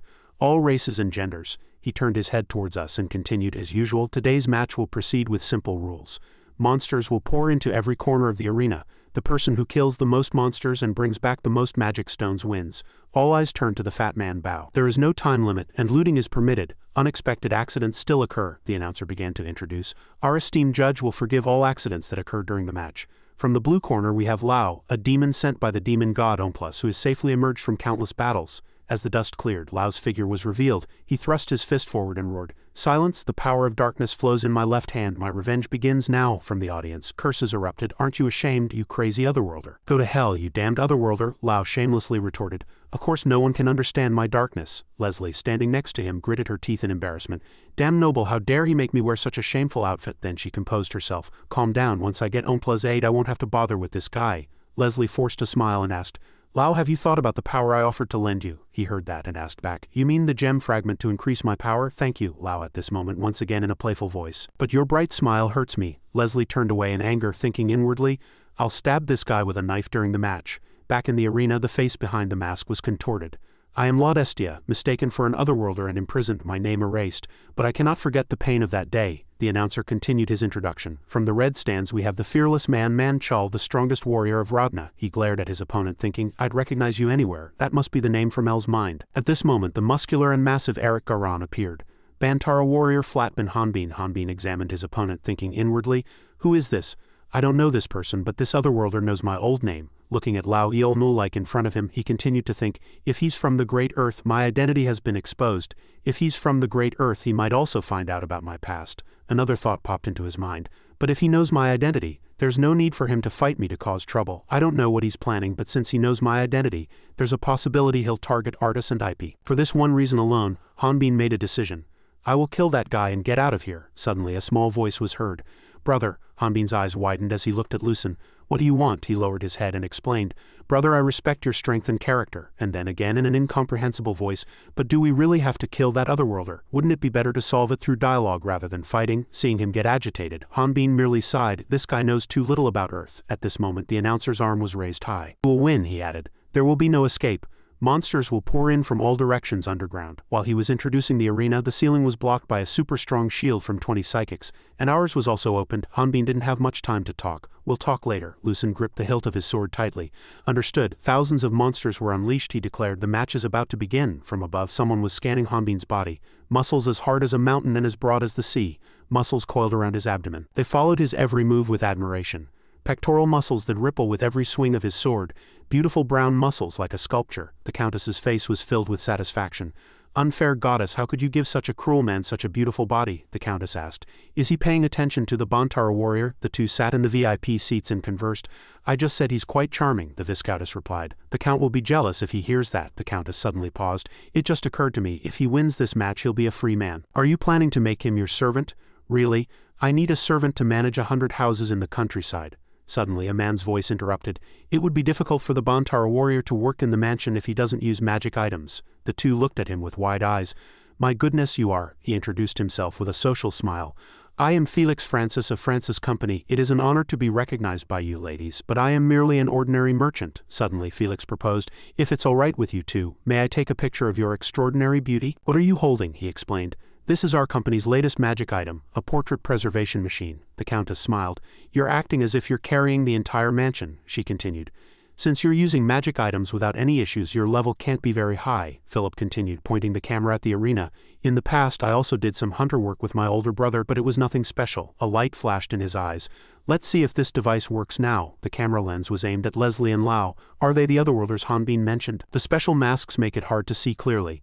"Ahem," the Countess called out softly. "Count," he frowned and reminded her. "I would appreciate it if you would refrain from doing business here." Of course the entrance fee was quite expensive for someone who isn't a noble. He was inwardly extremely displeased. "I received the ticket from the Viscountess, so I can't refuse, but he's just a lowly merchant." Felix placed his hand on his chest and bowed slightly. "This is not business, you misunderstand, and thank you for taking an interest in my business." A sharp light flashed in his eyes. "But the Viscountess sold me the ticket cheaply, so I was able to buy it." The despised IP gritted her teeth. "Cheaply? How dare you call my arena ticket cheap?" He ran up to Felix and said in a provocative voice, "Then your pockets must be quite full. Shall we make a fun bet? Otherworlder versus Bantara warrior. Who do you bet on? Without giving him a chance to refuse. I'll bet on the Otherworlder. You'll bet on the Bantara, right? Slightly suspiciously, he thought. That guy is going to bet so much money on the Otherworlder. On the other side, the Countess noticed something and thought, strange. Monsters should be coming from all directions. Hearing that, he widened his eyes and turned around. Why? Beneath the arena, monsters were being cleanly dealt with by Hanbin. The Bantara warrior's movements are truly amazing. He moved forward and sliced the monsters in one swift motion. With a single sword stroke, countless ants are killed, the announcer loudly exclaimed. He's toying with them like insects. Despite the magic item preventing him from using the 4 energies, he still possesses immense power. Hanbin, on the other hand, frowned, thinking inwardly, each monster is insignificant, but it's a bit tough. Their numbers just aren't decreasing, the commentator said. Are you talking about the monster wall we mentioned? But the entire arena, seeing the scene before them, was about to explode. No way, all the dungeon monsters are surrounding the Bantara warrior. Hanbin's eyes glowed red. He gripped the hilt of his sword with his hand and swung it, shattering the monster's sphere. The shockwave created a huge storm as the dust cleared. Hanbin stood proudly with his head held high. The announcer exclaimed excitedly, the Bantara warrior's team has blown away all the monsters. He controlled his power. But suddenly Lucen called out loudly, brother. Hanbin was slightly startled. Are you kidding? Monsters keep appearing from somewhere. Hanbin frowned, displeased. On the other side, Leslie also faced a giant ant. As it brushed past her face, she was startled, thinking, it passed right by me. The monster went to find its target, and it was even a low-level monster. Lao appeared before her. I've never heard of such a spell from the system. Who is this guy? Lao's past wasn't very good either. Lao had been mutated into a monster by a tentacle boss. It tightly wrapped around his body. Once the mutation process began, there was usually no way to stop it. However, due to Lao's malnutrition and dehydration, the monster cells died on their own. Returning to the present, Lao was extremely displeased. I don't remember what happened in the dungeon, but because of this ability, I'm called an Otherworlder and trapped in this prison, forced to fight monsters and other prisoners. Seeing the monster sphere enveloping Hanbin, he scoffed. A fight against the one who took everything from him. Also, the final battle for freedom. Lao relied on his calculation abilities to guess. But back then he was only level 5, so no matter how hard he tried, he'd only be around level 20 now. Thinking that, he said in an arrogant voice, if you confess your sins and ask for forgiveness, I will spare your life. He loudly called out the name Eric. At this very moment, Hanbin blew away the monsters. His eyes glowed because of the call, and from behind him a voice said, brother. On the other side, Lao's body trembled. Did I mistake the person? Hanbin, like an infinite energy machine, cleanly dealt with the giant ants and rushed towards Lucen. Jang Lucen, are you alright? He scratched his head and replied nonchalantly, I'm fine. I got blown away by your attack, brother, but are you really okay, brother? Brother, those monsters were targeting me, not you. He replied curtly. Yes, Hanbin said unhesitatingly and honestly, because that guy is targeting me. Lucen was startled to hear that. Brother, why is that guy targeting you? He replied curtly. I have a few theories. His face was dark and sharp. But that crazy guy needs to be beaten up. These words made Lucen even harder to understand. Brother, a long time ago, people passed down a legend that by closing the ancient relic in the dungeon, a powerful energy supply device could be obtained. So, ancient relics are a symbol of glory for those who clear dungeons, but if you don't know the level limit and activation method, they are just decorations. For this reason, hunters go to appraisal shops to find out the power and price of relics. That place is called the appraisal shop next to the Hunter Association. Inside, I and Artis's relic was being examined. Level limit 30, 10 uses per day, unlimited total uses, magic enchanted skill, wear and remove. Maiden flipped through the book for a long time, then smiled. The relic skill is to store the user's clothes and allow them to be worn and removed when needed. Since it can be used unlimitedly, it's worth about 5,000 gold, 3 times more expensive than other relics of the same level. I was extremely delighted to hear the appraisal price. 5,000 gold, thank you, Artis forced a smile looking at her. I feel bad getting these items appraised for free. Maiden was working as an appraiser, utilizing the magic item knowledge she had gained from the Great Earth headquarters. At this moment, caught by eye, Maiden tried to push her away. Don't feel bad, everyone is desperate for money because Flat is in prison, Ip replied playfully. That's right, so Artis had to sell all those precious magic books. Artis held the staff in her hand and smiled. I don't really need those books. All the magic I need is stored here, Maiden teased playfully. Artis's custom relics would probably be 10 times more expensive than other ordinary relics. Artis hesitated, unable to continue. But this is, she lowered her voice and continued. I'm just kidding. I know that the demon's protection is a secret, and I haven't said anything to the church. After saying that, Maiden returned the relic to him. Anyway, don't sell this relic. I think it's better for you two to keep it. You can change clothes any time, right? You two have to discard your clothes when you transform, right? Artis nodded, recalling the scene of her transforming into a dragon. Yes, my clothes get torn when I transform. Ip also cleared her throat and continued. And both of us are dragons, but being naked in human form in this state is a bit embarrassing, right? Ip and Artis suddenly looked at each other. For a moment, Maiden also realized she had made a mistake. The two widened their eyes in surprise. How did you find out our true forms? At this, she had no choice but to tell the truth. When I entered Flat's mind I saw his memories. Artis hesitated. If you saw Hanbin's memories, then you know about him too, don't you? Maiden lowered her head and her voice grew small. Yes, I do. I wasn't trying to hide it, but I was thinking about how to tell everyone. Hearing that, Ip smiled. It's all right, Maiden. I knew Hanbin's identity as a Bantera and he never harmed me. Artis also said with conviction at this moment. Yes, as a descendant of a fire dragon, I will help Hanbin. Maiden suddenly shrieked and retorted. No, her eyes were filled with terror.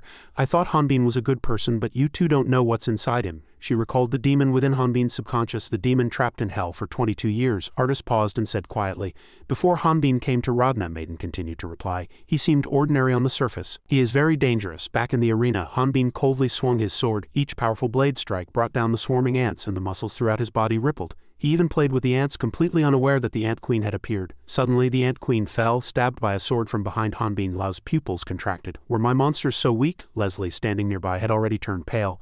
Those monsters aren't weak. Their average level is over 30. There were even boss-level monsters. She constantly marveled at the spoils behind Hanbin. But he's only level 5. Hanbin curled his lips and asked coldly, Is there more? Above. Bao was so angry he was speechless. No, I can't believe it. What's that madman doing? Bring out stronger monsters. Philip, who was behind, frowned in dissatisfaction.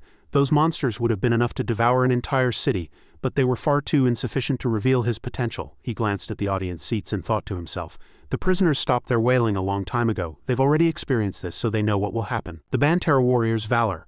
No, it's for one reason only. The fear of him dominates the entire arena. Hanbin, covered in the ant monster's bodily fluids, asked, Is this all you've got? You're still hiding something, aren't you? Is there more? He added confidently.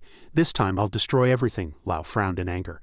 You'll destroy everything, you damned bastard. No sooner had he finished speaking than he opened the eye in his palm, spreading a blue light throughout the entire arena, creating a strong wind, and charged forward. The ground suddenly cracked open and colossal pincers burst forth from the earth. The prisoners turned pale at the sight of it. Lao clenched his fist in delight. It seems I've succeeded. Leslie's eyes widened and she stammered, That's the colossal monster that just appeared. According to information, it's the deepest dungeon boss of Kita Valley, level 31, Queen Antonia, level 80. Antonia, shocked by the gem in the center of her head, writhed in pain. My head hurts. Who dares to use such a trivial technique on me? What met her eyes was the shattered ant horde. What, my children? Antonia looked around in a furious voice. Is this scent human? Hanbin pushed a large stone off his body and replied, Yes, that's right. Then he scratched his head and looked at the sword in his hand. My sword broke because of this. I guess I expected too much from this sword. These words made Antonia even more furious. How dare you? She punched Hanbin several times. Above, Philip said excitedly, What are you doing? Why aren't you evacuating the arena? Bao, on the contrary, had a joyful expression. It may seem that way to you, but he's just a coward. He added, If the prisoners see this, they won't even think about escaping from prison. Besides, 20 level 60 psychics are creating a barrier. This group can contain even 5 dungeon bosses. Let's just watch the Bantera warrior be torn to shreds. Philip stopped listening and grabbed him by the collar. He shouted in anger, You madman, I'm scared of the Bantera warrior, not the dungeon boss. At this moment, Hanbin flew over, grabbed one of Antonia's pincers and broke it with his bare hands. I accidentally broke my sword, Hanbin growled with a chilling smile. Could I borrow this hand? After breaking one of Antonia's pincers, Hanbin used it as a weapon to cut Antonia in half, also shattering the shield barrier of the level 60 mages. Thick smoke obscured their vision, and a system message appeared. You have defeated Queen Antonia. You have gained over 100 million experience points. Over 54 billion experience points are needed until the next level up. There was a fact that the main reason aliens were feared was their murderous instinct. To reiterate, the main reason aliens were feared was their murderous instinct, and behind it lay a hidden mission and reward system. For example, a special mission called Noble Sacrifice begins with the condition, kill a Radna person.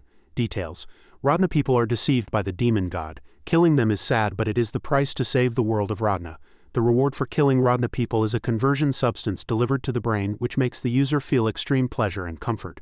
Due to the nature of the rewards and the system, aliens feel immense pleasure just by killing one Radna person and easily become addicted. It's like a drug to them. As she said this, Maiden lightly pinched her hand. So even if an alien kills just one Radna person, they can't escape that feeling. Ip smiled nonchalantly. But Hanbin won't do that, Artis also agreed. Yes, he's never been in that state. Maiden still didn't fully acknowledge it. Yes, you're both right. Hanbin hasn't killed a Radna person yet. She thought the reason Hanbin hadn't fallen ill yet was because everyone he had killed was an alien and he hadn't become addicted to killing. And by only killing other aliens he gained nothing. But how long would his luck last? Lucen couldn't believe the sight before his eyes. Hanbin had dealt with Queen Antonia alone. Hanbin had never been lucky until now. For 22 years predators sought him daily. He couldn't escape. It was a kill or be killed situation. And his normalcy was anything but ordinary. Even though he had arrived in Radna, he was still on that mountain. But let's assume there was another change. If someone hunted him, his resistance instinct could be triggered at any time. Maiden thought that for someone like him, killing addiction would appear much more easily than for other aliens. She hesitated for a moment, then asked frankly, "Artis, you must have felt his killing intent, right?" IP quietly called out, "Artis, remember the past. It was a misunderstanding. We had just met and it's already resolved. When we killed monsters together, Artis was once again certain of one thing. Hanbin doesn't kill recklessly." Bao on the arena side was in utter dismay. He watched dumbfounded as the psychics fell. The noble ladies in the room screamed, pounding on the door, "Open the door, open it quickly." Only Philip noticed something strange.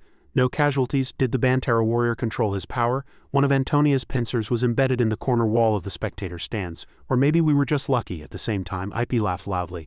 "Right, let's stop talking about this. What would Hanbin gain by killing Lao on this side?" Hanbin was gripping his broken sword. Lao, not to be outdone, opened the eye in his hand and summoned, "Get out of the way, aren't monsters coming out of your mouth?" At the same time, Maiden bowed her head in despair. "How? If there's another reason." In the arena, Lao angrily took off his mask. "Damn it, this stupid mask." Maiden formed a hypothesis. His identity was revealed and his friends who had endured 22 years of solitude were in danger. At this moment, Hanbin charged like a fierce beast. His eyes grew even more resolute. He would not hesitate. With one swing of his sword he would cut off Maiden's life. She trembled in fear, realizing that if he killed a Rodna person he would become addicted. On the battlefield, Leslie stared blankly as a few drops of blood fell. She could only see an unmoving hand lying on the ground. Lucen had blocked Lao's attack. Hanbin was startled and stammered, "Jang Lucen." Lucen glanced at his wound and scoffed, "I thought I could stop everyone. People should resolve things through dialogue." As Lucen continued to speak, misfortunes befell him, knocking him unconscious. Hanbin caught him, realizing his own aggressiveness. At the same time, the arena fell silent and Lao also sat on the ground. 2 weeks passed. Brad was excited upon obtaining a dungeon item.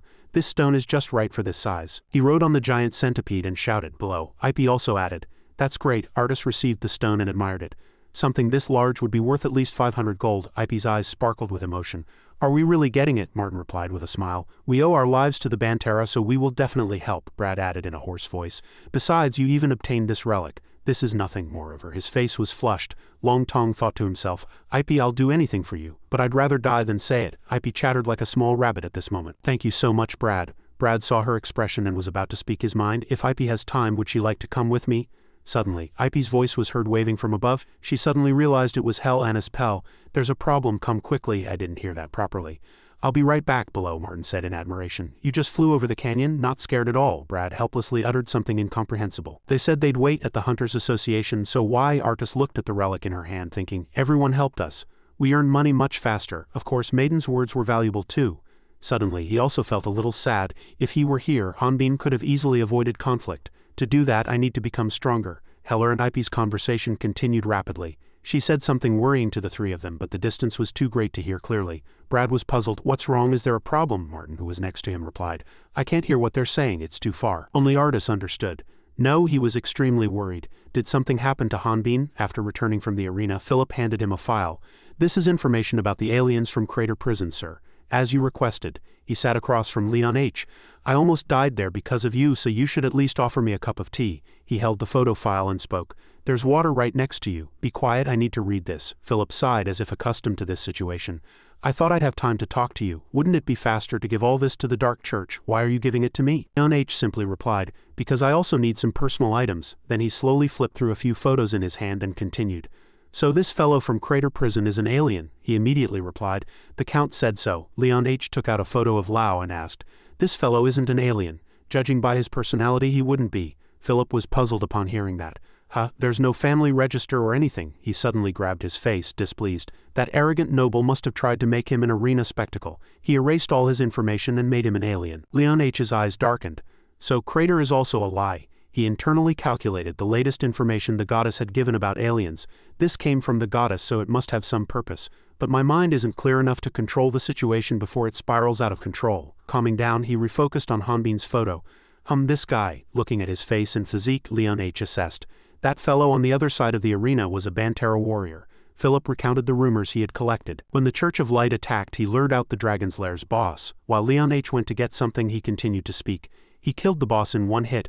Bantera don't measure levels, so I don't know for sure, but I think." Before he could finish speaking, Leon H. interrupted. "Philip, I borrowed money from you a year ago when I was in a hurry." He paused upon hearing that. "You remember, you wrongly apprehended someone and had to pay compensation, right? Are you going to return it to me now?" He replied nonchalantly. "No." Wearing his mask, he turned and said resolutely, "I need to catch a level 5. Voices echoed in the room. Leslie gritted her teeth in displeasure at the continuously echoing voices. Some aliens self-harm after killing Radna people. In such cases, their self-destructibility is quite convenient. On the other side was Horian's face. I don't want to die, I don't want to die, I don't want to die, I don't want to die. Just then a hand approached, interrupting Leslie's train of thought. Did you know my colleague just died? Horian gently proposed. Won't you come with me? Even as the men continued to knock on the door, the voices kept echoing. The side effects after killing Radna people are very severe. Horian observed and assessed. Looking at their levels, they all seemed to have gone mad. The man next to her asked curiously, Are you disappointed that their condition isn't as bad as expected? Zenobia continued to question. Queen Horian, she turned and quietly reminded her.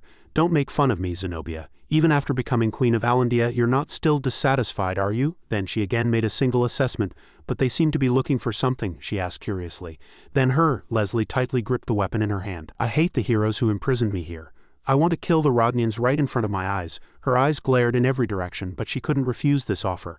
I understood the meaning behind that polite and gentle voice, and Leslie thought again. To them, someone like me is just a toy they can kill at any time, she remembered herself. Self-control was the condition for leaving this place.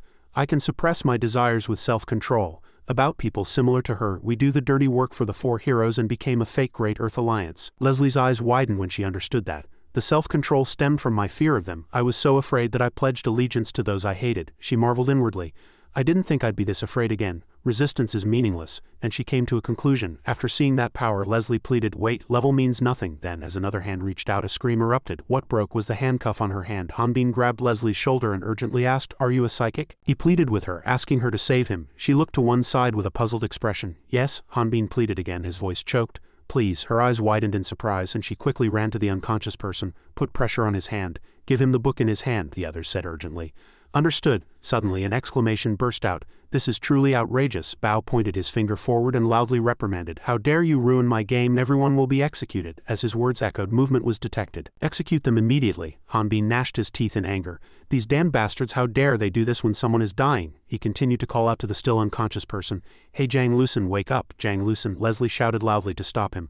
No, I haven't finished the first aid yet. If you stop, he'll bleed to death. At that moment, Bao's soldiers swarmed in, preparing their crossbows. Seeing Bantera as monsters, the command echoed, and arrows whistled through the air towards Hanbin's group. One hand was firmly clenched, successfully catching an arrow. Han deftly twisted his body and threw the arrow back at the soldiers. He confidently confronted them while Hanbin looked on in bewilderment. Why are you? At that moment, Lao shouted loudly. What nonsense are you all spouting? Are you telling me to let this man whose life I owe die? He continued to shout loudly. Go down that hole. Hanbin's eyes widened. Lao bowed his head and muttered, Don't die before I get the chance to kill you. Flatbin understood the meaning of these words and quickly left, leaving him alone. Sorry. Ron couldn't abandon his self-love. He looked at the rain of arrows flying towards him and thought to himself, I am a secret weapon of the noble, so they won't kill me. But reality made Lao's eyes widen in surprise. Huh? At that moment the ground was quiet, and there was no movement among the rocks. Leslie's voice echoed again. There's no more bleeding. I can only heal him a little. Hanbin hesitated and asked again. Then what about his arm? She looked up and explained. Since you hit him, it's a miracle he wasn't torn in half. The detached arm is too heavy for me. His eyes couldn't hide his sadness. Leslie, seeing Hanbin get up, was flustered and explained. I didn't lie about my level, but you only saw one side and walked on. Thank you, please rest. Seeing that, she asked curiously, Where are you going? Han slowly explained. Once Lucen regains consciousness, we need to leave by closing the dungeon. Since Lao drew out the boss, we need to find the boss room. He continued to explain his plan. Nevertheless, I'll walk around to check for safety. As light illuminated the lower area, Hanbin strongly punched with rage. The side wall was deeply dented, his teeth were clenched, and his anger was not hidden at all. How could I? His feet moved quickly. Leslie thought in a fluster as she ran. I can't get Ompla's help, but my mission is more important, she calculated. If that monster changes its mind, I'm finished. I need to escape, but as she ran, she collided with an unproven level 70 monster. It reached out intending to attack Leslie. In another corner, a wanted, Flatbin poster was posted on a bulletin board. Artis muttered in surprise. Flat escaped from prison. IP next to him also widened her eyes in admiration. Why did the bag under them open? Artis frowned and said seriously. With this much money and magic stones he can live for a while. IP next to him asked curiously. What's your plan? He replied a little roughly. What else? We have to find Han Flat and escape, Artis added. According to the information I know, Flat escaped from the dungeon. It's not the prisoner's dungeon. If we go quickly we can find him. The more monsters the better for us. IP frowned and continued his words. He hasn't been caught yet, so he must be hiding somewhere. The dungeon is very complex, so it will take time to find them. At that moment, Brad suddenly interrupted. You two aren't thinking of going alone, are you? Martin next to him also added. If it's searching, we can help, Brad added. We want to repay you too. Artis accepted their goodwill, saying thank you. I was also touched and said, You too, Martin continued to suggest. Then we'll go back to prepare and meet at the 24th floor, Brad agreed with him. Let's all gather there, I announced. Then I'll go sell the magic stones, Artist then suggested. I'll go buy 2 dungeon maps, so let's meet later. He frowned and thought seriously. If we wait too long, other organizations will notice, and then Hanbin won't be able to escape without killing anyone. They moved urgently. We need to find him quickly before a big fight breaks out. But as soon as they opened the door, Artist collided with someone. Leon H. was slightly surprised. He looked at Artist's surprised face and exclaimed, "Nice to meet you again, Sir Artist." But Lucen pushed her away with his head in time to avoid the attack and painfully collapsed to the ground. Leslie at this moment asked in confusion, "Who are you?" He urgently announced, "Run away quickly. The level of this monster is..." At that moment the Spider Queen stuck out her tongue at them. It attacked Lucen. Fortunately a golden shield was erected blocking the attack. Leslie used magic, clicked her tongue, and launched another attack. She slammed a golden lump directly into the Spider Queen's mouth. It crushed her magic, shattering the lump of power, and while chewing it closed the distance between them. Leslie and Lucen both watched this sight in horror. At that moment, Hanbin appeared and slammed that golden lump with a strong blow, causing it and the Spider Queen to explode simultaneously. At that moment the bracelet on his hand broke in two, and Hanbin assessed, "Any guy is too weak," he continued to speak. "I can't even use them as bait. Go to prison and tell them that you two were threatened by me. Then you two can avoid the death penalty." Behind that, threatening words followed, "If you understand, get lost before I kill you two myself." Leslie's face instantly darkened, and Lucen just smiled and replied, "Well, I don't seem to be much help, but I can't leave," he confessed. "I want to be a warrior. How can I abandon people who are suffering?" As soon as his words ended, Hanbin grabbed Lucen by the collar. He loudly reprimanded, "Are you just trying to die? Isn't one arm enough?" But he still smiled and replied, "One arm is a small price compared to how many times it saved me from the danger of being exposed as an alien." This information shocked Leslie. "He's an alien," Hanbin then continued. "I know what you've done to the aliens in Radna thanks to you." The next words came out with a gnashing of teeth. "You know what will happen if you're exposed again, don't you? So wishing to be exposed means wishing for death, doesn't it?" Lucen still defended his position. "On the contrary, I want to help Rodnians as much as the evil committed by Earthlings." Leslie received his argument with wide eyes. To show Rodnians that aliens are not demons but beings who can smile. Then someday humans and Earthlings can live in peace.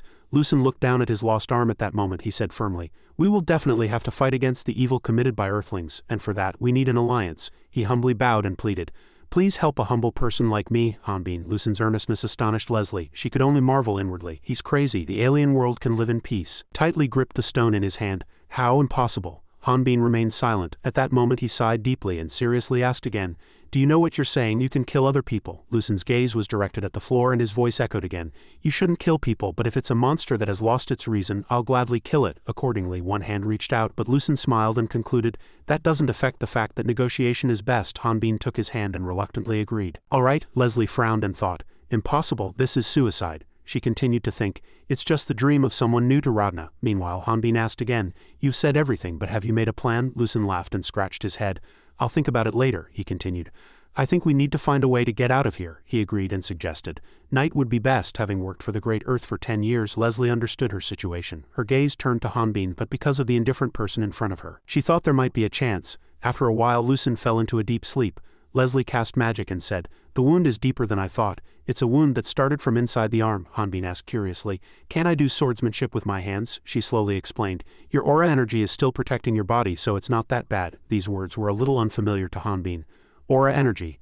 Leslie looked at him incredulously and explained, "How you think a psychic doesn't know or isn't used to strengthen the body? Psychics specialize in defense. It's the same principle as prana, so there's nothing new." Hanbin frowned and thought, "Wait, my body isn't getting stronger by leveling up like in a game, but because of more aura, then I can only make physical attacks." At that moment she spoke. "What you said before," Leslie hesitated and said, "I think I should ask him." Then she said sadly, "If they find out I healed aliens, it will only harm you. I want to tell you to forget everything." But Hanbin smiled and suggested, "But if they catch you and can't do anything, tell them you were threatened. I'm sorry to drag you two into this." His sincere expression surprised her. But Leslie quickly shook it off.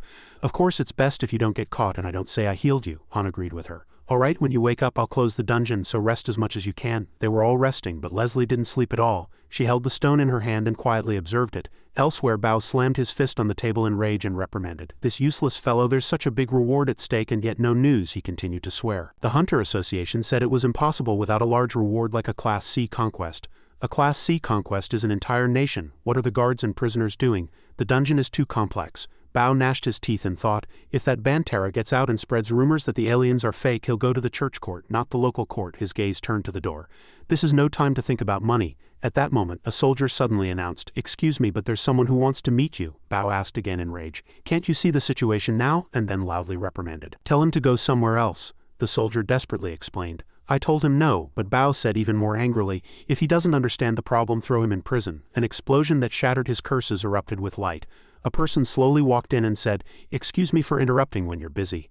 Bao's face turned pale as he listened to the information, but I ask for your cooperation in the investigation. He was astonished to see Gon and Leon H. Dark Church Heresy Inquisitors. He bowed his head and replied, I'm in a bit of a hurry, so I'd like to avoid troublesome matters. And then he added meaningfully, but I'm afraid that won't be the case, Leon H. said in a low voice. I hope I was wrong, or that I didn't meet your majesty here. Artis was bewildered to hear that. Did you come because of Paladin? He continued. Bantara warrior, Paladin, hunter apprentice Eric Garan, it doesn't matter to the Heresy Inquisitors what I am. What matters is his relationship with the alien. I believe there is an alien in this city, Artis immediately asked. Do you have any evidence? Leon H. immediately replied. For now it's the instinct of a Heresy Inquisitor. I came to meet him and find evidence. Suddenly he turned around and said, it seems we have the same goal, follow me here. Leon H.'s power easily overpowered the guards. He raised his voice and said, I'm in a bit of a hurry, so I'd like to avoid troublesome matters, but I'm afraid that won't be the case. At that moment Bao was extremely terrified to see Leon H. coming. Heresy Inquisitor, he knows I'm catching fake aliens. As soon as he entered, please cooperate. Now where is the escaped prisoner? It was surprising that Pao had made a quick escape from here, climbing down from a higher floor to the ground using a rope. Pao said, I'm finished. Besides, I'm going to deal with that fake otherworlder myself. Suddenly, Ip appeared behind him and said in a soft voice, fake otherworlder, who is that? Bao became even more flustered and immediately fled. The guards also shouted, seeing the bewildered count, seal everything off, there's an intruder. Bao continued to run for his life. He was utterly flustered. Damn it, why is a hunter coming with an inquisitor? Just then Artis appeared in front of him. In a firm voice he asked, tell me, what did you do to Paladin, and where is he now? Bao didn't hesitate and jumped down. Artis shouted, stop, but he was already in a cart. The guards also appeared in front of Artis. Bao ordered, catch him, and I immediately charged forward. Artis likewise shouted, don't stop me. At this moment 2 swords suddenly dropped. High voltage electricity sent these guards flying. Ip said, I apologize, but be thankful you weren't reduced to ashes by Artis's magic. Artis suddenly asked, where is the Inquisitor? She replied, I didn't see him following. Artis said again, we have to split up. At least the guards will split up, so it'll be easier.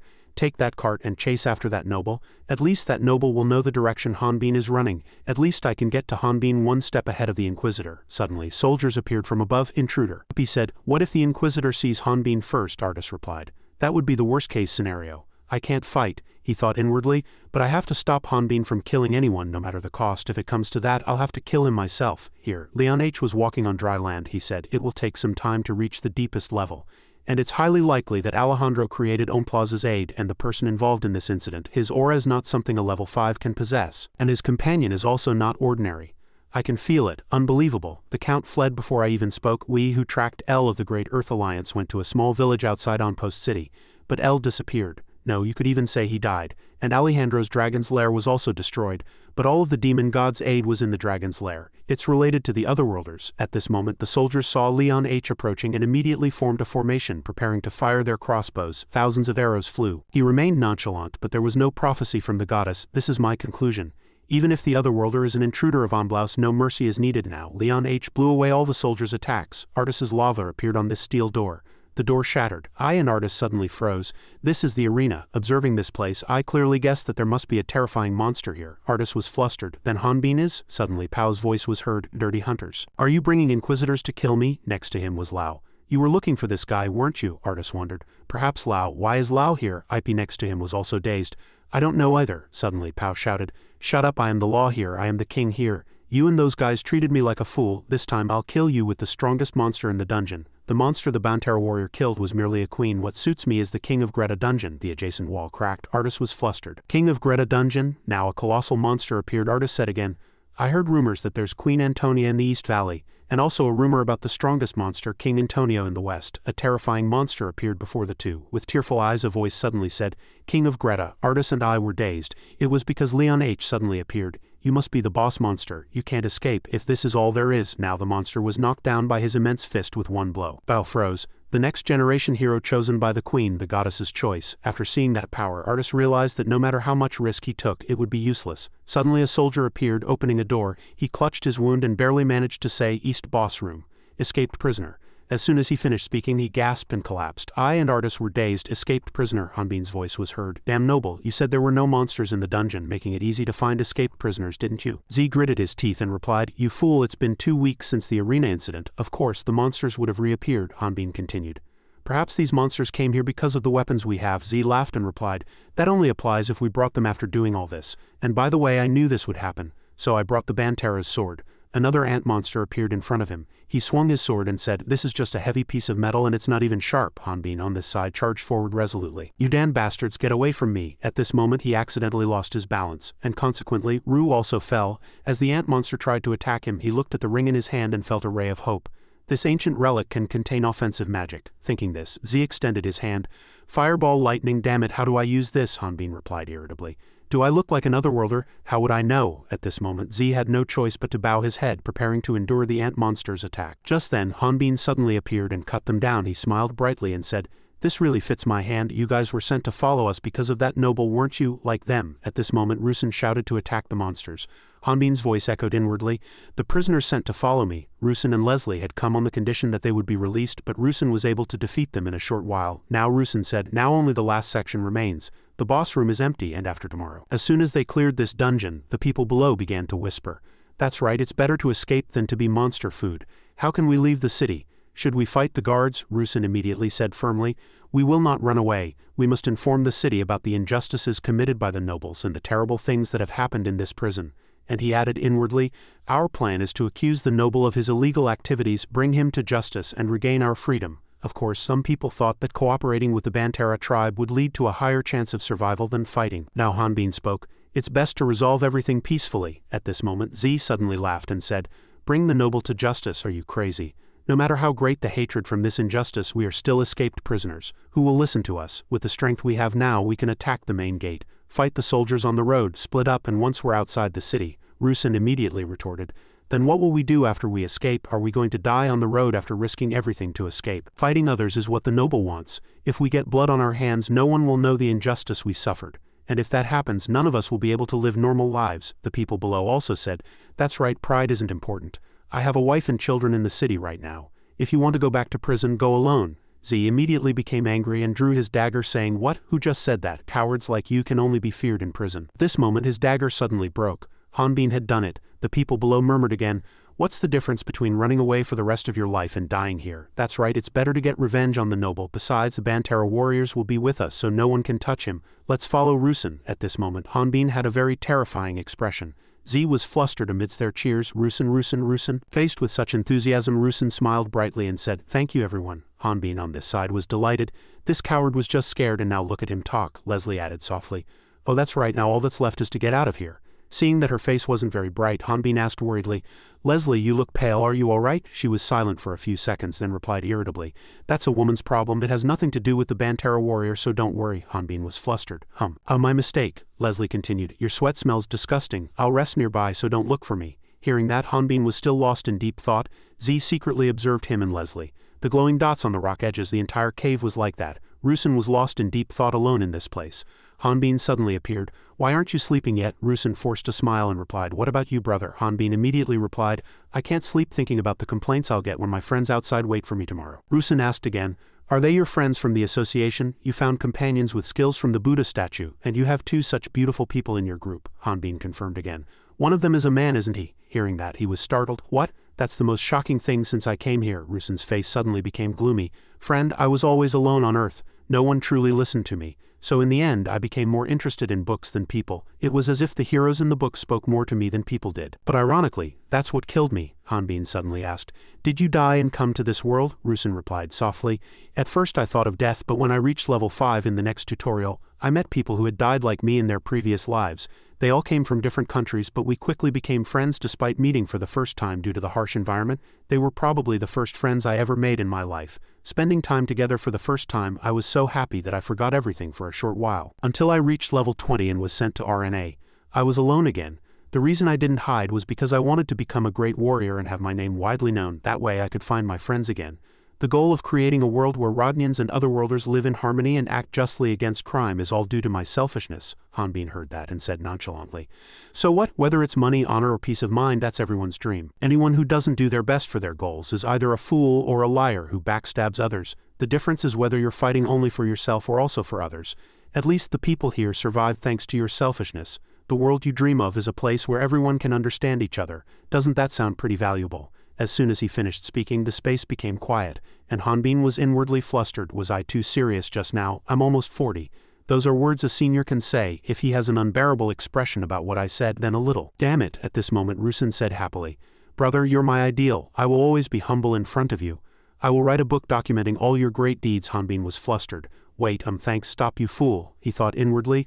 I shouldn't have said anything. I should have told him to abandon everything and live for himself. In this cave, Leslie was walking exhausted. She thought inwardly, I have to go further. Zenobia, you're really going to abandon me just because I'm late for the mission? You're weakening my seal? Don't be angry with me. It's this damned repulsive force's fault. I'm going to die anyway. It'll be better. Just then, Z suddenly appeared.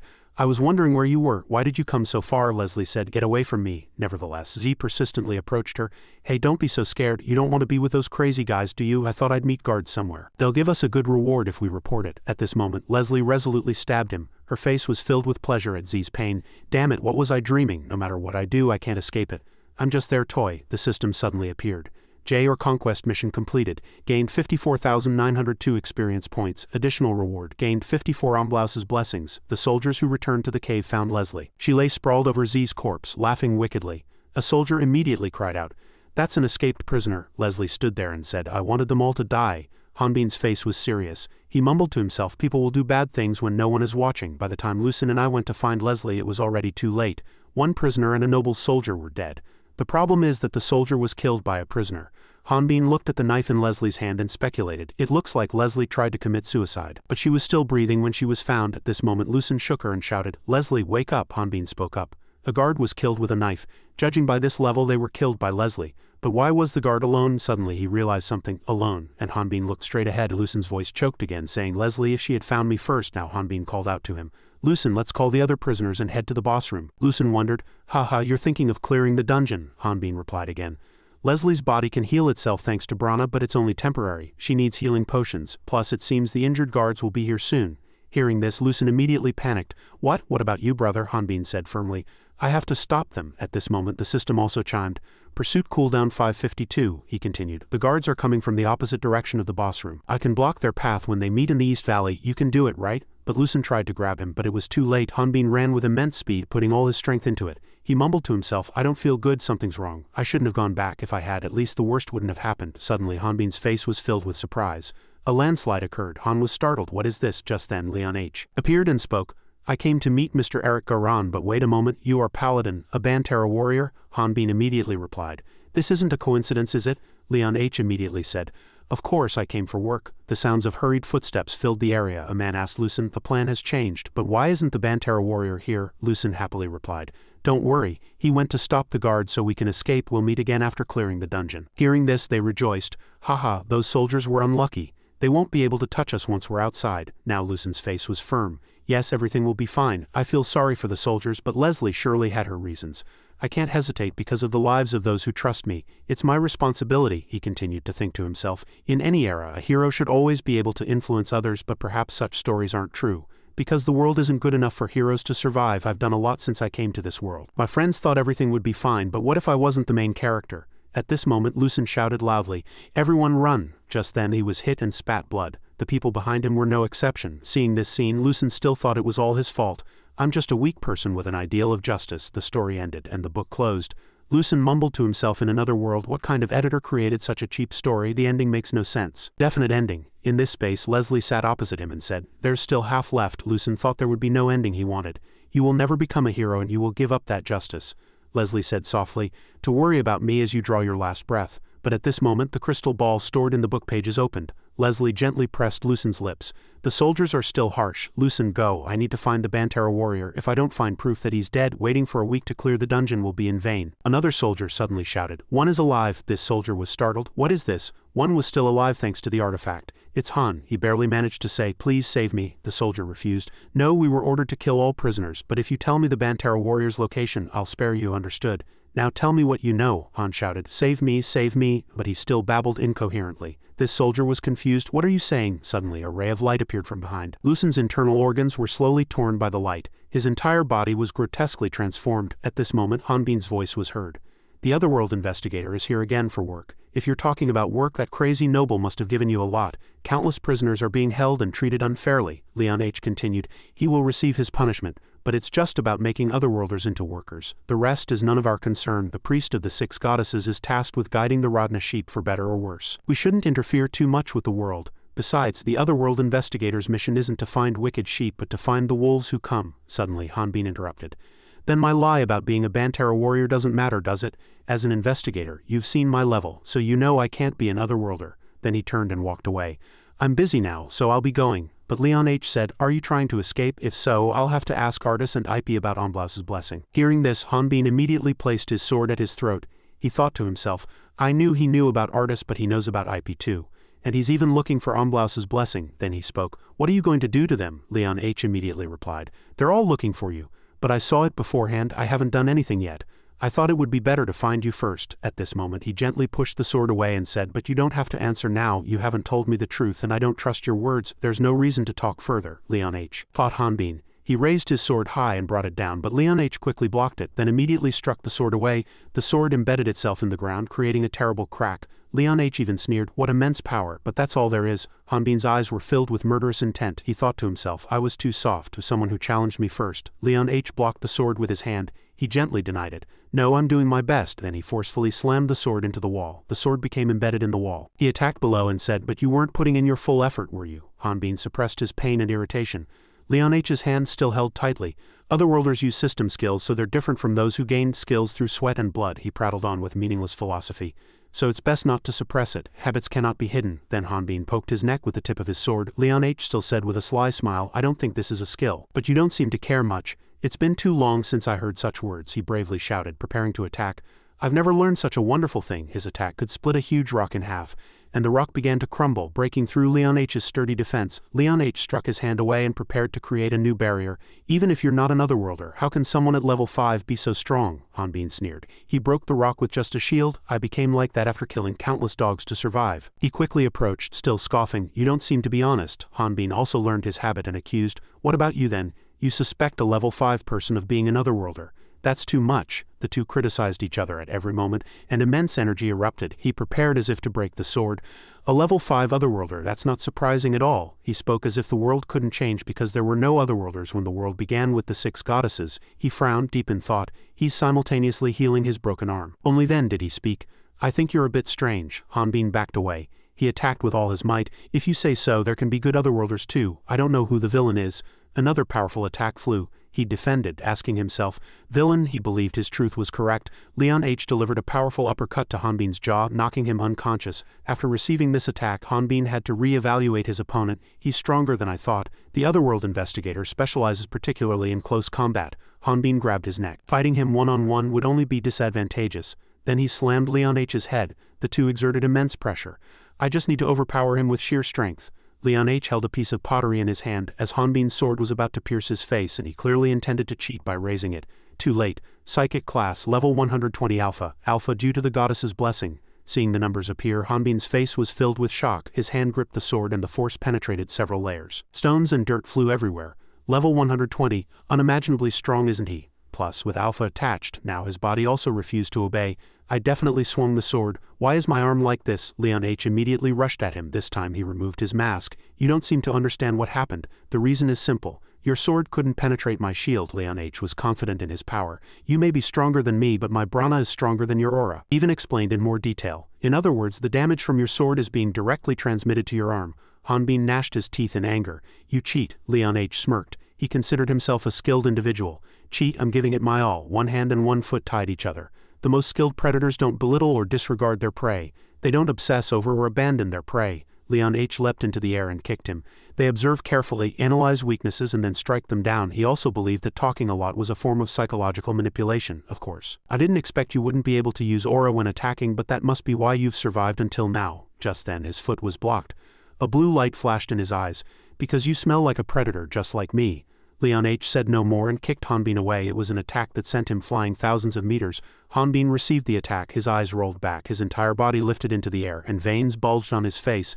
Another terrible attack flew, and now it split into several pieces and continued to attack. Leon H. struggled to seal it, like an amethyst to seal Hanbin. Leon H. seriously reconsidered. He doesn't seem to have used any skills or Omblaus's aid yet. He turned and threw out a few words. "Besides, you don't show any characteristics of an otherworlder." If so, the only remaining culprit is the prisoner Jang Lucen, but after only a few words a piece of stone fell. I was looking forward to it, but I'm a little disappointed. Hanbin's veined hand sprang out and his glowing red eyes shot out. It even affected the amethyst. At this moment, Leon H. became interested. Yes, Hanbin fiercely escaped. Is this your true form? His entire body was rough and his eyes were filled with murderous intent. He kicked the ground and flew thousands of meters. Leon H. quickly created a barrier, and the sword and barrier clashed with a clanging sound. Hanbin's powerful attack and his defense caused the shield to reflect the attack. Blood splattered on Hanbin's hands. Now you clearly understand, don't you? Attacks against my prana are useless without aura. He now worried about his opponent. Are you angry? How pathetic. These words infuriated Hanbin tremendously. He tore through the barrier with his hands. Leon H. was startled to see Hanbin's hand ignoring everything and reaching out. He thought to himself, he put aura inside his body to break through my barrier, but if he does that he'll destroy himself. His eyes grew redder and redder. No, doesn't he feel pain? A few seconds later, Hanbin tore through the barrier and attacked. He furiously swung his fist and skillfully somersaulted. This was no longer swordsmanship. Leon H. became increasingly cautious. He was like a beast, the two fought fiercely, with neither gaining the upper hand. Then he sneered. People said you became more like a monster the more you fought. Hanbin bit Leon H.'s arm. Then what have you been fighting against all this time? Then he punched his face upwards. An earth-shattering explosion occurred. A large crack appeared in the cave ceiling, and Artis and Ipe could feel it from there. That sound. Is Hanbin fighting the investigator? Artis said in a confident tone. If it's Hanbin, he's probably already in the boss room clearing the dungeon. This is the fastest way to the boss room. Ipe looked slightly worried as if something was wrong. Her face grew darker and darker, but Hanbin still didn't give up. She said solemnly, it's not about losing. Fighting the investigator means he's considered an enemy of the Brotherhood Alliance. She also highly rated the opponent's power. The investigator is not an easy opponent. Leon H.'s smile grew deeper. I'm sure one person will die in the end. What worried I even more was that even if he won, he would become addicted to killing. Her eyes were filled with conviction. That won't happen. The two moved even faster. We need to hurry. You're right. The story was ready to begin. The warrior rose again. The story began with a human skeleton. Scotten looked at the warrior with deep eyes once again. What a terrible monster. He was about to say something. A monster that kills people isn't disgusting. At first, the warrior easily handled them, setting a boundary. Monster, monster, monster.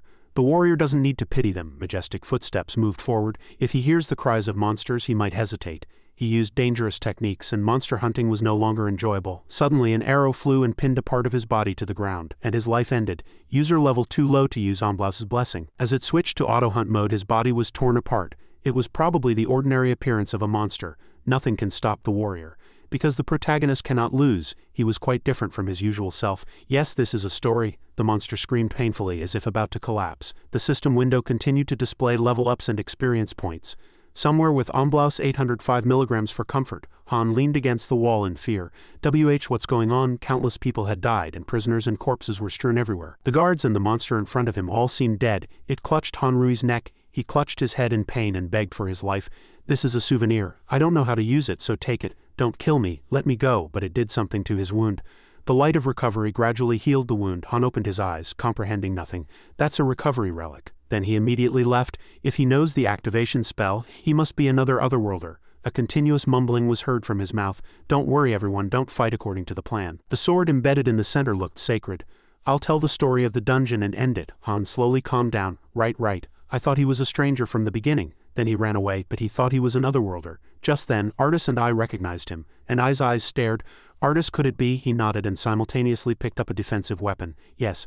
I can feel him through the fragment of Ompla's blessing wrapped around my magic staff. Artis knew a lot about that monster. He was using Ompla's blessing, but it seemed to have taken over him. And he killed many soldiers. This helped him gain a significant level. Are you saying that the great Earth Goddess holds the lives of the city's people? Unfortunately, yes. I's eyes hardened. But they have a history of experimenting on people and turning them into monsters. Hearing this, Artis's face hardened. Warrior Baltirian, he turned to Han and asked, wasn't the Baltirian warrior with you? Han answered honestly. Baltirian warrior? He was with us, but he disappeared on the way here. A hint of regret was in his voice. I guess we missed him. Ipe also agreed. That's right, it's a relief, he said in a confident tone. The soldiers are probably killing all the prisoners here. I'm relieved that Piladin isn't the one who did all this, but Han retorted, shouting, damn it, it's not because of that sword. We have to get out of this terrible place. He suffered too much because of it. That damn bastard revived with a huge barrel. That guy took out half the armored soldiers in one hit, it said with an evil glare. I guess you don't believe it because you haven't seen it in person, but it's a weapon sharper than a sword. The two stood in front to protect Han. We know your logic is very reasonable. If he escapes, he'll surely kill all the other hunters, and that will only make the monsters stronger, Artis also added from the side. Besides, we are the only ones who have faced such a monster. If he is Omblaus's blessing, the monster's footsteps gradually moved. It will clear Piladin of suspicion. It went mad upon hearing those words. Brother Palad. Artis blocked eye and shouted, is he still conscious? With his cunning, Artis seemed to deceive him. Is he still conscious? We are trying to find Piladin. If you cooperate with us, there will be no reason for us to fight. His words became more and more convincing. Besides, it would be easier to escape this place in your original form. His voice still growled, however. As he spoke, the blade almost touched Eye's relic. I turned around and asked curiously, Artis, what are you doing? He seemed to be creating an illusion. I'm creating a simple magic that can separate Omblaus's blessing. The blade was gradually splitting and melting. If a similar situation occurred, it slightly startled Artis. I've never tested if it actually works, but the monster's weapon fell off. Lewis lay in his arms unconscious. No one knew when he had fainted. In Eye's mind, the play Artis created seemed to unfold, and she realized the blessing was gone. It was that woman. Last time, Han had already picked up the sword. He gritted his teeth, thinking only of immediate gain. I don't want to die in a place like this, Artis shouted, stopping him. Wait, Ip hurriedly ran to stop him. Artis was in a dangerous situation as the monster was preparing to leave. Ip reached out her hand trying to pull him and shouted, Artis! A circle appeared above his head and in an instant, I teleported to another location, her face pale. I moved to another place. Now I'm separated from Artis. Just then a voice called out, Lady Ip, Martin asked I as soon as he met her. Did you just clear the dungeon? We were looking for you because you didn't come to the meeting place. She called him, saying, Brother Martin. Ip hurriedly reported the entire situation. An otherworlder, a monstrous person who killed everyone in the dungeon. Just then an explosion occurred in the distance. Need to quickly inform the other hunters and kill him. I stared blankly. He knows where that is. That's where the Hunter Association is. She couldn't believe her eyes. No, it can't be. Elsewhere Brad shouted and cursed. You idiot, where are you shooting? His friend frowned and stammered. But the monster. He raised his voice and said again, then shoot the monster. Why aren't you doing it? Artis was still being woken up, leaning on someone's shoulder. Don't shoot at people. Artis, wake up. He peered outside to assess the situation. Damn it, since there's an enemy, the mage should retreat, but the warrior will handle this place. He frowned and pondered deeply. I had a bad feeling when I saw the investigator this morning, but I never expected such a monster to appear. The monster had teleported here with Artis, but a monster appearing outside a closed dungeon had no meaning. People fought the monster. Brad saw it and shouted, what are you doing? But they didn't care. They continued their work. Now is the time to advance, because it's grabbing people with its tail and hands. Besides, it's just big and doesn't move. They fought over different parts of the monster's body. Then the head is mine. Suddenly, blood splattered and he was sent flying backward. Someone landed, and he growled, you cunning bastards, he shouted as if giving an order. Monsters, don't block my way. Just then, the entire city was covered in death. By the time Ip arrived, it was already too late. The knight tried to support him. Brad, Ip rushed over with a worried face. Brad, his voice was weak. Ip, I'm glad you're safe. Brad took all the blame on himself. I'm sorry, Artis was caught. The enemy was stronger than I thought. It even had wings. Her eyes shone as she looked at him. Brad still held the polymorph necklace in his hand. I turned to go look for others.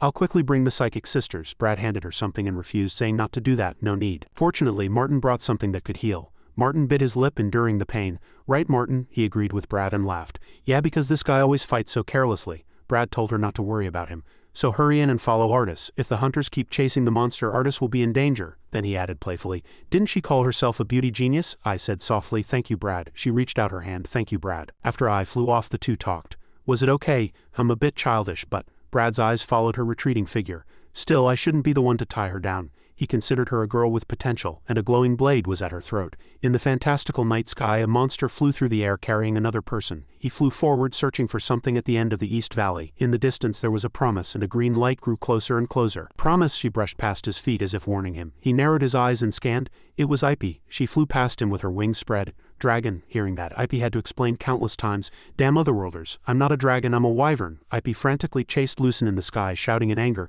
Let go of Artis, you monster. He continuously mumbled, dragon, monster. Lucen held the person in his arms tighter and tighter. He stared at Leslie's panting face, continuously speaking strange words. How far did I promise? As soon as he finished speaking, Lucen suddenly flew down like the wind. Ip quickly composed herself and chased him fiercely. She shouted as she chased. Do you think you can escape me in the sky? The two colossal figures circled in the sky, chasing each other, unable to bear it any longer. Ip gathered her strength, ready to breathe fire at him. Taste this. Blue flames shot straight towards Lucen. As soon as the flames got close, he lifted it, using it as a shield. This left I no time to react.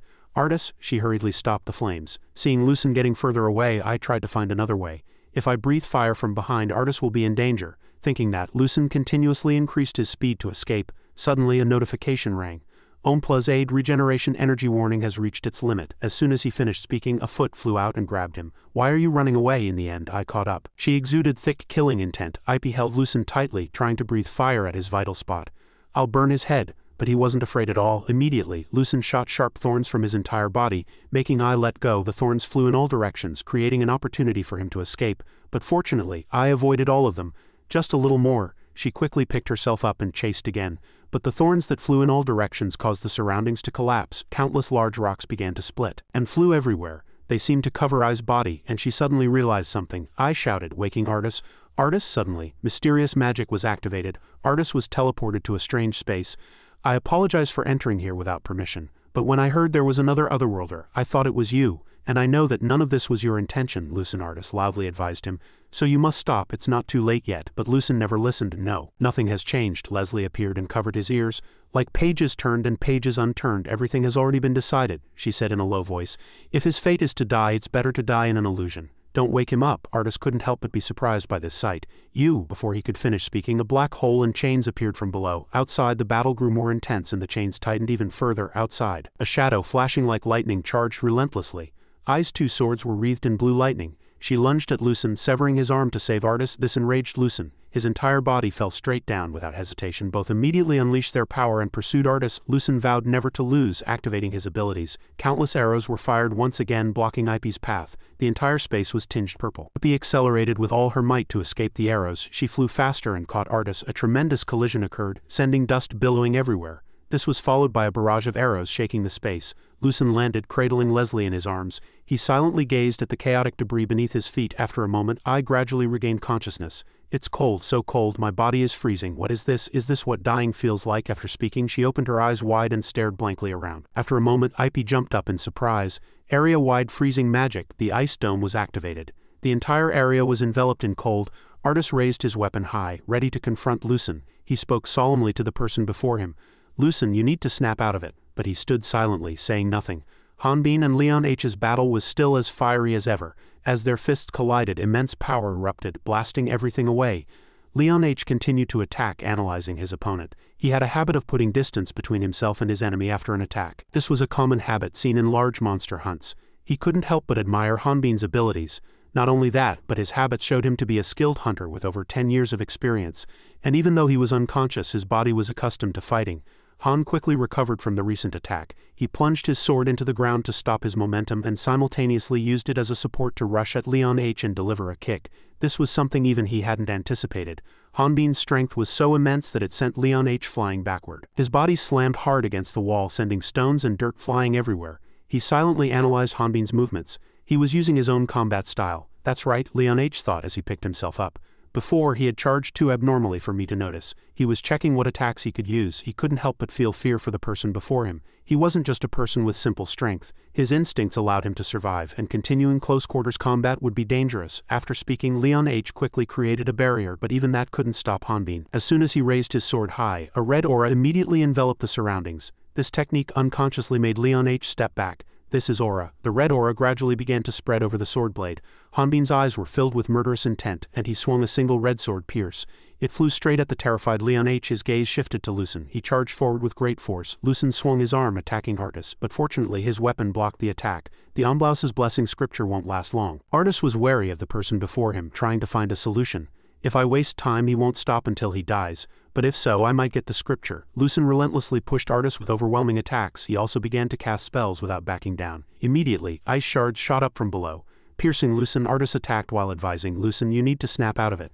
But his words had no effect on him. There's not enough life energy to heal. Automatic killing will continue. At this, Artis gritted his teeth. Having no other choice, another terrible magic was activated. Spewing hot flames that burned Lucen inside, a voice continuously echoed.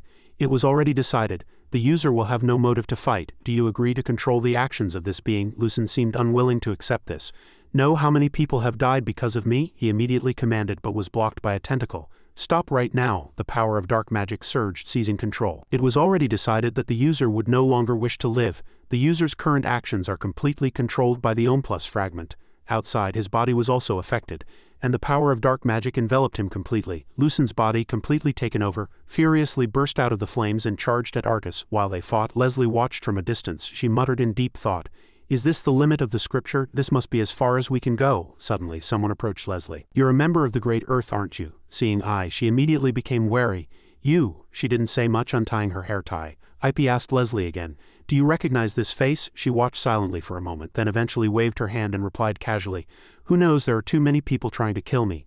As soon as she finished speaking, a sword was pointed at her face. Ip could no longer hold back and yelled furiously, don't play games, she said with resentment. That's right, I didn't even want you to remember. Sad memories flooded I's mind, because too many people had died because of her. Familiar faces kept appearing. All you did was use others to achieve your goals and then ruthlessly discard them. This enraged I. How can you do such a thing without any emotion? Leslie still replied calmly, because everyone else in this world is a thug. She felt she had done nothing wrong. If we hadn't done that, we would have been hunted or killed the moment our identities were revealed. Leslie said with hatred, what we did was meaningless, so everyone else in this world is a beast. She calmly stated her perspective. Who knows that we were summoned to this world to punish evildoers? We don't know how to start or when to start. We were destined to be hunted and killed, Leslie challenged, bringing the sword closer to herself. Don't be afraid, dying like this is fate, but Ip could never accept that idea. Everything was a mistake, if you were human at least. Before she could finish speaking, Lucen rushed at them from somewhere. He swung his arm trying to attack Ip. With a single blow, Lucen sent her flying far away. Her small body fell from the sky. Artis immediately summoned his power to save Ip, a cold ice aura burst forth, lifting her body and preventing her from hitting the ground. He rushed over worriedly and asked, Han Ip, are you alright? She smiled faintly, reassuring him, I'm fine. I think he let go. He looked at those two people, making all sorts of guesses. He only seemed to be trying to threaten her. No, I said, summoning a magic circle. I don't know why, she thought silently. Did I do something wrong? It's Alejandro's fault. But from above, Leslie suddenly warned Lucen. Lucen, you need to escape. The Inquisitor will be here soon. Catching a member of the Great Earth Alliance will be good for them. But these words seemed to infuriate him, and a murderous aura emanated. Lucen tightly gripped her neck. He lifted her high into the sky. Leslie was also surprised by this sudden action. Lucen said solemnly, the target has changed to the highest level. The target will be used to provide the source of life force. Leslie felt that this situation was not good. The Plus scripture is trying to use me to grow, to make me help those terrible people. She eventually scoffed. It's better to end it. The next scene surprised the others. Just moments before, Leslie was powerful, but now she was terrified. Is it over? Suddenly, a painful scream erupted from Lucen's body. Inside, Lucen struggled with all his might, trying to break free from the scripture's control. He unleashed his power, causing his body to shatter. Eventually, Lucen returned to normal. Anyone striving to be a warrior would never be satisfied with such an ending. Seeing him appear like that, Leslie was surprised. Lucen didn't stop there. His body, which had just been shattered, quickly recovered and he charged back into the fight. Leslie shouted in a panic, the scripture is still. Both of them were hit hard by its tail and fell to the ground. In a critical moment, Lucen quickly activated his weapon. He loudly announced, Artis, it's okay to use all your power now. The body, hearing those words, turned around in surprise. Artis from a distance had already completed his magic. A colossal mass of ice appeared, covering everything. Thank you for stopping time. He continued to attack. As the weapon in his hand was swung, flames followed. Flames erupted. Attack X. Immediately, two more magical vortices opened, and the attack power increased further, merging into a colossal fireball. Artis swung his arm, preparing to deliver the final blow. I will not control the flames. As soon as he finished speaking, he swung his arm, unleashing that power, and Artis's weapon also shone brightly. The fireball absorbed more and more energy. Illuminating the entire space brightly, it charged forward, overwhelming the monster with heat. Burning with that intense heat, it had no choice but to scream in pain, and then a tremendous explosion occurred. It swept across the entire area, blowing everything away. The energy from that fireball sent him flying far away, flying through countless places without stopping. After using all his strength, Artis collapsed from exhaustion. Ip couldn't help but admire the remnants of that attack. If such magic existed from the beginning, why? He forced a smile and explained, it was magic beyond my capabilities, so I couldn't control how it worked. They suddenly became wary. Looking ahead, Sir Artis, do you think you can continue fighting? He replied, even that attack was something I could do. Artis continued to encourage. So we both have to hope we can make it. Before them, Lucen and Leslie also looked at them warily. But Leslie had no more will to fight. It's over, there's no more reason to continue. She proposed reconciliation, saying, you two won't have the strength to continue either. Artis asked suspiciously, then are you planning to escape? Leslie replied calmly, escape. Don't you want to escape with Piladin and avoid the investigator? She showed her badge and proposed, if you hand me over to them as a member of the Great Earth Association, they'll have no choice but to turn back. This person is only like this because he was infused with Ompla's aid. Lucen seemed to understand this crazy idea. You're not volunteering to be captured, are you? It would be very bad if you were caught by the Inquisitor. But Leslie had no other choice. Since he knows there's an alien here, this is the only way. You just need to save Piladin and follow them. Artis asked again. Are you trying to make amends for your mistakes? Ip, standing next to him, couldn't help but sigh. Cowardly. she said with resentment. Do you want to escape the fate you spoke of? Leslie didn't deny it either. Perhaps, that's why I don't want this story to end so anticlimactically. Suddenly an immense power surged, sending shivers down everyone's spines. From a distance a tremendous explosion occurred, brightly illuminating the entire area. Artis couldn't help but be terrified by this sight. Aura rushed towards Hanan and his sword was wreathed in burning flames. The landscape here was so desolate that dust filled the air everywhere. Leon H., who had just been attacked, now had to use magic to heal, but the remnants of the attack still lingered, making everything even more difficult. Healing is slow because of the wound's aura. I can only strengthen my power, it seems. He lamented his carelessness. It was my mistake to think he couldn't use aura. I did feel it was a little strange that he couldn't use aura. Leon H. thought silently, but he woke up and countered with his prana. He observed Hanbin's frantic appearance and inwardly thought, fortunately he can't control the aura exploding within his body. Hanan was now no different from a mad beast. With blood gushing from his mouth and nose, he frantically unleashed all his power, and a deep red aura violently burst forth, engulfing the entire space. The aura fiercely spread, turning the entire area red and blasting everything away with immense destructive power. Seeing Hanan in such a state, Leon H. worried. An immense amount of aura, but if this continues his body will self-destruct. The consequence of this made him shudder. If that happens, the aura will explode his body and half the city. Leon H. recalled his original intention. I wanted to capture him alive to get more information, but it seems impossible in this situation. Hanan's muscles throughout his body tensed, and a murderous aura fiercely burned. He charged like a mad beast trying to attack his enemy. Hanan tightly gripped the red sword hilt and swiftly charged at Leon H. as it drew near. He quickly ducked to avoid the attack. Leon H. rushed forward, counterattacking. Two streams of power, blue and red, clashed, creating pressure in the surroundings. Neither conceded, exchanging attacks without rest. Their immense power carved and split the surrounding area countless times. Hanbin leapt over Leon H., unleashing his next attack. Skill, Pierce. He channeled energy into his sword, making the blade burn ferociously. Another violent clash erupted, shaking the space. Destructive power spread ferociously. It stained the entire sky red. Leslie witnessed this spectacle for the first time and exclaimed in surprise, "Who is your friend? How can he fight someone blessed by the goddess?" Artis was equally surprised. "I've never seen him fight with all his might, and he's using aura," he wondered, seeing the exploding power. Did he awaken his aura during the battle? Fortunately, he wasn't defeated by the Inquisitor, but seeing the madness on Hanbin's face, Artis became extremely suspicious. But the murderous intent emanating from his aura. "Is this really Hanbin?" he merely said helplessly. "There's no turning back now." Lucen suddenly clenched his fist. He suddenly expressed his gratitude to Leslie.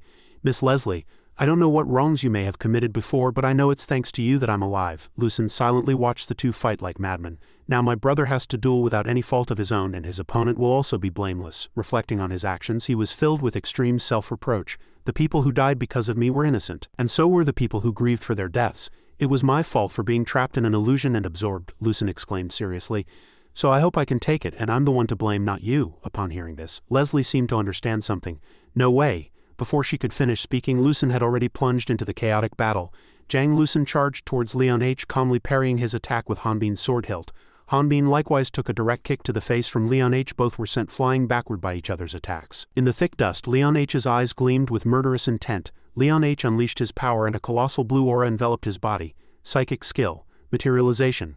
Suddenly a gigantic hand appeared behind Leon H.'s colossal right hand. The colossal hand charged directly at Hanbin at Leon H.'s command. Hanbin didn't back down, immediately shrouding his entire sword in red liquid. Hanbin swung his sword ferociously and the blade immediately pierced the hand. Skill. Horizontal slash. Leon H. continued to absorb energy, unleashing his next attack. "So you intend to fight that way too?" This time he created two colossal hands that charged to seize Hanbin simultaneously. Psychic skill. Materialization. Colossal left hand. The two hands seized Hanbin, blocking all escape routes. Psychic skill. Seal. Absolute prayer. Leon H. crouched, channeling all his power to trap Hanbin. However, Hanbin struggled incessantly from within, trying to break this restraint. He attacked repeatedly with furious sword strikes and two sharp sword lines precisely synchronized, tearing apart the firm restraint. Skill combo. Vertical slash, horizontal slash. Without hesitation, Hanbin focused all his power into a single point, unleashing a fatal blow. Pierce. Immense energy exploded and brightly glowing electric sparks flew directly towards Leon H. At this sight, he could only laugh helplessly. "I should have brought the artifact." Hanbin's attack tore through space, sweeping ferociously and shaking the entire surroundings. A shield that even the hardest rock could not penetrate. Psychic shield. Leon H. held a shield as unbreakable as a diamond to become stronger. He focused on strengthening his basic defense. Mastering the fundamentals perfectly was why the goddesses had blessed him. Thus, after swinging his sword thousands of times, he knew what a perfect sword strike was. It was absolute destructive power stemming from basic movements with no unnecessary flourishes. Just like the immense attack Hanbin had just unleashed, he knew he had to evade that sword strike, and he certainly could. but Leon H wondered if his was truly the strongest shield. Thus, Leon H seemed disinclined to avoid the incoming attack, and after the energy exploded, only smoke remained. Hanbin had almost reached him but failed. Even the immense power from moments ago was now slowly fading. Leon H said softly, showing little surprise. Just as I expected. His eyes gazed down at the shattered sword lying below. It couldn't contain the aura, neither the sword nor his body. No sooner had he finished speaking than Hanbin's colossal body also collapsed at Leon H's feet. Blood flowed incessantly from his mouth. Were the battle wounds and his aura destroying his internal organs? Leon H silently gazed at the person fallen before him. So this is as far as he goes, it seems, but something seemed to catch his attention. If that sword hadn't broken. Hanbin suddenly gripped the sword hilt tightly. He stammered, pleading, "Don't kill them." Han earnestly pleaded, "Artist IP Jang Lucen, they are good people. If it weren't for my mistake, they wouldn't have caught the Inquisitor's attention." Leon H seemed slightly moved by these words. "I know it's ridiculous to say this, but please act as if I've never met them." After a moment's thought, he also agreed. All right. Leon H began to activate his abilities. As one blessed by the goddess and Radna's strongest fortress, I who worship the goddess cannot be defeated, he continued, carrying out Hanbin's plea. Therefore the goddess-blessed Heresy Inquisitor will not fight a level 5 otherworlder here. Upon hearing this, Hanbin said with satisfaction, "All right, that's enough." Leon H continued to perform his ritual. "My name is Leon Hartle Francis." He also cooperated with Hanbin. As soon as the ritual was complete and preparations were done, Lucen intervened. He immediately charged at the two of them. Due to rushing too quickly, Lucen accidentally collided with Hanbin and fell backward. Believing he had just blocked an attack, he said joyfully, "That was close." Hanbin shouted in annoyance, "Why did you hit my head?" Leon H looked at Lucen with curiosity. "Who is he?" he replied vaguely. "He's a crazy guy." Lucen suddenly stepped forward and introduced himself. "I am Jang Lucen. I am an otherworlder, and I have killed innocent people." He confessed his sins with extreme seriousness. "With the aid of Omplus, I came here to pay the price for my sins." Hanbin was also startled to hear this. What are you saying? How could you?" Leon H immediately subdued them with his power.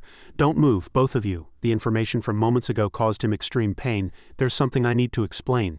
Hanbin hadn't expected it either. Jang Lucen accepted everything without resistance. "I will tell everything and bear all the punishment alone," he suddenly asked back. "But if you have to kill to live and fight to kill, what is left?" As Lucen spoke, a sharp blade suddenly flew. So this meaningless fight must stop. He didn't know it, but the blade pierced right through his small body. Blood gushed from Lucen's mouth. Both Hanbin and Leon H froze at this sight. Following this, Lucen's body collapsed from this sudden attack from a distance. The perpetrators watched this tragic scene. They all harbored hatred for Lucen. The remaining people asked the blue-haired man as if confirming, "Are you sure he's an otherworlder?" "I saw it clearly with my own eyes." Hearing this, the people raised their voices even more. "Kill him until the end. He's not dead yet. He's still alive. Kill him." They raised their weapons high, vowing revenge. "Kill him. Let's avenge our comrades. Kill this otherworlder." Charge! A group of people leapt from above, rushing towards Lucen. Seeing this situation, Hanbin, extremely worried, tried to rush towards Jang Lucen. But due to the previous battle, he no longer had any strength left. His body collapsed onto the floor. Hanbin struggled to get up, trying not to give up. "Damn it, my body has to move, damn it!" The crowd grew closer and closer, swinging their weapons repeatedly and shouting, "Kill him, kill him, kill that otherworlder." Suddenly, Lucen's cry caught Hanbin's attention. "Brother," he pleaded with him, using his last remaining strength. "It's so shameful to say this, but in this moment of life and death." Lucen unleashed his power and gave it to Hanbin. "Become a hero." No sooner had he finished speaking than Leon H approached coldly and killed Lucen. The crowd was also surprised by this sight. Leon H took the opportunity to seize the crystal orb as well. Seeing Lucen die, the crowd cheered in joy. Leon H turned coldly back to Hanbin. "You must lie down," but the recent loss infuriated him immensely. "You damn bastard." Hanbin's rage exploded. He shouted loudly, "I swear." Leon H didn't back down, also preparing for battle. However, as the two were about to charge, Artis and IP stood before them, blocking their way. She pleaded earnestly, "Stop. You've already gotten what you wanted." Artis also softly restrained Hanbin. "I'm sorry, but you have to stop." He earnestly begged him, "Please." After a moment, Hanbin eventually put down his weapon. He knelt, crying out in pain. Leon H coldly turned his back and left. "This is the only time," he threatened them with a stern voice. "There won't be a next time." Ultimately, Leslie watched everything unfold alone. An inexplicable emotion welled up in her heart. Leslie's hands clenched unconsciously, until blood oozed out, and a week later traces of the battle were scattered throughout the city. The residents quickly recovered and returned to their daily lives. The otherworlders involved with the town were gradually forgotten. And that was the outcome he had not wanted. During a brief period of peace, his death brought no change at the Crater Courthouse. Screams continued to echo. "Your Honor, did an otherworlder escape from Crater Prison?" Reporters continued to surround the judge. They asked, "It is said that Crater prisoners are being treated unfairly. Do you have any comments?" He immediately retorted, "The prison has never engaged in illegal activities, and there is no evidence that prisoners were murdered." The judge wore a sorrowful expression. In fact, the soldiers sent to protect the prisoners were killed by the Otherworlder and his followers. In my heart, I sacrificed my life to protect the prisoners, he continued, praising the person behind him. But this brave prisoner, Lao, saved me. Moved by his bravery, I hereby appoint him commander of the armed forces. At the cemetery, a eulogy was recited. Countless hunters gathered to hunt Otherworlders, but I pay my respects to those who fell. Bouquets and mementos were placed before the gravestones bidding farewell. The man in the suit spoke with gratitude. I truly thank everyone who came here today. He would be very pleased. He couldn't help but ask about the current situation. Hasn't the Bantara warrior recovered yet? Artist replied silently, he's recovered, but the wound is too deep. Han stared intently at the message left for him. Don't be too anxious, Artist, he cried out sadly. I think he'll need more time. Ipy suddenly sobbed and stammered. I'm sorry if I hadn't stayed behind to chase the Otherworlder. She reproached herself immensely. If only I had found your sister. Suddenly, someone approached and pinched Ipy's cheek. This, Brad reassured her. Ipy, didn't you think Brad would know this? That kid knew you'd become a super hunter. Martin and Artist smiled, watching them encourage each other. But if you keep acting like this, it proves him wrong.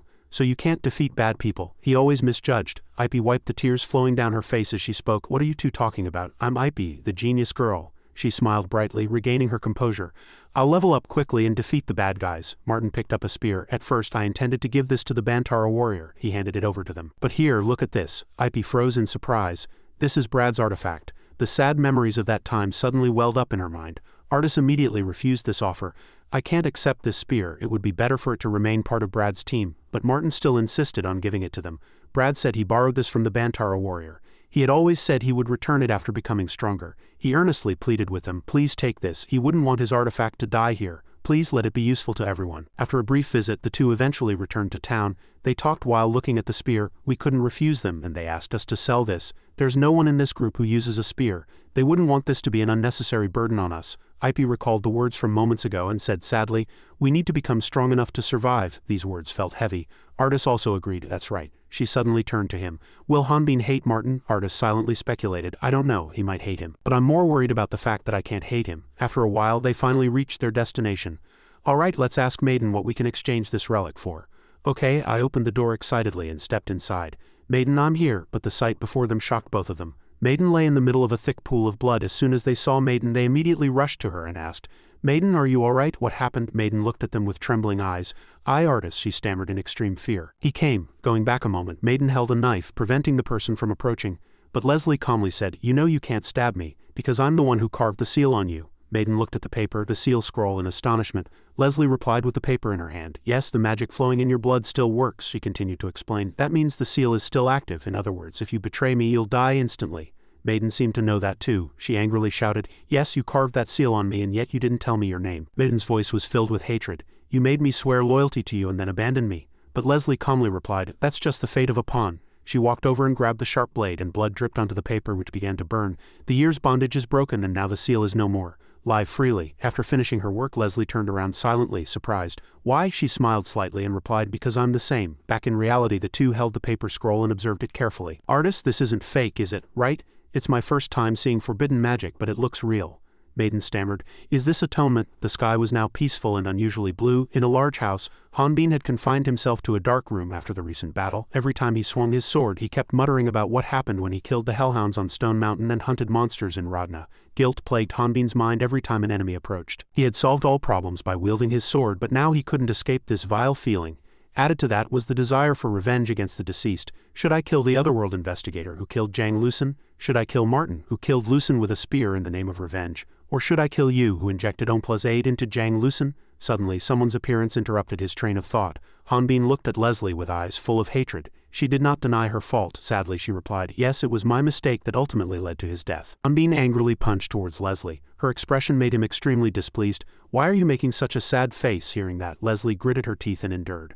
Hanbin continued to shout in exasperation, you're the one who killed him in the end. He died because I couldn't keep my promise and got involved in a useless fight. The painful images of that time kept reappearing. Then who should feel the most sadness and guilt? Hanbin painfully cried out. Your smiling face makes it seem like no one did anything wrong. After he poured out all his pain, the room fell silent. After a while, Hanbin spoke. Get out. He wanted this fight to stop. But Leslie persistently did not leave. People smile when they fight unwilling murderers, so I won't stop. She approached him and said, actually, they didn't tell me what they were trying to do with Omplaz aid. I've done all the dirty work I've been given until now, so this isn't about justice or goodwill. The next scene froze Hanbin. Leslie suddenly cut off her own arm. So even if you try to give up when you learn their true identities, I won't blame you. She prepared to reveal information to Hanbin in a stern voice. I won't say it twice, so listen carefully. Hanbin listened seriously to Leslie's words. Because people who fight unwilling battles smile when they do. He wondered inwardly, the secret of the great earth, meaning there's something behind this incident? Hanbin sneered, as if understanding something. These damn bastards, if I kill them. Leslie grabbed his attention. I won't say it twice, so listen carefully. The mastermind behind this incident is… Hanbin's face was filled with shock upon hearing her words. He recalled Lucen's last moments, the image of him trying to be a hero. Hanbin suddenly swung his arm. He ruthlessly struck her face. After that, Hanbin remained frozen in place for a while. After a moment he slumped slightly. Leslie said in a fluster, "What are you doing?" Hanbin finally smiled. He said in a gentle voice, "I'm sorry for cutting you off. I haven't been myself these past few days." He also sincerely apologized to the two of them. "I'm sorry, everyone." Artis also smiled, understanding Hanbin. After the tense moment passed, a hearty meal was served. Hanbin skillfully cooked the juicy meat, cutting it into beautiful pieces. After all the preparations were complete, Hanbin carefully sprinkled salt for garnish. After a while the table was finally filled with abundant food. Artis and I ate deliciously, praising him. "The meat is perfectly tender and the temperature is perfect. Even the most skilled fire mage couldn't do this. You're really good at making meat," Hanbin proudly said. "Because I've only eaten meat for 20 years, everyone replied happily. "Don't you get tired of it? Eat your fill." Suddenly, Leslie slammed the table, breaking the atmosphere. She asked them in a cold voice, "What are you doing now?" Hanbin simply replied calmly. Lucen wanted Otherworlders and Rodna people to talk peacefully. But this made Leslie even angrier, "So we're playing a family game. Do you think they'll listen to us? Does it look easy?" she shouted in an enraged voice. "But if we don't kill them, nothing will happen. If no one knows their identity." Suddenly, Zenobia the Great Mage interrupted Leslie. He continued to explain, "Otherworlders can only use pre-made magic and cannot create magic. I am certain that unique magic was created by the creators." After a moment of thought, Artis offered his speculation. "But looking at the slave skill, I'm sure no one but the Great Mage could have created that magic." Leslie was extremely surprised to hear his words. "That's impossible." Duman experimented and tried to find a way to break this seal, and she stammered, "You know about that skill," I excitedly interjected. "Artis is the one who broke Maiden's seal," he humbly replied, "but I'm too low level to use it." Hanbin also joined the conversation. "Now that I remember, Alejandro said he gave Amblaus's aid to them." Everyone moved on to a different topic. "It seems similar magic cannot be used in the Dragon's Lair either. And Alejandro said he gave them the Dragon's Lair. I thought the Dragon's Lair belonged to the dragons.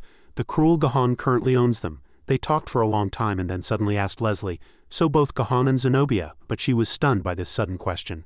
"Perhaps yes." She didn't say anything. Leslie regained her composure after a moment and said loudly, "The seal hasn't activated and I can continue. They won't be found so easily." I shook her head and replied, "You said it yourself, didn't you? There's no way for Rodna people and Otherworlders to talk like this." The two also chimed in, especially the heroes who fought countless Otherworlders. Hearing that, Leslie seemed to realize something. "That's impossible. It can't be," she exclaimed in surprise. "Level 5 Earthlings cannot be brought to JNA. You're a Bantera warrior." Hanbin seriously asked Leslie, "Do you know kimchi, kimbap?" Hearing that, she was stunned. Leslie asked the two, "What is kimchi?" Hanbin said it was food from his hometown and was eaten with meat. "It looks like elf food. It's spicy cucumber salad." And they started a pleasant conversation again. "Kimchi and elves are strange. Artis would eat it deliciously, because he's a fire dragon. What kind of logic is that? Where did you come from?" Leslie Francis. So the long day ended and night covered everything. The four heroes were planning something with Ompla's aid, but we don't know who they are. Fortunately, Sword King Varus was not a counterplan. The one among the four heroes whose location was already known was the Queen of the Fairy Kingdom, Ellen, who returned beyond the boundary of death. Back to Hanbin, they were carefully observing the map. "It takes 2 months to reach the Fairy Kingdom Alia, and the journey is dangerous. There are many temples with powerful monsters." Leslie raised her voice to remind them, "The information I have won't be of much help, and I think asking directly is suicide." Hanbin also understood the situation, and he said firmly, "I don't think I can fight them right now, so I need to become stronger. Not just me." He glanced at his other companions and said, "Them too." Hanbin turned to Leslie. "It'll be more fun if we go together." He continued to ask, "Then what are you going to do?" Leslie couldn't help but be surprised by Hanbin's interest in her. Lau's face was now filled with satisfaction. "I wonder who is speaking." Ron arrogantly looked at the person kneeling before him. "You must have bribed the righteous group to clear me and say my identity isn't Otherworlder." He glanced outside sarcastically. "And the Brotherhood of Darkness found out, and you'll be tried in church court. In other words, you're asking me to say that it's all a misunderstanding." Bao grabbed his foot and desperately said, "Yes, I'll give you my place. I'll do anything you want. Please spare my life. Please spare me." Ron began to ponder. "As a hero who works for justice, I cannot watch someone die." After a moment of thought, he presented a condition. 20 million X a month, Bao exclaimed in shock. "What? Where am I going to get that money?" Suddenly, a voice came from outside the door. "In the name of the goddess of darkness, Gabriel, we have come to investigate. Open the door." Hearing that, he immediately agreed to the condition. "All right, if it's money, I'll do it." After all the preparations were made, he pushed Lao into the back room. "Wait in the room. When the priest comes, tell him it's a misunderstanding." Lao obediently followed Pao's words and waited for a while, but he smiled excitedly at the thought that an agreement had been made. "It's a mess," Ron thought to himself joyfully. "There's light at the end of the tunnel. With this much money I can easily take artists." Suddenly a scream came from outside the door. "Judge, what are you doing?" Hearing that, he immediately became alert. "The priest has arrived." Ron kicked the door open and went outside. He immediately began to speak as agreed. "Wait, listen to me. It's all a misunderstanding," but the sight before him left Lao speechless. This was a mistake. Pao's corpse lay in a pool of blood. He was shocked by this sight and couldn't say anything. Ron hastily tried to explain. Wait, it's a misunderstanding." Returning to Leslie, she chose to go back home. "Thank you for inviting me to go with you, but I can't live a pure life like yours. Because of the seal I can't leave them. I have to go back, but it's okay, because I know the world he wants isn't a dream. I can fight." And Leslie quietly watched their figures gradually disappear. Elsewhere, glowing crystals were being used to absorb power. This energy flow exploded. Moana said with satisfaction, "I am sure the great Gabriel will be pleased with this." She suddenly turned to the person who had just arrived. "But I cannot overlook the unauthorized investigation in the CR incident and the involvement of many innocent people." Moana reprimanded Leon H. Not only that, but Leon H. was publicly executed. Hearing that, he silently informed that the Otherworlder with Ompla's aid had surrendered. Leon H. recalled Hanbin's frantic appearance, "But the only way for that hunter to die is to kill him," he continued to say. "I'll tell you the main point about the executed Otherworlder." The energy flow suddenly exploded fiercely. Moana exclaimed, "Excellent!" Her eyes shone brightly, and she praised Leon. "Well done, Leon H. Your judgment was correct." He seemed to notice something strange. The person who had just entered raised her voice and introduced herself. "I am the great Gabriel, goddess of darkness." She excitedly praised Leon H.'s merits. "Great hero blessed by the goddess. Ah, Gabriel recognizes you. Not only did you obtain Omblaus's aid, but he humbly knelt before her feet. You even dealt with the disgusting Otherworlder." Gabriel suddenly asked, "But you, blessed by the goddess, why did you fight that person?" Questions continued to pour in. "You, as an Otherworld investigator, what do you know about him?" Leon H. was silent for a moment. "That person." Eventually, he revealed that he was a descendant of the half-race. Leon H. began to explain the reason. "He hasn't been in Rodna long and has always challenged strong enemies. He interfered with my mission, so I had to accept his challenge." Hearing that, the person merely laughed. "So what? You can't underestimate fighting the Sword King's race. But you didn't wait for my prophecy." Gabriel coldly punished Leon H. "You, Leon H., are forbidden from fighting until I allow it." He obeyed without resistance. Great Gabriel. But everything that had just happened was merely a play. Zenobia stretched, seemingly tired. She had only been in the body of an old woman for a few minutes, yet she was already fatigued. It was a good thing the goddesses had blessed her. She had impersonated Gabriel to extract information. Leslie seemed to have accurately reported the sudden appearance of the Bantera tribe and the Otherworlders. Zenobia began to discuss with Gon. "If Leon H. hadn't been here, our plan would have been completely ruined. He truly is an excellent inquisitor." However, looking at the fragment of stone in his hand, he said coldly, "But being excellent isn't always good." Zenobia also looked at what he held in his hand with a pained expression. "This fragment hasn't evolved yet." Gon surmised that Leon H. must have brought it before he even commanded him to. They looked helplessly at this troublesome item. "This has messed up the plan." Omblaus's aid was virtually complete.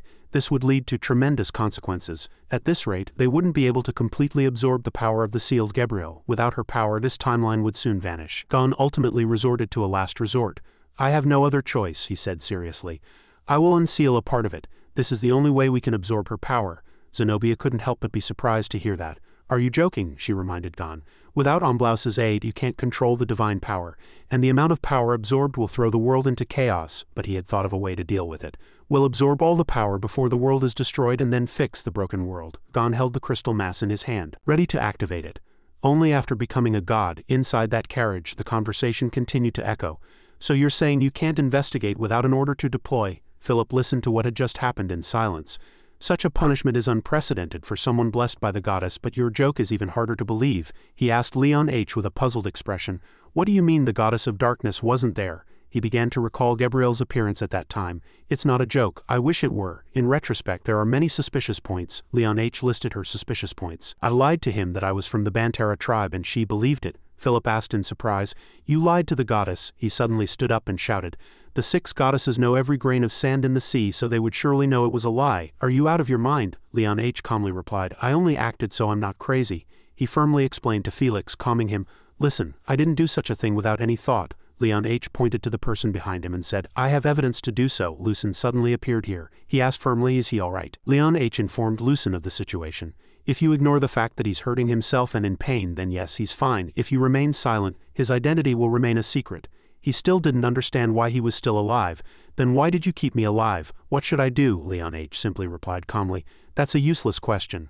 An Inquisitor's mission is to interrogate, he continued to explain. Our goal is to capture otherworlders and investigate information. However, the anger of the hunter who had lost his comrade could not be stopped. It's nothing but revenge, so I used an excessively large technique. He explained his method of execution. I pulled out a spear and put you inside a barrier when they were obscured from view. Leon H. had a tough time doing that. And I was exhausted from fighting the person you call brother, so I didn't have the strength to use a technique to make you invisible. So I had to use another method. So I threw you off a cliff. Only then did Lucen understand everything. So that's why my whole body felt broken when I woke up. Felix also felt sorry for him. He's a little, however, Leon H. still replied coldly, but you're alive, aren't you? And you no longer have to live as an otherworlder. Felix agreed with that. That's right, otherworlders leave nothing when they die, so everyone was deceived. But what does that have to do with the goddess being suspicious? Leon H. repeated his earlier words. You just said it, didn't you? We can deceive everyone, but not the goddess. He suddenly recalled those words. But the goddess said I killed an otherworlder. This was the reason Leon H. felt something was amiss. In other words, what the Brotherhood of Darkness worships is not the goddess of darkness, Gabriel. He quietly presented his conjecture. It's just an ambitious person, someone who wants the power of the Brotherhood of Darkness. Not even a goddess. Leon H. also mentioned other possibilities. Who knows, maybe the goddess wanted me to take care of this otherworlder. Hearing that, Felix shouted in alarm. Then you have to go back, however. Leon H. disagreed. Impossible. There will be spies there, and the information I collected might be stolen. I have to go without the Brotherhood of Darkness knowing. Seeing him act so decisively, Felix was extremely worried. But you are forbidden from investigating alone when you are considered an important figure, however. He ultimately agreed with that decision. What should we do if the world is destroyed? I don't know what will happen, but good luck. Suddenly, Lao's appearance caught Leon H.'s attention. He was unfortunately caught by the guards and continued to explain. Seeing that, he suddenly changed his mind and decided to go back. All right, Leon H. turned to Lucen. Hey, Otherworlder, there's a reason I kept you alive. He had another plan to help him. You're going to help me. This is your chance to become a hero. On this side, Hanbin was leisurely sitting in the carriage. No matter how I think about it, I still don't understand, IP asked curiously, hearing that. About what? He was curious about the Sword King, excluding the other three heroes. They were all Rodnians and blessed by the goddess, but why are they using things from another world, not their own? Artus surmised, hearing that. Perhaps it's because the Great Earth became their enemy 20 years ago, he continued. No one would have believed them if we hadn't confronted the leaders of the Great Earth at that time. If we hadn't confronted them, I wouldn't have believed them either. They truly were villains moving in secret. Hearing this, Hanbin suddenly recalled. Oh, that's right, he asked, puzzled by the surrounding scenery. How long until we reach the Fairy Kingdom? This land doesn't look like what we've passed through for the past 2 days, Artus calmly replied. We've entered the kingdom since 2 days ago. What? He smiled and explained to him. From the moment we entered the region where the world tree's roots are, we entered the Fairy Kingdom, Hanbin asked in surprise. Tree roots? Suddenly the sight before his eyes surprised him. Before them was Alandia, the Fairy Kingdom. Along with the existence of the World Tree, the Fairy Kingdom was a federation of 4 races that lived intensively around its roots. They all had their own cultures and ruling kings. The capital of the Fairy Kingdom was located in the trunk of the World Tree, among countless roots.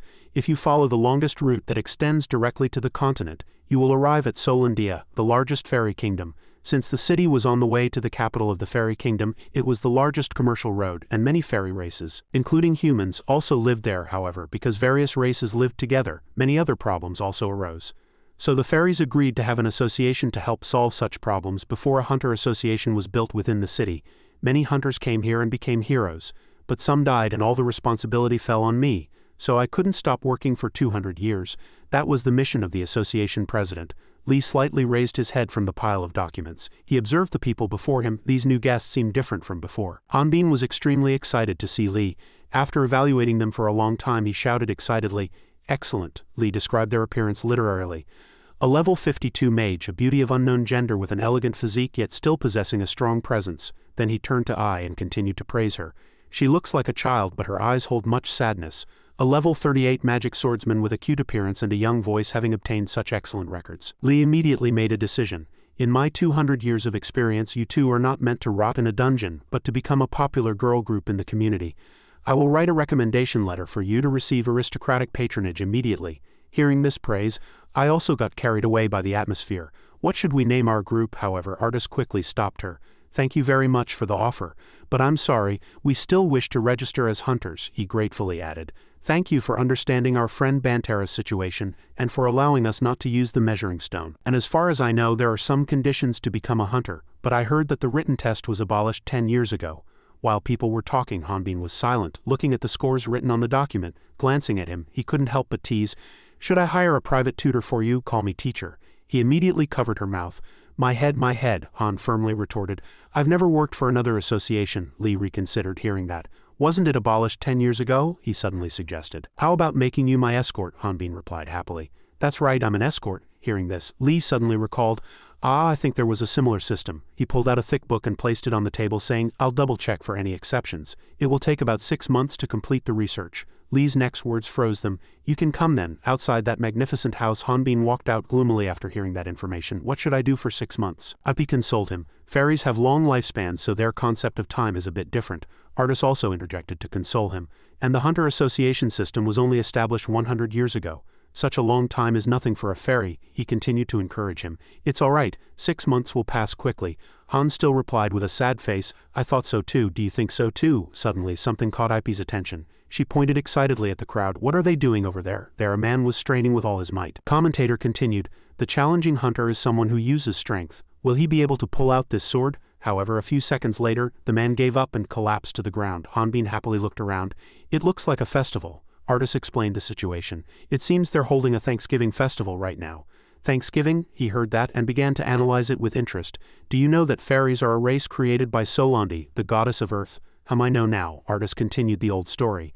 "A very, very long time ago, this land where fairies live was originally very desolate. So when faced with famine, the fairy king prayed. Solandio heard that prayer and gave the king a sword. The king plunged the sacred object into the ground and the land became fertile, allowing the fairylands to flourish. So every year, this festival is held to give thanks to the gods." Hanbin looked at the high place and wondered, "So those fairies up there are noble fairies?" At this moment, Artis noticed something. "Where's Ipi? She was with us just a moment ago," he said worriedly. "Don't tell me she's a lost child?" "No way." As soon as he finished speaking, Artis ran off to find her.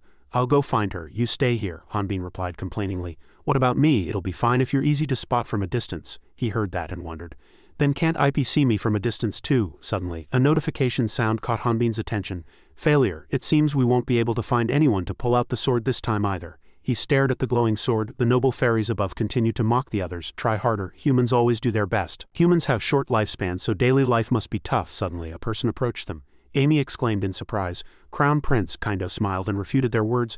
"But don't they have a larger population despite their short lifespans? Who will cultivate those huge fields on your farm without humans?" he asked curiously. "Why has a member of the royal family come to such an ordinary place?" He smiled and replied, "Ordinary, this is a beautiful city as described." They immediately knelt. "Your Majesty," Kaindo smiled and added, "My father wished to come here but couldn't, so I must decide on the Thanksgiving festival."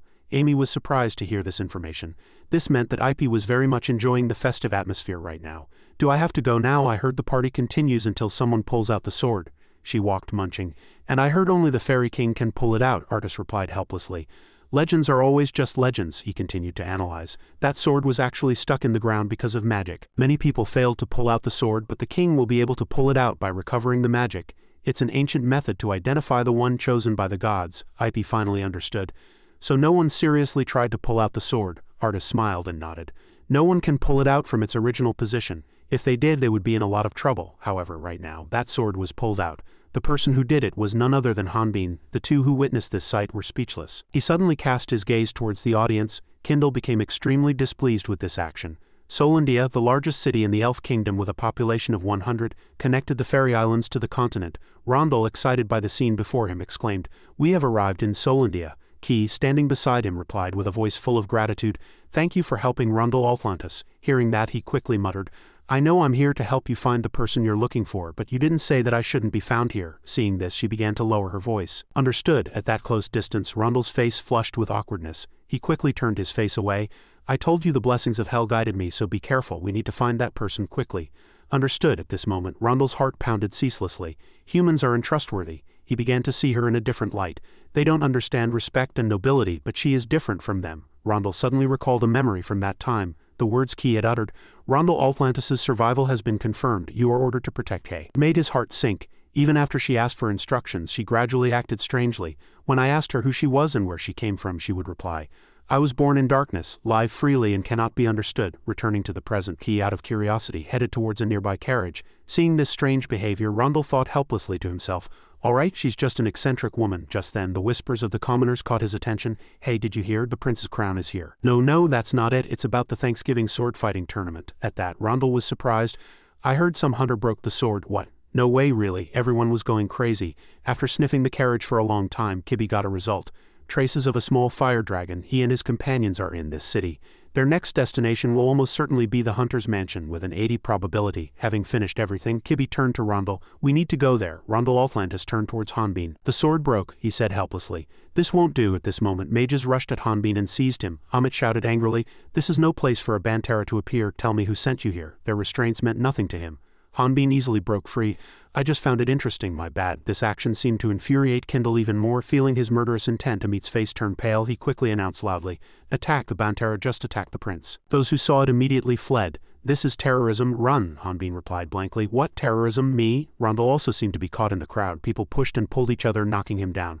Rondel fell like that. Hanbin quickly ran over and asked, kid, are you alright? But he quickly shook off Hanbin's hand. Where are my mom and dad? Rondel retorted angrily. Who are you calling a kid? However, upon seeing Hanbin's face, his face turned pale. This person is a monster, he replied gloomily. Hey, why are you calling a human a monster? Really? Just then a gigantic arm rushed towards them. Fairy magic, a colossal golem rock formed. Amit respectfully presented the monster to Kindle. This ancient magic is the pride and joy of our family. A colossal golem surrounded by trees, please protect the prince, he added triumphantly.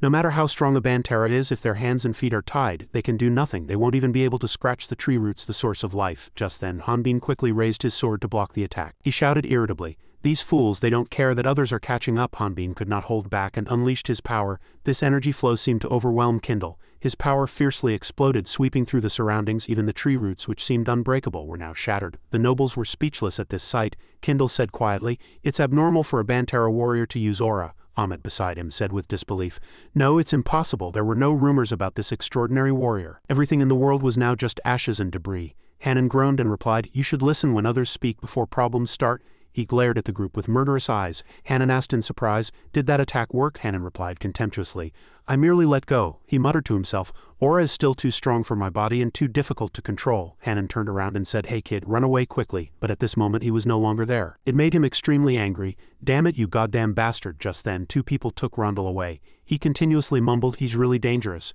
He almost killed us. Artis scolded him. Hanbin, I told you not to use aura until you're used to it.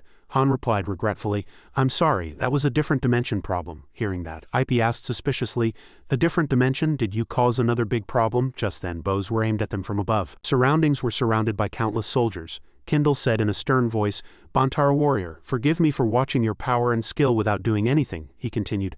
However, it is true that you broke the sword and refused to answer us. If you surrender, you will only be charged with uncooperative behavior during interrogation.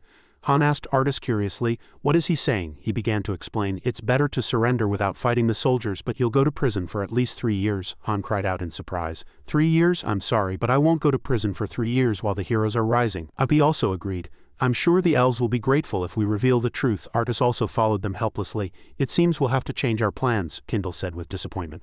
What a pity. Suddenly, something caught his attention. Black hair appeared from his head. Kibby appeared before them.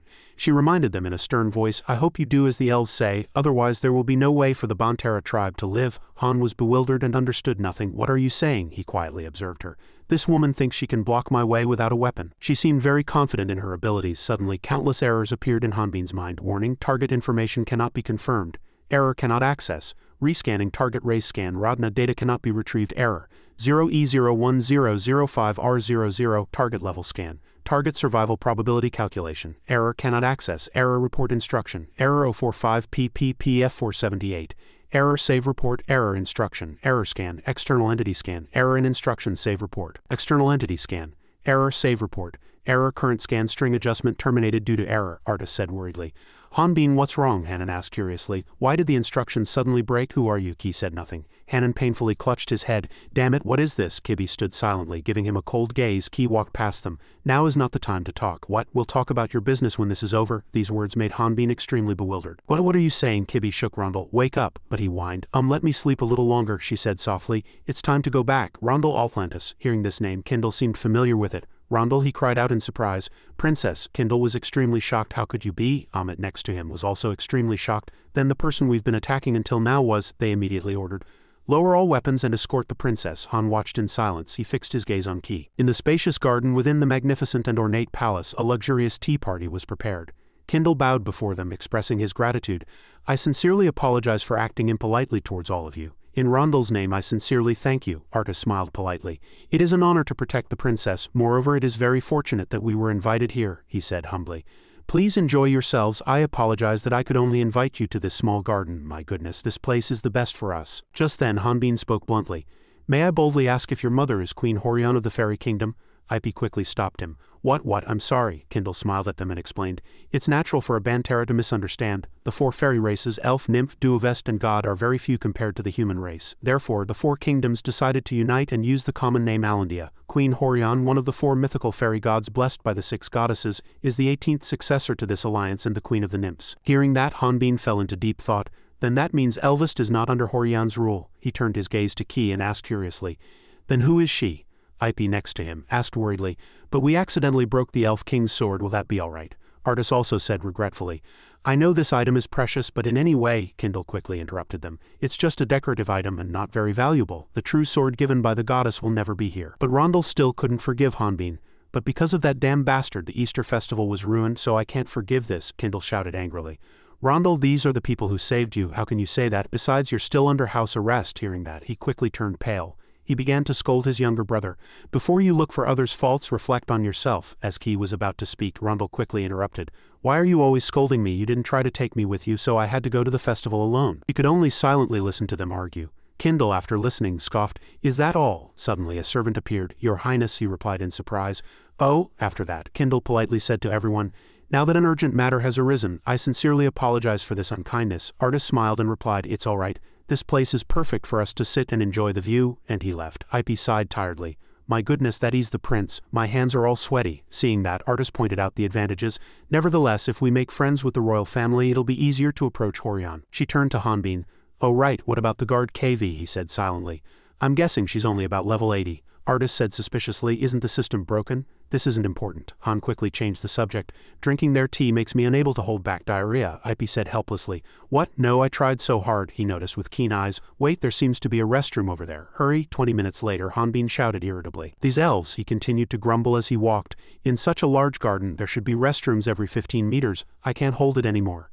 I have to let it all out. Suddenly, it surprised Hanbin. This is a mysterious tree.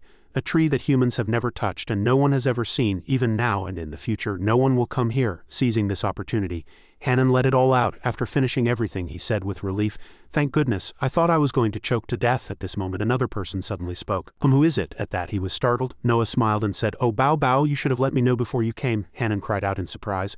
Bao Bao, no, that smell. His face turned pale. After he finished his business, he said nonchalantly, it seems I've run out of toilet paper. Could you perhaps bring me some? Hannon quickly covered his eyes, seeing that. Wait, old man, your pants? It was then that Noah realized. What, you're not Bao Bao? He nodded and said, that's right, you've mistaken me for someone else, old man. Hannon continued to ask Noah, by the way, old man, why are you here? This is the territory of the Elf Kingdom. Hearing that, he shouted loudly, you little brat, who has the right to own this land? Noah continued to scold. The goddess only gave the elves the right to care for and protect the land beneath the roots of all trees in the world. The human body is born from the earth, so it only returns to the earth when it dies. But the earth is crying, the earth is. Hannon couldn't help but interrupt. Understood. You mean one shouldn't think of what is borrowed as one's own, Noah said in surprise. What do you want? He scooped up some dirt and replied, I want to repay what I owe the earth. It can be used as fertilizer, Hannon added with a smile. Besides, if we get caught, we're finished. Let's assume we're innocent now that we're accomplices. He didn't understand what Hanbin was saying at all. Who would scold an old man like me? Hearing Hanbin speak, Noah seemed to realize, anyway, the earth will always reward good people. I'm guessing that's why you came here. He suddenly drew his sword. Hannon stared blankly at the sword. Noah approached and plunged the sword into the ground. Suddenly an earthquake occurred. Tree roots sprang out and wrapped around Hanbin's sword. The sword was instantly engulfed. He exerted force trying to pull it out. Damn it, my sword is swallowed by the ground. Hanbin couldn't move the sword at all. Why isn't it moving? He kept applying force. It's trying to swallow me. Hanbin put all his strength into his body and courageously shouted loudly. Finally, Hanbin succeeded. The sword was pulled out, but the surrounding garden was covered in dust. Hanbin said in surprise, "What the hell is going on? I think I got sand in my pants." He suddenly looked at the sword. Hanbin stared at the sword in surprise. He was impressed by its new appearance. "It's a wooden sword." Hanbin's shoulder moved slightly. The sword fell due to its weight. "It's too heavy." He suddenly realized something strange. "Wait, it's not heavy anymore, but it's sucking my life force. What did that old man do to my sword?" Hanbin shouted loudly. Old man, but seeing Noah being buried, his face turned pale. He quickly ran over and said, "Wait a minute, old man, you have to explain what happened to the sword, right?" Just then, Ki appeared. "Why did you do that?" He looked up in surprise. At this moment, Hanbin's sword was close to Noah's face. Ki immediately took a fighting stance and attacked him. "Wait a minute." Hanbin fortunately dodged the kick. He explained loudly. "Aren't you going to say anything? It's not what you think," he replied coldly. "Do I need to think? I saw the Elf King being buried, and if it wasn't you, who else would it be?" Hanbin was immediately speechless. "Well, if you see it that way, it's my fault." But before he could say more, she prepared her next attack. "So you have some reason for burying this body, right?" He leapt at Hanbin. At this moment, his system continued to report errors. Hanbin froze in surprise.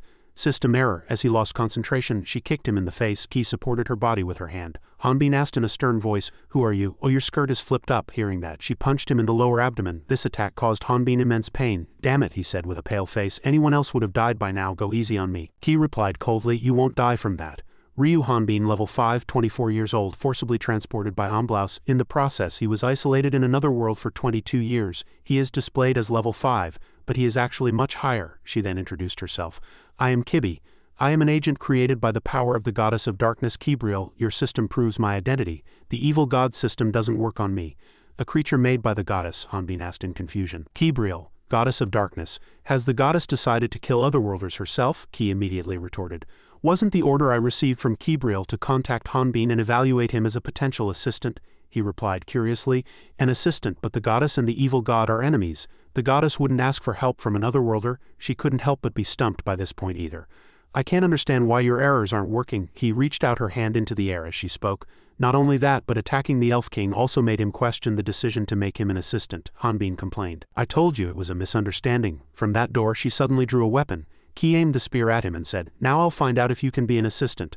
Go all out." At this sight, Hanbin froze. She summoned a weapon, but the spear radiated murderous intent, waiting for him to charge. The system kept reporting errors. At this moment, Ki ambushed him from behind. She swung the spear blade relentlessly, but Hanbin quickly caught it. "Do you think that attack will work a third time? I can turn off the system." Ki couldn't believe this fact either. He added coldly, "All right, I was right. Do you know how bad it is to use someone else's property without permission?" Hanbin gripped the spear tightly and growled, "I don't care if you're from the goddess or not, let go of the spear right now." She gritted her teeth. Ki didn't listen and poured strength into the spear. He was surprised to see the red aura. A huge explosion immediately occurred.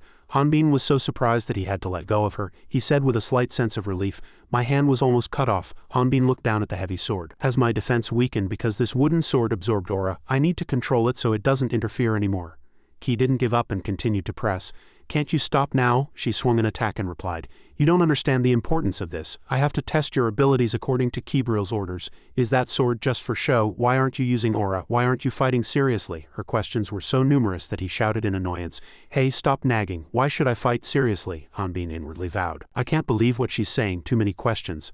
I won't use aura. I have to control my strength so I don't kill her." At this moment both unleashed a decisive attack, and the next moment Hanbin's wooden sword broke. He shouted in surprise. "Old man," Ki said quietly. "All right," she radiated murderous intent.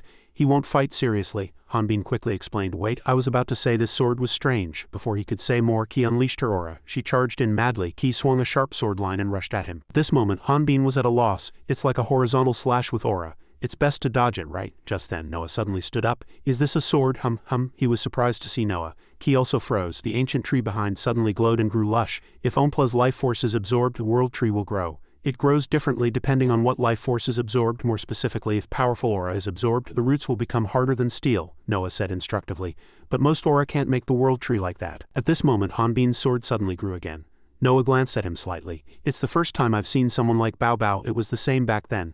Noah continued, "Has the goddess sent another hero where needed?" Inside the tree, a withered skeleton suddenly appeared. All the leaves above were red crystals. In the middle of the huge tree trunk, a small tree trunk was glowing. Rondel pointed his finger and shouted loudly, "You fool, how dare you lay hands on the king and attack my knight? I will not forgive you." "Get rid of that stupid musclehead," Hanbin frowned and mumbled. "This kid keeps calling me a musclehead."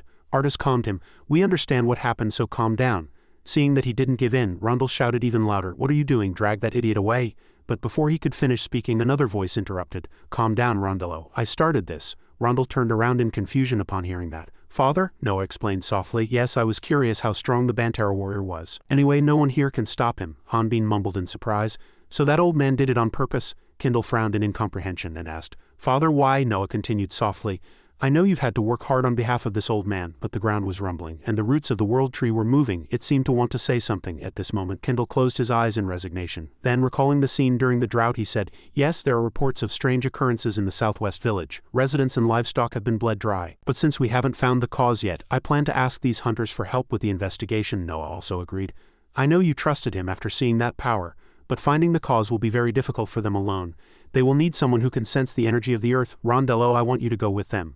Hearing that, he rejoiced and asked again, "Really?" Hanbin's group looked at Kindle in surprise. He suddenly growled loudly, "Father, but," a voice suddenly spoke. "Wait, I didn't agree? Why are you deciding things among yourselves?" Before he could finish speaking, I covered his mouth. Artist stammered, "We're on our way to the capital, so we're a bit busy." Rondel confidently walked over and said, "How dare you refuse the Elf King's command? There will be no greater honor than this. You should know that receiving His Majesty's command is more honorable than becoming a noble." Artist replied in confusion, but he didn't stop speaking. "Besides, I'm taking that kid with me too," Ip asked in annoyance. "Who are you calling a kid?" At this moment, Hanbin approached him. He continued, "And that muscle head can be a shield." Before he could finish speaking, Hanbin swung his arm and attacked him. But his hand stopped just before reaching his head and the air was filled with dust. Hanbin calmly said at this moment, "A Bantara warrior cannot remain calm when insulted, even if you're a child. If you dare say such a thing again." Before he could finish speaking, Rondel's face turned pale and froze. Key approached him, seeing him collapse, and said, "He's already fainted." Noah stroked his beard and assessed, "Rondel seems to have met his match." Kindle bowed his head and said, "Father, Rondel won't be able to complete this mission. It will be too dangerous." Noah heard that and denied it. "But the more dangerous it is, the more the people will acknowledge Rondello. But everyone has their own mission, so we shouldn't force this responsibility on them. We will hear their decision tomorrow." Kindle bowed his head and replied, "Understood." Night fell, and in the illuminated hall, Artist said solemnly, "Your 4 heroes may have their own reasons, but I understand that they truly attacked the goddess of darkness." I also agreed. "And they used otherworlders as agents. It's truly unbelievable." Key sat comfortably while they massaged her. She said softly, "That's why we need help." Han looked at them, and with an angry smile he threw Key, who was sitting, and shouted loudly, "What the hell are you doing?" Artist and Ip called out to Key in surprise. Hanbin was still angry and said she wasn't the goddess of darkness. "She tried to kill me and tried to kill the Elf King." Artist smiled slightly and explained, "But she's from the goddess." I also shouted, "Besides, the goddess of darkness created dragon races like Artist and me." Han complained, clicked his tongue and turned around saying, "I don't care about goddesses. I'm from Earth. Besides, that's not how you ask for help." Key replied firmly, "I'm not asking for help." Hanbin asked again. "Then what is it?" Key replied that it was a fair trade. "Besides, it's a good opportunity for an otherworlder like you," Hanbin continued to ask. "For me," Key continued to explain, "I am an agent of the goddess of darkness, Keebril. Goddess Keebril will bestow rewards upon those who help her and grant their wishes as long as those wishes align with the laws of this world, but there is one exception." "Ryu, Hanbin, you are an otherworlder. Don't you want to return to Earth?" Hanbin bowed his head, smiled slightly and replied, "That's really nice, but you don't know, do you? Those damn bastards like the evil god Plus toy with everyone. The ultimate goal is to kill the goddesses." Hearing that, Artist asked angrily, "Hanbin, what are you saying? The goddess's promise is different from the evil god's trick." I pulled his hair and asked, "Understood, don't say you're on the evil god's side." Hanbin gently hit Ip's head and said, "Are you crazy? I suffered for 20 years on Stone Mountain because of that bastard. I just hate being used. Besides, even if we didn't do that, I was going to catch Horion," he suddenly said. "No, you don't need to do that anymore. Goddess Keebril's mission is just one. The cruel Gahan, the great mage Zenobia, the life and death magician Horion. Your mission is to find someone stronger than all 3 combined. The strongest warrior, Sword King Varus. You just need to bring me to him. He will deal with the corrupted heroes." Hanbin asked again, "Find Sword King Varus? Isn't this mission too easy?" He immediately replied, "It means you cannot fail." Hanbin frowned as if realizing something. Then he replied, "All right, since we have the same goal, I accept." I and Artist exclaimed in relief upon hearing this decision. "Thank goodness." Key then opened the window and jumped down, saying, "I have to go now." Hanbin shouted in surprise, "What? Jumping out the window? Besides, if you go now, what about protecting that kid?" Key immediately replied, "It's not important." "I can refuse the Elf King's offer," Hanbin continued, "but now you're that kid's personal escort." He calmly turned around and replied, "I will refuse the king's offer. Accepting that offer would hinder Keebril's mission.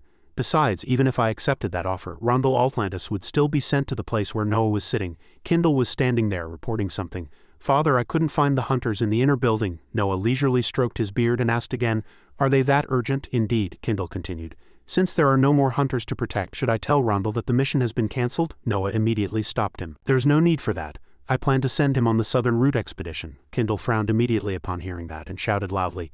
Father, Rondel is still too young, Noah continued. He may be, but he will have to lead this kingdom someday, so he needs to make contributions to be recognized by the people.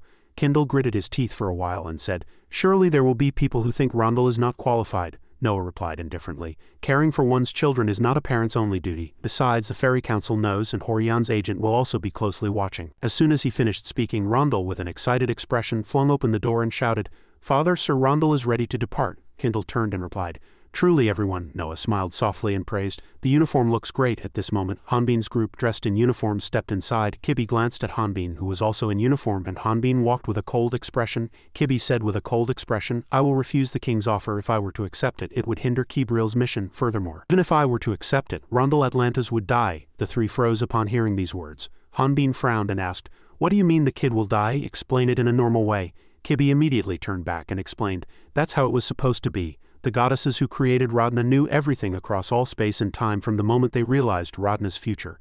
They were extremely cautious when approaching humans. Therefore, they did not take away their freedom or change the principle of cause and effect. However, I am merely the goddess's agent and do not possess precognitive abilities. Therefore, I cannot change the future while carrying out the goddess's mission. The problem began when I was created, and Rondel, who was originally supposed to die, was able to survive.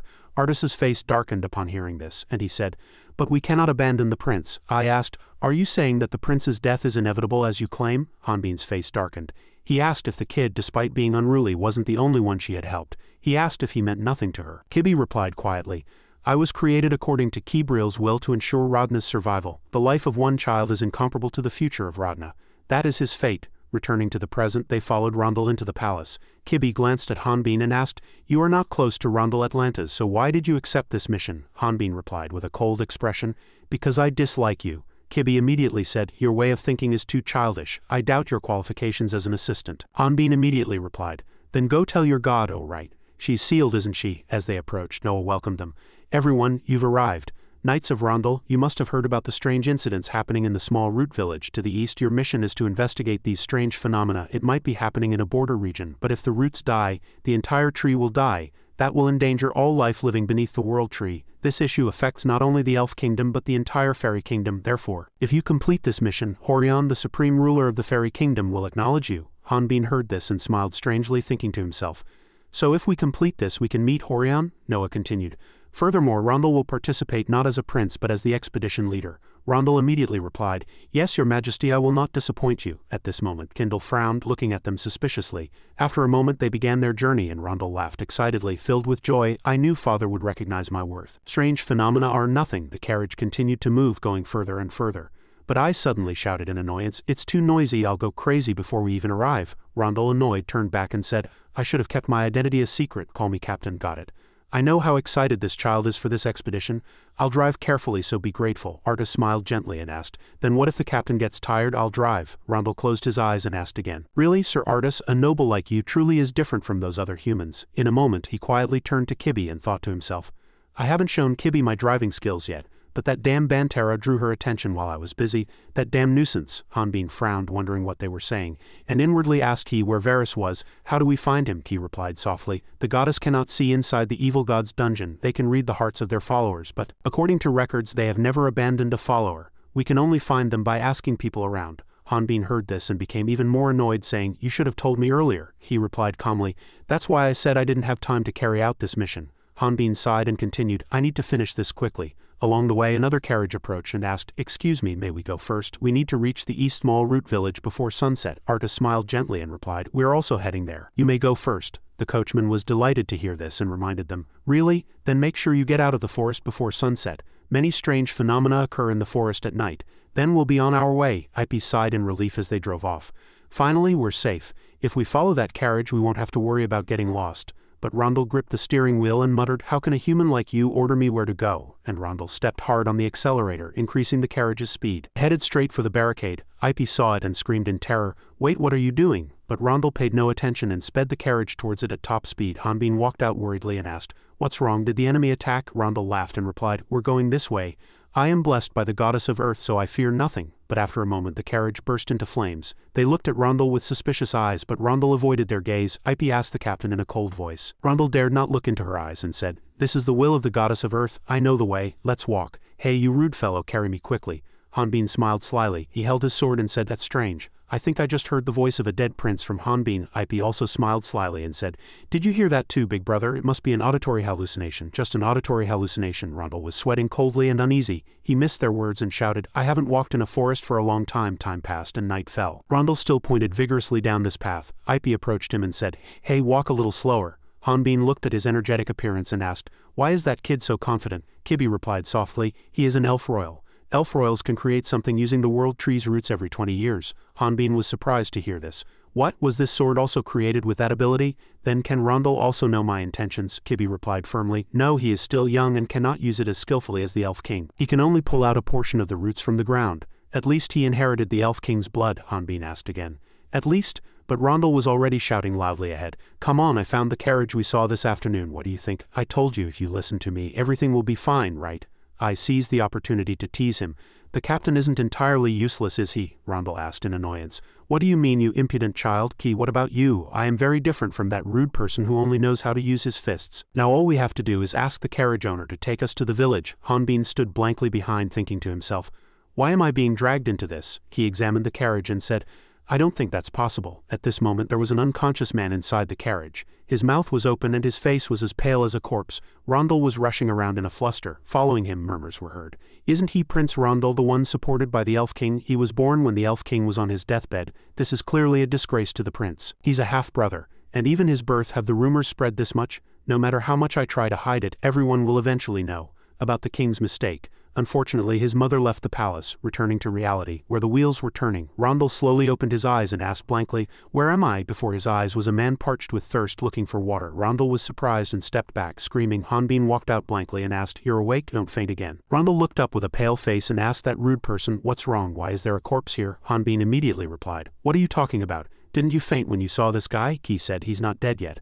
Artist turned and explained, "He's just critically ill from losing a lot of life force." I also explained, "The only way to save him is to seek help from a nearby village. But our guide has fainted, so we're in trouble." Rondel's face flushed upon hearing this, and he replied, "Then you should have waited until I woke up." Hanbin frowned, looking down, and said, "We can't right now. Monsters are chasing us." Rondel screamed upon seeing a horde of monsters chasing them. Ip stood up, leaned against the side of the carriage, observed the monsters, and said, "They're getting closer and closer. Why are they chasing us? They're just wild animals." Hanbin prepared to flick a stone, flexing his muscles, and replied, "Who knows?" He flicked the stone at the monsters, and the monsters were immediately pierced, with a bird's head falling to the ground. But suddenly, something popped out of the bird's head. They were hungry leeches. It embedded itself in the monster's body and controlled it. Hanbin frowned at this sight and shouted in disgust, "What is this?" Kibi calmly explained. "It seems to be a monster that absorbs human life force and turns them into zombies." Hanbin continued to ask, "Is it an evolved form of the monster I saw in the haunted house?" At this moment, Rondel loudly asked, "I'm sure there's no dungeon nearby, so where did this horde come from?" Kibi immediately replied, "The reason is unclear, but what these hordes want is aura." Rondel heard this and judged, "It's your fault, you rude fellow." "Move aside," Hanbin replied in annoyance. "I don't like them either. Ki also has aura." While the two were arguing, Ki calmly observed the situation and said, "But if we keep running like this, it will be dangerous." Indeed, the carriage was heading straight for a high cliff, and they all screamed, "Cliff," in terror. Rondel grabbed the steering wheel and shouted, "Wait everyone, you don't need to say anything." She immediately replied, "Got it." Then she swung her sword at a tree, and an electric rope wrapped around the sword. I pulled it, trying to change the carriage's direction. And she and Arta succeeded, as the carriage barely stopped at the edge of the cliff. But Rondel stared blankly, mouth agape. And he was thrown far away, no one knew when. Hanbin immediately rushed to pull him. The monster stood blankly and fell straight down the cliff, screaming. Rondel closed his eyes tightly and gritted his teeth. But Hanbin quickly grabbed his collar. The group looked down and sighed in relief. Rondel, surprised, shouted, "You rude fellow." Hanbin smiled gently and said, "Will this rude fellow let go? What do you think?" Rondel was too surprised to speak, stammering, "Thank you, Bonterra." The scene shifted to small root village at the main gate. Brick frowned and said loudly, "This won't do. Go back." Rondel also replied without backing down, "How rude. We have come to investigate the situation on the king's orders." The villagers walked out from atop the wall and added, "We asked for help 2 months ago, but you didn't care. You're waiting for us all to die so you can take this land." Upon hearing this, Rondel pointed his finger at them and asked angrily, "What are you talking about?" "We came immediately after receiving the report." Hanbin stood, watching the situation, and asked, "It was difficult to get here, so why are they angry with us?" Kibi immediately replied, "It's not surprising. This village is inhabited by humans, but when the world tree's roots appeared here, the elves began to interfere. Eventually, the conflict with the elves over this territory became severe. Even before that, humans disliked elves. Artis inside the carriage suddenly shouted, "There's someone in danger here." Ip grabbed the man's shoulder and said, "That's right. Let's save the person first." Brick immediately replied, "We will accept the victim. But this village refuses any involvement with elf royalty. No elf can enter the village. The law is the law." Kibby looked down and said, "If they don't cooperate, we cannot investigate. It seems we need to proceed with the goddess's mission." "All right, let's go back," Rondel immediately replied as soon as she finished speaking. "No, how can I face father and brother if I return empty-handed? How can I, the leader of this group, face you? You said you wouldn't let elves in." "Then what about a half-elf?" Brick asked blankly. "A half-elf," Ip said as if she didn't know. "Half-elf children are very rare," Artis said as if he realized something. "This is probably why the villagers don't know about Rondel's existence." Kibby frowned and said, "But..." At this moment the villagers on the wall murmured and whispered, "He has a different ear, that makes sense. The elves definitely won't help us, they hate you because you're different from them, and that's why they sent you here." Rondel's face flushed at this slander and he tightly clutched his left ear. Artis peered out and asked, "Elves don't seem to want to sell elves, do they? Just like humans?" Before he could finish, Hanbin thrust his sword into the ground. Rondel looked back down in bewilderment and asked Baltera.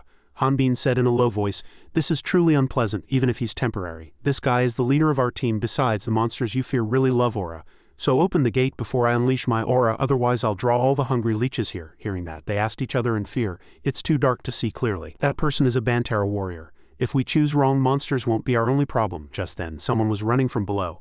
The man unbarred the gate, flung it open, and shouted loudly, "First victim." Brick saw it and tried to stop him. "Doctor, this place is dangerous. These people are from the Elf Kingdom," the man asked again in bewilderment. "The kingdom?" Hanbin also asked blankly. "What on earth is going on?" Rondel shouted with his mouth wide open. "No way, how is brother here?" The man in the cloak was indeed his brother. Gabriel slowly removed his hood and shouted, "Rondel, was it you?" Hanbin and his group froze in surprise, and Gabriel calmly removed his cloak and asked again, "Rondel, was it you?"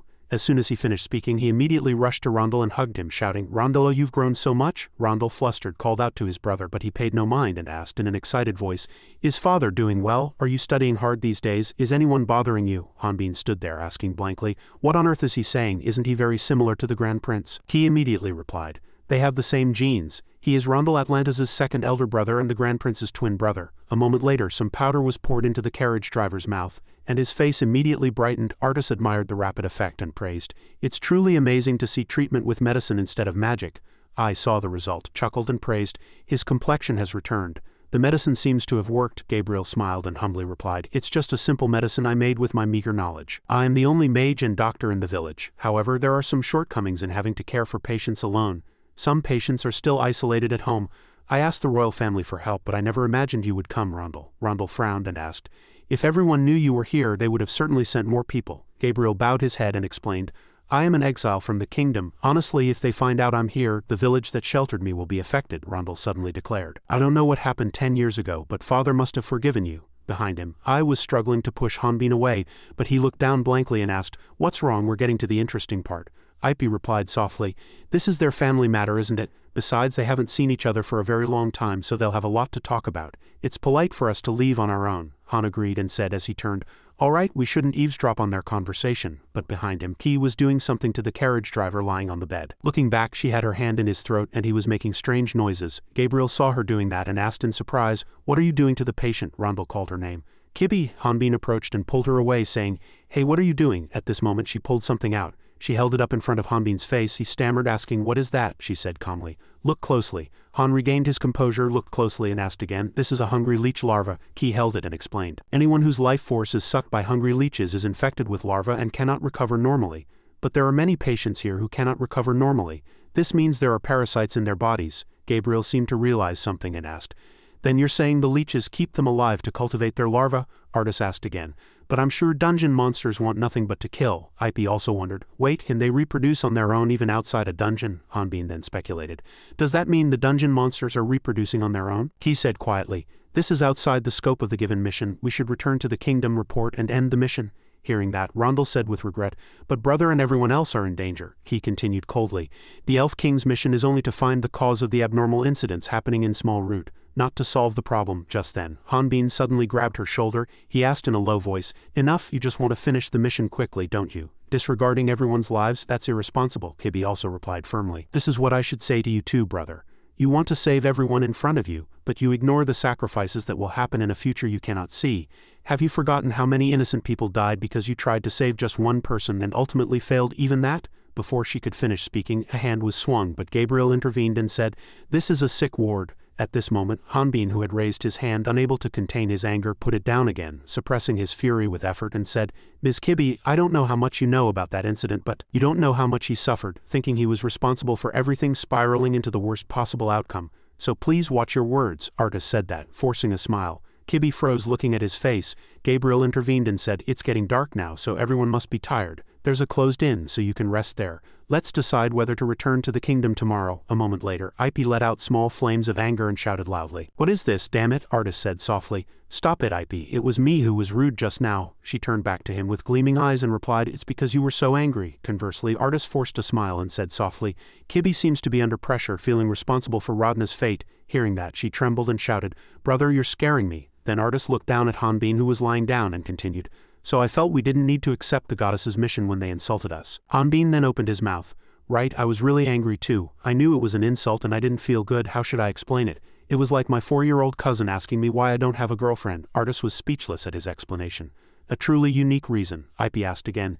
"Is that what being ridiculed feels like?" Hanbin shouted angrily. "Do you want to die?" The two burst out laughing. At this moment, it seemed to reach his ears from Rondel's room. Ip shouted again, "Right, aren't you angry?" Artis heard her whining voice and replied, "I'm sorry, I shouldn't have hit you for teasing me." Ip whined, "Why are you bothering me too, brother?" Rondel heard everything and chuckled. Key, who was lying opposite him, suddenly called Rondel Atlantis. Rondel was startled to hear her call him and explained, "It seems the wall is thin so we can hear what they're saying." "So what is it?" Key replied. "I have some questions." He asked again. "Key is curious, that's surprising." Key continued, "Do you think they're angry with me?" Rondel stammered, "I don't know. If you did something they disliked, then maybe." Kibi thought for a moment, then looked at the ceiling and replied, "I don't think so. They don't seem to care that I'm half-elf. And I think Bontara is a good person. Of course he can't be compared to me, but if you're still troubled by it, why don't you apologize to them?" He mumbled, "Apologize? Thank you." Rondel's face flushed, seeing her smile. He turned his face away and covered himself with a blanket, then continued, "I don't know either. Think about the important things that will happen tomorrow." He replied, "Understood." She gazed into the distance in silence, then closed her eyes. Then a strange memory came to her, of her looking down with a blank expression, her face covered in wounds, saying, "A memory hallucination from a head injury. I'm definitely chasing a monster. You're more annoying than before." At this moment she was impaled by something's hand, and a strangely smiling woman said, "How boring, like a puppet." "So you found my children?" Kibi asked again. "Children? Then why are you here?" She covered her eyes with her hand and replied, "I am free." Just then an immense amount of blood poured down from above and only her leg was dangling in the air. Key opened her eyes faintly, slowly looked down, her face covered in wounds, and said, "A memory hallucination from a head injury. I'm definitely chasing a monster. You're more annoying than before." A strangely smiling woman in a red hat said, "How boring, like a puppet." "So you found my children?" Kibi asked again. "Children? Then why are you here?" She covered her eyes with her hand and replied, "I am free." Just then an immense amount of blood poured down from above and only her leg was dangling in the air. Just then, Kibi's eyes widened and she broke out in a sweat. She shot up, regained her composure, and said, "Was that a dream?" Then she looked back at Rondel's bed, but seeing that he was no longer there, she asked, "Rondel?" She froze for a moment, but then heard a buzzing sound, got out of bed and headed straight for the door. Just as she was about to open it, I entered. She asked I was also startled and asked again. Key continued, "Are you looking for Rondel?" Ip asked again with an urgent look. What are you saying? Our weapons are gone." The scene shifted outside to where hungry leeches were running rampant. The screams of the residents continued to echo, "Retreat, fall back now, leave me alone." "Damn these bastards." Inside a house, a mother held her child. She quickly closed the curtain, but the leeches came from somewhere outside. Brick ran with his weapon, cursing, "Damn it, how did the leeches get into the village?" Behind him, a giant leech with its mouth wide open appeared. The moment he turned back in fear, a strange hand grabbed his shoulder. It was Hanbin who pulled him towards himself. He swung his fist and crushed the leech. The leech was crushed by his fist, but its lower part was still wriggling. Hanbin was startled by this sight and asked, "What on earth are these things?" As they burst and shattered, flames suddenly erupted and burned them. Hanbin saw them screaming loudly and speculated, "So burning them kills them?" Artis replied, casting a spell. "My magic is limited without my staff." Han said, "But if I use aura, no one knows how much damage I'll cause if I lose control." Just then a leech was approaching him from behind. Key appeared from somewhere and kicked the leech away. Key landed and said to him, "You don't need to worry about aura explosions, brother. The World Tree Sword will absorb most of your aura." Hanbin replied, "That's a relief." "Ip, what's the situation?" she shouted loudly. Kicking a leech, "Monsters are pouring in from the east gate and spreading everywhere. There are about 200 of them, and fighting them one by one like this will never end." Kibi calmly analyzed, dealing with the horde of leeches. "It's strange. This is the first time so many dungeon monsters have attacked a village. Besides, Rondel is nowhere to be found." Rick heard that and declared angrily, "All right, it's because of that brat. Those damn elves did this to take our land. Didn't he betray you?" Han could no longer contain himself, grabbed him and shouted loudly, "You guys are the ones who backstabbed us. You're trying to use Rondel as a hostage to negotiate with the kingdom, aren't you? So move aside, give us back the weapons you took. You can't catch me because I'm too heavy and you don't have time to catch me." Brick stammered as if his heart was pierced. "No way. Anyway, it's too late to find that brat. At least we should leave here." Before he could finish speaking, Ki angrily punched a leech. Ip saw her face and called her name. Ki then suppressed her anger and said, "I didn't intend to displease everyone, but I cannot interfere with human fate. I cannot interfere with the villagers or Rondel. I must not do unnecessary things to complete the mission." Before she could finish speaking, Hanbin swung his blade, cut down the leech behind her and asked coldly, "What's the reason? Is it your mission not to interfere with Rondel's life or death? You're wrong. If Rondel dies, I won't help your mission. So you have to find Rondel even for the sake of the mission." Hearing this, Kibi seemed to realize something and pushed off with her feet, leaping high in one step. They watched her run off below to find Rondel. Han said with relief, "So she wasn't a cold person, but it's a shame she can't do anything without a reason." Artis chuckled softly and replied, "We need to hurry and find Rondel." Hanbin asked, "How much magic do you have left?" Artis immediately replied, "I think I can only use 5 small spells and 1 large spell." Ip bent down and picked up Brick's weapon, saying, "If you're not going to use it, I'll take it." Brick looked at them in confusion and asked, "What are you planning to do? No matter how many you hunt, this is already." Hanbin's group already seemed ready to do something as they stepped down. He said, "We're not going to hunt them one by one." At this, he thrust his sword into the ground, emitting an aura that shook the earth. Immense power surged forth. Hanbin, with determined eyes, said, "We'll gather them all in one place." At this, drawn by his power, hungry leeches swarmed towards him. The scene shifts to Rondel. "You've lost consciousness and a woman in a red dress is holding you." Kibi suddenly leaped down from somewhere and asked, "Stop, why are you kidnapping him?" She smiled slightly and said, "Oh my, it seems someone came early to block my path." Kibi was surprised to see her. You saw her smiling face. She asked again, "Why are you staring at me like that? Have we met before?" Kibi's face darkened as she recalled her recent dream about the woman. Then she pulled something out of her dimensional storage. She pulled out a spear and replied, "No, it was strange for a monster to kidnap a human instead of killing it." Holding Rondel tightly, she turned and replied, "I thought I had almost turned human. I should ask for more opinions from others. There's still one thing I'm curious about humans." Kibi's eyes squinted slightly. She touched Rondel's face and continued, "How does it feel to have a child? Are they precious? If this child were mine and so precious, how would I express it to a human? If this child dies because of me if I kill him, will you show me?" Kibi looked at her with a cold expression. She brought her face close to his ear but then put him down on the ground, saying, "Enough, I'll find out later. You don't seem much different from me." At this, Kibi rushed straight at her. The scene shifts to Hanbin, whose power is surging. He took a long breath and split the hungry leeches in half. Artis shouted loudly from the side, "Ben, can you control your aura? If the village eventually explodes, all this will be in vain." Han quickly replied, "I know." Artis blasted the leeches away with fire magic and asked, "Ip, where are the monsters?" Ip, fiercely fighting the leeches with the weapon she got from Brick, replied, "Most of them are here." Indeed, tens of thousands of hungry leeches surrounded the 3 of them, but they fought back fiercely. The villagers stood on the wall, watching the sight and marveling at their ability to gather all the monsters in the village in one place. The Sword King's tribe was indeed as rumored. Brick laughed joyfully. "If this problem is solved, this nightmare will end." Gabriel appeared from somewhere and spoke bluntly, "The situation isn't that good." Seeing him rejoice, they said, "Doctor, you're safe." Brick asked again, "What do you mean?" "He has an immense amount of aura." Gabriel frowned and replied, "His aura is too strong, more than necessary. Look at the hungry leeches gathered there." Brick looked down and stammered at the gruesome sight.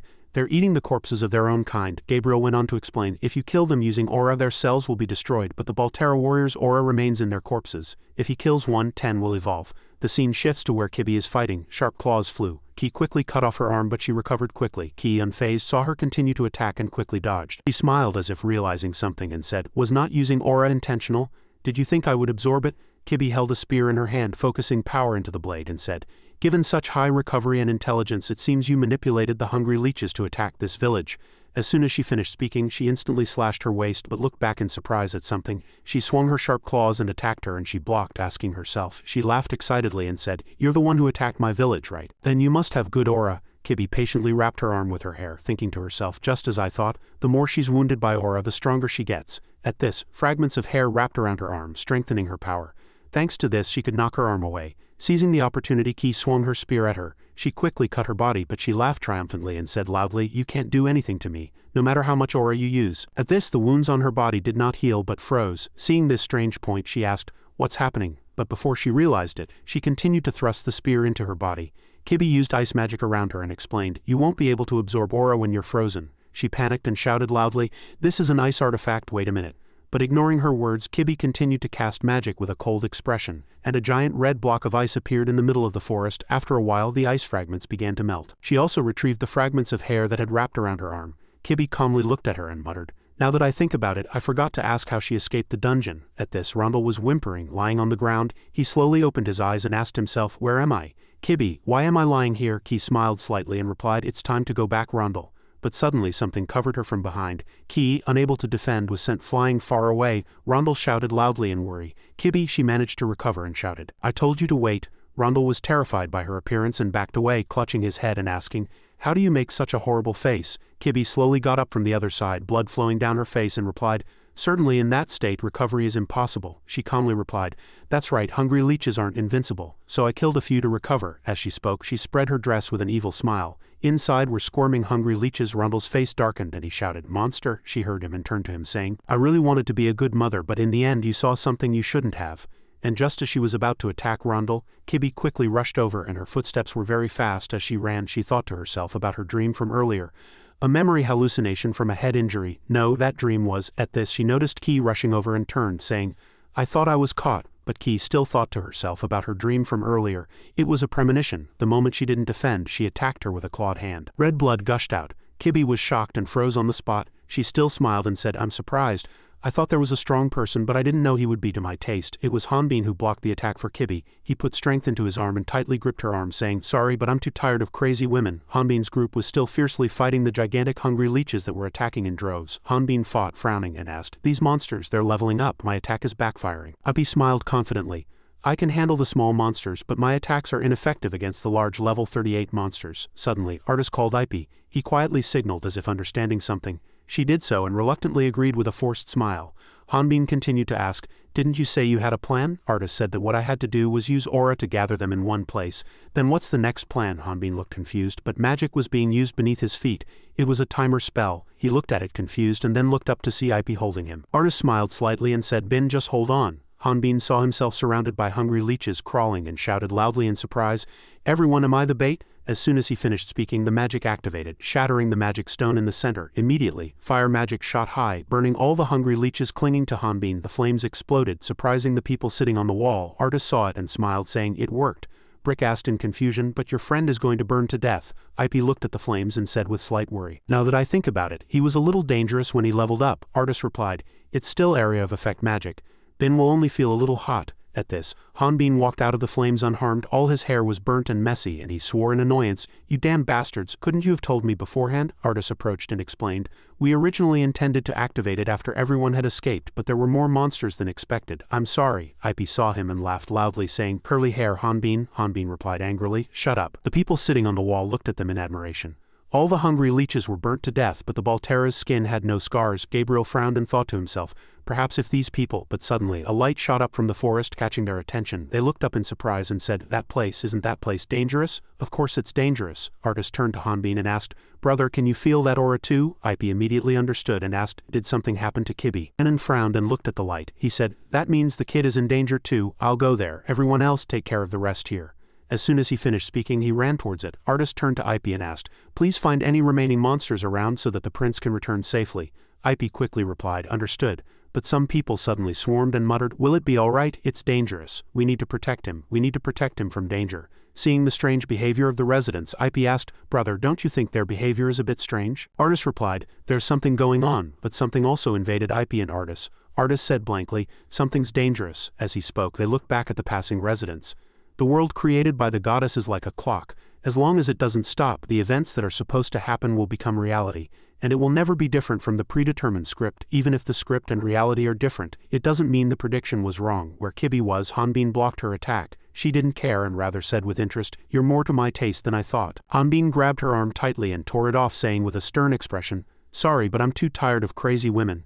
And that simply means that reality has changed. Ki clutched her head and gritted her teeth, thinking to herself, if that's the case, why aren't predictions coming true? Seeing that she wasn't well, he asked, Kibby, are you all right? Are you all right despite the headache? He immediately replied, I'm not as strong as you, but my body is as strong as a Baltera woman's. Besides, you need to focus on the opponent in front of you. But she had already backed away cautiously. Ki, after fighting her, explained her abilities and situation again. Her power has decreased after fighting me, but you need to know that aura is useless against her. She will grow stronger if she absorbs aura. She backed away to recover her severed arm. At the same time, the villagers swarmed. She looked at Rondel and said softly, honestly, I might not care about anything other than that kid, but it's truly rare to meet such an excellent hunter. I've changed my mind. I want to live in that village." As soon as she finished speaking, something from above struck her head. It was Hanbin, who swung his sword without hesitation and attacked her. Her body immediately transformed, no longer sharp, only a pool of blood remained. The villagers were complete and shocked by this sight. Rondel didn't even blink. Ki was also surprised and thought to herself,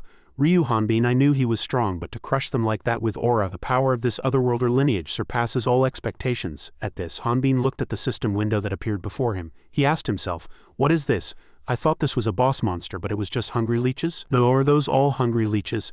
The system window listed the hungry leeches he had eliminated in a row, and a large amount of experience points were added, bringing his current experience to 54,405,652,137.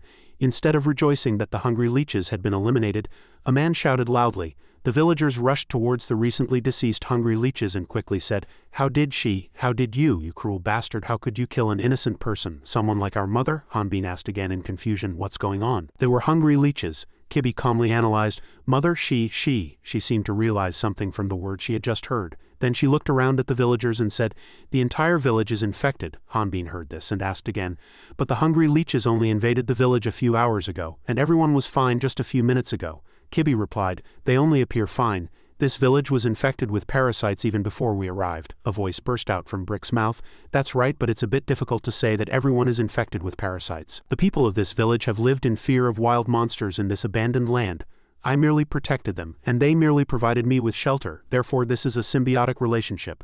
Of course it's natural for them to be punished for letting outsiders into the village." Kibi firmly rejected her logic, saying, "If you use others for your survival, it's not symbiosis, it's manipulation." She scoffed and asked again, "What if they're happy without knowing they're being manipulated? Isn't that enough for humans?" At this, Rondel shouted loudly. The Bantera took Ki and escaped. "Father needs to know the truth," she said softly. "That would put me in a difficult situation. As you can see, I just want to live peacefully and happily in this village. Besides, you've already killed too many of my children." But she added, "I should be thankful for the blood splatter from earlier because everything turned out fine in the end." At this, Arta stood rigidly behind her, looking dazed. Kibi heard her words and analyzed that the source of infection was blood. Hanbin's eyes flashed as he looked back down. Rondel frowned but worriedly thought to himself. Kibi. Seeing Hanbin push Kibi away, he reached out to stop him. Time passed and Rondel, startled, bolted upright and shouted, "Ki!" But seeing everything peaceful again, he froze and looked out the window asking, "Where am I?" Someone opened the door from outside, and it was none other than the slime mom, who entered with a smile and said softly, "You're finally awake, Rondello." Rondel, startled, stumbled backward and stammered, You're that monster. What are you going to do to me?" A man grabbed Slime Mom's shoulder and held Rondel. "You damn brat, how can you call your mother a monster?" Rondel looked at this sight, frowning in confusion as if he understood nothing. The man holding her shoulder was none other than Hanbin. He said sternly, "Watch your mouth, son, before Dad punishes you." Rondel thought to himself in confusion, the Bantera. Someone was covered by roots on a tree trunk. Suddenly a red light flashed from there. Red stones were embedded in the tree branches, and it was Rondel. As the roots loosened, his face was revealed. Someone was casting magic, pulling the branches from the other side. From there, that person received the stone and opened a spatial portal. Back to reality, Ki, emitting a faint aura, gripped the bedsheets tightly. Then she woke up, sweating. She got up, covered her mouth with her hand, and coughed. After coughing for a long time, Kibi slowly took her hand away and gasped. She looked down at her hand and thought to herself, "This is a hungry leech parasite." She looked down at the hungry leech shriveled in her hand, and it made a strange sound. Then she turned to the side, looked at Brick, and guessed, "This is the village hospital." That man was the one who had vomited an adult hungry leech. This means that this hospital is where comatose patients are cared for to cultivate hungry leeches. Suddenly a man's voice was heard, and he dropped a tray to the ground in horror at something he saw. It was Gabriel. He saw Kibi awake and froze in disbelief. He opened his eyes wide and asked, "How can this be?" Ki moved as fast as the wind, grabbed his neck and pushed him away, and Gabriel hit the wall. His glasses fell to the ground, and she broke the parasite with a cold voice, saying, "It seems you can't control the amount of aura unconsciously emitted when infected. But how can you tell that I've returned to normal? That means you're on the same side as that monster." Gabriel shed tears, but Ki paid no attention. She stared at him with murderous eyes. Gabriel cried and pleaded, "Please save this village. This happened 6 months ago. I was living as their doctor in this village, and I was also a member of the royal family who was pushed aside in the succession race. That day I felt strange energy emanating from the world tree roots near the village. So I went into the cave where the roots connected to the world tree with the villagers. But what we saw was a huge red live fung, and unidentified things poured out from it. When I arrived, everyone was dead after killing each other. I don't know if I wasn't infected because I'm an elf. By the time everyone was infected, they couldn't take everyone's life force, so they allowed me to choose people to take life force from. For the sake of the village, I continued to research how to create life force." Kibi followed him, asking, "Then why didn't you say anything when we first arrived? If we had known the truth, we could have returned to report to the kingdom." Gabriel replied, The people who came here a few times before heard the truth, but they were infected outside the village. And all of that was to show me the consequences of betrayal. And every time that happened, the hungry leeches killed the people who were sent. I'm sure you also saw how helpless you were against the monsters outside the village, and how you had no choice but to escape from those hungry leech-infected monsters. It's meaningless to tell people the truth if their memories can't be retained. So when I saw your party, I let everyone in hoping this time would be different. It's my fault. It's been a long time since I could talk to someone uninfected. Kibby listened to his explanation, looked away, and fell into deep thought without saying anything. Monsters from another dimensional rift. The information H expected is accurate. If that's the case, suddenly she turned and asked what happened to Rondel and the others. Gabriel frowned and replied, "They're at the largest tree in the forest now. There's a mansion there." Inside, the slime mom was lovingly feeding him meatballs with a fork, and Hanbin, blushing, approached and ate the meatballs she offered. The slime mom smiled happily and asked, "How is it? Is it delicious?" Hanbin replied cheerfully.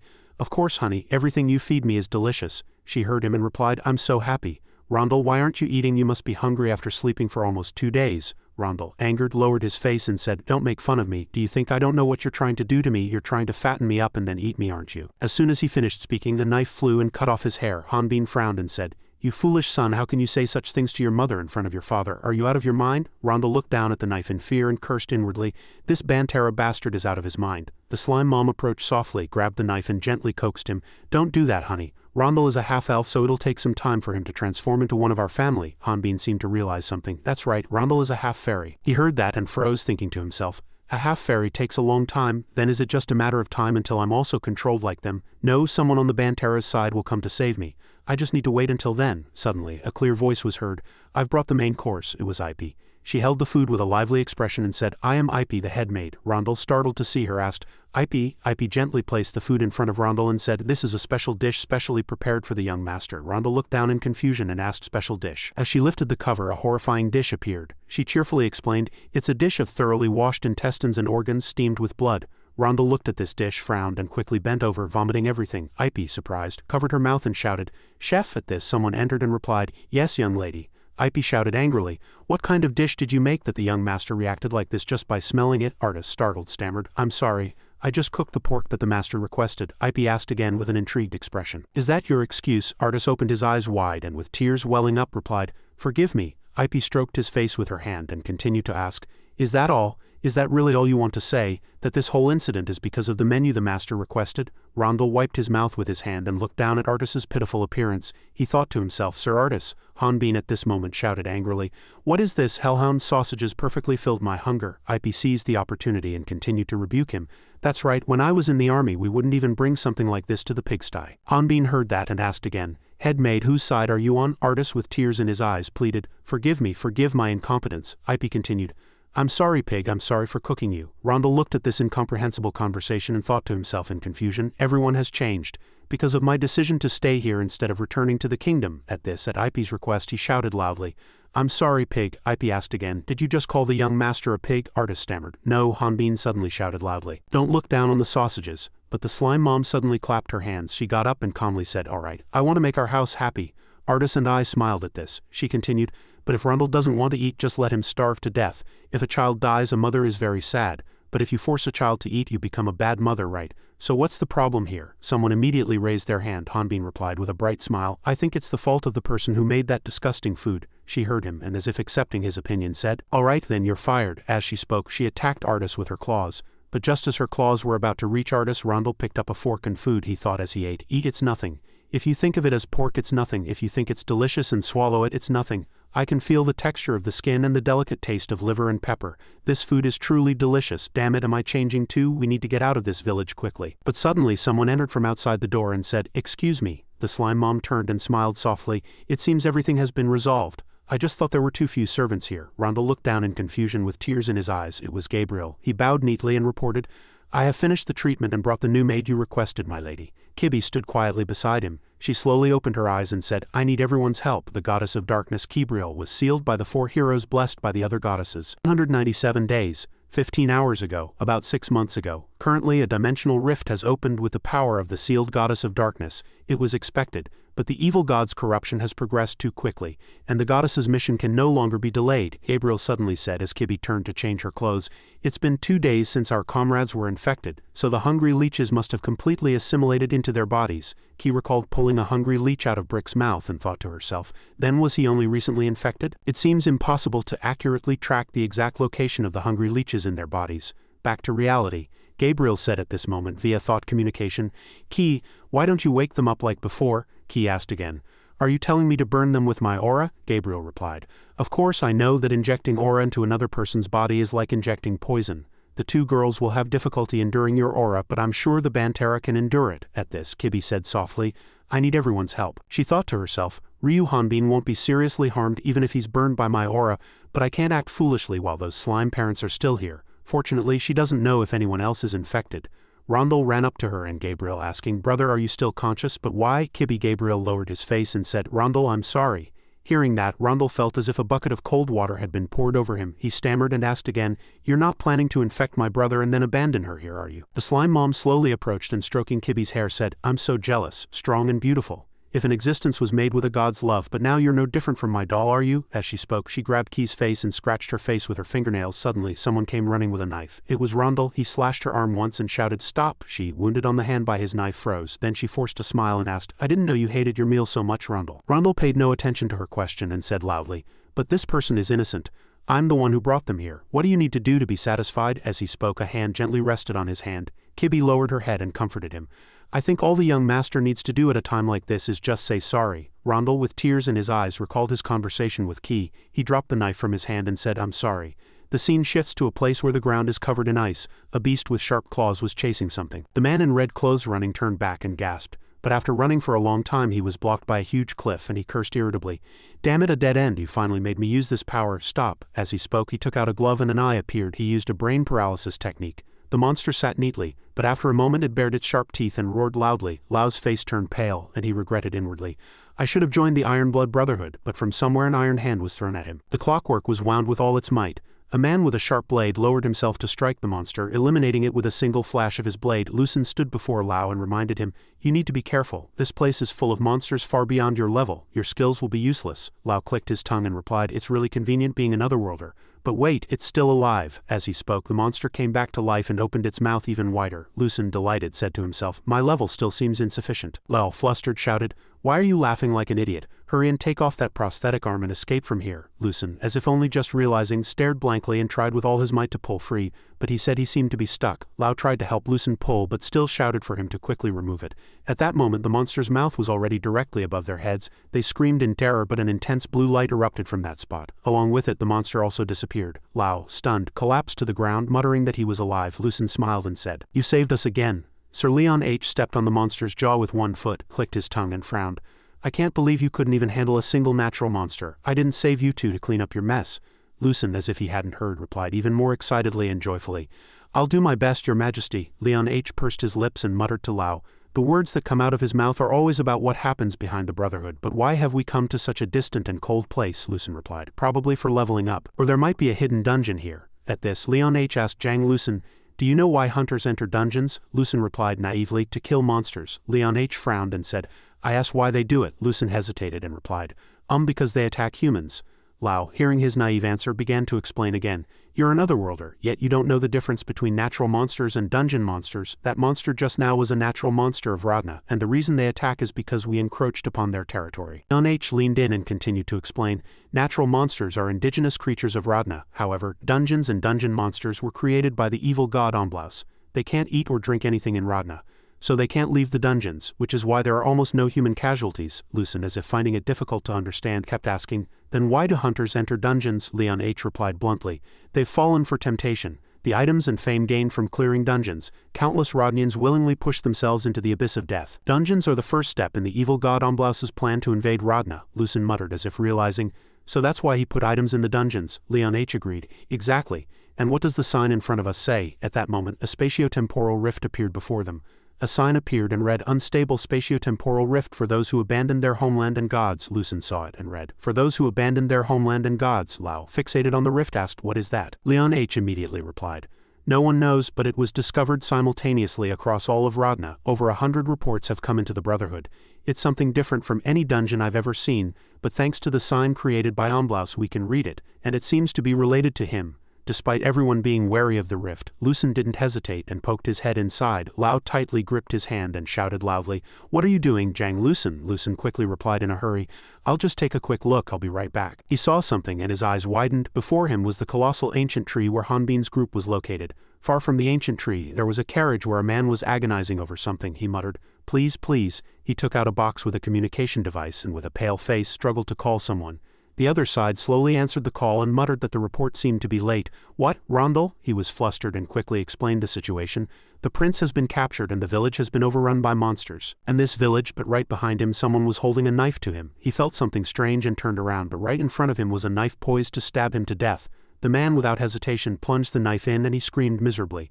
On the other end of the phone, Kindle, flustered, asked again, "What's going on?" When there was no response, he hung up and surmised, "Damn it, something must have happened in that village. That village is part of the elf kingdom. With our power we," however, the person sitting opposite him calmly put down their cup and said, "Unfortunately, this calamity is no longer just a problem for the elves." Horion straightened her back and said bluntly, "This calamity is no longer just a problem for the elves." Kindle frowned and asked, "Even if your majesty is the representative of the Fairy Alliance, you cannot intervene in elf matters without first consulting with the Alliance Council, or perhaps your majesty intends to break the treaty?"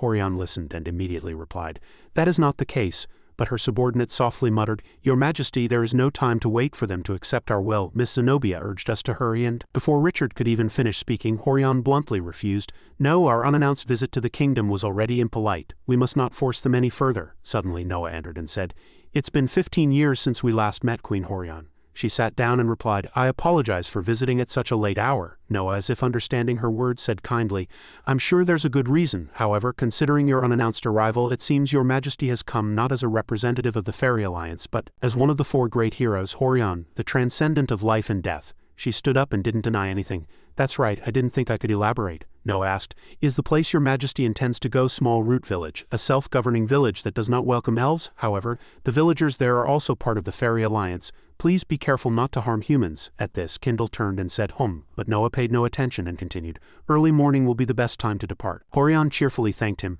"Thank you very much, Elf King." Richard and Horion then turned to leave, and watching their backs, King Noah calmly explained, "The Elf Kingdom is merely a small kingdom. The Fairy Alliance is very large, but its population and power are only half that of other nations. However, the reason the Alliance holds such a great diplomatic advantage is Horion, the transcendent of life and death." Suddenly, Kindle stood up and announced, "I will also go with Queen Horion tomorrow." Noah was silent for a moment, then said, "Kindle, I am old. The elf nobles are coveting your throne at every moment.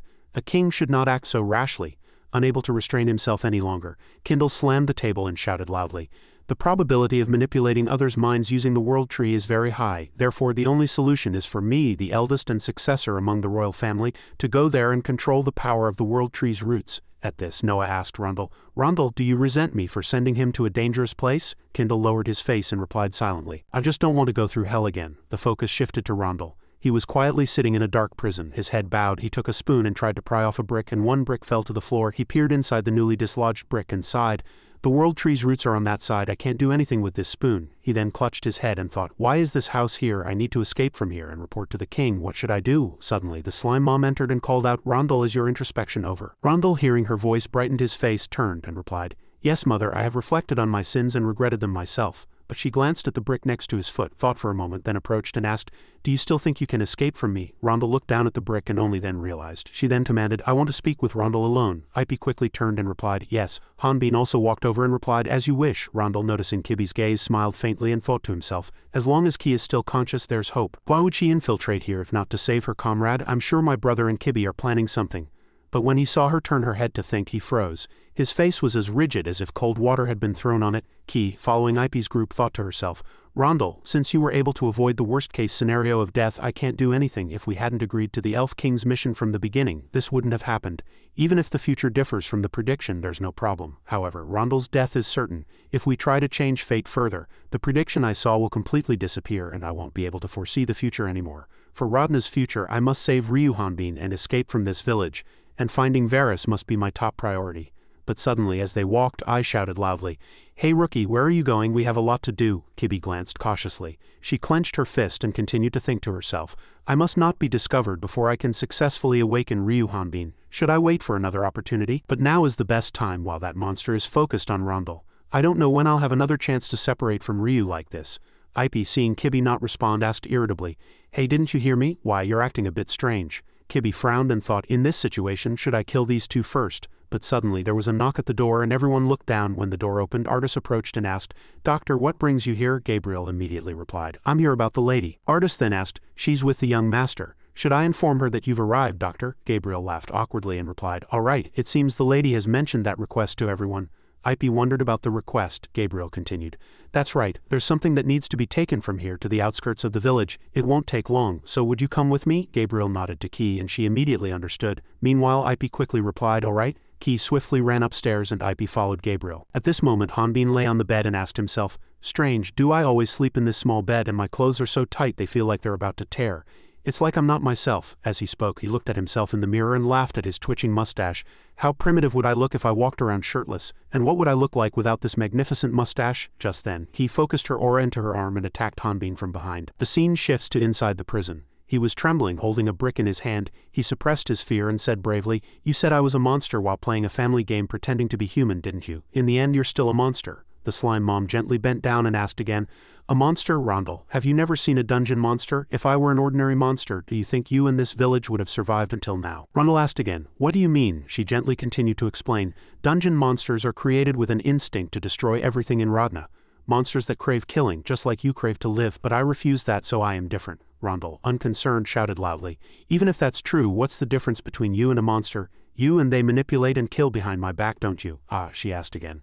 "I manipulate and kill behind your back. Don't all of you do that, just like when your real mother died?" Rondel, hearing this, stared blankly and asked again, What do you mean?" The slime mom covered her mouth and said, "I said something unnecessary." Rondel picked up a brick and hit her. She asked him what he meant, but she quickly grabbed Rondel's arm and pushed him against the wall. He struggled to pull her hand away and she said calmly, "It seems words won't convince you. I wanted to observe you a bit longer, but now it's time for me to directly implant the parasite into your body.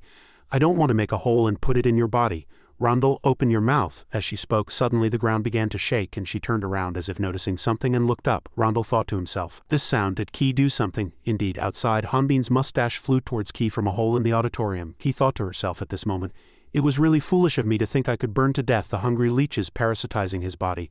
I can't do that with my power. This monstrous guy." Hanbin flexed his muscles to the fullest, tearing his clothes. He threw it behind him and asked, "An apprentice maid making me tear my clothes? It can't be helped, but can I consider that action a family attack?" The scene shifts to inside the prison. He was trembling, holding a brick in his hand. The ceiling began to crack, showing signs of collapse. Slime Mom raised her head and asked, "Why is it so noisy outside?" At that moment, Rondel immediately took action. He stood in the way, stating firmly, "No, I won't let you get close to Ki." Rondel gritted his teeth, enduring.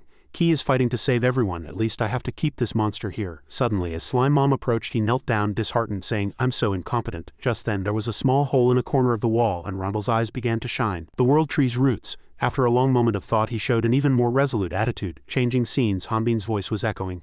"I have wandered aimlessly for 20 years. He cherished these people more than anyone else, and the people of this village accepted a lost soul like me. This place was cherished by him in a special way. This is my home, the place Hanbin considers family. His loved ones and family are all here. Hanbin must protect all of this, and my friends are also alive." His fist swung ferociously to protect all of this. "I cannot endanger my people." One punch shook the space. Ki raised her weapon high. She intertwined truth and falsehood in his memory. She grimaced and shouted, "Your memories are jumbled," she screamed to wake him. Hanbin, snap out of it. Ki desperately kicked him in the face, but that kick did no harm to Hanbin. "If what you say is true, not just me but this whole village has gone mad, or perhaps only you have gone mad." He squinted, assessing, "Just as I thought. Attacking him with aura won't kill the parasites." Hanbin quickly grabbed her fair, delicate ankle. He threw Kibi into the air without hesitation, but she quickly regained her balance. Now there's only one way left. Ki desperately charged, unleashing a fiercely burning blade at Hanbin, forcing him to use aura. As Ki threw the blade, terrifying power erupted. Hanbin lifted his leg in preparation, and with a single stomp he could easily block the attack. He blocked the attack with the ground. He raised her hands in an X shape to defend. No weapon. Ryu Hanbin cannot use aura. The ground split. Hanbin quickly approached her. Ki sharply sensed the weapon. Hanbin's hand prepared to strike. His sturdy body rapidly moved towards Kibi, and dust rose thousands of meters high. The blade in her hand had already flown and embedded itself in the world tree's roots. She clutched her body, leaning tiredly against the tree, injured. As expected, forcing him to use aura was impossible. Hanbin coldly spat out, "Still talking nonsense." She didn't want to explain. You'll see if it's nonsense or not after you use aura, and Key guessed his intention. Or is there a reason why you can't use aura? As he was about to say something, Slime Mom suddenly appeared and answered for him. That's because if he does that, this precious village will be destroyed. She snapped her fingers and asked, right? Hanbin indifferently replied, right, not caring if it was the correct answer or not. Slime Mom, seemingly satisfied, placed her hand on Hanbin's sturdy body. Hearing that, Kibby was slightly disappointed. So did she order him not to use aura? She hugged herself and asked, what on earth are you? Slime Mom pointed a finger at her and said in a threatening voice, that's a question I should be asking. Her two long sharp fingers dug deep into her shoulder. Look, only children aren't controlled by parasites because they don't have many memories, but no matter how I look at it, you're an adult. How did you wake up? Kibby quietly replied, even though I look like this, I've only lived for 4 weeks. She scoffed, ridiculous. I agree, women should not be judged by their appearance. Slime Mom's tone became increasingly mocking. It seems your existence is the child's motivation, but you chose this man instead of the child. Meanwhile, Rondel was escaping by removing bricks one by one. Kibby grimaced and spat out, you're just a monster. Finally, Rondel dug a hole big enough to escape. Slime Mom said with a slight farewell, then you can die at the hands of this monster. Key closed her eyes, bracing herself to be flung away by the attack. At that moment, tears welled up in Rondel's eyes. He closed his eyes and endured the pain of breaking free. The world tree suddenly emitted a strange light. At that very moment, Slime Mom and Hanbin both experienced excruciating headaches. She muttered, who's interfering with my signal? Slime Mom thought of the unexpected. Could it be Rondello? Key didn't miss the opportunity and rushed towards Hanbin, attacking. She was sitting on top of him, eyes wide open. Hanbin fell to the ground, stubbornly resisting the attack. Slime Mom charged, sending Key flying tens of meters. She scoffed, is that your last attack? What about your magic now? It's all useless. Just then, purple smoke rose from Hanbin's mouth and the parasite completely neutralized his body. She struggled to say word by word, impossible. She lifted her entire body with one hand, threateningly cursing, no one doubts the lives I've given them. I've rewritten their memories into pleasant stories so they'll never notice anything strange, she shouted, once I deal with you. She was ambushed from behind by Hanbin. Slime Mom still didn't understand what had happened. How did you come to your senses on your own? She growled. The memories should have been perfect, Hanbin completely admitted. That's right, he spoke about his family. Now I have a home, a wife and a child. That's the ordinary life I've always wanted. His tone became increasingly sharp. But you know, the more I think about it, the stranger it gets, he shouted as if declaring. I've never kissed a woman in my life. At that, Slime Mom said in disbelief, no way, that can't be true. How can such a person exist? Hanbin sent Slime Mom flying with a single attack. Key quietly explained, that was just CPR. Hanbin's voice was slightly annoyed. All right, outside the world tree, the weather was unusually beautiful. Hanbin squinted for a moment, then after a long pause awkwardly said, Key, thanks to that CPR I was able to come to my senses. Thanks anyway. Key slightly recoiled, asking, are you still thinking about that? She reminded him, and Hanbin's face flushed. Focus, that monster's main body must have already recovered, she coldly explained. That was the last desperate method I never wanted to do again, Hanbin retorted. What? Excuse me, but I was the one who was forced, she continued. Then if you had the chance, would you do it to artists too? He vehemently denied it. Absolutely not. He looked genuinely distressed. That method was impossible in the first place. What worked for me was the sudden pain that came at that moment. While Hanbin was speaking, she was focused on the iron prison. I don't know why, but Rondel is entangled in the world tree. He's lost one eye. Kibby, are you all right? Hanbin, surprised, pushed open the iron door. Rondello. Kibby's blade shone brightly. She quickly rescued Rondel. He leaned against her, limp. Thank goodness. Rondel fainted in Kibby's arms. A strange story began. Signals emanating from the world tree's roots were controlling everyone. The infected people were controlled by these signals. That was why the monster used the world tree's roots to commit its evil deeds. In other words, the monster's main body must be somewhere underground near the world tree's roots. The graffiti drawn on the wall was like an act of revenge. The only way to save everyone is to destroy the monster's main body and restore the world tree to its original state. The staff pointed at it. If we can do that, the bad signals will disappear and the infected people will automatically recover. Hanbin listened blankly, seemingly understanding nothing. That was what Rondel realized after connecting with the world tree. He seriously asked what's wrong. Hanbin crossed his arms and chuckled. Your drawing skills seem to relieve stress. Kibby immediately retorted. You mock me, yet you're no different from a half-naked clown. My sword isn't here, so I'll use these trees temporarily. Then Rondel, with his arms crossed, interjected. You've forgotten one thing. Only I can restore the world tree key, he passionately volunteered. I'll go underground too. If I can connect to the world tree underground, I'm sure. Hearing this, Kibby's laughter stopped. She wanted to protect Rondel's safety. You have to wait here until all the enemies are eliminated. Rondel's eyes widened and he hesitated, saying, Why? How? Rondel tried to persuade her. The path underground is as complicated as a maze. You won't find it if you can't sense the world tree. His voice grew louder. Besides, Bonterra can distract the enemy as they did before, and I can handle ordinary hungry leeches. Rondel tried to prove his abilities with the sword skills he learned from royalty. He cut him off. Rondello. She pointed her staff at his already blind eye. You went blind in one eye after touching the world tree, right? He stated Rondel's current situation.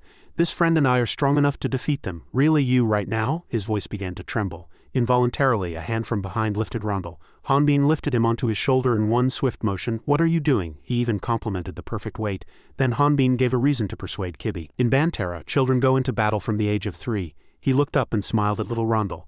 "So they can learn for the future, plus he has the ability to find the way, so he must go. If you're scared, I'll put you down." He was moved and wiped away a few tears. "Do you think I'd be like that?" The two immediately moved. Ki, who was behind, quickly failed to stop them and withdrew her hand. A moment of sadness flickered in Ki's eyes. Someone's light was guiding the way. The three ventured deep inside. Artist looked around and said, "We've gone quite deep, it's like a dungeon." Ip turned and asked, "What does the lady want us to do in such a scary place?" Then she lightly touched something and a horrifying grotesque form was revealed. It opened its mouth wide as if to devour everything. Artist quickly hugged Ip and said, "It seems the world tree. No, it's absorbing him." She felt a chill at this sight. "Why is something like this here?" Kindle, hearing all their words from above, said, "Life force will be absorbed by the world tree." But, because the roots were infected, the life force began to recover on its own. They gradually reached the world tree, and the fruit she saw on the branches formed. An immense amount of life force and energy condensed into a red crystal. Crystal droplets were about to fall, forming blood vessels. The branches and trunk were doing something towards the egg. All of this was created for the lady. As Kindle commanded, "No matter the cost, the two of you must take the Bantera's sword." A scream suddenly erupted. "I'm going to kill you." Someone sat high up in pain and threatening.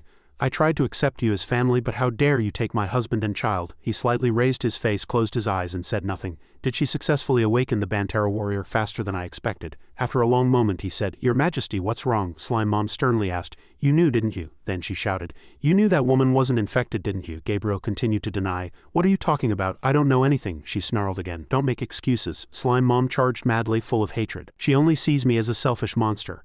I will never forgive her or you." Gabriel, annoyed, waved his hand and said, "Not forgive." He approached her, his voice extremely threatening. "Then what are you going to do? Kill me?" The opponent was speechless. Slime Mom grimaced. Gabriel pretended to compromise. "All right, kill me and end this family game. Then you'll return to being an uncontrollable monster." He arrogantly raised his face. "If I play along, the magic on your body will disappear. Do you think you can live as a human without my magic?" She was about to say something but turned away in anger. "It's fine to become a weak being. You have nowhere to go since you were exiled from royalty. Whatever you do, the outcome will be the same." Meanwhile, Hanbin's footsteps were very fast. The only problem was the news about this village reaching outside. He ran as if he had rockets on his back and Rondel couldn't keep up. But that guy is very loyal. He didn't abandon the village and his comrades and burst through the door as before. Now Slime Mom had lost one eye. "I like strong and brave men, but he will have to pay a price." Slime Mom kept accusing Hanbin of kissing another woman in front of his wife. "Right?" Artist behind him radiated murderous intent. "We have to kill him." Gabriel had a sympathetic expression. "I'm glad you're safe, Rondello." He immediately ran and approached his brother. "Why are you hurt?" Gabriel spat out in a pained voice. "My brother fought my companions. The magic swordsman and the mage were trying to escape." Hanbin still asked innocently. "He's an elf, so he wasn't infected, right?" Ki, who was beside him, answered for him. "I'm not sure, but the signals from the world tree only seem to affect humans. That's why I was able to approach your brother." Hanbin heard that and became even more confused. "It only affects humans? Then why?" Gabriel put his hand on Rondel's shoulder and whispered, "You truly are the successor to the elf kingdom. Your brother couldn't connect with the world tree either. He's putting his faith in you. Your brother is sure you can save this elf kingdom." Rondel spoke with admiration for his brother. Ki realized something was wrong. She shouted, "I attacked from behind. Watch out." He blocked the blade. Ki sent her flying in one blow. "I," Hanbin shouted, drawing out his aura from behind. Her face remained very calm. "If that had succeeded, I would have easily saved your brother." She brandished her blade, creating greater power, and began to deal with them currently. "I have to treat them as enemies." A terrible explosion occurred, and flames scorched the space. Hanbin stepped forward and blocked the terrifying attack. He had grown stronger than before, but who knew leveling up would be to his disadvantage. He shouted to wake them up. "Artis, think again. Isn't it strange for us to fight like this?" Artis, with weapons in hand, spoke with a cold gaze. "There's nothing strange about it. I just kill intruders." Immediately after, he drew large and small magic circles. Ki turned her body and looked at Gabriel suspiciously. "Has the brainwashing grown stronger?" Hanbin's valiant strides shattered Artis's defenses with a single kick. Ki shouted Ryu Hanbin's name worriedly. "I'll do something to the two of them," Hanbin shouted as he rushed towards his opponent. "There must be a way to turn them back to normal." She reached out her hand as if calling to him. "Is that normal?" Just then a blow struck Ki. It was so powerful that dust flew everywhere. Rondel shouted. Ki's Slime Mom's demeanor was still filled with hatred. "You're the one who destroyed my family, and I wonder why you're here." Ki was so angry that her eyes turned white and she glared. She charged alone, shattering Slime Mom's attack. Kibi counterattacked with agile movements. Her kicks were decisive and powerful. Kibi quickly ordered Rondel to be taken to the ground. He retorted in disbelief. "What are you talking about? You need me to break his control." She tilted her head 15 degrees and threatened, "You'll die if you stay here eventually." Rondel's face was slightly terrified. What do you mean? Suddenly Gabriel grabbed his wrist and pulled him into the chaos. Then Rundle blamed himself. So I'm just a hindrance? Is the only thing I can do to help Kibi and Bonterra to run away? Gabriel, who was in front, advised. Don't be afraid, Rundle. They want to protect you, but don't you want to protect them? Rundle hesitated slightly. Yes, but his eyes held a lot of meaning. Then now is the time to show them your worth. He continued to attack. She had the upper hand. You'll die too, won't you? But Slime Mom's attitude remained arrogant and unending. If that half-elf brat approaches the world tree, he'll die, but wasting time like this is useless. The longer you wait, the easier it will be for the brat to be controlled, I shouted cheerfully. As Kibi cleaved the clone in two, you didn't want to save that brat after all. You just wanted that brat to die out of sight, she glared threateningly. Shut up, Slime Mom smiled very contentedly. Have we been discovered? He continued to unleash her skills skillfully. I, who was behind her, provoked her with words. Besides, you only want that man, don't you? You have to leave Rondel and run away. He sent her flying again. Numerous Slime Moms appeared from somewhere and mocked. But I'm sure he won't abandon his companions, right? He can kill all his companions, right? He doesn't want to be hated, right? I'm sure he'll lie to everyone that his companions were killed by monsters. Horrible laughter echoed like thunder. Kibi cut through everything at once. She gritted her teeth, annoyed. I can freeze them with this ancient relic. They keep reviving, but I can't use aura. Dealing with these hungry leeches and their recovery speed is too fast. Killing them one by one is endless. My attacks are meaningless. If they keep absorbing life force from the world tree roots, she stood in the middle of thousands of hungry leeches. I need other energy besides aura to deal with such a large number. At this point, Slime Mom spoke. I think you found my weakness. I think you know my weakness. Her hands were fiddling with her joints. I can be damaged by 4 energies other than aura. Then why did I capture the mage and the swordsman? Slime Mom said arrogantly from above. Because they can't break free from my control. I'm the one who deluded them, I shouted slyly. There's no way to turn them back to normal other than killing them. Suddenly, Kibi muttered something, and her voice gradually turned into laughter. She curled her lips and counterattacked. Normal state understood. And all it takes is such an easy method behind her. There was a terrible shock that shattered everything. Slime Mom stared with wide eyes. What's happening? Hanbin rushed from behind to help. I can't do it. My level is too low. He nodded and replied, that's right. I and Artist chased Hanbin like mad. Give me back my necklace, you pervert. But it was already in Kibi's hands. The transformation necklace you used can revert dragon races to their original form. It emitted a powerful light. Kibi summoned 2 valiant dragons. Artist bravely breathed fire. Then he charged straight at Slime Mom, attacking her head-on. With that power he incinerated the entire leech cave. Slime Mom shouted angrily, dragons, they're dragons. Artist immediately plucked out his horn and stabbed it into her eye. He shouted in intense fury, how dare you try to harm me and Hanbin, prepare yourself. Next, it was a relentless series of attacks. Hanbin folded his arms and smiled slightly. This is the first time I've seen him so angry. This is the first time I've seen him so angry. Hanbin looked at the dragon next to him. She kept tossing him up and down and I shouted, pervert, die now, no one can get married. He blocked with his hand in surprise. No, calm down. I paused for a moment and asked, what did Big Brother do to my mouth? Suddenly she remembered something and her face flushed. I hastily rushed at Slime Mom and attacked her. I won't forgive you. Hanbin watched and complained. What's so hard about waking them up? Kibi, who was beside him, also told him it was too difficult for her. Hanbin didn't argue and asked something else. But where did Rondel go? She answered truthfully.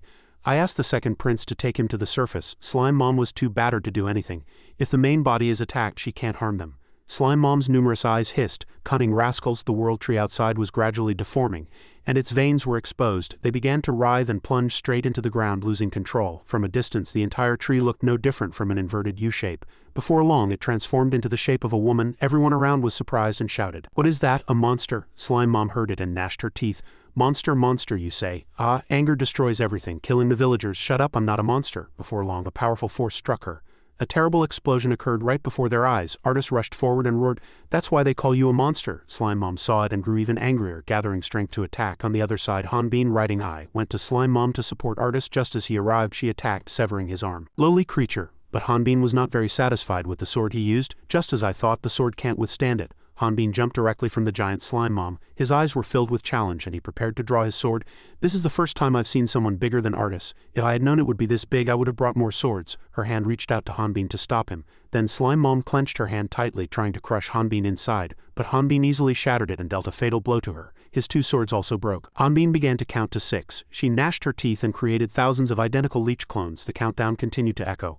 Hanbin sprinted across her remaining arm. Get lost, my power is reviving. Slime Mom's main body could no longer be used, unable to recover. Why? Hanbin gripped his broken sword. His eyes were filled with murderous intent and he stabbed her directly in the eye. 1, he shouted loudly with his sturdy body. No, I just finished counting and my sword broke. Slime Mom opened her mouth wide and gathered strength. Kibi's imposing footsteps approached rapidly. She threw her entire body as if flying. Then Kibi threw her weapon at Slime Mom, supporting Hanbin in one blow. It hit her exactly in the mouth. Kibi smiled slightly and said, I've used it enough, please return it. Hanbin smiled lazily and joked, "You want it back after using it so roughly, but it's fine, you aimed accurately." She still said arrogantly, "The world tree is absorbing my energy, only one person can do this." By the time Slime Mom realized this, it was already too late. At Elf Brat, inside the tree there was a small crack. Small branches were trying to pry it open. "You succeeded. So the world tree's energy can flow through that hole." Rondel sat in a corner of the wall, overwhelmed by negative emotions.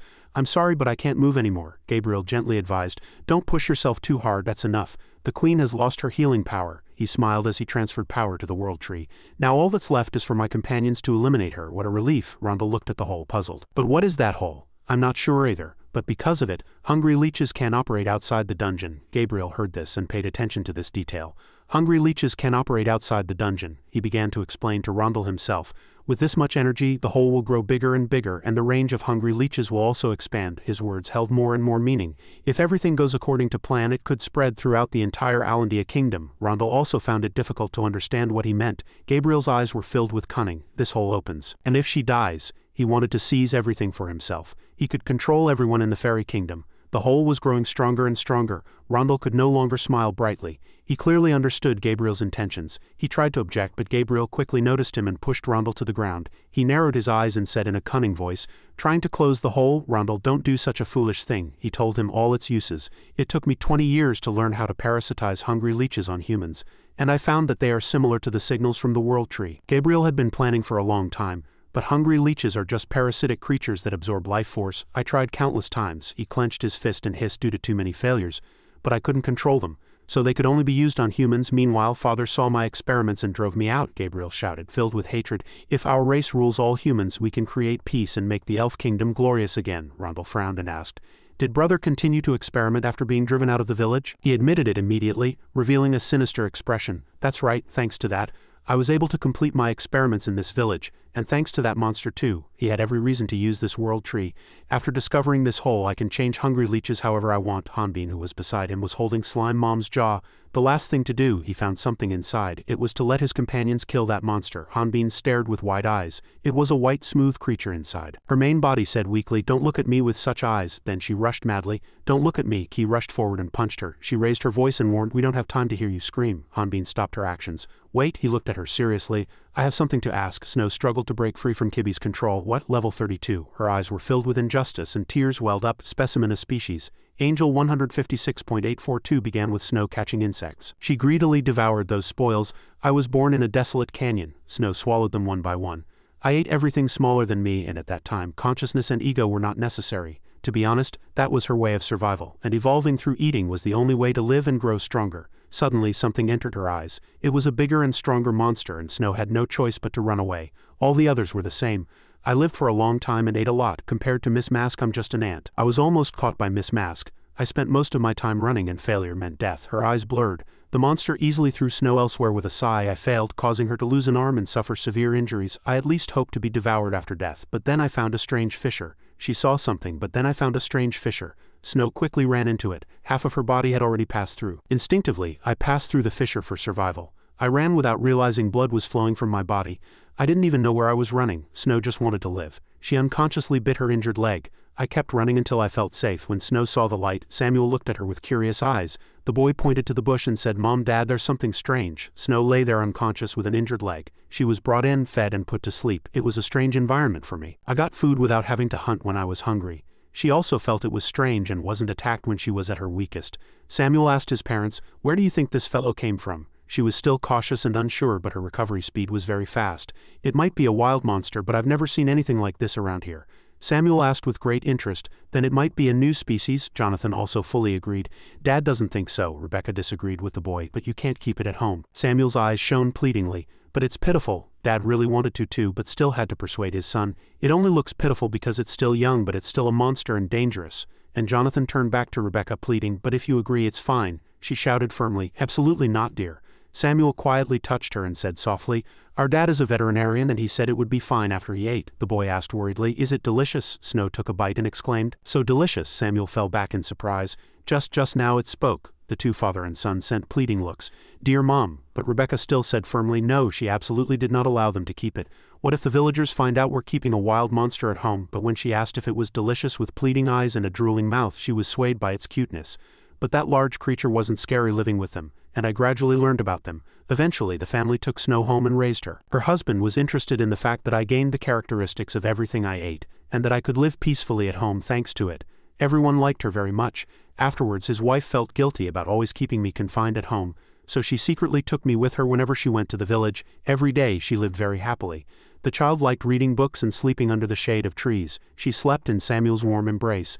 The child named me Snow because I was as white as snow. She also learned what warmth was. I had never seen such a thing before. I liked it. One day as the rain poured incessantly, she bit her leg and looked worried. Samuel lay in bed sick but still actively comforted Snow. Snow, are you worrying too much? The whole family worried about the boy's health, but the entire village was infected with the plague, so they shouldn't come here. She quietly looked outside. Don't worry too much. Since when did Gabriel appear to this family? They said they brought a special doctor. Don't worry too much. Samuel's illness still hadn't healed. Monsters were everywhere. Many doctors came and tried to cure my son, but they couldn't even diagnose the boy's illness.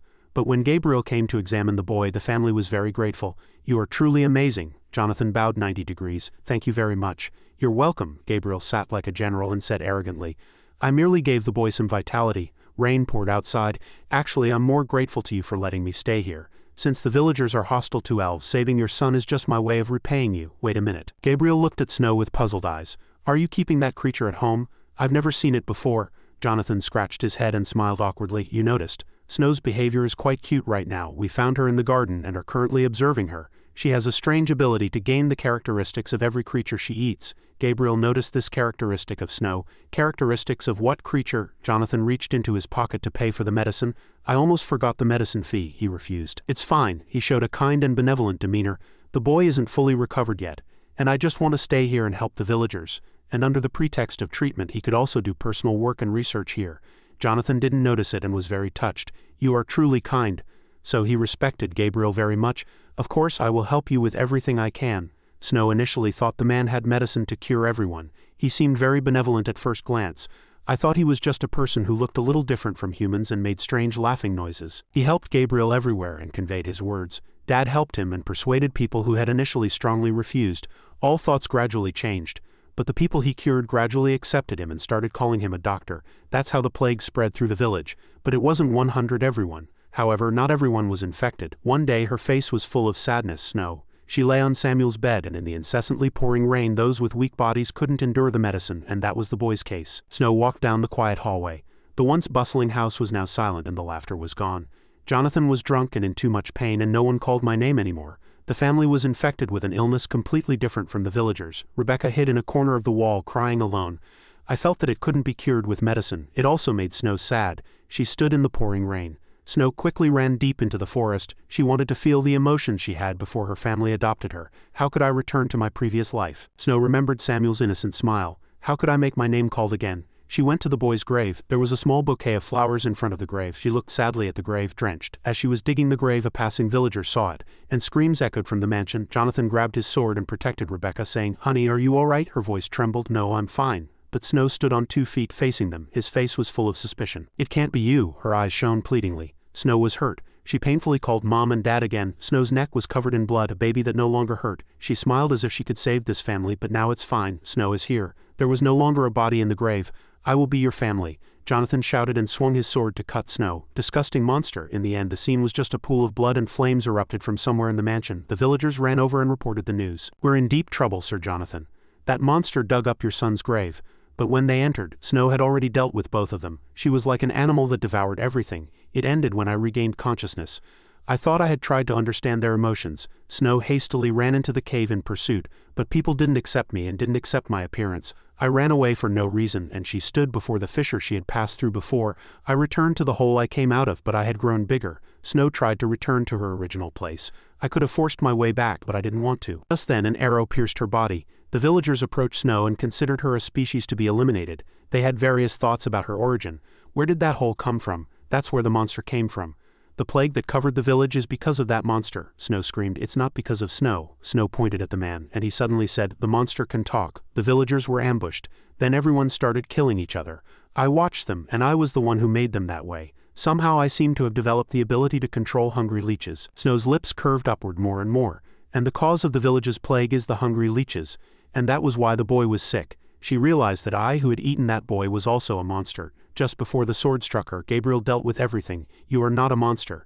The reason you think of yourself as a monster is, he began to psychologically manipulate her. It's just because of the inconsiderate gazes and pressure from people. With that ability, you can change their minds. He extended his hand as if to offer help. I'll help you, so you can live like a human. He cast a spell on me to prevent me from accidentally killing people. Back to the present, she said with her lips curved upward. And I gave him 2 of my 4 eyes. Of course, that was why he could use my abilities. She exposed all of Gabriel's plans. In the end, everything was his plan. Then it meant he had deceived them. It was unbelievable. He used us, so he could undo our brainwashing. He extended a handful of magic, threatening. The biggest problem is that we don't know what he plans to do. Where is Rondel? Snow bowed her head in self-mockery. Do you think I'll help you just because he betrayed me? You'll still see me as a monster anyway. She thought so too. The only difference was that they would kill her later instead of now. Artis suddenly approached. Once I lived in the wild and I killed people for survival. He thought he was the same as Snow. Now I regret it, he reminded loudly. Artis, you need to be careful. But Hanbin, who was behind, stopped him. She shrank back and her tone was still unpleasant. So what, after regretting, you want me to live like a human? Artis immediately denied. No, the struggle for survival is not a sin. He bowed his head slightly, saying cautiously. But using hungry leeches to take the lives of others and attack them is wrong. Snow listened and felt even more hateful. You talk as if you know everything. If I could transform into a human like you. Several different eyes appeared in her eyes. She shouted in anger. I would never have done that if they hadn't seen me as a monster. Artis quietly hugged her and said, both you and I are monsters. With a sympathetic hug. No matter how much you deny it, it won't change. But don't use that as an excuse, he continued softly. About making the people you care about bad people. Her claws began to loosen. Are you sure no one looks at you kindly? She recalled the scene of blood splattering. When Rebecca shielded Jonathan from an attack, he clearly saw his loved one die before his eyes. At this moment she let out a frantic scream, a sound filled with deep pain. Kibby immediately reminded, how can you two stand here and just watch? We need to finish this quickly. Hanbin nodded and smiled. You're right, let's finish this. He explained the plan in one sentence. Let's find Rondel and beat up the second prince. Snow wept with the shattered fragments in her heart. After the collapse of the Hungry Leech Empire, lifeless people gradually appeared. They slowly approached the city gate. Artis quietly asked, Is it all over? Snow replied honestly, Yes, that's all. She pointed at the houses. I ordered the villagers to go to a place where there are no signals from the World Tree. If they keep going far, the Hungry Leeches will naturally die. Hanbin folded his arms and said, Then let's wait until they go further. Artis stroked her head and praised, Well done. If you correct your mistakes in time, everything will be fine, Snow added. And I erased the memories of the dragon. He continued to praise her, and Ipy froze. You did very well, Snow. Her face was blank looking at this scene. Ipy smiled softly. Don't fly so long, your shoulder is probably swollen now. It's probably because you waited for Mr. Hanbin. Artis turned in confusion. It's been a long time since you transformed into a W shape, hasn't it? Hanbin gave a more cold reason. It's probably because you've gained weight. Ipy immediately bit his head. I'm 3 times lighter than you 3 times, Hanbin shouted, trying to pull her off. There, your weight is determined by your W shape. Artis smiled and agreed, If what you say is true, then I'm the heaviest here. Hanbin suddenly realized something. Ki doesn't seem to be enjoying herself. Hanbin asked her, Are you worried about Rondel? Ki hesitated and said yes. Hanbin gave more reasons. Doesn't the second prince need that boy? Rondel will be fine. Ki agreed. I think so too, he still asked, as if he didn't understand. Then why? Ki gently explained. It's because of you. This reason made him even more confused. Me? Ki gently explained. You are not a resident of Radna. So the goddess cannot predict your actions, and if someone like you continues to change fate, she seemed a little worried. My predictions about beings that exist according to the goddess's will be completely wrong, Ki pleaded. So from now on I sincerely ask you to follow my words. She continued, This is a contract between me, the goddess's agent, and you who is assisting me. Hanbin agreed without thinking. All right. Kibby lowered her voice and urged everyone, It's time to move, let's go. She turned and said seriously, Anyway, stopping the killing of this creature was the right choice, otherwise the second prince's plan would have succeeded. Ki added, and you would have even had another plan to stop me. Han had nothing more to say. He crossed his arms and chuckled. I know nothing about the second prince's plan. I only saw the information window for this creature's species. Kibby's eyes suddenly narrowed. Angel. I just thought I stopped you because it was a species I hadn't seen before and saw a strange number. He and Artis were slightly bewildered. Angel, what's an angel? Snow has no information and I don't know either. Han looked at it and found it strange. Doesn't anyone know what an angel is? Everyone calls aliens demons, but suddenly a white bug flew in front of Hanbin's eyes and white swarms of bugs came. Both of them looked around very flustered. What are these monsters? Did they come through space like Snow? Ki kicked and announced. Artis changed the plan. She carried Snow and went with him, directly instructing, Eliminate all angel species. We cannot let them leave this area. After that, she immediately went down. We will close that gate. Previously, the white bugs were tightly confined and they were monsters never seen on the continent. Gabriel cunningly twisted his wrist. Is it connected to other continents? Anyway, it doesn't matter since we stopped them from passing through. He exclaimed triumphantly. Thank you, Rondello. Rondel felt lethargic all over. You're making a wrong decision. Your brother can't control them either, can he? He cruelly lifted the boy's hair.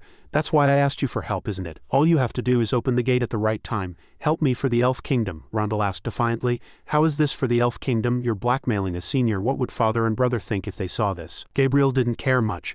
They are all liars, he began to elaborate. Have you ever wondered why my brother and I can't control the world tree? But you can. Even that ability, Gabriel poked his finger into the boy's mouth. It's an ability that only appears in elf royalty. Rondel seemed to have already guessed what he was about to say. Gabriel exposed a family secret. Our foolish brother forgot his responsibility and fell in love with a human woman. To protect that foolish son, the Elf King took his nephew as his own son. He considered everyone cowards, and he planned to ascend to the throne soon. If that happened, the bloodline of the elf royalty would be defiled. Gabriel revealed another secret. That's why you resemble your mother. I sent assassins to kill you. Before he could finish speaking, he was punched, but they failed. The punch sent him flying 10 meters away. Hanbin growled and cursed. Be grateful I held back, you damn bastard. I can't ruin the cause with my carelessness. Because the situation doesn't allow for killing people. If this woman had hit you instead, your head would have been knocked off your neck. Gabriel clutched his face, which was twisted to one side, and cursed. Bantara, how did you know this place? Snow approached with a hateful attitude. I thought we were in this together. You hid too much from me, but now I'm sure, she growled and asked. From the beginning, when you came here as a doctor, you planned to gradually infect the village with leeches, didn't you? He heard and was shocked, saying in disbelief, You didn't kill her. How can you join hands with that monster? He desperately shouted at him, Rondel, that damn bastard is poisoning you, hurry. And he got up and ran forward. Rondel, that action surprised everyone. Rondel, what are you doing? He smiled cunningly. Just as I thought, he also has the same blood as me. Rondel held an iron rod to his neck and said, So it's possible to control half. Don't move, Hanbin was quite surprised. He took Rondel hostage. Snow, what can you do? She gritted her teeth and replied angrily, The only one who can control him is an elf. He observed carefully, sitting beside him and whispering, Rondel, do you remember what I called you? He unconsciously replied, I remember. He picked up something strange. It came out of the hole. Kibby felt something strange and shouted, Stop, this is not a normal dungeon. She knew how dangerous that place was. This gate is connected to another world, the world of Omplus. Hanbin immediately asked, Why is such a thing here? She replied seriously. The goddess of darkness has currently lost her power. The power protecting Radna is weakening and the gates of space are gradually appearing. Snow added some more information. Angels are a species created by the goddess. That means Omplus created them and is likely experimenting with them as a weapon against Gabriel. Gabriel's lips curled upwards. Omplus, all he wants is to rule the world, so it will be powerful enough to destroy all of Radna. Then what is there to hesitate about? All you have to do is kill me and Rondel to save the world. Ki became more and more disgusted the more she looked. Why are you hesitating like this? Gabriel sneered and said in a challenging voice, Why you can't, can you? Of course not. Everything you say is a lie. Hanbin drew his sword and prepared. Get out of the way unless you want to die. Gabriel began to laugh like a madman. Are you going to break that gate with that weak wooden sword? Before Gabriel could curse, he was stomped on. You idiot! A monster emerged from the hole. In this world of Omphilus, they evolve very quickly thanks to their ability to steal the abilities of the creatures they eat and grow in size. Their mouths are large and full of teeth, the larger their size. It proves the longer they have lived and the greater their power. Kibby cleverly guessed their intention. That means they are planning their next invasion. Level 148, officially introduced as Specimen A of the angel species 1537. Snow shouted worriedly, No way, that thing has lived for a very long time. It will devour everything. Hanbin kicked and jumped. He leaped high and eliminated the monster. Suddenly a system window announced. What? The beast opened its mouth wide and chewed everything around it clean, and wind and sand blew into his face. Fortunately, the gate hasn't fully opened yet, so if we kill the angel monster and seal the gate, we can immediately remove the threat. Ki turned to him and reminded him, Ryu Hanbin, once you deal with that angel, this beast's teeth will split open. Hanbin stabbed its white gums. Hanbin turned and shouted, It's quite tricky. Leave that monster to me. Rondel has fallen in the middle of the road, so please take care of Rondel. The angel monster went berserk again. Hanbin narrowed his eyes and gritted his teeth. Is that damn bastard trying to drag me into the gate? Suddenly something caught his eye. It seemed that both humans and creatures entered this world. Hanbin landed painfully, and a chain explosion occurred around him. Hanbin stopped, propped up by his sword. He raised his head and seized the opportunity. That's right, when I heard it was Ombrus's world, I thought it might be. He looked around and cursed quietly. This damn hell. The angel monster opened its mouth and its body was gradually deforming, Han suspected, and that means it ate the second prince. His eyes were glaring. No, meanwhile, Ki kept calling Rondello. Wake up, Rondello. Snow fearfully explained that it was her fault. I'm sure, if the second prince dies, the control will be released. She denied that was why he wasn't waking up. Her face became expressionless. When a half-elf touches the world tree, this is the only result, Snow blamed herself, saying, Because of me. She immediately blocked her. Ki looked at the other side and said, It's just that it's his time to leave. Something else appeared from that gate. A gigantic, unidentifiable object flew out. At this moment, I was flying in the sky. She opened her eyes wide and immediately cast magic facing small groups and shields. He immediately asked, Are you all right? Ipe replied, Just tired. They're everywhere, but not that strong, Artis reminded them not to let their guard down. He seriously analyzed the situation. There's only one reason why Radna hasn't suffered a catastrophe despite having countless dungeons. IP's eyes were filled with anger. Now they're pouring out. If this continues, the world will end. The white bugs opened their mouths wide. They began to attack each other. The two were surprised by this sight. Why are they suddenly eating each other? Artis hypothesized. Are they eating each other to evolve? He will not let that happen. It's not that simple. The magic tool in his hand began to move. I looked up and wondered, Artis, why aren't you fighting? He touched his weapon. I used magic, but the Plus fragment in my staff. Something strange happened. It refused to attack the angel. The angel gate gradually opened and it evolved into a new species. The angel monster activated its eyes and fired immense power at the two. At that moment, Artis thought of Hanbin. Meanwhile, Hanbin gripped his sword tightly and moved quickly back and forth. He directly leapt at the angel monster, but a problem arose during the attack. Damn it, in front of the angel monster, Hanbin thought to himself. The result is still the same. No matter how much I try, the power of my attack disappears before it reaches it. Just then, a gigantic hand was about to reach for him. The scene showed several more explosions. Hanbin quickly landed safely. Hanbin wiped the sweat from his face, but the level 140 prediction is painful. I can't use aura. Although you show such an attitude, it's because you read the instructions carefully. Now the monster has turned into an angel. I was not allowed to attack angels from the beginning. The target cannot be harmed. Sacrifice your life in front of God's angel. The monstrous and terrifying creatures were too numerous. Snow and Kibby struggled to defend. They are very weak, but if they keep pouring out of the gate, it will be dangerous. Kibby immediately asked, "Is there a way to destroy it?" She hastily replied, "There is, but only for a moment. In my experience, there's no way to make it disappear completely." Her face became serious and her eyes looked straight ahead. "Then we have no choice but to close the gate," Snow added. "That might be easy, but the only one who can do it is Rondello." He was leaning against a rock wall unconscious, but in this state he wouldn't be able to approach it. Kibby frowned. A wisp of smoke flew.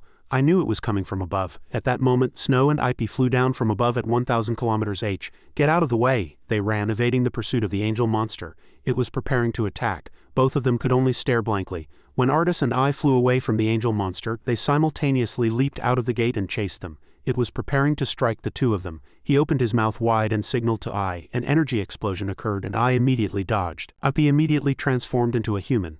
They were floating in the air with the angel monster. It opened its mouth wide, full of teeth.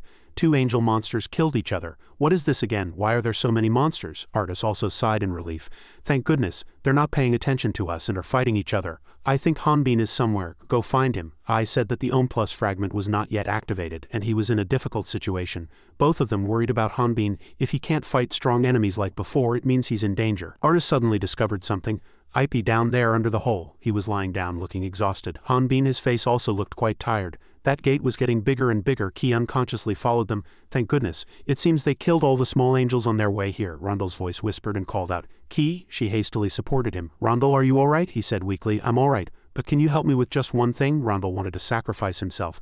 Take me closer to the tree roots, but Kibby was not inclined to do so. Rondel, don't you know, if you go near him in your current state, your body will. Snow was huddled in a corner, hiding.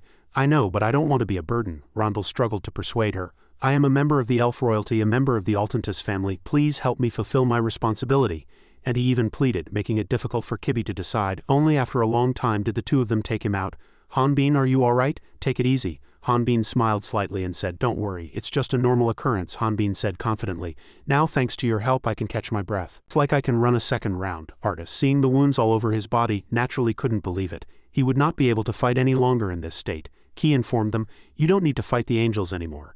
Now we need to focus on blocking the gate. She looked at the other side and everyone's gaze followed, because we are going to close the gate now. Rondel was attached to the tree, having his life force absorbed. Rondel. The three of them hastily ran there. Kibby, are you going to kill Rondel? Rondel snapped out of it. Snow hung her head and said helplessly, It's no use, he's unconscious. Since I modified his body, he's only alive now thanks to the hungry leeches. Kibby continued without looking directly at them. I told you about Rondel's fate when we first met, didn't I? She reminded them of her identity again. I am the incarnation of Kibriel, the goddess of darkness. For Radna to continue existing under the goddess's blessing, there is a responsibility to protect life from destruction. Ki continued in a low voice, and that is why I was created. Protecting Radna from destruction, those words made them increasingly uncomfortable. Nothing was more important than that. Artis could only say, Kibby, but you set out to destroy those vines, Ryu Hanbin shouted. Are you not understanding what I'm saying? Han clearly knew but acted. I understand. You want to save Rondel from here, and if Rondel dies, your future prophecy will be accurate.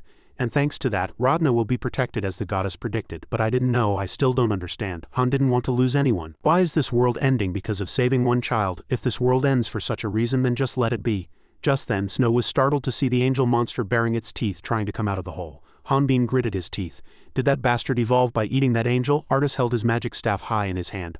Hanbin and he combined their strength to counterattack, emitting a powerful force. The two smiled and said they would defend with all their might, but we'll buy you time as best we can, but honestly we won't last long. Come quickly after you save Rondel. Kibby still didn't understand that action. Do those two want to fight him? Hanbin rushed and stopped him. She shouted, don't go, you can't cut the world tree's roots with just aura. He kept pulling his arm. You said you couldn't use aura, because the signpost didn't allow it.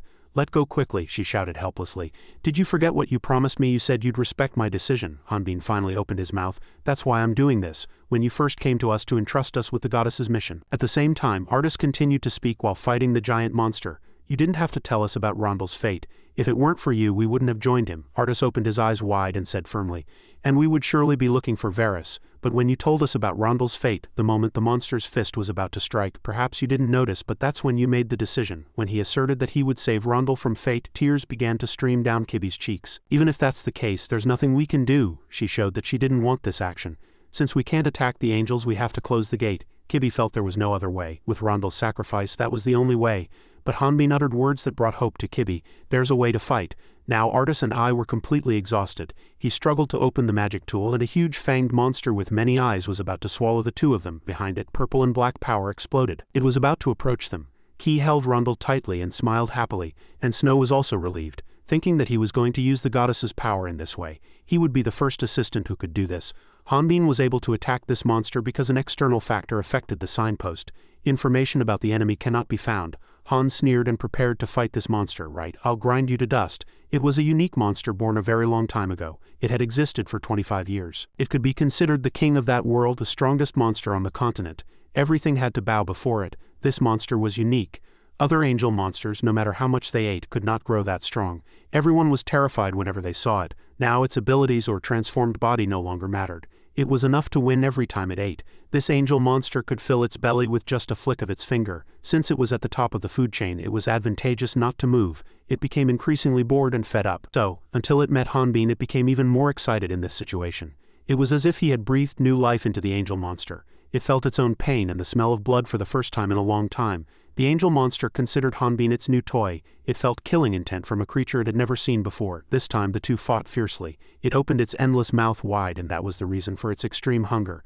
Snow wondered what magic he used in front of the gate where a strange change was taking place. So he can fight it? Ki was still holding Rondel. That's not magic. Ryu Hanbin just used my divine power. You could say it's a trick to manipulate the signpost and confuse it. He caused an error in the signpost so that it wouldn't recognize it as an angel, she added. My power is very small, but compared to his power it's so insignificant that I can't say it greatly amplified his power. Hearing this, Snow was quite surprised. What? That was completely his power? He added, but there was still a limit to causing errors in the signpost. She gently supported Rondel. I'll take Artis and I out of here, so would you take Rondel? That's why it was even more excited in this situation. His voice was still unconscious. Don't go, Mom. He gently comforted him. Rondel, I'll be back soon. Snow immediately advised, stay here. That's why Kibby wondered, are there still hungry leeches? She was wearing a red dress. What magic did he use to fight him? That's not magic. And if he suddenly wakes up when I take him, who will explain me to him? Snow smiled slightly. Besides, he needs you. This made her heart warm. Snow, thank you. The battle became increasingly fierce. It aimed for Hanbin's head, but Hanbin attacked with a refreshing sneer, but he keeps avoiding. All attacks were fatal. 5 of the monster's fingers popped out. Hanbin plunged the tip of his sword into the ground. If so, he was resisting to gather strength. Then he caused an earthquake, scattering earth and stones. An immense amount of dust and sand flew up. The monster became even more furious and attacked. It struck the ground as if to stomp on Hanbin, but he ran elsewhere and shouted loudly. Over here! The sword with incomparable force was ready to charge. Hanbin struck a piercing blow. Hanbin's eyes pierced sharply. It covered its head with its hand, and it immediately attacked, plunging 5 fingers into the ground. In an instant, only Hanbin and sand remained. Where did it go? Its fingers were still buried in the sand. He quickly ran. Hanbin attacked powerfully. It was a blow that cut off the monster's hand. Was this not the hand I just cut off? Suddenly, it appeared and roared. Over here! Hanbin frowned.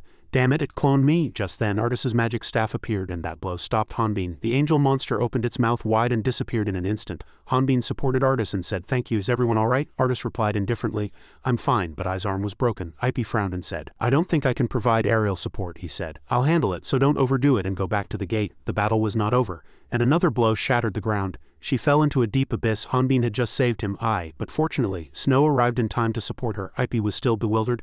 Snow, Snow, she shouted, we can't give him time. Snow delivered important news. He will evolve much stronger after he eats Elf. The angel monster evolved again.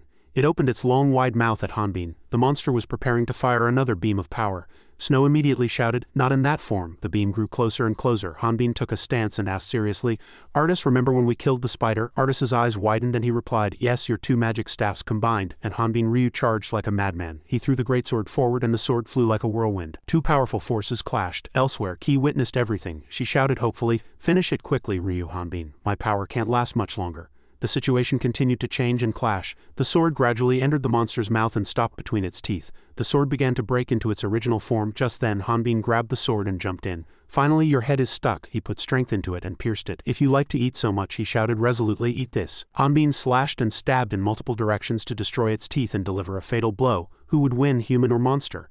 Hanbin stabbed directly into its teeth and an X-shaped scar appeared there and began to glow. A hand naturally popped out and the angel monster seemed to be trying to evolve. The angel's wings spread beautifully. Snow shouted to remind him, "Aim for the head, that's just a shell." Han looked closely at the details of the shell and quickly rushed to where Snow pointed. He resolutely flew across the angel monster's body. Hanbin gritted his teeth. A beam of light was fired and Artis, who was far away, had to cover his face. Then they stared at that wing. The angel monster's footsteps descended and it transformed into a form 95 similar to a human. The face of 1537 was covered with feathers and invisible. Artis opened his eyes wide in surprise. Suddenly a voice was heard, making him uncomfortable. "Fix that habit." Artis Hanbin charged from top to bottom and attacked, but it quickly dodged Hanbin's attack. He shouted to remind him, "Get back. I don't know if you're capable enough, but you definitely won't be able to withstand him." Just then Artis realized. He looked back and I didn't look well and kept gasping for breath. Artis saw it but still didn't understand due to the level difference. But why were he and 1537 fighting so fiercely? I thought the main body was already destroyed and smaller. Snow finally opened her mouth. "We constantly evolve by absorbing countless powers, but in the end we only accumulate useless abilities, but because that bastard ate an elf." Her eyes became very serious, and realizing her mistake, she evolved one step further. The two sat next to the shell and talked. It had to discard all its useless abilities. Artis secretly peered at the shell that 1537 had shed. If its intelligence had evolved to that extent, the two were pressing each other little by little, and all attacks were fatally dangerous. 1537 completely covered its face but still fought well. Hanbin opened his eyes wide and carefully examined it. It became even more difficult to perceive. It charged again. Is it because it's smaller? All attacks were very strong, and it no longer seemed like he was fighting a monster. Its wings shone like blades. The wings were strengthened much like how auras added to a sword. If my judgment is correct, it fired another explosive attack. 1537 dragged its body. Every time it attacked, Hanbin noticed that this guy was imitating him. He frowned and observed. All attacks were counterattacked. It approached to dodge a horizontal slash. Hanbin opened his eyes wide and observed while fighting. Hanbin was kicked into the sky by 1537, and the two fought solo again. The corner of its mouth curved upwards and it mumbled, "Horizontal slash." Hanbin's face was utterly surprised. What? A flash of sword passed like lightning. 1537's attacks became increasingly subtle. Hanbin gritted his teeth several times and couldn't gain the upper hand. It lifted its entire body and slashed in midair. Hanbin also guessed its intention. "Isn't this damn bastard giving a mocking smile?" A pillar of fire, pouring like lava, came straight down. Hanbin quickly retreated more than 100 meters. Hanbin saw both horizontal and vertical slash attacks with wide eyes, but he just noticed the fiery details. He realized his friends were still here. "Everyone, what the hell are you doing? I told you to run away." Snow smiled slightly and said, "Even if we did that, if that monster gets out, everything will just end." IP continued firmly, "Even if I can't do anything but hold the staff, Big Brother has to win. This is what we can do." Hanbin still didn't understand his friend's intentions. "Everyone, what the hell are you talking about?" 1537 finally spoke a complete sentence. "You guys are blocking my way." Now it revealed its true face. "Don't interfere." 1537 created an energy source. Hanbin charged like crazy. He gritted his teeth and hated it so much. 1537 seemed to be preparing a combined attack, creating two connected circles like opening a new world, forming an unparalleled cross-shaped power. Hanbin's eyes widened and he screamed. The light was so intense it reached where his friends were. Rocks cracked again and scattered everywhere, even mixed with weapons. Kibi's eyes were wide with terror. She froze for a moment, and someone was approaching at an incredibly fast speed. There couldn't possibly be someone of that level nearby. Kibi tried to protect Rondel from the catastrophe engulfing him, shouting. A being appeared from somewhere and blocked the falling stone fragments. The sight was clearly imprinted in Kibi's eyes, and she vaguely wondered why. Hanbin chased frantically, and 1537 found it comical, bursting into mocking laughter. "All I do is crush ants like you, but you're getting stronger." 1537 even complimented. "Truly an interesting creature." That made Hanbin even angrier. "I'll kill you." He continued to swing his sword and charge. 1537 held up a cross-shaped shield and laughed. The two forces clashed with unknown victory or defeat, and rocks scattered everywhere. The same was true where Hanbin was. A bloodthirsty, aggressive enemy, and a crazed ally. Just then, a notification popped up from the system panel, stating that another abnormal intrusion had been detected. As he almost reached 1537, wings embedded themselves in his body. The current situation favored 1537. It tilted its head as if suddenly curious and asked, "Why is a human?" 1537 stabbed deeper. "Why aren't you attacking?" bloodied Hanbin asked, annoyed and bewildered. "Why now of all times?" The notification appeared at a perfectly precise moment. To find the cause of the intrusion, the panel will suspend all user activity. It once again felt meaningless and boring. Hanbin quickly ran, and taking advantage of 1537's distraction, plunged his sword into its body. He strangled Angel 1537, his eyes bloodshot, and growled, "Die with your mouth shut." Its mouth contorted. It felt that becoming interesting again was the best. From somewhere a piece of black cloth flew and struck 1537's eye, and a powerful footstep advanced. Ki quickly carried Hanbin away. Kibi's eyes were filled with determination. "I apologize, but it seems I'll have to destroy the guidance system again. Even if I do that, you should know that you can't face him in this half-dead state," she continued. "We need to escape now." 1537 utterly disliked escapees. Hanbin was also annoyed, but a black cord wrapped around his face. "Even if I die, well, at least," Kibi cursed him as foolish. Her eyes glowed coldly. "If your death could save all of Radna, you should have died already." Kibi's words were entirely rational. "Besides, if you die, will your friends be safe?" 1537 considered Kibi a dirty bug. "Are there still maggots blocking the way?" Vines shot up from the ground. They suddenly grew and tried to engulf 1537. From a distance, Hanbin saw 1537 surrounded by the world tree's roots. Kibi quickly pulled him away from there. "No one can," Kindle gasped, annoyed from below. "Hurry, I can't hold it for long." The two of them burst out in a special way. His entire body ached the moment he hit the ground. Hanbin looked at them, very surprised. "Everyone, how could this be?" "I thought you were hit by the cross slash," Ip explained to him. "We would definitely have died if we had taken that hit, but we managed to block it, because Snow absorbed the Ohm Plus fragment. Do you still care?" "Then where is Snow?" Artis shook his head sadly. "We don't have time. If we ignore that spatial gate, it will get bigger and bigger. We were already here when we opened our eyes." Hanbin squinted, and Kibi hesitated, saying, "Perhaps." She waved her hand without further comment. "We don't have time." She pointed at the hole before them. "If we ignore that spatial gate, it will get bigger and bigger. The world tree's roots brought us here. If that happens, Radna's balance of power will be broken." Kibi said there was a chance to survive, but we still have a chance to close it with the world tree's roots. The command rang out. "Inject all life force into the roots." Kindle plunged his sword firmly. "Take charge of this. Control and sew up the hole with the world tree's roots." Kindle had a request for Kibi. "Ms. Kibi, you seem to know a lot about this phenomenon. Could you explain the reason for this incident?" Kibi immediately agreed. "All right, but Rondel still has much to learn," so he closed his eyes and thought something to himself. "Yes, everything will be revealed." As soon as the gate was completely closed, two claws suddenly pierced through. 1537 tried to force it open. "I won't let you escape." Kibi stood before it, and it continued to try to advance. 1537 screamed, and a force was ready to be unleashed. Kibi must have turned back and realized that the angel was aiming at her. Hanbin was still forbidden by the system. "Damn it, my body is still." Just then a hand blocked the wing, and the attack missed. Hanbin gritted his teeth and said, "Phew." Ip seemed to have realized that it was her trying to stop herself. Snow 1537 growled and asked, "Who are you?" It turned back, gritting its teeth, and pleaded for sympathy. "Why are you blocking me? You're just like me." Snow shouted at it in anger. "That's right, I'm just like you," but a black cord pulled her hand. Kibi pulled Snow towards herself. She was a completely different person. Ki shouted her name as if to prove it. Her name was Snow. At that moment Snow fell silent. 1537 then took this opportunity to escape. Kibi was startled, slightly flustered. Horion appeared from somewhere and provided support. She unleashed a force. That energy moved closer and closer to 1537 and Snow, but Snow was very happy about it. It was so powerful that it pushed them deeper. The world tree's roots were intertwined without any gaps. All three of them looked up curiously. Horion had 5 arrows behind her. She appeared like a savior. Horion happily asked, "Is everyone all right?" The villagers were gathered on the mountain with Richard, all clutching their heads and wailing, "Our village, what in the world happened?" One of them dared to call him. "Hey, Mr. Hunter over there, go kill the monsters." Richard didn't even look at Horion. "The only order I received was to protect the villagers." They still pleaded and shouted, "We'll give you as much money as you want, so please save the village." His dazed eyes lifted. "It's over." Arrows were ready in the sky. All the villagers complained, "You took orders from that woman, so shouldn't you help her?" Richard raised his sword to silence the villagers. "Help her? Do you guys have something like a nuclear bomb?" They asked each other in confusion. "What's a nuclear bomb?" In the sky, Horion released her bow. Richard left nonchalantly behind him. A magical light flashed, echoing throughout the surroundings. Sometimes ignorance is bliss. Horion's wings flapped in the air, looking straight down at the battlefield below. Hanbin and Artis's group all froze. With a single attack, she killed the monster. From above, Horion happily looked back and asked if everyone was all right. Kindle stood next to Kibi, looking up at her. "We have overcome the calamity thanks to your majesty." Horion. She slowly descended from above and landed in the center of everyone's gaze, including Hanbin's group.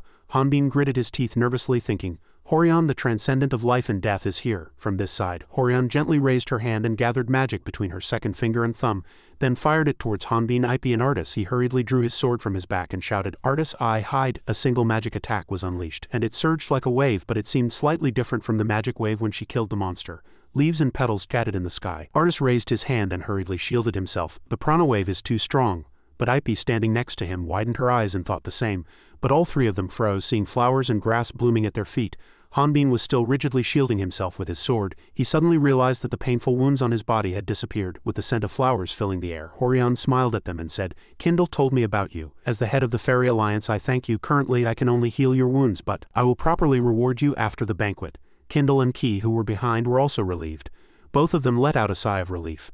2 days later, in the palace of Prosis in the Elf Kingdom, from deep within the great world tree, an incomprehensible voice echoed, "Is this a gate connected to another dimension?" Kindle Atlantas, the deputy leader of the Elf Kingdom attending the meeting, frowned slightly.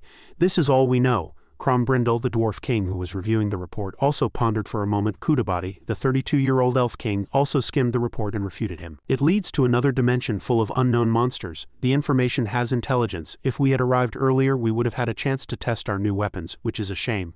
No need to worry.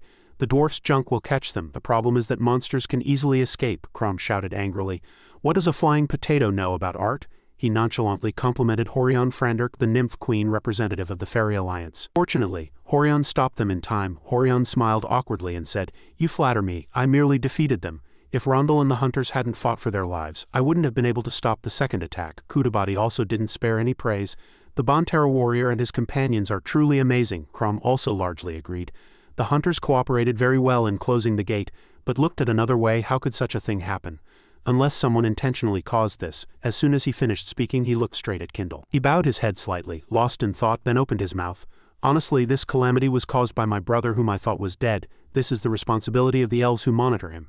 And because of that, my son Rondel is still unconscious." Bati asked excitedly, "Kindle's son?" Bati also offered words of comfort. "You must be very sad. May the Lord bless you." Kindle murmured his thanks, and he spoke about Hanbin's group and the heroes who saved the future of the elves. "I hope no one doubts their true motives," Crom lamented to himself at this time. "It will definitely be very difficult to speak of the second prince's sins. Even if he has to tell the truth, will he protect the hunters?" Outwardly, he also seemed to agree, opening his mouth first. "I really want to meet those hunters," Kindle said according to his wishes.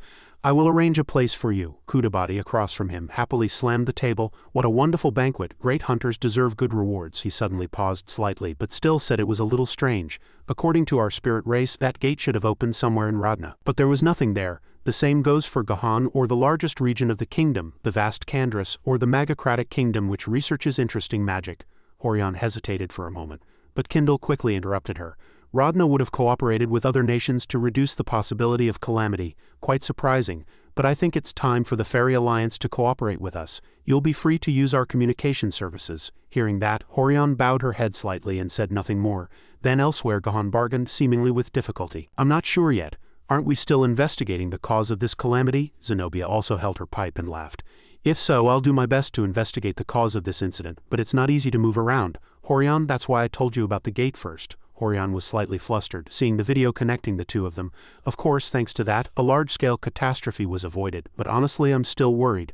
I know you two are busy with your research on the evil god's blessing, but this is a calamity for Radna. Please find Varys like in the old days." But before she could finish speaking, she was stopped by Gahan. Horion had a sad expression. "We are humans," Zenobia also said helplessly. "Unlike the nymphs, we have short lifespans. You know that." Gahan suddenly changed his tone. "We don't have time.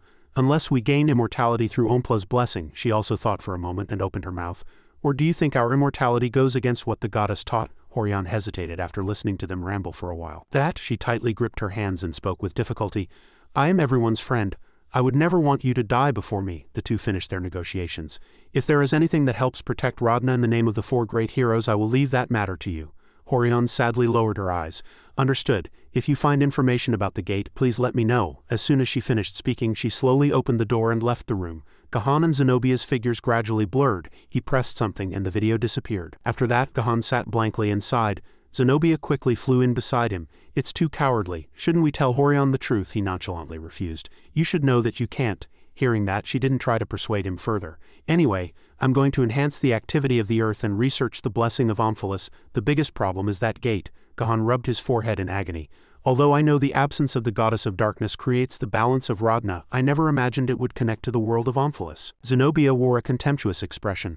But that's only a temporary problem. If we completely absorb the power of the goddess of darkness, we can easily fix it. And there's Horion too, no need to worry, even if Horion recovers her. She has the highest level among us. Gahan hesitated, recalling someone. It's not certain yet, as Varys's level hasn't been confirmed. He chuckled slightly, self-deprecatingly. Unfortunately, we still don't know his level, Zenobia comforted him in a soft voice. We can do it later. Gahan's fingers slowly operated the screen. Yes, we just need to try to stop the enemy. Once reconnected, he casually asked Richard, "What's the current situation?" Richard knelt on one knee and reported, "Horion will temporarily stay in the Elf Kingdom to investigate the gate and host the event, and the leader of the Fairy Alliance has not yet announced the existence of the gate. Of course, they cannot terrorize people without any plan," he ordered him. "For now, keep an eye on Horion and prevent her from discovering our secret. And if she starts to suspect, kill her immediately." Richard slightly raised his head, already understanding. Rondel was still lying unconscious in the sickbed. Hanbin's group just sighed, looking at him. "I hope Rondel wakes up soon." Artis sighed as he walked. Kibbe wore a worried expression about something and soon disappeared. Ipe also quietly followed. Understood. Only Hanbin, who was beside them, concluded. "Horion is the problem." Artis frowned slightly and speculated. "But she hasn't received Omphalos' blessing, so she can't see other people's levels. That alone is enough to prove she's from Radna." Ipe also agreed from the side. "Exactly. If she could see other people's levels, she would definitely have been surprised by Hanbin's level. And I don't think she's a bad person. She treated us after all." Only Hanbin maintained a serious expression and contradicted them. "I felt that the aura remaining in my body suddenly disappeared when she treated me. If Horion were an enemy, we would definitely have died. But if she doesn't know who we are, meeting her is very dangerous. We can't gamble on whether she's an accomplice of Gahan and Zenobia, when she was once on their team just like us now." As their shadows faded into the distance, a rustling sound came from the bushes, and the image of 1537 flashed in his mind. "So the best course of action right now is to find Varys before another gate opens and those damned angels pour out again." Ipe looked slightly sad. "Right, thinking of Snow," a voice suddenly came. "Who is Snow?" Leaves rustled and a streak of magic grazed over them. Bati suddenly appeared and oratorically introduced himself. "The spirit thief king of justice is here." He held a shining golden necklace and grinned slyly. "You're the hunters hired by the Elf Kingdom, aren't you?" Ipe shrieked in surprise. "Hey, that's my necklace. When did you get it?" He stared wide-eyed at Bati. "Spirit folk usually live in the highest reaches of the world tree, so why did he appear?" Hanbin openly cursed him. "What kind of nonsense is thief of justice? Who sent you?" Bati turned and flew away like the wind. "Catch me if you want to know." Artis immediately chased after him. "Stop right now." But an illusion of someone shattering a magic stone flashed through his mind. Then an illusion of broken fragments. Artis's body immediately stiffened. Above, Hanbin and Ipe were already chasing quickly. After a while, Bati only stopped after leading them to the edge of a steep cliff in the forest. Hanbin stomped on a branch, annoyed. "He led us deep into the forest, far from the kingdom. That means," Ipe drew her sword, "he wants to fight?" But Bati just chuckled upon hearing that. "I'm not the type to want to fight a Bantera." At that moment, in accordance with his words, a shadow leaped down from the cliff. "Appear." The ground shattered before Hanbin and Ipe, the dwarf warrior, scattering dust everywhere. Crom's eyes narrowed slightly within his armor. His voice echoed provocatively.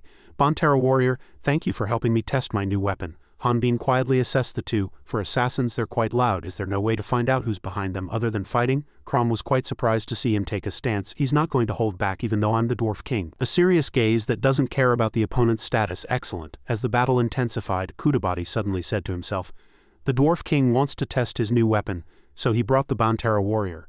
But he seems to have misunderstood something. I can stop everything and explain. But isn't this necklace similar to the one Horion had in the past?" As he hesitated for a moment, Ipe had already swung her sword and approached Bati, but he dodged in time. She muttered to herself in a worried and urgent voice, "If I get too far from the necklace, I'll turn into my W form." Outwardly, Ipe shouted fiercely at Bati, "Give me back my necklace." He chuckled slightly and smiled. "These hunters are quite interesting." Thinking that, Bati offered her, "Let's change locations. I don't want to get caught up in that." On this side, Crom held a heavy weapon called Stonebreaker. Hanbin was slightly startled by the enormous weapon. "What is that?" Crom casually explained. "This is a multi-purpose energy launcher made with the dwarf tribe's latest technology. Take this." As soon as he finished speaking, his gaze immediately fixed on Hanbin. Energy was fired as fast as lightning, accompanied by immense power. The stones inside were continuously loaded into the barrel, and the weapon repeatedly fired with a booming sound. The giant trees behind Hanbin were shattered by a single shot, and the broken mechanical pieces scattered like waste. After the fierce bombardment ended, the weapon finally stopped, and Crom was slightly disappointed.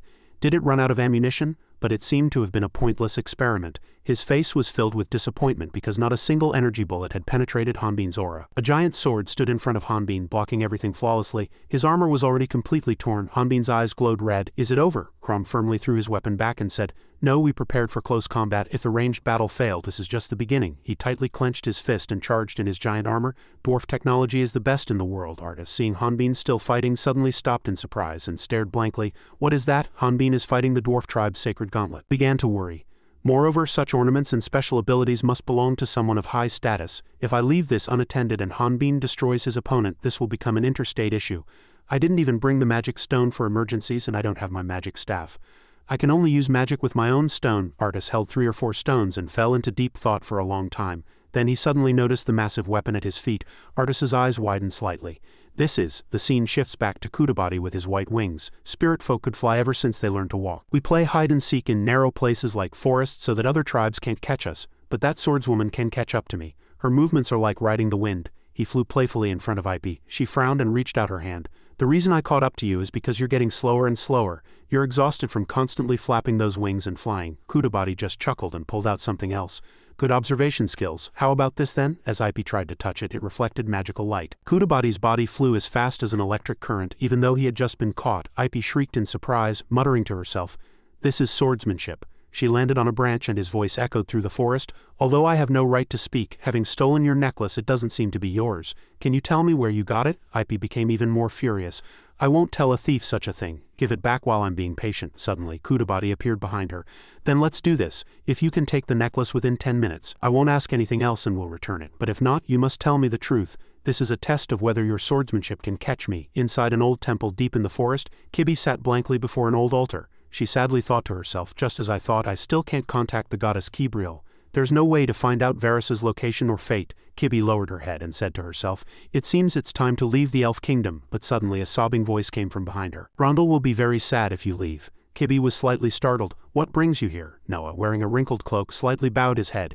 "As the elf king, I thought it inappropriate for someone who worships the earth goddess to come to the goddess of darkness's sanctuary."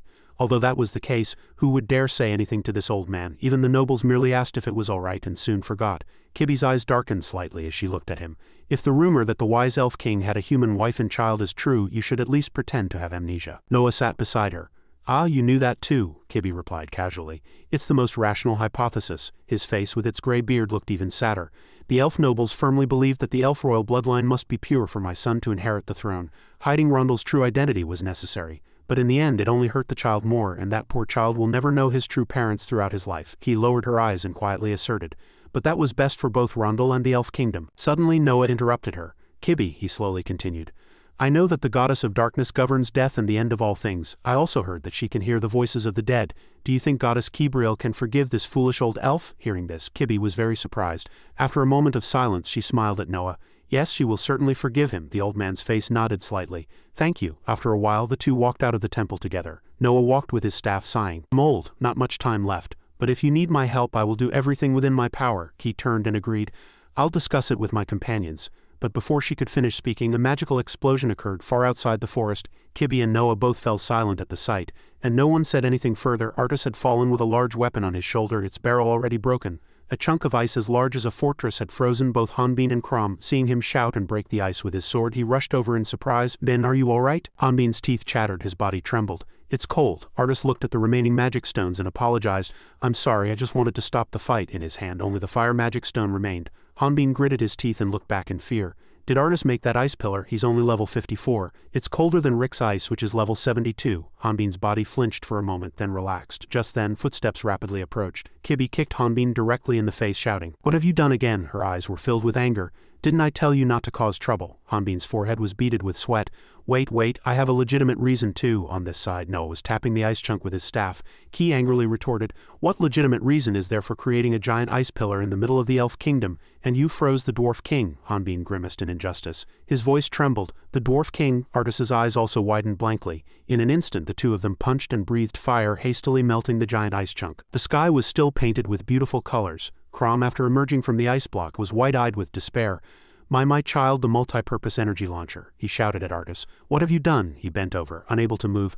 I am sorry, to stop the fight I used a reinforced magic stone as ammunition, and the magic was fired more powerfully than expected. Crom seemed to have heard something astonishing and seriously repeated his words. You used a magic stone as ammunition, and you were able to use it even though it was your first time trying? Artis bowed his head even deeper. I'm truly sorry. But Crom patted his shoulder and encouraged him. No need to apologize. This will rewrite the history of long-range weapons. How did you improve it? Tell me quickly. How did you make it fire magic stones? Artis was momentarily blank, then replied. Ah well, he scratched his head, lost in thought, and Kibi and Hanbin also paid attention to him. It seems the mana used to fire it activated the magic inside the stone before it was launched. If the firing circuit is installed at the back so that only physical force can launch the projectile, it will solve the problem. How about using Mr. R to insulate the mana? After hearing her, he just shook his head, but Crom was very interested. So you're saying that if we just slightly reduce the bullet speed we can significantly increase the weapon's power and stability? That's not bad. Crom quickly hoisted the large weapon onto his shoulder. I'll repair it and bring it back soon. Try it again. Let me know if there are any improvements. Artis replied yes in confusion and stood up like the other three. Cold sweat trickled down his forehead. Noah saw it and explained, it seems King Takina likes you. That blockhead is asking you to test an unfinished product. Hanbin smiled at Kibi. So it's okay, right? She just rubbed her head in annoyance and replied, you caused a big problem, and Artis even joined in. Suddenly, Kibi looked around and asked, where's Ipe? He also replied, oh right, blankly. Deep in the kingdom's village, two streaks of light continued to chase each other across the sky. Kudabati landed on a rooftop and stopped. The basic principle of a magic swordsman is to control metal with force using both hands, and she applied it to throwing her sword and pulling it back with force. He dodged Ipe's sword attack as he spoke. She continued to pull her sword back, saying loudly, that's the first step to becoming a magic swordsman. I've known that for a long time. Ipe approached and swung her sword, but Kudabati leaned back again to dodge. That's right, your reflexes and speed are very good. You can perfectly dodge all of Ipe's skills, but no matter how fast you are, it's useless if you can't catch your opponent. The blade beneath his hat spun and Kudabati had already jumped behind her. Ipe gritted her teeth in annoyance. I don't want to admit it, but she's a better magic swordsman than I am, and she can freely change her movements with her wings and strength. If I keep this up, I'll lose. Ipe flew onto another rooftop where Kudabati stood. He smiled slyly and swung his other hand. And one more thing, the moment a magic swordsman reads a movement is very dangerous. You always have to watch your back. As soon as he finished speaking, another short sword flew from somewhere, aiming at the back of Ipe's neck, and her quick reflexes barely blocked it. But Ipe's body recoiled from the magic and fell straight into a hay-filled cart below. Kudabati was suddenly startled. Oh dear, was I too aggressive? She's only level 30. But she just dodged the blade. She'll be fine. He looked at the hay in the cart with slight hesitation. Then two streams of swordsmanship sprang out from within the hay. Kudabati quickly blocked them with two swords but still backed away, watching Ipe's swords bounce past him. He threw both of his last two swords with slight curiosity, but seeing Ipe rushing towards him with two scythes, Kudabati finally realized. Oh dear, is this a trap? She attacked while he was distracted. Kudabati was surprised but still dodged. He laughed joyfully and said, I didn't think you were the type of person to steal other people's things. Can you tell me the truth about the necklace? Ipe slightly curled her lips and retorted, didn't we decide that if I lose I'll tell you? You said it yourself. A magic swordsman always has to watch their back. Kudabati stood blankly. Hearing that, the two swords Ipe had thrown behind him began to writhe. He quickly turned his body and looked behind him. This is my technique. Moreover, are you always controlling 4 weapons? He quickly crossed 2 swords. The moment Ipe's 4 weapons combined and attacked, Kudabati barely managed to leap upwards. He breathed a sigh of relief. Your level is low, but you have a lot of practical experience, and you also have the talent to control more than 2 weapons simultaneously. After seeing your skills, I wonder how much you'll improve, but rules are rules. I lost. As soon as he finished speaking, Kudabati threw the necklace downwards and Ipe chased after it in surprise. After catching it, she stumbled onto the road. After standing up, all her clothes were torn. Ipe sighed briefly in annoyance and muttered, my favorite dress. Clenching the necklace tightly, Ipe told herself, I'll never forgive him. Should I report him? Suddenly, a pair of shoes appeared before Ipe's eyes. She looked up at the person in confusion. A large shadow covered her. Upon confirming that it was Richard, Ipe's eyes widened in disbelief. This person is from the dragon race. Ipe's eyes were wide as she looked at him. Richard's large shadow completely covered her. He knelt down and extended his hand. You fell from a very high place. Are you all right? Ipe hesitated for a moment, then backed away. Oh, I'm fine, thank you. After placing her hand in Richard's, Ipe breathed a sigh of relief, thinking, he didn't recognize me. Just then, a cloaked person carrying a food bag ran over. Richard, our carriage driver, is gone. Ipe hesitated for a moment upon hearing that person's voice. That voice, she shouted in surprise. Horion? But before she could finish the last word, Horion stopped her. Don't speak so loudly. She looked around. I'm sightseeing in disguise in the Elf Kingdom. Ipe asked, why, in confusion. At this, Horion explained helplessly. Most of the restaurants are full because of the caravan, and today is my last day here, so I wanted to taste some food. Unfortunately, we all have to return to the nymph tribe after everyone's award ceremony. Ipe frowned and thought to herself, award ceremony? Suddenly, Horion changed the subject. Are you two acquainted? Ipe hesitated for a moment again. "Oh, Richard glanced at her, then replied firmly, "No," the sword in his hand sprang out.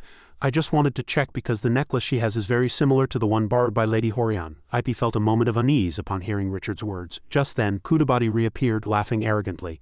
"How interesting," the tense Ipy screamed in surprise upon seeing him next to her. Horion greeted him with a smile. "Elf King, your costume is truly beautiful. Are you also here to sightsee like me?" Kudabati took off his mask and explained, "It was too boring here, so I came out to train this little one."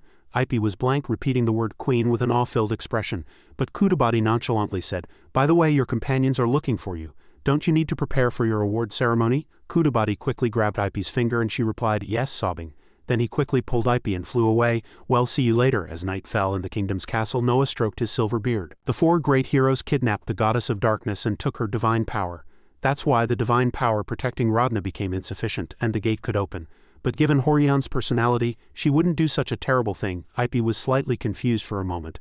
Then is Lady Horion on the side of the great being of the earth? Hanbin crossed his arms and said irritably, "I didn't know that, so I'd be in big trouble if I participated in tomorrow's award ceremony because of my level." Kibby glanced at him and affirmed, "From a normal perspective, your level is impossible." Artis next to him lamented in a low voice, "It's truly unbelievable." Just then Noah spoke. "I'll help everyone find Varys." Ipy jumped up happily. "Really, really?" Artis also shouted in disbelief. "Are you believing us even though we can't prove it?" Hanbin still retorted. "Thank you, but Grandpa's brain seems to be aging." Kibby pinched his arm hard and replied seriously to Noah, "Just as I thought, given that you say this, you must have met other Kibbys before, right?" Noah searched for something in his pocket. "The only good thing about living a long life is that I've met various incarnations of the goddess of darkness multiple times." "Was it a year ago?" All four of them were even more surprised. "How long ago was it?" Noah pulled something out. "I don't know the name or address of the person who sent this letter, but it's definitely written by Varys." Kibby gathered with the three others and read the letter.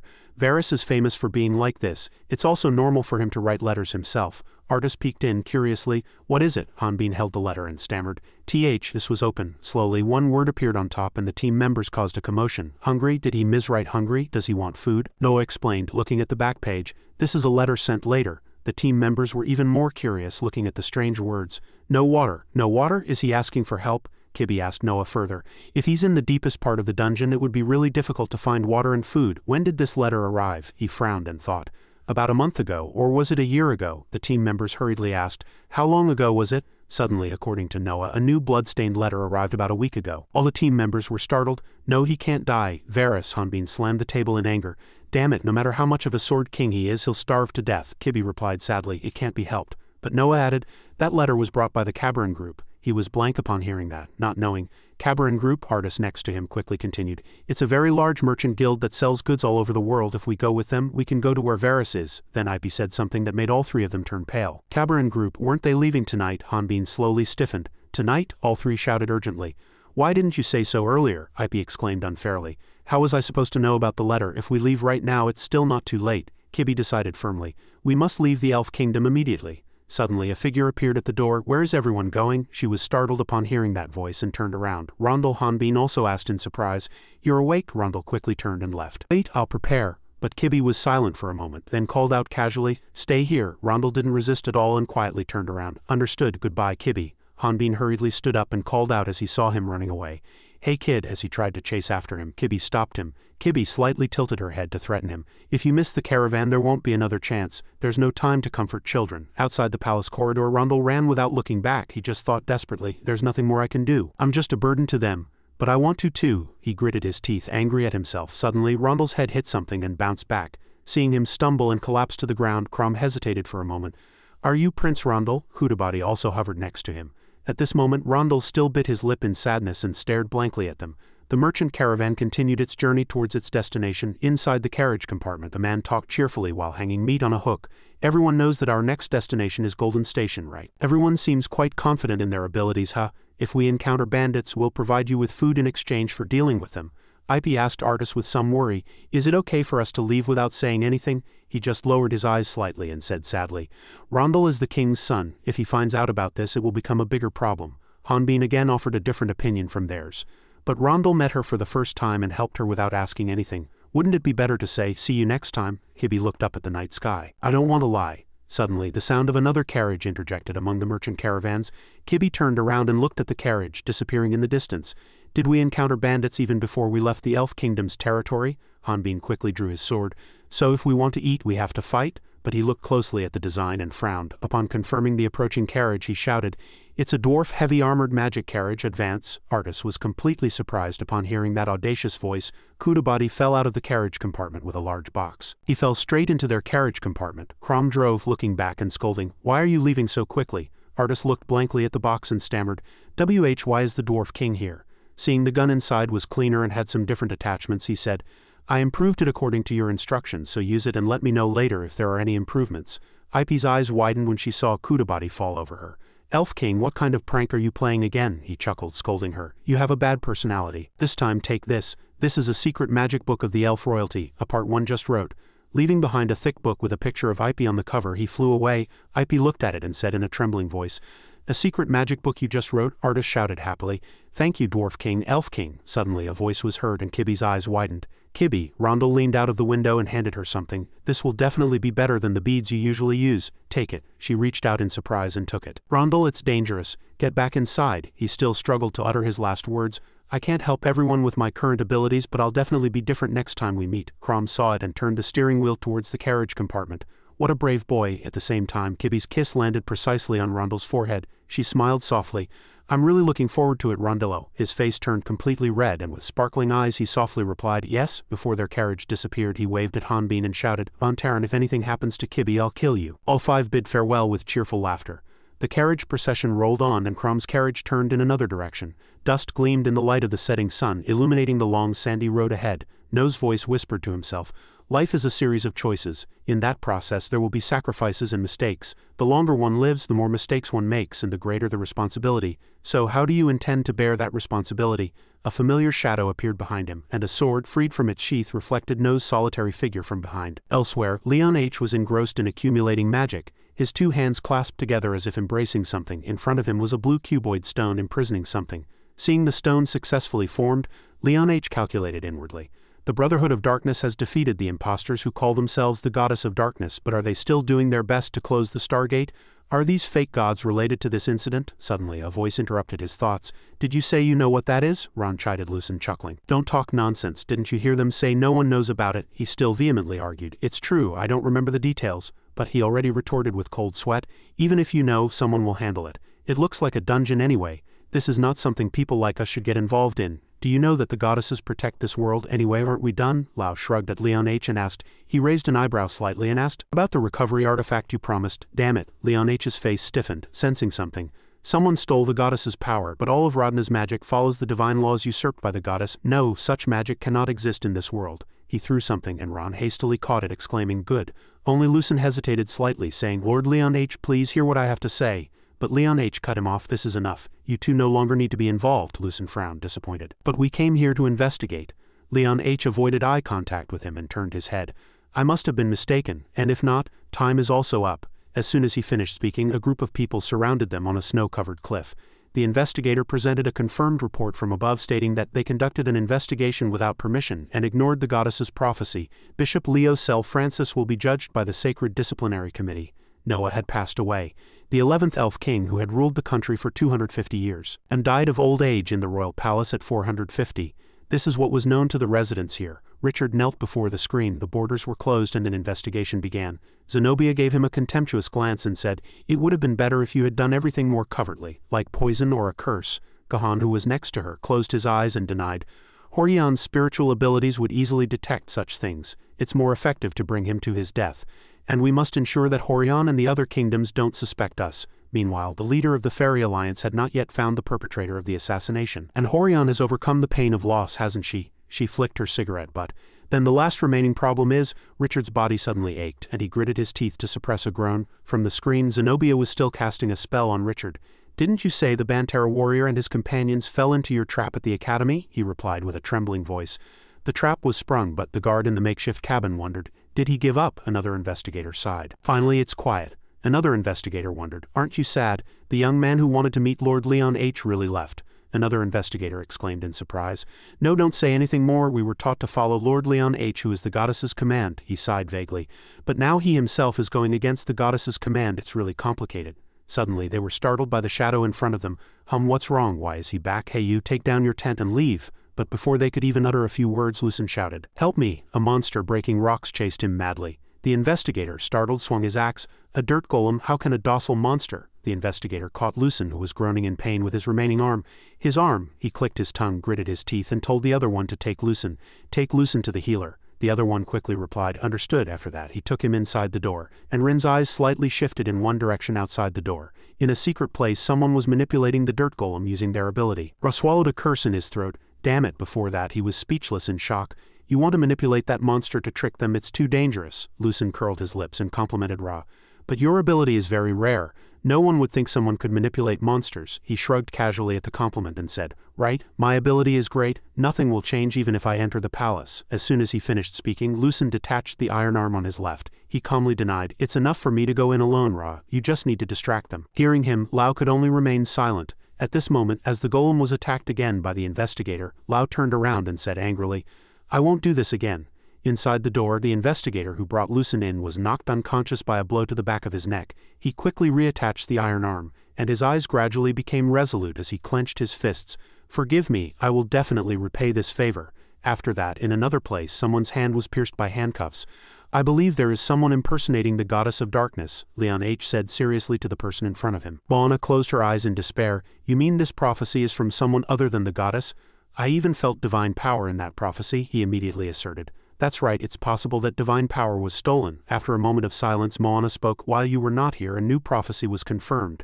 It was a request to assassinate someone. Hearing this, Leon H. flinched in surprise. He hastily asked again, assassination? Who? I've never heard of such a thing. She turned and left. Of course you wouldn't know. It's a prophecy beyond your ability, Leon H. still firmly refuted. That can't be true. The goddess would never make such a request. And assassination? Moana could only vaguely admit. I also realized that this request is unprecedented, and indeed I was bewildered by this request, but we are merely mortals and we cannot understand the god's plans, so the more we think, the more confused we become. Ultimately, what you are saying is just a hypothesis. If the goddess is different from your hypothesis, you will do something that can never be undone. I believe you will make a fair judgment. As soon as she finished speaking, the prison door closed. Leon H. gripped the armrest so tightly that it almost broke, filled with rage, but he soon resigned himself. As she said, my suspicion is currently just a hypothesis without evidence, but if I am wrong my actions will go against the goddess. Suddenly the only iron door in the room opened and someone carefully entered. Seeing the investigator's cloak, Leon H. firmly said, if it's a new torture, continue. I commend you, but I need to clear my thoughts, so come back later. The person's cloak slipped down. Leon H.'s eyes widened when he saw Lucen struggling to free him from under the mask. He called out, you, speechless, but he immediately replied, just a moment, I'll free you soon. Leon H. shouted at him, you fool, where do you think you are? How did you get in? Lucen still stubbornly gritted his teeth and struggled so hard that his face contorted. Didn't you tell me to hide my identity every time I level up? I've invested a point in assassination skills, so now I can hide my presence. Leon H. sighed, it's no use, you can't break it by force. And if you try to do that, he looked up at the cracking wall. Make sure you've collected all the necessary information. As soon as he finished speaking, Lucen fell as the floor cracked. Numerous investigators filled the room surrounding the two. Lucen drew his sword and said seriously, is it a trap? Truly cunning. Leon H. glanced at him, amused, seeing him draw his sword. Seeing you, I don't think you'll change your mind. Moana walked out from behind the investigators. It seems you underestimate our shadow order. Lord Leon H. showed no resistance, so we were instructed to let everyone go. But even if Lord Leon H. pleads, we can no longer ignore it. Leon H. said, looking at Lucen's back. Don't misunderstand, if you get caught it will only make things more difficult for me. If you do this you will only add to your sins. Lucen gritted his teeth in anger. He shouted in anger, I cannot accept what you two are saying. The investigator, seeing him shout, angrily swung his axe and chided. Hey, don't you know who that is? Moana gestured to stop the investigator. It's fine, Lord Leon H. Leon H. said seriously. Understood. Lucen did not take a single step back in front of him. I'm not boasting, but I am very foolish. I am so foolish that I might cause trouble for your majesty by doing something wrong. But even if it's a mistake and adds to my sins, I don't want to sit idly by and regret not saving the one who bestowed kindness upon me. Leon H.'s eyes widened when he heard that. He curled his lips. You foolish fellow. Lucen looked back at him, smiling. Your majesty may call me a fool, but I have my own plan. Outside the iron door of the prison, the roar of a monster echoed. Outside, monsters were already swarming. The bricks on the wall behind him crumbled. Lucen slightly covered his nose and mouth. Here Lau's bird-like monster infiltrated the prison. It opened its mouth and bit the chair Leon H. was sitting on. He shouted in despair, I must be insane. Leon, get up quickly. However, two axes crossed in midair and stopped, cutting off the monster's neck, and the stone chair also fell from its mouth. Two investigators continued to rush forward. Even if this place was called a prison to the goddess, a wild monster that had attacked 1,000 times appeared again. 1,000 deaths would not be enough. The two men's muscles twitched and they swung their axes. Lucen threw himself backward and swung his sword, protecting Leon H. and L. the stone handcuff suddenly shattered and blood splattered. An emerald magical light flashed, pushing the investigators back. A cuboid pillar of light pierced his body. "Why, your majesty?" Leon H. After the two fell, the magic slowly disappeared. Moana nodded. "So that is your choice." Leon H. used healing magic. "Forgive me. I thought I would act rationally as I aged." However, he glanced at Lucen and Lao. "These fools made me realize how cowardly I had become." He looked at him, touched. "Lord Leon H." Lao raised his eyebrows and looked up. What are you saying?" Moana waved her hand from the opposite side. "You will go against the goddess's command. If that is your choice, then there is no other way." As soon as she finished speaking, all the investigators knelt simultaneously. She sheathed her sword. Moana spoke on their behalf. "We surrender. Even mobilizing all soldiers cannot catch you. It will only cause more losses to the Shadow Order and the goddess." Leon H. looked at her, slightly hesitant. "Are you testing me?" Moana threw a piece of paper at him. "I also have doubts about it, but there's no way to confirm, so I had to see how strong your will was." "Didn't I say I believe you will make the right choice?" Leon H. picked up the paper. This is," Moana's words, and Ruin was also speechless in surprise. "These are the people the goddess intends to eliminate. This wanted poster will soon be displayed across all of Radna." He and Lao rushed forward. "Damn it, what the hell have you done?" Leon H. frowned slightly and smiled. "A wanted poster? I was one step ahead. On it were pictures and names of Hanbin, Flatbin, the Bantara warrior, and 3 others, accused of assassinating the Elf King. There was a large hole in the tower." Leon H. looked at the information on the wanted poster and wondered. "Assassination of the Elf King, is this information reliable?" Moana sat across the table and slid a file towards him. "The Elf Kingdom announced to its people that the king's death was due to old age. However, the Fairy Alliance is still discussing this matter. The information that the Elf King was assassinated seems to be true." Leon H. flipped through the report, deep in thought. "Ultimately, everything is rational. We must set off quickly to catch him." Ruin immediately shouted, "Brother would never assassinate anyone." Lao waved his hand and chided him for being foolish. "That's why we need to hurry and catch them. It's strange that the wanted poster for that monster doesn't require the strongest members of the Shadow Brotherhood. Something's wrong." "Lord Leon H. I mean we should find them first and uncover the mastermind behind them." Leon H. and Ruin both looked at him with disbelief. Lao complained loudly, What, do you think I'm a fool?" Moana helplessly negotiated from the opposite side. "We'll try to extend the church investigation, but it's impossible for the bounty hunting warrant to continue spreading. Moreover, Sir Leon H. has also been accused of insubordination and defying orders, and his companions will surely be pursued just like him." Lao twisted the corner of his mouth and turned his head. "We're not really companions." Ruin looked at her earnestly and said, "Thank you for letting us go." Leon H. lowered his eyes slightly, lost in thought. "Then if we don't find them first and find evidence of the fake goddess, everything will be over. The problem is, what will the Elf Kingdom and the Fairy Alliance do?" A somber atmosphere hung over the council table. "I sincerely apologize for showing you my shameful self." Rondel bowed and offered tribute gifts. "As Prince Rondel Atlantis, I greet the King of the Fairy Alliance. My brother now the new Elf King is very busy, so I came in his stead." Horion comforted him. "You must have had a tough time, Rondello." Rondel smiled and replied to her, "Thank you for your concern, however. Currently I am the only prince of the Elf Kingdom, so I can no longer show my shameful self in front of people." Crom glanced at him and said, "You are here on behalf of the Elf King, aren't you? Then you must know. The last people to meet the Elf King were the Bantara warrior and his companions. No matter what you say, nothing can change." Horion, from across the table, hesitated and reminded him, "Hey, Dwarf King." Rondel's hand clenched slightly. "I know they are under suspicion, but I saw their character during my time with them. They not only accepted a mission they had no obligation to, but they also saved my life and never backed down in any situation. Even if they intended to wage war against the Elf Kingdom, they would not have used despicable methods like assassination." Crom looked at him and laughed. "You're brave, young man. We think so too." Kudabati, from across the table, raised his hand in agreement. "I agree. There were no clues at the scene. This means the assassination was carried out by a professional." He suddenly looked a little sad, but the most important thing was that a body was left at the scene. "This is likely a trap." Horion lowered her eyes. "I think so too. To prove their innocence, we must find them and talk to them. To do so, a special investigation team is needed." She glanced at Richard, who was walking out from behind. He introduced himself with a cold expression. "I am Richard, Lady Horion's aide. I have been appointed as the leader of the Fairy Alliance's special investigation team." Kudabati glanced at him and sighed. "Horion's aide?" Crom also seriously glanced sideways. "Is the woman standing next to Richard also a member of the special investigation team?" Leslie lowered her eyes slightly and said nothing. Outside the corridor she calmly said, "Congratulations, Richard. You've become the leader of the special investigation team." Richard also admitted casually, "Gahan recommended me and Lady Horion completely trusts me, believing that our seals prevent people from being killed." Leslie looked at him with a displeased expression. "But why was I excluded from the plan?" Richard glanced at her. "You need to monitor Lady Horion in my stead. You're quite enthusiastic these days, Leslie. You didn't used to want to find a team." She gritted her teeth inwardly and thought, "They don't know they're wanted yet. I need to tell them. Then Leslie looked up and said, "This seems like a simple surveillance mission, but your target is Horion. Isn't this more dangerous?" Richard slowly gripped his sword. "If so," he gave her a warning look, "it seems no one could find any information about this Bantera warrior's record before he came to the Elf Kingdom, and you were also there for the Amblaus Blessing transplant mission, so you must have seen his power. Then evaluate whether they are dangerous or not." Leslie briefly recalled that peaceful dinner. Outwardly, she denied. "I didn't get a proper chance to see the Bantera warrior's power because he had nothing to do with my mission." Richard quietly turned his back. "Then does that mean he's strong enough to contend with Father Leon H? According to the report, he might be even stronger. So this mission is not suitable for your current abilities." Leslie glared at his retreating back. Then this wasn't just a search mission. Richard no longer needed to deny it. "That's right. My orders are to find his companions and eliminate them." In the place they were talking about, Groan's weapon was being used. The flow of magic shattered the wooden target. Hanbin shielded his eyes from the sun with his hand and praised, "Artist, well done. You could go to the Olympics." He held the gun, delighted. "My accuracy seems to have improved thanks to your brother's advice. The advice of a former soldier is truly useful." He hesitated for a moment. "I've never used a pistol before," he asked again curiously. "So what kind of gun did you use?" Hanbin thought and described. "A K2. It's longer than this." Then Hanbin observed the pistol in his hand again. "But isn't it difficult to inflict serious damage with this gun against mages or high-level magical beasts?" Artist flipped the barrel. Are you talking about firepower?" Suddenly, a lightning-fast magic exploded behind them, and the two worriedly backed away and asked, "Ipe, did you fail your martial arts training?" But there was only a book and a dent in the ground. The two cried out in alarm. "Ipe," a clump of hair flew over their heads again. "What a mess. Bow down to the genius girl." Artist looked up in surprise.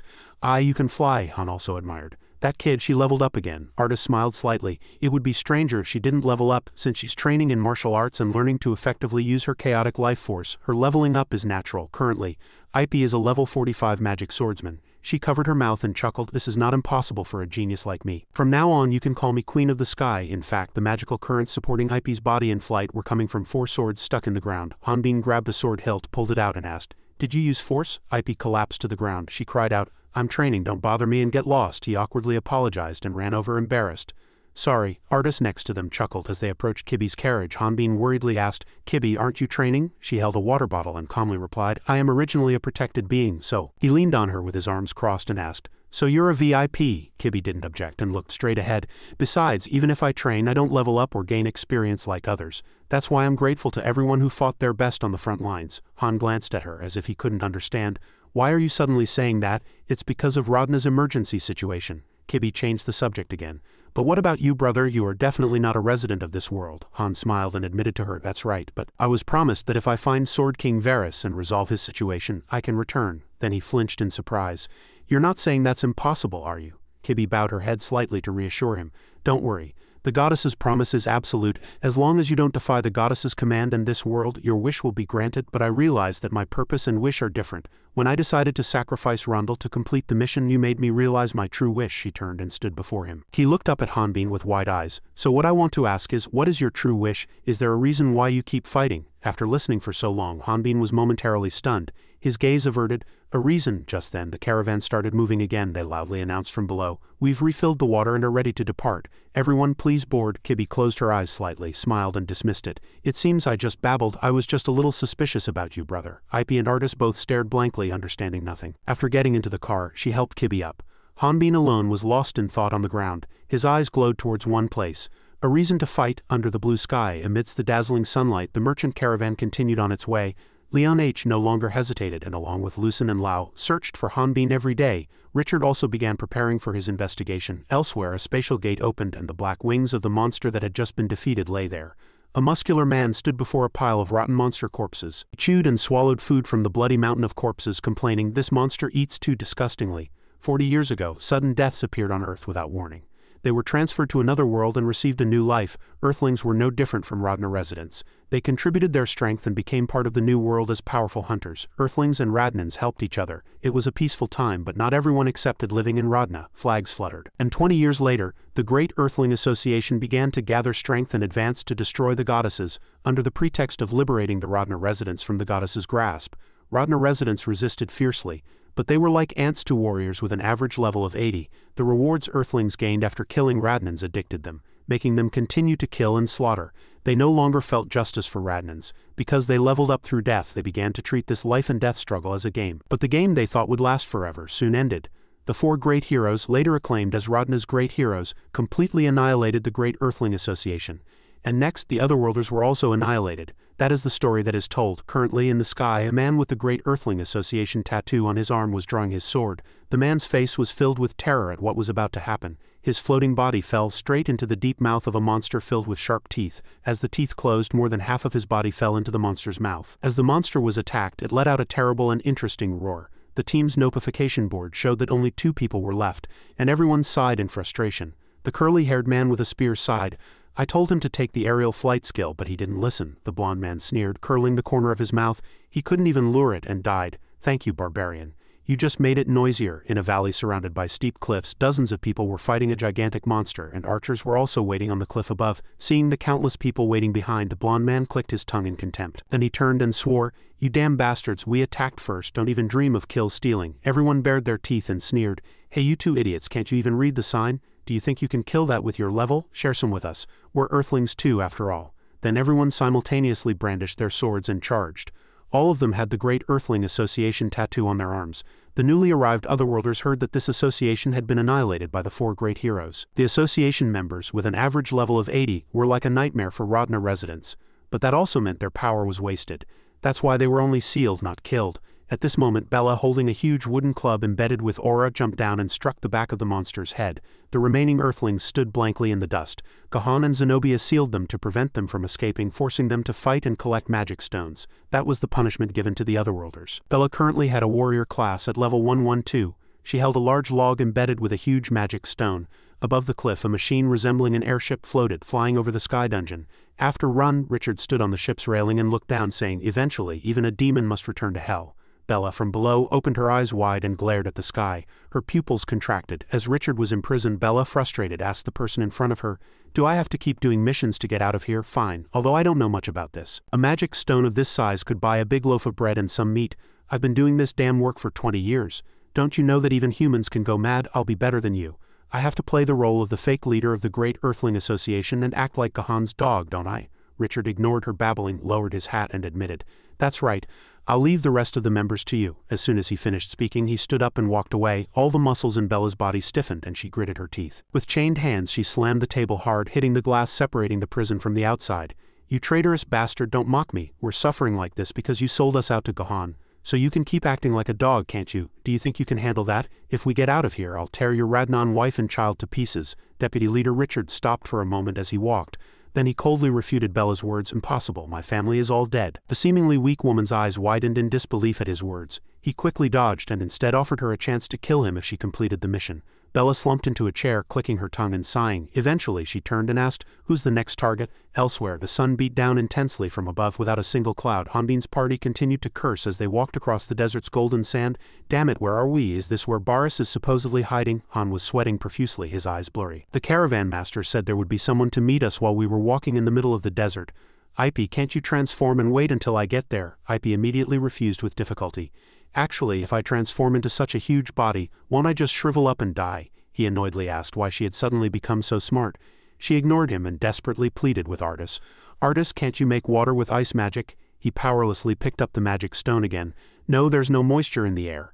"I can use fire magic." As soon as he finished speaking, Artis let out a few self-deprecating laughs. He wiped the sweat from her hands and reproached them in a voice that was almost fainting. "Why are you all so weak? Focus, we're almost there." Suddenly, she raised her head and shouted, "Look, look, ice snowflakes for sale," Hanbin hurriedly yelled from behind. "Kibby, you've gone mad." All 4 of them looked at the wooden stand in front of them. Who would sell ice snowflakes in the middle of the desert, and how could it be so perfectly timed? But as soon as everyone looked closely at the sign, they suddenly shouted, "It's meat!" Hanbin narrowed his eyes and laughed, saying, "It's really suspicious." Artis also laughed along. "Indeed," Kibby nodded firmly. "It's definitely a trap." Ipe also desperately tried to say something else.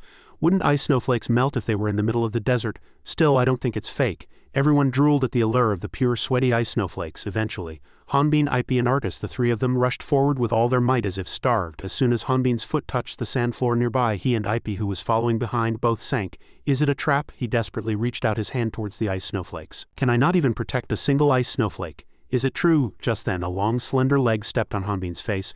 "Truly disappointing, Ryu Hanbin.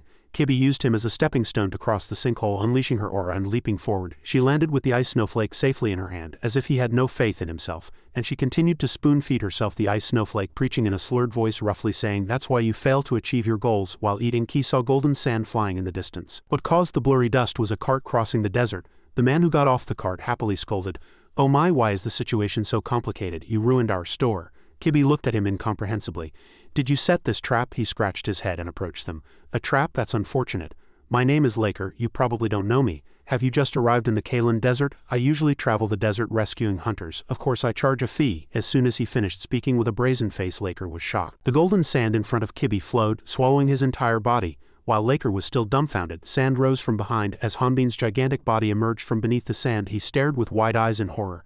Hanbin's eyes were bloodshot. "Brother Lv4, can you give us a ride to Kalen?" So Lv4 transported the three people and the big brother with the gigantic body on top of his small cart. The party sped across the golden sand desert in one direction. Kibi and Artis sat in the cart enjoying the cool breeze. Han looked into the distance. "So Baris is over there." After a while they arrived.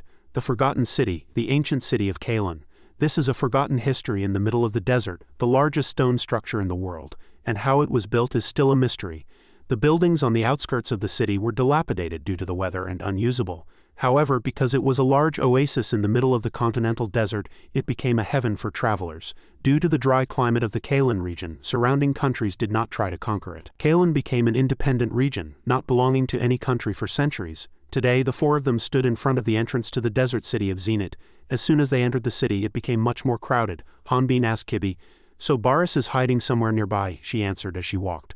"That's right. Since the goddess cannot pinpoint his location, it's highly likely he's hiding in a dungeon." Artis tilted his head towards Ipe in disgust. "If we have to go into a dungeon, we should go to the Hunters Guild first, right?" Ipe happily shouted. "That's great. While we're at it, let's renew our hunter cards. Anyway, my level has gone up a lot these past few days." And she dragged Artis, saying, "Let's go to that big building over there." Hanbin followed behind them. Ipe's quite excited. Kibi indifferently said, "She's still young, that's why." Her face was filled with a gentle, friendly expression as she looked at them. The two of them seemed to be quite close. Han chuckled from the side. Perhaps because they're of the same race, they quickly became close due to racial bonds or something like that. Kibi was momentarily blank. "Bonds?" A thought flickered in her eyes. As he walked, Hanbin questioned the creaking sound beneath his feet. "But why is there a creaking sound here?" Kibi flipped through the guide and replied, "This place was originally built by the paleo pirates connecting their ships. However, 35 years ago, tomb exploration stopped when dungeons started appearing in the ruins. Hunters began to flock here. Since then, they built and developed the city to what it is today. All of this is in the guide," Hanbin scoffed. "Are you really only 1 year old?" And he widened his eyes and realized, "Wait, if this is above the ruins, then below." Another person's voice continued his sentence. "Hanbin, the ancient city that has turned into a dungeon, the forbidden zone of Kalen, the great labyrinth." Lv4 laughed from behind and explained, "It has a very deep and complex structure. That's why our rescue team, who inherited the blood of the paleo pirates, helps the hunters in this area." Han cut him off as if amused. "I don't want to know that." He seized the opportunity to ask, "Then let's get back to the point. How will you charge us for guiding?" At this, Hanbin turned his gaze to Lv4, patted his shoulder and asked, "Wasn't it enough that you trapped us?" He flinched at his gigantic body and said, "It's all free." "Just kidding." Ipe, who was in front, shouted again, "Oh, people over there!" Hanbin also glanced and widened his eyes in surprise. Ipe looked at the three people in front, Martin and the witch sister, and said firmly. Kibi was quietly reading the city guide. "I happen to hear that the deepest cave in Kalen is in the middle of the city. Although it's just a tourist attraction, I think we can go there first and investigate before entering the great labyrinth." Her face was slightly flushed as she said this. "If Big Brother is all right," but before Kibi could finish speaking, Hanbin turned and went in another direction. "No, this way." Ipe was about to happily greet her sister, but Artis reached out and stopped her. After that, the two were surprised to see Hanbin's retreating figure, who had already left. Lv4 saw this and tried to stop him, saying, "Big Brother should be going that way." After a while, Kibi, who was walking, asked, "Why are we passing through this valley? Doesn't it take longer?" Hanbin indifferently admitted, "I have a personal matter." Kibi followed him worriedly. "Are you all right?" He briefly replied, "Of course." She quickly followed behind, confirming, "But Big Brother looks angry." Hanbin still curtly denied. "No." She raised her head and asked directly, "How do you know those hunters?" After a moment of silence, Hanbin looked down and chuckled. "I met them in a small village where I lived before I met you." Kibi also looked down sadly. "Then is that person the hunter who killed Lusen Kong?" This time Hanbin didn't answer her, only touching the back of his neck and bowing his head. Kibi's voice came again. "If Rondel were murdered, I'd be really angry too. Such emotions are very natural, so you don't need to hide them." But Hanbin still turned and cut her off. "Stop it, Kibi. This matter isn't that simple. Even if I told you, you wouldn't understand." He turned and chuckled, reminding her, "This has nothing to do with our mission. So don't worry about it. This is my problem." Kibi again looked down sadly. All right, suddenly as the four passed by they heard someone shout, "What?" Four more people appeared from an alley. A woman pointed at the bandits and scolded, "If you haven't heard yet, I'll say it again. Listen carefully and report to your boss. If you all want to eat corpses, slowly kneel and crawl under my feet." One of them sneered. "It seems this lady doesn't understand the situation," another continued. "We're trying to be polite. Do you want to die like that?" The woman opposite didn't mince words and immediately took off her outer garment, revealing her beautiful abs. She narrowed her eyes and provocatively looked at them. "Try it. But if I don't die, you'll all die." The bandit's eyes turned red, cursing her. "This damn bitch, how dare you disrespect us?" He drew his knife and lunged, attacking. Kibby, who was behind him, shot forward and kicked him in the back, making him scream in pain. The remaining two bandits shouted at her. "Hey, what are you doing?" The two started fighting. "You idiot, why didn't you say you had a bodyguard?" The other glared at him. "Why are you blaming me? You investigated and no one found Hanbin standing behind you." He glanced at them from above. "Do you bandits have some kind of problem?" They started stammering. "Could it be Bantera?" The two quickly opened the cover and crawled to the ground. "Be careful," Hanbin also nodded and praised. "They escaped well." The woman chuckled, pulled up her clothes and became gentle again.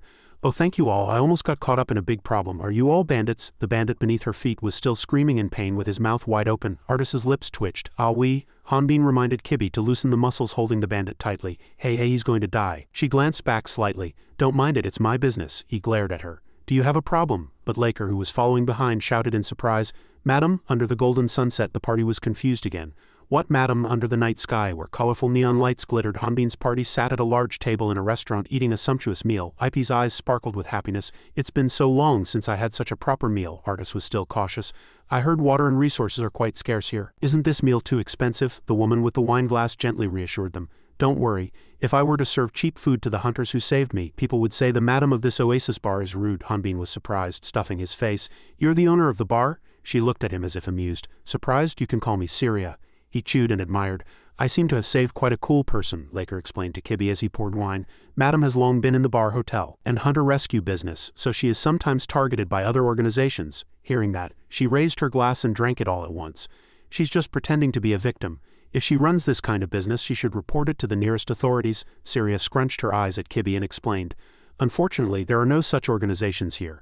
There's not even a hunters guild that controls the dungeon entrance. This is a lawless area, so you have to rely on yourselves. That's why people like us have to befriend powerful hunters like you, big brother." As soon as she finished speaking, she happily clinked glasses with Hanbin. Syria's eyes narrowed, looking at him seductively. Even for personal matters. At this, Hanbin also seemed to suspect something, only quietly looking at her. Eventually, Syria could no longer maintain that smile either. Kibby, who was next to her, slammed her glass hard on the table and suddenly stood up, placing both hands on the table. Her face was flushed and her voice was drawn out. "It's a waste of time," Hanbin shouted in surprise. "Hey Kibby, where are you going?" Artis on the other side was also startled. "Hey, it's alcohol." His body swayed as she left. "I'm going to the dungeon, you stay here and play." Hanbin hurriedly stood up and chased after her. "What dungeon?" she said in a drawn-out voice as she walked. "I'm going to look for Baris so the mission progress doesn't get delayed." When these words reached Syria's ears, her body stiffened. Her eyes glanced back slightly. Hanbin asked, "Do you know where Baris is?" Kibby hesitated. "He's in the Great Labyrinth." Hanbin resolutely picked her up by her waist. "That dungeon is too vast, you'll get lost." Kibby's voice was already distorted. She pointed forward. "All right, I'll just buy a map." Suddenly, Syria's voice rose from behind. "I have a map to Baris's location." He stopped upon hearing that. "What did you just say?" Artis also widened his eyes and asked the same question. "You have a map to Baris's location?" At this point, Kibby was already drunk and unconscious. Syria shook the wine glass in her hand meaningfully with an alluring smile. The next day, the sky was still clear. The party descended into the labyrinth, guided by Syria. "Thanks to the hunter rescue operations, all the village information has gathered with me. It's not certain yet, but I'll show everyone where Baris might be hiding. And I'll lend this to everyone too. This is an artifact that notifies you when your companions are in danger. If one of the glowing chain links is destroyed, the remaining links will also be destroyed, but it can only be used once." The group descended into the labyrinth in a transport box. "It seems like we met good people. We got the information easier than expected." Artis smiled, and the accommodation was free too. Ipy was already dreaming, her eyes sparkling like stars. The food yesterday was delicious too. Hanbin teased Kibby, who was trembling and holding onto the edge of the box. Even though the prophet was too drunk to be in her right mind, he mimicked Kibby's words, frowning. "I'm going to the dungeon. I'm going to find Baris," she shouted at him, her face red. "Shut up, forget it," but Hanbin continued. In the gigantic labyrinth, Kibby kicked him out of the transport box, making the box shake. The other two screamed, "We're going to fall." During the day at the bar tower, Rear entered to report to Syria. "It seems those hunters are going to the Great Labyrinth." She sat on the windowsill and said coldly. "I know." Suddenly, he raised another question. "But madam, the place marked on the map is very difficult to enter. Even our rescue team finds it so." Syria interrupted him, shaking her wine glass. "I know." She looked out at the distant city and thought, I don't know where they got the information about Baris, but that person's fight is over. Her gaze turned to the weapons displayed in the room. The monster the group saw inside the dungeon was a level 72 drone species. Hanbin brandished his sword to block its claws. Then he emitted aura, taking care of all the drone swarms on the path at once. He rushed quickly. When Hanbin stopped, a red light flashed, and all the drone swarms flew away. He sighed. It's quite tough when guys over level 70 attack simultaneously. Kibi said angrily. Quite tough? We're busy looking for Baris. You've been causing all sorts of commotion and attracting monsters, and now you say quite tough. She brandished her staff at the monsters and shouted. Besides, most of them are still alive. Hanbin quickly retracted his sword and explained there was a purpose for all of it. From the middle floors, the monsters get stronger and stronger. And if what you say is true, hunting here is useless without artifacts, right? Is that why hunters don't come in here either? Kibi let him turn her around. Yes, that's right, but what should we do with these guys? The moment Kibi turned, flames erupted, burning all the monsters behind her. As the monsters' blue bodily fluids floated and gathered in one place, Kibi said with a surprised look, I'm going to get energy from the dragon's heart. Dragon's heart. IP2. In front of her stood IP and Artis, who had already transformed into dragons. Artis explained to Hanbin on behalf of IP, who was slowly absorbing energy. IP and I are low level, so Hanbin allowed us to absorb experience like this when there was no one around. IP added with a bright smile. And I also learned how to control the dragon's heart from Artis. The experience absorption process is slow, but our levels are rising very quickly. As soon as she finished, Artis smiled at IP and said, Then I'll go change. She nodded in agreement. Okay, make sure there are no monsters around. Kibi was confused over here, tearing at her hair. Why does IP also have a dragon's heart? As he left, IP was ecstatic, her face full of dreams. Artis in dragon form is cool and handsome. Hanbin laughed and teased her. Really? He's rumored to be handsome even in human form. IP immediately retorted. But the aura is different. Dragon form is really cool. Hanbin also agreed. Oh really? IP nodded confidently. Really? Only Kibi quietly turned her head. She took out a guide from behind several maps and was quietly writing something. Over here, IP was still lost in her dreams. He's still a young dragon. How cool will he be when he grows up? Kibi's voice came from behind. Artis is also the successor of the Fire Dragon clan. An adult dragon is about 500 years old and can be about 80 meters tall and 36 meters long. IP's eyes widened with joy. Really, that big? Kibi certainly knows a lot about dragons. Kibi's face flushed slightly as she explained. Because I am the incarnation of the goddess of darkness, IP excitedly asked again. Then Kibi, how big will I get when I'm an adult? He looked up at Kibi and asked. You are a wyvern, so you are already an adult. Your forms are too different, so it would be difficult to breed. IP's smiling face stiffened slightly. Really? Just then, Artis appeared from behind the wall, scratching his head, making IP scream. Did everyone wait long? He stared blankly at them. IP, what are you talking about? It sounds like you're talking about dragons. IP quickly blushed and turned back into human form. Oh well, I was talking about how it's a bit strange that I have a dragon's heart even though I'm not a dragon. That's what we were talking about. She excitedly led the way. Let's go find Baris, let's go. Artis followed, laughing. You're full of energy today. Kibi and Hanbin were speechless from behind. She followed her helplessly and then fell silent. Hanbin sighed slightly. IP will forget quickly. Kibi's eyes holding the guide were filled with sadness. The exploration of the gigantic labyrinth continued. They moved according to the points marked by Madam. Just like a normal dungeon exploration, there were traces of people in some places but no traces of Baris at all. 4 days passed in the dungeon, and now only one last place remained. Kibi thought while chopping carrots. I have to go to the last place tomorrow, but it still seems like they're uncomfortable with me being here. What should I do? Before she finished chopping the carrots, the cutting board broke in half. IP quickly approached. Kibi, I'll cook, you rest. She recoiled the knife and objected. But IP is already tired from absorbing energy. I can cook myself. IP gritted her teeth and tried to grab the knife. Cooking is always my job. But Kibi snatched the knife and continued. Now that I'm here, I'll do it instead. IP reached out her hand towards Kibi, but then let out a small groan. Seeing the long cut on IP's finger, she leaned over worriedly. IP, are you alright? IP smiled at her, reassuring her. I'm fine. If I cook and rest, the goddess will scold me. I'll boil some water. Can you call Artis? In the end, Kibi put down the knife, turned around and said, All right, over here. Hanbin, who was pitching a tent, detected movement and paid attention to her for a moment. Artis, who was nearby, continued to study the rock formation. To be able to come here to Kalin's fourth forbidden zone, I never dreamed of such a sight when I was in seclusion. I should thank Hanbin and Kibi. Suddenly, his gaze fell on an ancient relic painting high up, but it didn't match. After a moment of hesitation, Artis concluded, it might be the trace of something that crossed this place. He began to check his surroundings. It's here too. Artis took out a stone fragment from the nearest place and checked it. The trace was still clear, it just passed by, but there were no such traces on the upper floor. Suddenly a glowing eye appeared behind Artis and called him. Artis screamed in surprise. Kibi, she told him glumly. Let's switch. He raised an eyebrow and looked at her, laughing. You want to stand guard? You don't have to. Kibi replied firmly. We need to light a fire in the hearth to cook, he suddenly exclaimed. Oh, I forgot to light the campfire. After a moment of silence, Kibi lowered her eyes. Artis, I was born with the mission of being the goddess's incarnation. But currently I don't have the ability to prophesy. I'm no different from a normal hunter, so please treat me normally. As soon as she finished speaking, his shadow had already disappeared. Artist doesn't seem to have heard that. Kibby stood blankly for a moment in front of the flickering light of the magic stone. Over here, Artist lit a fire in the hearth with Crumb's gun. Hanbin stirred the soup and said worriedly, "Hey, don't you think Kibby's been acting a little strange lately? She's not like a child nor an adult. It's like she's half human, half machine," Artist suddenly scolded him. "Hey, Hanbin. I think you're being a little too rude to Kibby. I've been thinking this for a long time." Hanbin was stunned for a moment. "Me?" Ip also agreed with his words. "That's right, she's the incarnation of the goddess after all." He was even more confused. What exactly is the incarnation of the goddess? Artist and Ip glanced at each other. "I just read in a book that when a catastrophe strikes, she appears in Rodna to guide heroes on the right path and then goes into seclusion." Under the light of the magic stone, their voices echoed one by one. "Then when this mission is completed, will Kibby return to the goddess?" "It's highly likely," Ip shouted joyfully. "Then when this mission is completed, let's eat delicious food and go play. I hope this mission ends quickly." Only Kibby was quietly huddled behind the wall. Their conversation about the future reached her ears. "Then how about we go back to the village where Hanbin and I first met and play?" Ip was excited and thrilled. "I also lived in a cave near that village." She got up decisively and left, and only their laughter echoed. "Really? Then we all lived close by? My cave even had a field." After a while, Ip's eyes filled with sadness. "Will the goddess give us more time to play with Kibby?" Artist comforted her. "Yes, the goddess isn't strict, so she won't take her away immediately." Hanbin laughed and promised them. "Then when the mission is completed, let's all go play together." The campfire that night thus extinguished. The next day, as the sun shone on the labyrinth, Hanbin leaned on his sword, stepping on the monster's body, and exhaled. "We've hunted quite a lot. Let's raise a few more levels today."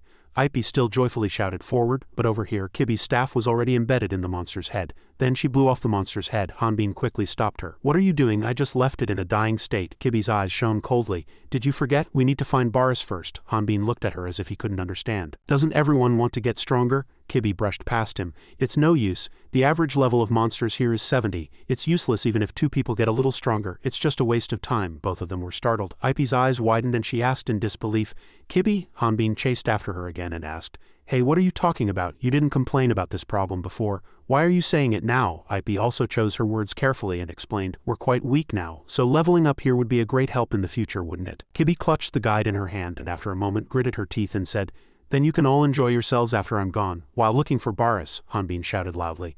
"What are you talking about?" Suddenly a strange sound echoed all the way to where they were standing. Artist turned back in surprise. "This sound is coming from the last place we haven't gone to yet. The place was piled high with expensive items. I can't believe dead hunters had so much money and weapons." A worshipful thief praised his boss enthusiastically. "Brother, this is really great." He leaned back arrogantly.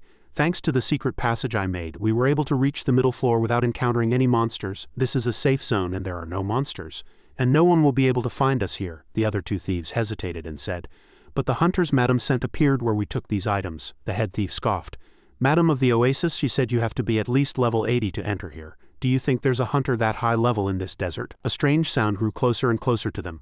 "I don't know what kind of hunters they are, but they're probably all dead." His laughter echoed throughout the area, and at the same time the sound grew louder and louder. Everyone looked around in surprise. "What's that sound?" the two thieves below shouted. "Brother, it's Madam's hunters." Hanbin's group arrived at the last location. All four of them drew their weapons. Hanbin swung his sword and shouted at them, "Bow your heads, you fools." The cliff above the thieves' heads simultaneously collapsed. A monster rushed out, breaking rocks, spinning like a wheel. Thieves all bent down and fled. The head thief, fleeing, widened his eyes and looked back. "Why is there a monster here?" Hanbin's sword was still in its sheath. He quickly rushed forward and delivered a fatal blow, stopping the monster. The monster's rotation speed was too fast. Sparks flew the moment it collided. Hanbin gritted his teeth, gripped his sword tightly, blocked it, and struck it in another direction. Despite being struck, the monster continued to spin and break the ground. Artist frowned, looking at where the monster had passed. That trace, the same footprints he had seen at night, were left behind. "Monster!" everyone screamed, facing a monster resembling a gigantic centipede. In the quiet darkness of the night, a small light appeared, and someone's voice echoed, "Hello, Lady Kebriel. I am currently sealed by Gahan and Zenobia. I created your psychic body when they weren't paying attention.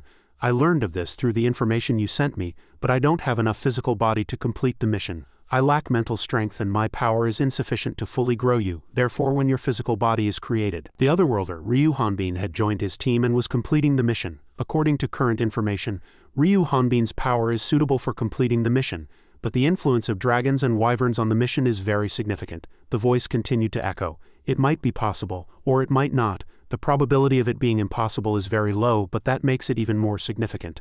Outside the battlefield, Kibby still had her eyes tightly shut, gritting her teeth. Finally, she opened her eyes and faced the chaos before her. The monster continuously moved around them. Hanbin glared in annoyance and said, "I only hit it a little. It must be crazy. Artis also leaned against him and sighed.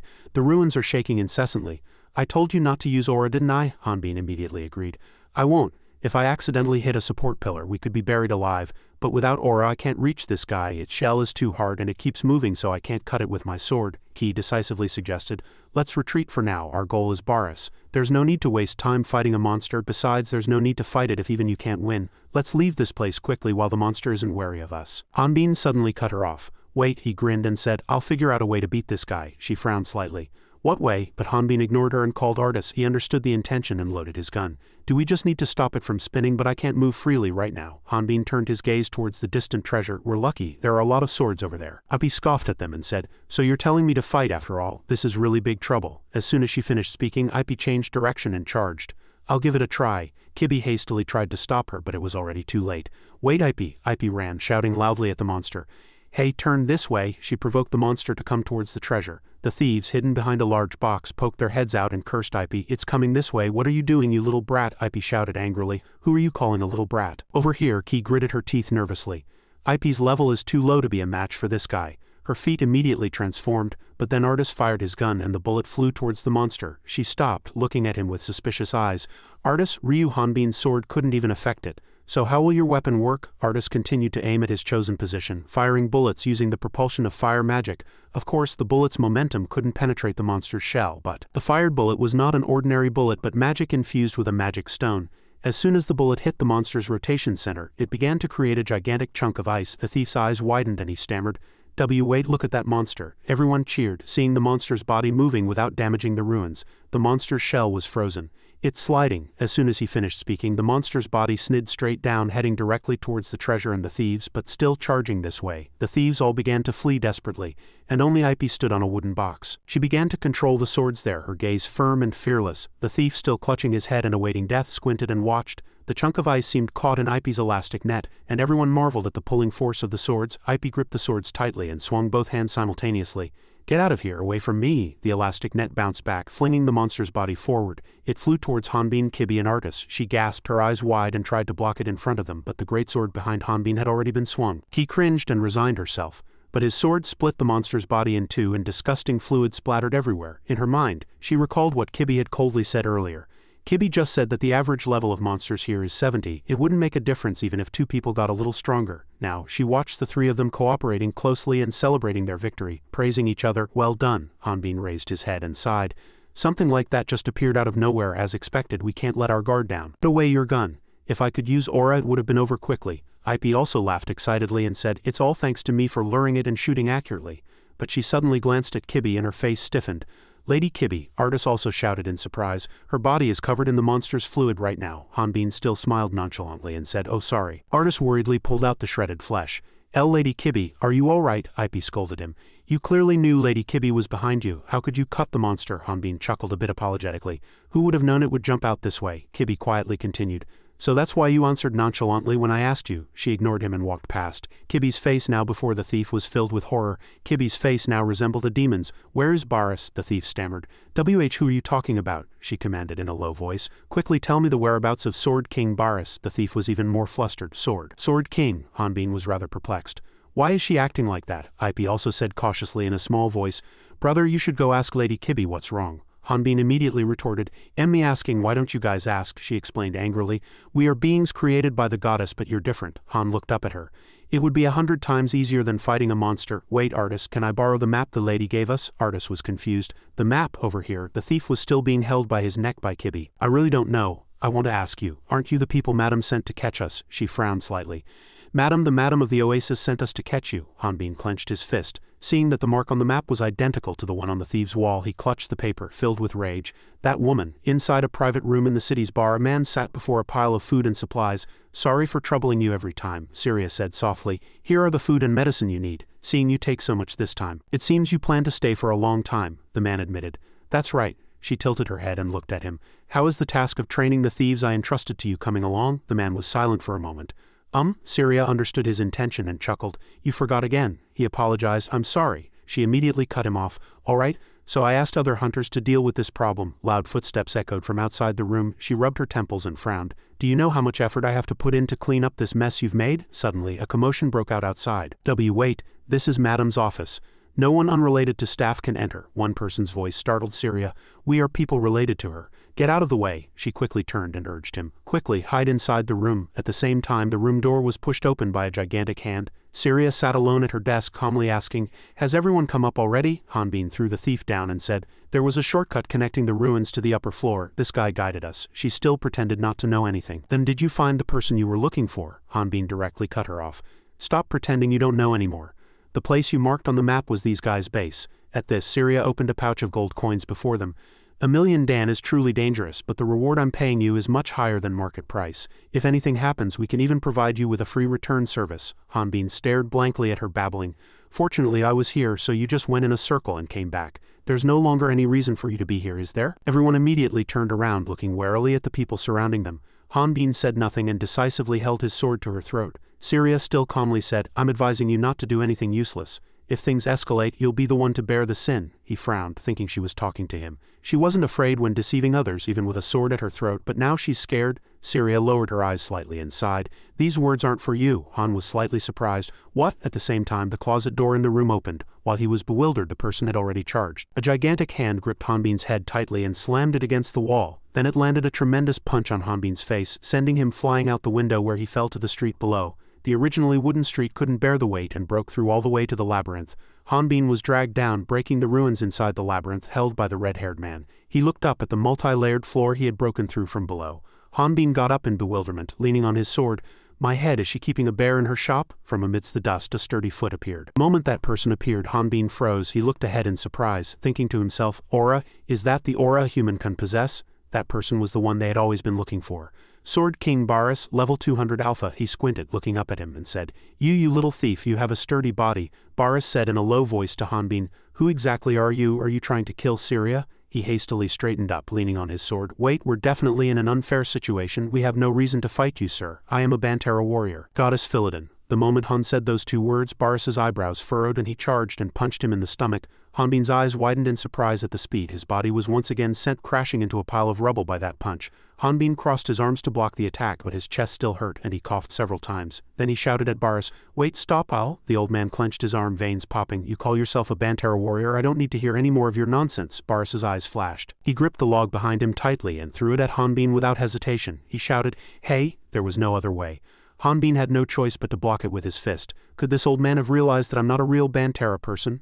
Outwardly, he gritted his teeth and said, "There's no way to talk to you anymore, sir." As soon as the old man finished speaking, he quickly split the incoming log in two with his fist. Baris charged, gripping his arm tightly, and swung a punch with his other hand. The very next moment, he punched Hanbin hard in the head. His body fell again into a hole in the labyrinth structure. Only after falling upside down did Hanbin think in surprise, "What is this?" His eyes turned completely white. "A power that keeps me awake night and day." Baris's voice inadvertently startled him, bringing him back to his senses.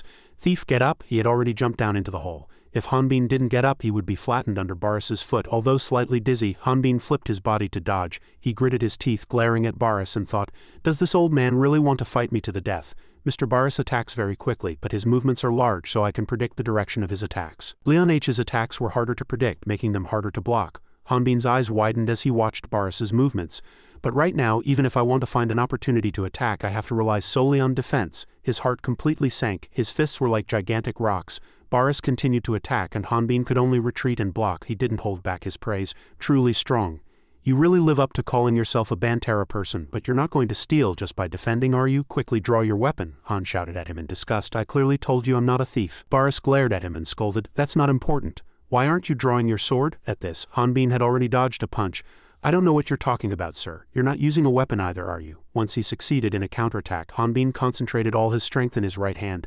Then he punched him directly in the body, but there was no reaction. Han looked at Baris with a surprised expression. He glared at him and grinned. "Good." Then his hand went up and he grabbed a falling metal pipe. Holding one end of the pipe with one hand, Baris gripped the middle part of the pipe tightly with the other. Then he swung his fingers like a knife and the metal shell peeled away. Finally, when it reached the end, the pipe had already become a sharp sword. Hanbin's lips twitched. "Is that old man using a metal pipe as a sword?" From above, Baris looked down at him coldly and said, "Draw your sword." Then, regardless of whether he agreed or not, he struck straight down. Hanbin raised his greatsword to block it. As if time had stopped, the moment the sword hit the ground, the structure behind Hanbin collapsed with a deafening roar. Blood splattered from his shoulder, and a deep mark was left on the wooden scabbard. Hanbin's gigantic body fell to the next floor. Baris gripped his sword tightly and scoffed, "Just for show." There's no way someone that strong would die. As soon as he finished speaking, he leisurely turned and left. Just then, Hanbin gritted his teeth and surged upwards as if injected with blood. A red light flashed and went straight towards Boris. He felt it and quickly glanced back. Hanbin's red aura slashed him and the structure above collapsed. Stone bricks continued to fall. Boris blocked it with his sword but still knelt on one knee. The quality of his aura isn't bad, but if he had stayed put, he wouldn't have been hurt so badly. Are you foolish enough not to recognize the power difference between us? Boris hesitated for a moment, seeing Hanbin's red glowing sword. Hanbin's eyes also glowed red as he chastised him. Damn it, how much trouble did I go through to find you? How could I let you leave like that? Boris's eyes widened in surprise upon hearing his name. Then he sneered in amusement, and laughter echoed throughout the labyrinth. Hanbin glared at him, annoyed. What are you laughing at? Boris unfolded his aura without answering. How long has it been? How long since we last met like this? This foolish person who dares to provoke him, clearly knowing that he is the one facing the Sword King. He began to seriously assume a combat stance. Then I'll show you the power of the Sword King. The aura all over his body immediately blazed like fire. Hanbin flinched for a moment and became even more wary. The atmosphere had changed. His surroundings were completely enveloped by the opponent's powerful aura. He hastily confirmed that this was the aura of the Sword King. A chilling feeling, as if he would die on the spot at any moment. A familiar feeling. Unpleasant memories flooded Hanbin's mind. The most terrible moments with powerful enemies with gigantic bodies in the form of a monster. Hanbin's aura also blazed strongly. Then don't blame me. Boris said no more and rushed forward like lightning. Hanbin also did not avoid him and confronted him head-on. Suddenly a large round rock fell from above, striking Boris's head, which Hanbin had quickly dodged. The rock broke into two pieces. Boris looked up in a daze. Hanbin also looked up, stumbling. What? Artis was delighted to see Hanbin. Are you alright? Are you alright? I asked with surprised eyes. Is that really Sword King Boris? Syria shouted from above with them. Boris, do you want to break this basement? Stop it quickly. Boris glanced at Hanbin, then cleared his throat and threw away the iron pipe. How anticlimactic. Hanbin still shouted after him. Where are you going? Stop quickly. But a white arm blocked him. Stop. Kibi shouted firmly at him. I, as the incarnation of the goddess of darkness, command you. Respond to the goddess's call, Sword King Boris. As soon as she finished speaking, he paused for a moment, then turned back. About Kibi. I was created to be the incarnation of the goddess, and I took on the role of proxy for the goddess in the real world. So I received the body and important information needed for the mission. But the world I encountered in reality was full of things I didn't know. I started to develop curiosity about people. In her mind, the faces of Artis, Ryu, Hanbin, and others appeared. Then I wanted to know more. But Kibi was once hidden in the darkness listening to their wishes, and she knew that she was the only one who thought that way. At this moment, Kibi said to the other three, I have something to say before I talk to Boris. Boris's side was still quiet, being reprimanded by Syria. This side, Kibi still spoke with a sad voice. Mission contract between me and you was to find the Sword King, and this mission has been completed. In other words, our contract is effectively over. But just then, Hanbin cleared his throat, clutched the wound on his shoulder, and winced. Phew, the wound really hurts now that I've let my guard down. Hanbin and Artis were completely flustered. Did he get hurt by Boris? The wound is deep and bleeding profusely. Let's stitch it up quickly before it gets worse. Now, Hanbin couldn't say anything more. Hanbin repeated worriedly, no to Ki. Ki will treat the wounds first. I also wrapped Artis's clothes tightly around him. Go talk to Boris first. As soon as she finished speaking, the three of them rushed away. Ki couldn't say anything more. She bit her lip and clenched her hands, watching Hanbin's retreating back. Artis's comforting voice still echoed. You must have had a hard time. A little later, it was still a room on the upper floor of the bar. Syria sneered with a gloomy smile. All right, that woman is definitely crazy. Otherwise, how could she claim to be the incarnation of the goddess? Boris crossed his arms and denied it. This person truly is the incarnation of the goddess. I can feel the goddess's divinity from her. Kibi looked down at him. Then I will now convey the mission details to you. But this matter cannot be told to outsiders. Syria frowned and looked at her hostilely. Am I an outsider? Why do you think I should hide Boris? At this, Boris cut her off. Lady Kibi, Syria is trustworthy. Syria was slightly awkward but still lifted her head. Did you hear that? Kibi nodded. All right, anyway, the whole world will know this fact soon enough, but the story I'm about to tell you might be very difficult for you to accept after a while. The sky was already bathed in the red light of the setting sun.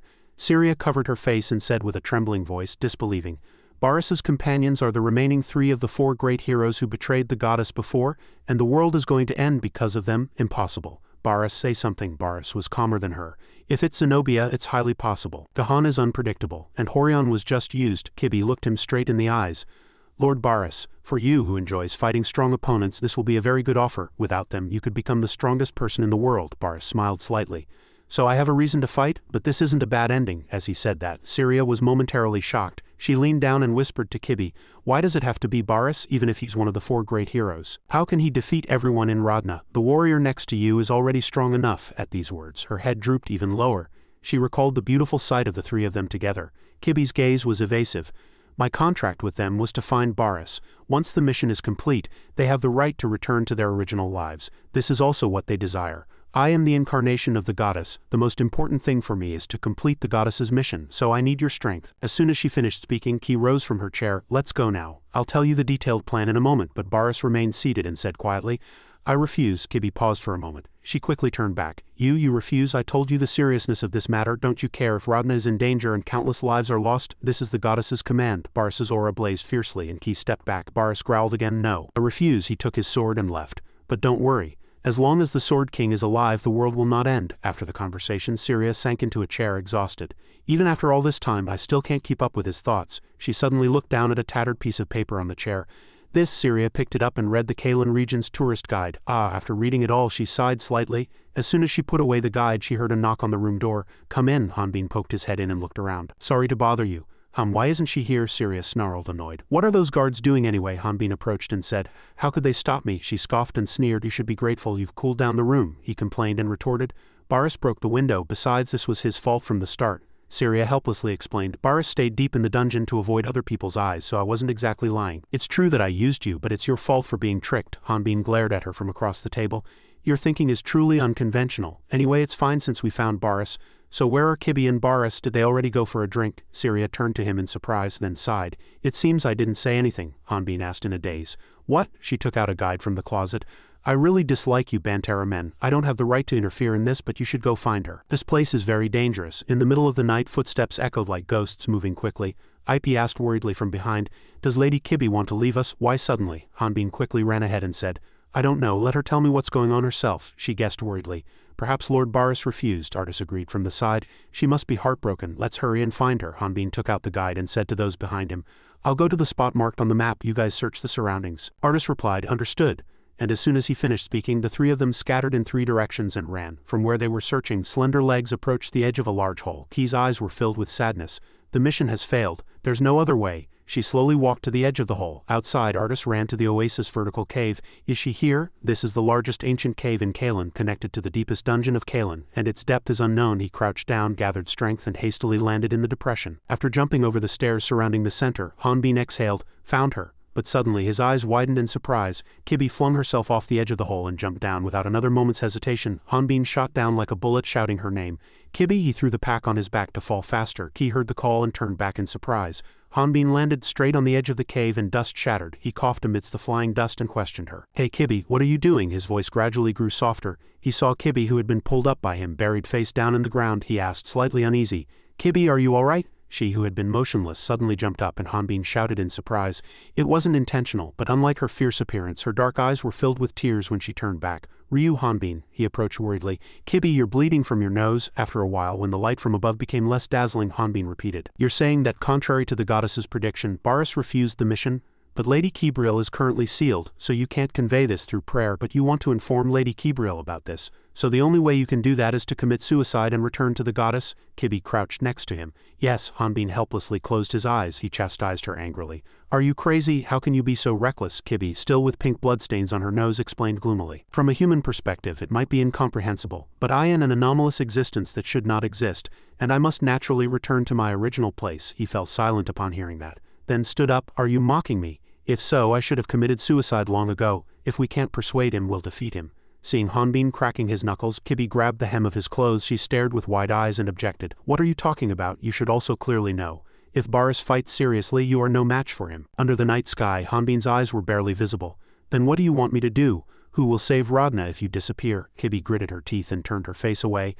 "I will return to the goddess. My memories and experiences will also return to the goddess, and the goddess will formulate new countermeasures according to the current situation and create a new key to complete the mission." As soon as she finished speaking, Hanbin tightly grabbed her small white arm and pulled her up. He stood her up and growled, "The conclusion is that you disappear, whether you're an otherworlder or a created being. They're all human, not goddesses. Before talking to each other, we can't know what the other person is thinking, what is true and what is false. So if you want to give up, you should consult with us first. Don't say unnecessary things like the contract is over." Kibi looked at his eyes in confusion. "How can I?" At this moment, Ip also ran up. "Lady Kibi," Artis comforted her in a gentle voice, "our abilities are limited, so we might not be able to help you, but there will be a way." Ip also looked at Kibi with hopeful eyes. Exactly. We're companions, aren't we? Aren't we? Kibi pulled back her hand and said blandly. I never considered you companions, Hanbin suddenly read aloud from beside them. Artis is a fire dragon, but he thinks he would like the structure of the oasis vertical cave because he can quickly understand the logic and principles of everything when a problem arises. Ai's curiosity is very great, but she likes small and cute things. After exploring the vertical cave, if she looks around the nearby shops, she will surely be very happy. Ryu Hanbin was afraid of falling. What is this? Whatever Leo was, Kibi's mouth fell open and her face went pale. Hanbin smirked and held out a detailed guide. Are you going to hang out with someone unimportant? Kibi's face flushed and she asked with a trembling voice. Big brother, why is that? She bent down and quickly snatched it. Give it back. Hanbin lifted his face and said, I won't. Ip standing next to him blamed him, saying, You're childish. Hanbin chuckled, looking satisfied. If the agreement is over, we're not companions anymore, are we? Why should I listen to you? Artis, Ip, do you want to see too? Kibi was flustered and angry, biting her lip and looking awkward. Then she desperately shouted, Didn't you all want this mission to end quickly? You said you'd go back to where you lived after I disappeared. I heard everything. Kibi finished speaking and opened her eyes nervously, but the three of them actually laughed joyfully, making her even more flustered. Why are you laughing? Ip looked at her cheerfully. We didn't expect to get this far, but our original goal was to defeat the fallen heroes. Artis scratched his head and explained, We also raised our levels because we wanted to help. Otherwise we wouldn't have had to struggle to level up. Hanbin also glanced at her meaningfully. After saving Radna, we'll have a good time after all the hard work. He specifically emphasized all of us. Kibi's eyes sparkled and she repeated his words. Us? Hanbin pushed the guide towards her. That's right, will you make a new contract with us? Kibi quickly clutched the guide. How can you all decide arbitrarily? She covered her eyes with it. I don't know where you heard that, but I never said I wanted to disband the team, so it's not a new contract, it's an extension of the contract. Hanbin conceded to her wishes. All right, Ip shouted happily. To celebrate finding the Sword King, let's go to the oasis. Hanbin's paying. Hanbin was startled and complained, Why am I paying? What money do I have? Artis squinted and denied it. Didn't the madam give you money, big brother? Ip added. That money was to discuss how to persuade Baris, who would hold a meeting in a bar. Kibi was completely immersed in this atmosphere and smiled as all four of them returned to the city. Hanbin teased Kibi, asking, How long are you going to cover your face? She shouted at him. Shut up. Ip turned her head and asked curiously, Lady Kibi, how did you describe Hanbin in the tourist guide? She became even more flustered. That's a secret. The shadows of the three gradually faded into the distance. The desert night sky sparkled with stars. In the desert, a caravan train stopped and built a large fire. The caravan merchants held a festival twice a year. It was to celebrate safely crossing the desert. Music, dancing, and singing echoed in the quiet desert. Everyone enjoyed the warmth of the fire, shared delicious food, and spent their last night in the desert. They thanked the goddess of fire, and so their night passed. At this moment, a man from the caravan clapped his hands, drawing everyone's attention. He held a drunken young man and shouted loudly, Everyone, I have good news. My son is getting married soon. Please bless my poor daughter-in-law. As he waited for his return, all the merchants rejoiced and cheered. The young man shyly called his father and the whole caravan burst into laughter. Suddenly, a voice interrupted, catching his attention. Excuse me. As the four-person party approached, a caravan guard rushed over and said, Who are you? If you're bandits, I advise you to leave immediately. William smiled and said, Calm down, I am a special investigator from the Fairy Alliance. The caravan leader approached him and asked, A special investigator from the Fairy Alliance? William smiled, handed him a piece of paper and raised both hands as if harmless. They're pursuing a wanted criminal. He's a bit special. You probably remember him. He rushed to hide in a caravan to escape from the Elf Kingdom. Bantara warrior Philodon, he led an assassination team and murdered the Elf King. The merchants were horrified. The Elf King is dead, how can this be? A middle-aged man approached the caravan leader. Father, is this true? The caravan leader turned around and even confirmed the signature of Queen Horion, representative of the Fairy Alliance. It certainly seems to be true. I never thought he would be this kind of person. Please believe our caravan. We have nothing to do with them. William also understood his intention and reassured him. Don't worry, we know you have nothing to do with them, and you should consider yourselves lucky. They didn't harm you at all, the caravan leader awkwardly said. Thank you. One of the party members nervously bit his finger again. The caravan leader saw that and asked worriedly, But is the person behind you not feeling well? William raised his hand to draw his attention again. We haven't eaten anything to go investigate in the desert. He's definitely hungry. So do you happen to know where they are now? The caravan leader remembered and immediately said, They probably went to the Kalen region. He quietly said, I see, and then politely bid farewell. Thank you, you've been a great help. Goodbye then. The four-person party left quietly. The caravan leader also sincerely said, Yes, may the goddess bless you. Robert hesitated and asked William, Kalen is far away, can we eat something? He firmly refused him. The mission is what's important now. Young patted his shoulder to comfort him. It's all for the mission, just bear with it a little longer. He gritted his teeth and cursed. Damn it, how long has it been since I had such a lavish feast? Suddenly a girl ran over and tugged at his sweater.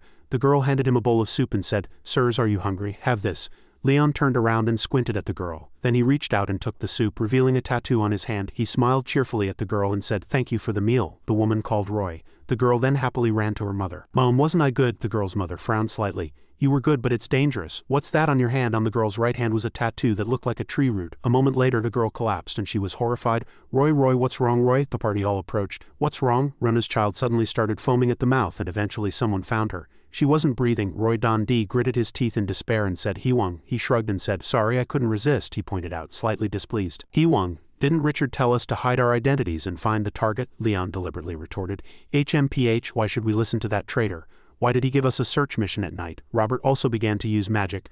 "My fingers feel stiff after being in the valley for so long. I need to practice." William smiled and pushed up his glasses. "I really can't stop you all. You follow your instincts more than the mission," but he drew his sword first. "Laziness is not the act of a warrior." They were all murdered by the Bantera warrior. The remaining three cheered to see him support them. "Let's take care of them before Richard gets here." Rona held her daughter and watched in horror as blood and screams echoed all around. "What are you doing?" Back at Syria's bar, Hanbin's party was all sprawled out on a table full of empty bottles. Ipy was drunk and asleep, her head on Artis's lap. Kibby was still hugging a bottle, her face buried on the table. Hanbin, on the other hand, was sprawled against the table, muttering a few words from his mouth. Baris heard him mumbling in his sleep and moved closer. "Baris, I'm telling you." He was listening intently until this point, but then a vein popped on his forehead after that. Syria's tower was once again destroyed by him and Hanbin. He had already come to his senses during the free fall. Screams echoed in the sky.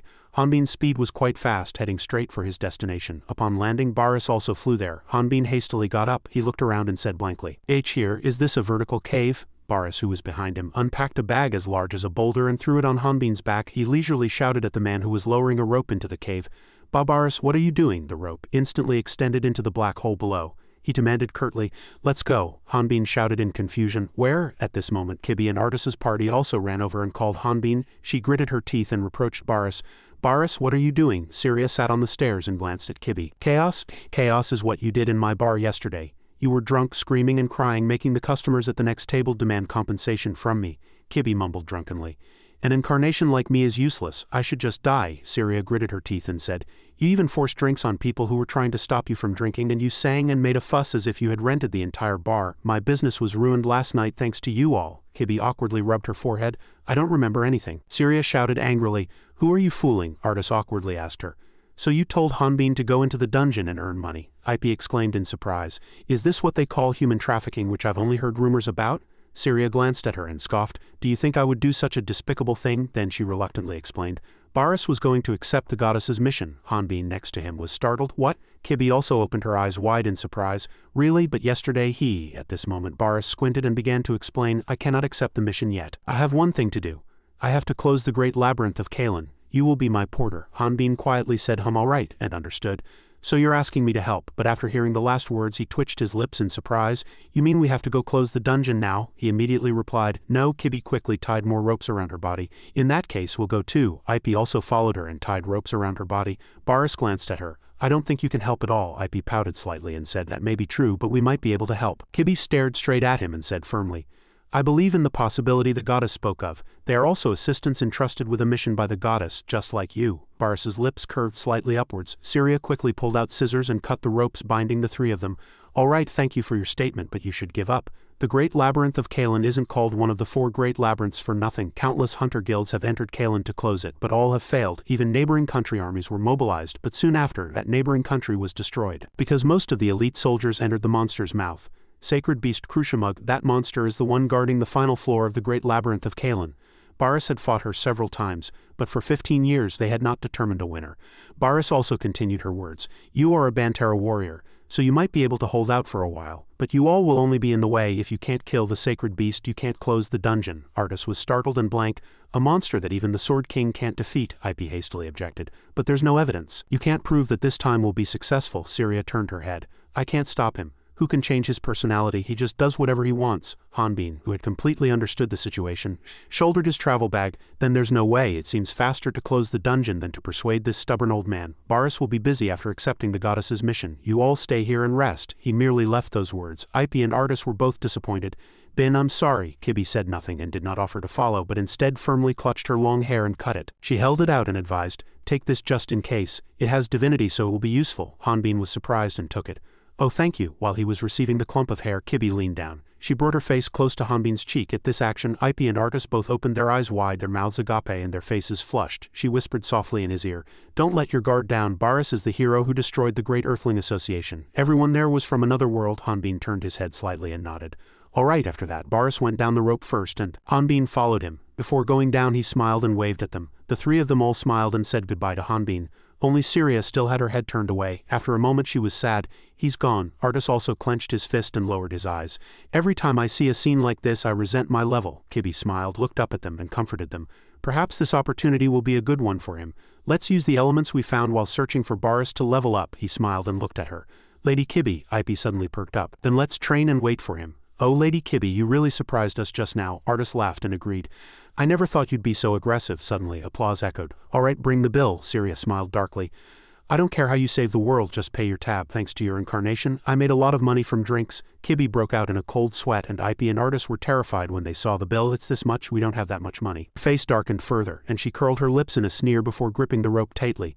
"Then you guys can pay off the debt with your bodies, can't you?" The three of them were dragged away like slaves. Ip whispered in despair, "Lady Kibbe, that woman is just being wishy-washy." "Yes, I apologize." Another group appeared in the golden sand desert.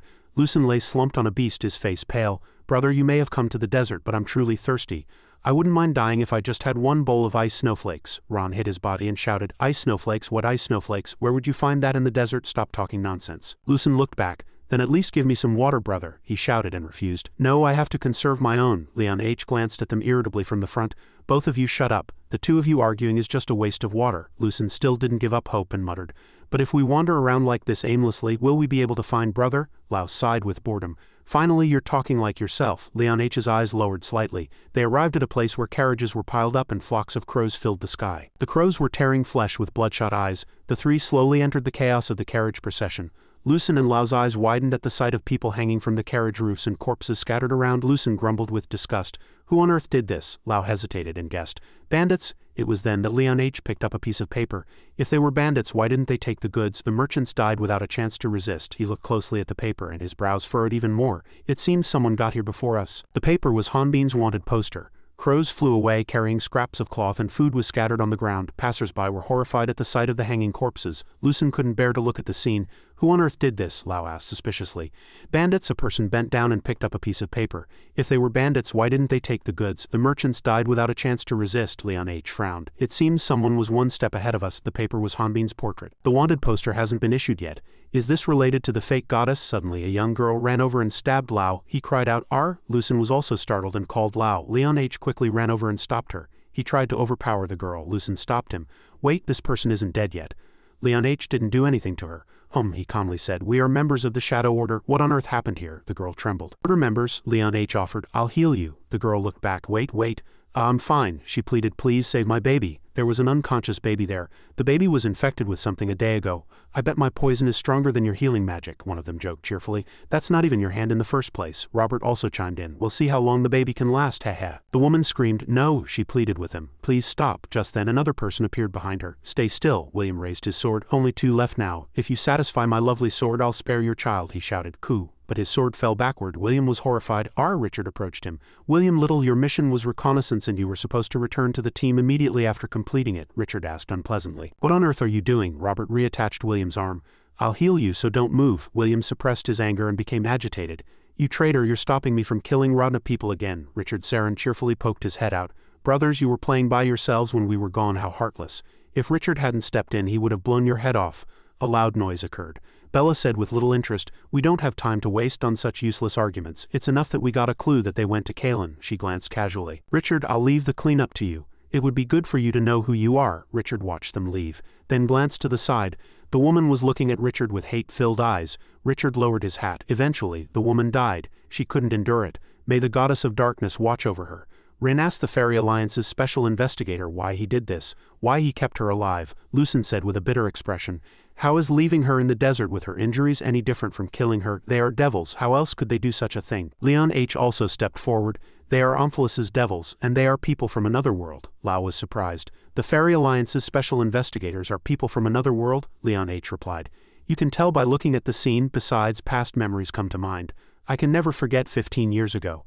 A great fire that burned everything. After the otherworlders' identities were revealed, my entire family was massacred in the village, and he killed the entire village for revenge. Richard, his face was filled with coldness. In the parched desert, Lucen still couldn't bear the gruesome sight. He sincerely apologized to him. It's all our Earthlings' fault for the baby.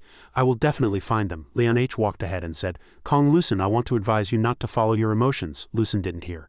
Then aren't you angry, brother? Lucen's face was blank. Even if you catch them for their crimes, nothing will change. Besides, they are just accomplices. Ron was also surprised. There's a force above them controlled by otherworlders. It's no coincidence that they're chasing Ryu Hanbin. Leon H. continued. What we need to do after finding them is not revenge, nor judgment. He glanced. It's interrogation. A pool full of waste in the water. The deepest part of the oasis vertical cave was a waterway connected to every corner of the Kalen region. One could even go through here if desired. Hanbin and Baris were here, but most hunters who did this kind of work never returned. Hanbin looked at the person in front of him. Sword King Baris, he thought to himself. He was once a companion of the heroes who betrayed the goddess. The goddess was betrayed by the people she trusted most. One can truly never know a person's heart.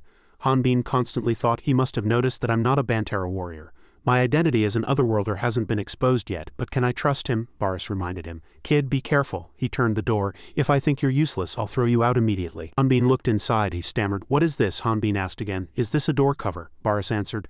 This is the first entrance, he said. Show me your strength. After opening it, let's continue. Han laughed. Are you testing me? He approached the door cover. No problem. Hanbin gritted his teeth and put all his strength into it.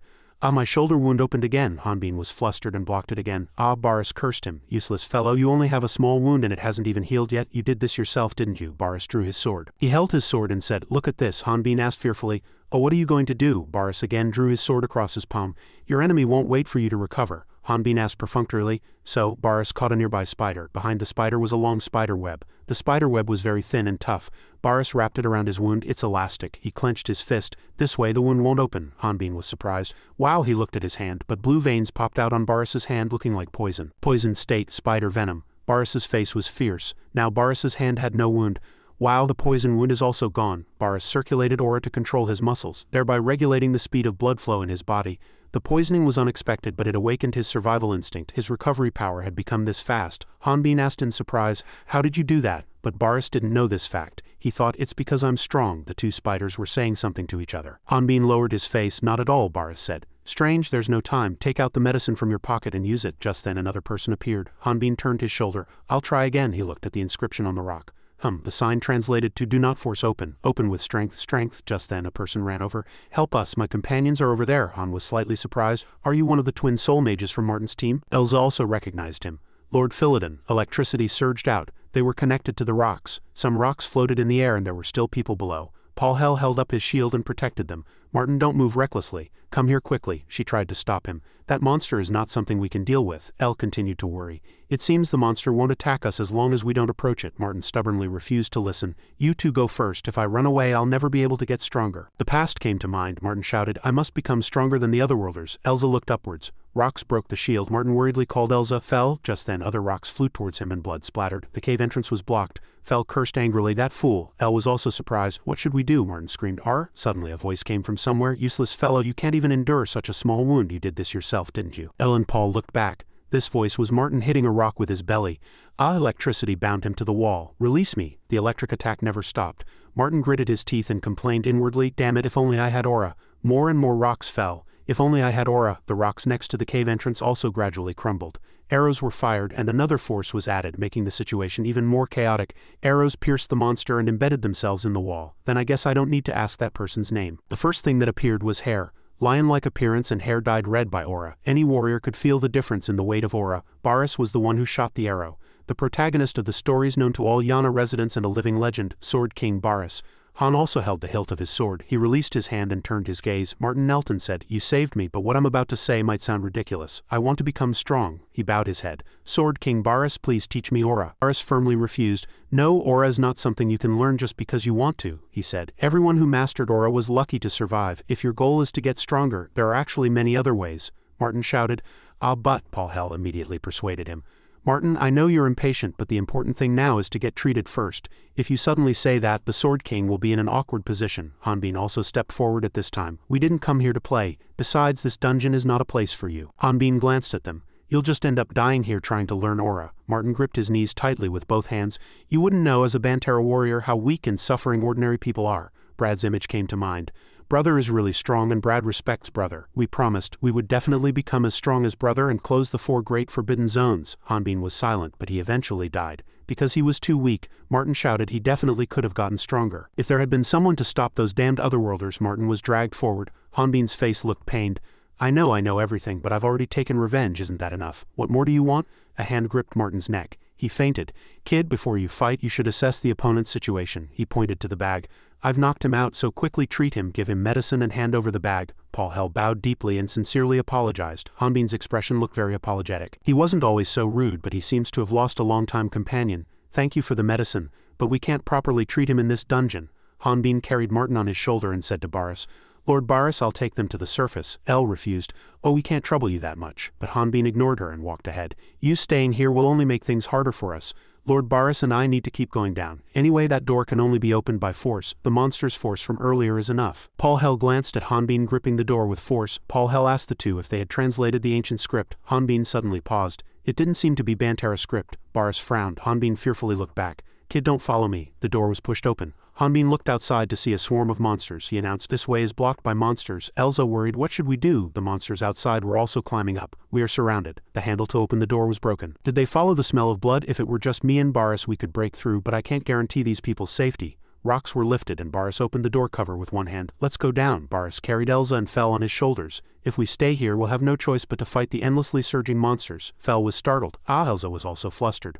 Lord Baris, Hanbin hurriedly stepped forward. Wait, Lord Baris. As soon as he finished speaking he jumped down. Han slowly watched the loosening screws. As soon as the monsters broke in he also jumped down. Damn it, Hanbin closed the door cover. He slid down. If you knew it had to be opened with force, why did you even check? Hanbin asked Baris. Where does this path lead? Baris replied. To the lowest floor, my home. Han was surprised. What did you say? There were 2 sewers. Baris and Hanbin slid down together. He closed his eyes tightly and then opened them. Slightly surprised, Hanbin asked himself where Baris's home was. Martin was receiving treatment. Fel was still worried. I guess the urgent matter has been resolved. Now he'll be fine once his stamina recovers, but I'm still a little worried. Martin isn't awake yet, and when he wakes up he'll recklessly go hunting again. We might not be able to meet Lord Baris next time. As Fel looked up, Elsa interjected. He didn't show any particular expression in front of Lord Baris earlier. Elsa asked, What's the atmosphere like here? Paul added, Isn't it creepy? Outside was a skeleton, Hanbin speculated. He probably used the ribs as a roof and the strongest leg bones as pillars. He probably soaked the bones in water to drain all the blood and then applied internal fat, Hanbin praised. Not bad, Baris said triumphantly. HMPH, your eyes are not bad either. Han followed him. Actually, I also built a house out of monster corpses, but there was no glowing moss on the roof, so the field wasn't illuminated, and the house was destroyed by monsters. Baris said, Monsters won't crawl out here. Hanbin looked around. This is heaven. This is a heaven underground, Baris also agreed. That's right, they headed towards a door. This door separated heaven and hell. Hanbin was curious, is the boss behind this door? It had pale skin, but it had no gaps to be called a door. The skin was stitched, there were folds. Hanbin drew his sword and said openly, You want me to open this door for you after all, don't you? Baris praised him. Clever. Hanbin drew his sword and concentrated. Syria said that Baris had fought that sacred beast several times. He pointed the tip of his sword at the door. If that's the case, Baris must have passed through this door frequently. If this door is closed, it means it's not an ordinary door. Hanbin's sword suddenly blazed, which also meant he had to put all his effort into it. Hanbin swung his sword backward and struck down with all his might, but the sword was fine. Baris said, Kid, your sword, he asked. Are you tickling it? Why did you swing your sword at the door? Hanbin's eyes widened in surprise. Baris demanded that he concentrate his aura at a single point. Hanbin gritted his teeth. What is this? Sword certainly looked powerful, but it still didn't open. But as soon as the sword touched it, it became soft and couldn't cut at all. Hanbin realized that his aura had no effect whatsoever. Baris pushed him aside just as he was about to say, This time I was going to use a combo. Enough. Baris picked up a bone fragment. Truly pathetic. I can't believe I brought someone who doesn't even know how to use an aura blade, Hanbin asked in disbelief. What did you say? Originally the food we brought was only enough for a month, but now that there are 5 of us it's only enough for 15 days. Hanbin looked back, but he pretended not to hear. What do you mean, old man? Baris replied. This is the time for me to teach you how to use aura. Martin bowed, and Hanbin asked, Training, we're in a hurry right now. Didn't you hear Kibby? Baris raised the bone fragment high. So we must make good use of our time. Aura was infused into the bone fragment. A single long slash struck the door and the door opened. In fact, aura itself cannot be said to be that strong. Baris placed his hand on the door and said, Only by frequent friction like a sword can it truly unleash its power. The bone fragment had now transformed into a sword. If you don't know how to use an aura blade, you won't be able to penetrate the sacred beast's skin. Oh, Hanbin rushed forward and asked, What is that? How do you do it? Baris asked, HMPH, do you want to learn? Hanbin immediately replied, Of course, aura blade. Then you must be prepared to train until you die. Okay, no problem. Martin heard that conversation and left. Hanbin cried with emotion. I'm only level 5, I don't have a cool weapon and my skills aren't cool at all. Or a blade, finally for me too. Boris called out to Martin. That dying kid, come and learn too, he said. I don't know when you'll be able to activate aura, but it's good to know how to use it beforehand. If you want to repay me, become stronger. Martin bit his lip tightly. He knelt down, bowed his head and said, Thank you, Lord Boris. I will work hard until I die. Hanbin smiled and looked to the side. First, let's go eat. Yes. Hanbin closed his eyes. Everyone discovered that vitality was the source of life, divided into 4 energies: aura, fox, mana and prana. He was meditating. Among them, aura was the most common type, but most people couldn't find a way to activate aura. Even if they activated it, they had to control it carefully. Hanbin sat alone in the darkness. Whether it was his own aura or the 4 small energies around him, if he didn't miss it when he sensed it, he could become an aura user. Hanbin said, I'm ready, hit me. Elsa and Fel hit Hanbin's back with all their might. I'll dodge, just hit. A powerful punch struck Hanbin's head. There were several attempts. Hanbin saw the blood flowing and shouted in panic. My head, Boris scolded him. Useless fellow. Elsa treated him. Han angrily shouted, What kind of training is this? It's abuse. He turned to Martin. Unless your eyes are on the back of your head, Martin said. Lord Pelin, the first thing a hunter must learn is to recognize the 4 energies. Hanbin seemed to have heard something boring. How can someone as strong as you not know this skill? Hanbin replied. Nothing has changed these 4 days. Can't you teach me something practical? Boris said. All talk and no action. Then I'll show you how to unleash aura. He pointed forward. Concentrate the aura within your body at a single point. Then use the power of aura. The aura was immediately concentrated at a single point. Boris released aura onto the surface of the water, splashing the water, and then immediately exploded it, Boris said. The power is slightly weak, but it's enough to capture an enemy. Hanbin looked at it and said, I think I should start from the basics. Martin asked, What kind of martial art is this? Boris replied, Shotgun beam. Martin looked at his hands in disappointment.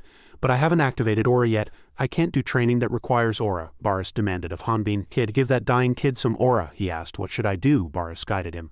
Like when you infuse aura into your sword, place your hand on his body and exert force. Hanbin tried to follow. What? The conclusion of all the explanations is to just exert force like this. Martin let out a painful groan. His eyes widened and changed color. Martin gained aura. How can that be? So this is what it feels like to use aura, but the aura gradually diminished. It's gone, Boris observed and said. You have a talent for controlling aura, but he changed his words and said, Hanbin, I couldn't find any talent in you. Thorns grew on his hand. What is this? Hanbin rushed to show off in a fluster. Paul Hell's hand was curious. What is that? Boris scolded him. Truly dull, Martin said. Although Lord Pelin said he has no talent, I still respect him. He looked rather servile. An ordinary person like me will never reach that level. I felt it when I received aura earlier, Martin continued. Lord Pelin's aura was an enormous aura I had never seen before. He awkwardly scratched his head. Of course it's nothing compared to Lord Boris. Boris denied. You're wrong. He said that Hanbin was busy removing the thorns. He also activated aura recently. But in terms of the amount of aura, it's truly extraordinary. Boris even continued. He's comparable to me. Martin asked in disbelief. Really, Boris explained, only by experiencing life and death does the amount of aura increase. It's a kind of instinct to want to keep living. That kid's aura increased abnormally fast even though he has no talent for swordsmanship. Martin's expression became gloomy again. Lord Pelin survived extreme situations, so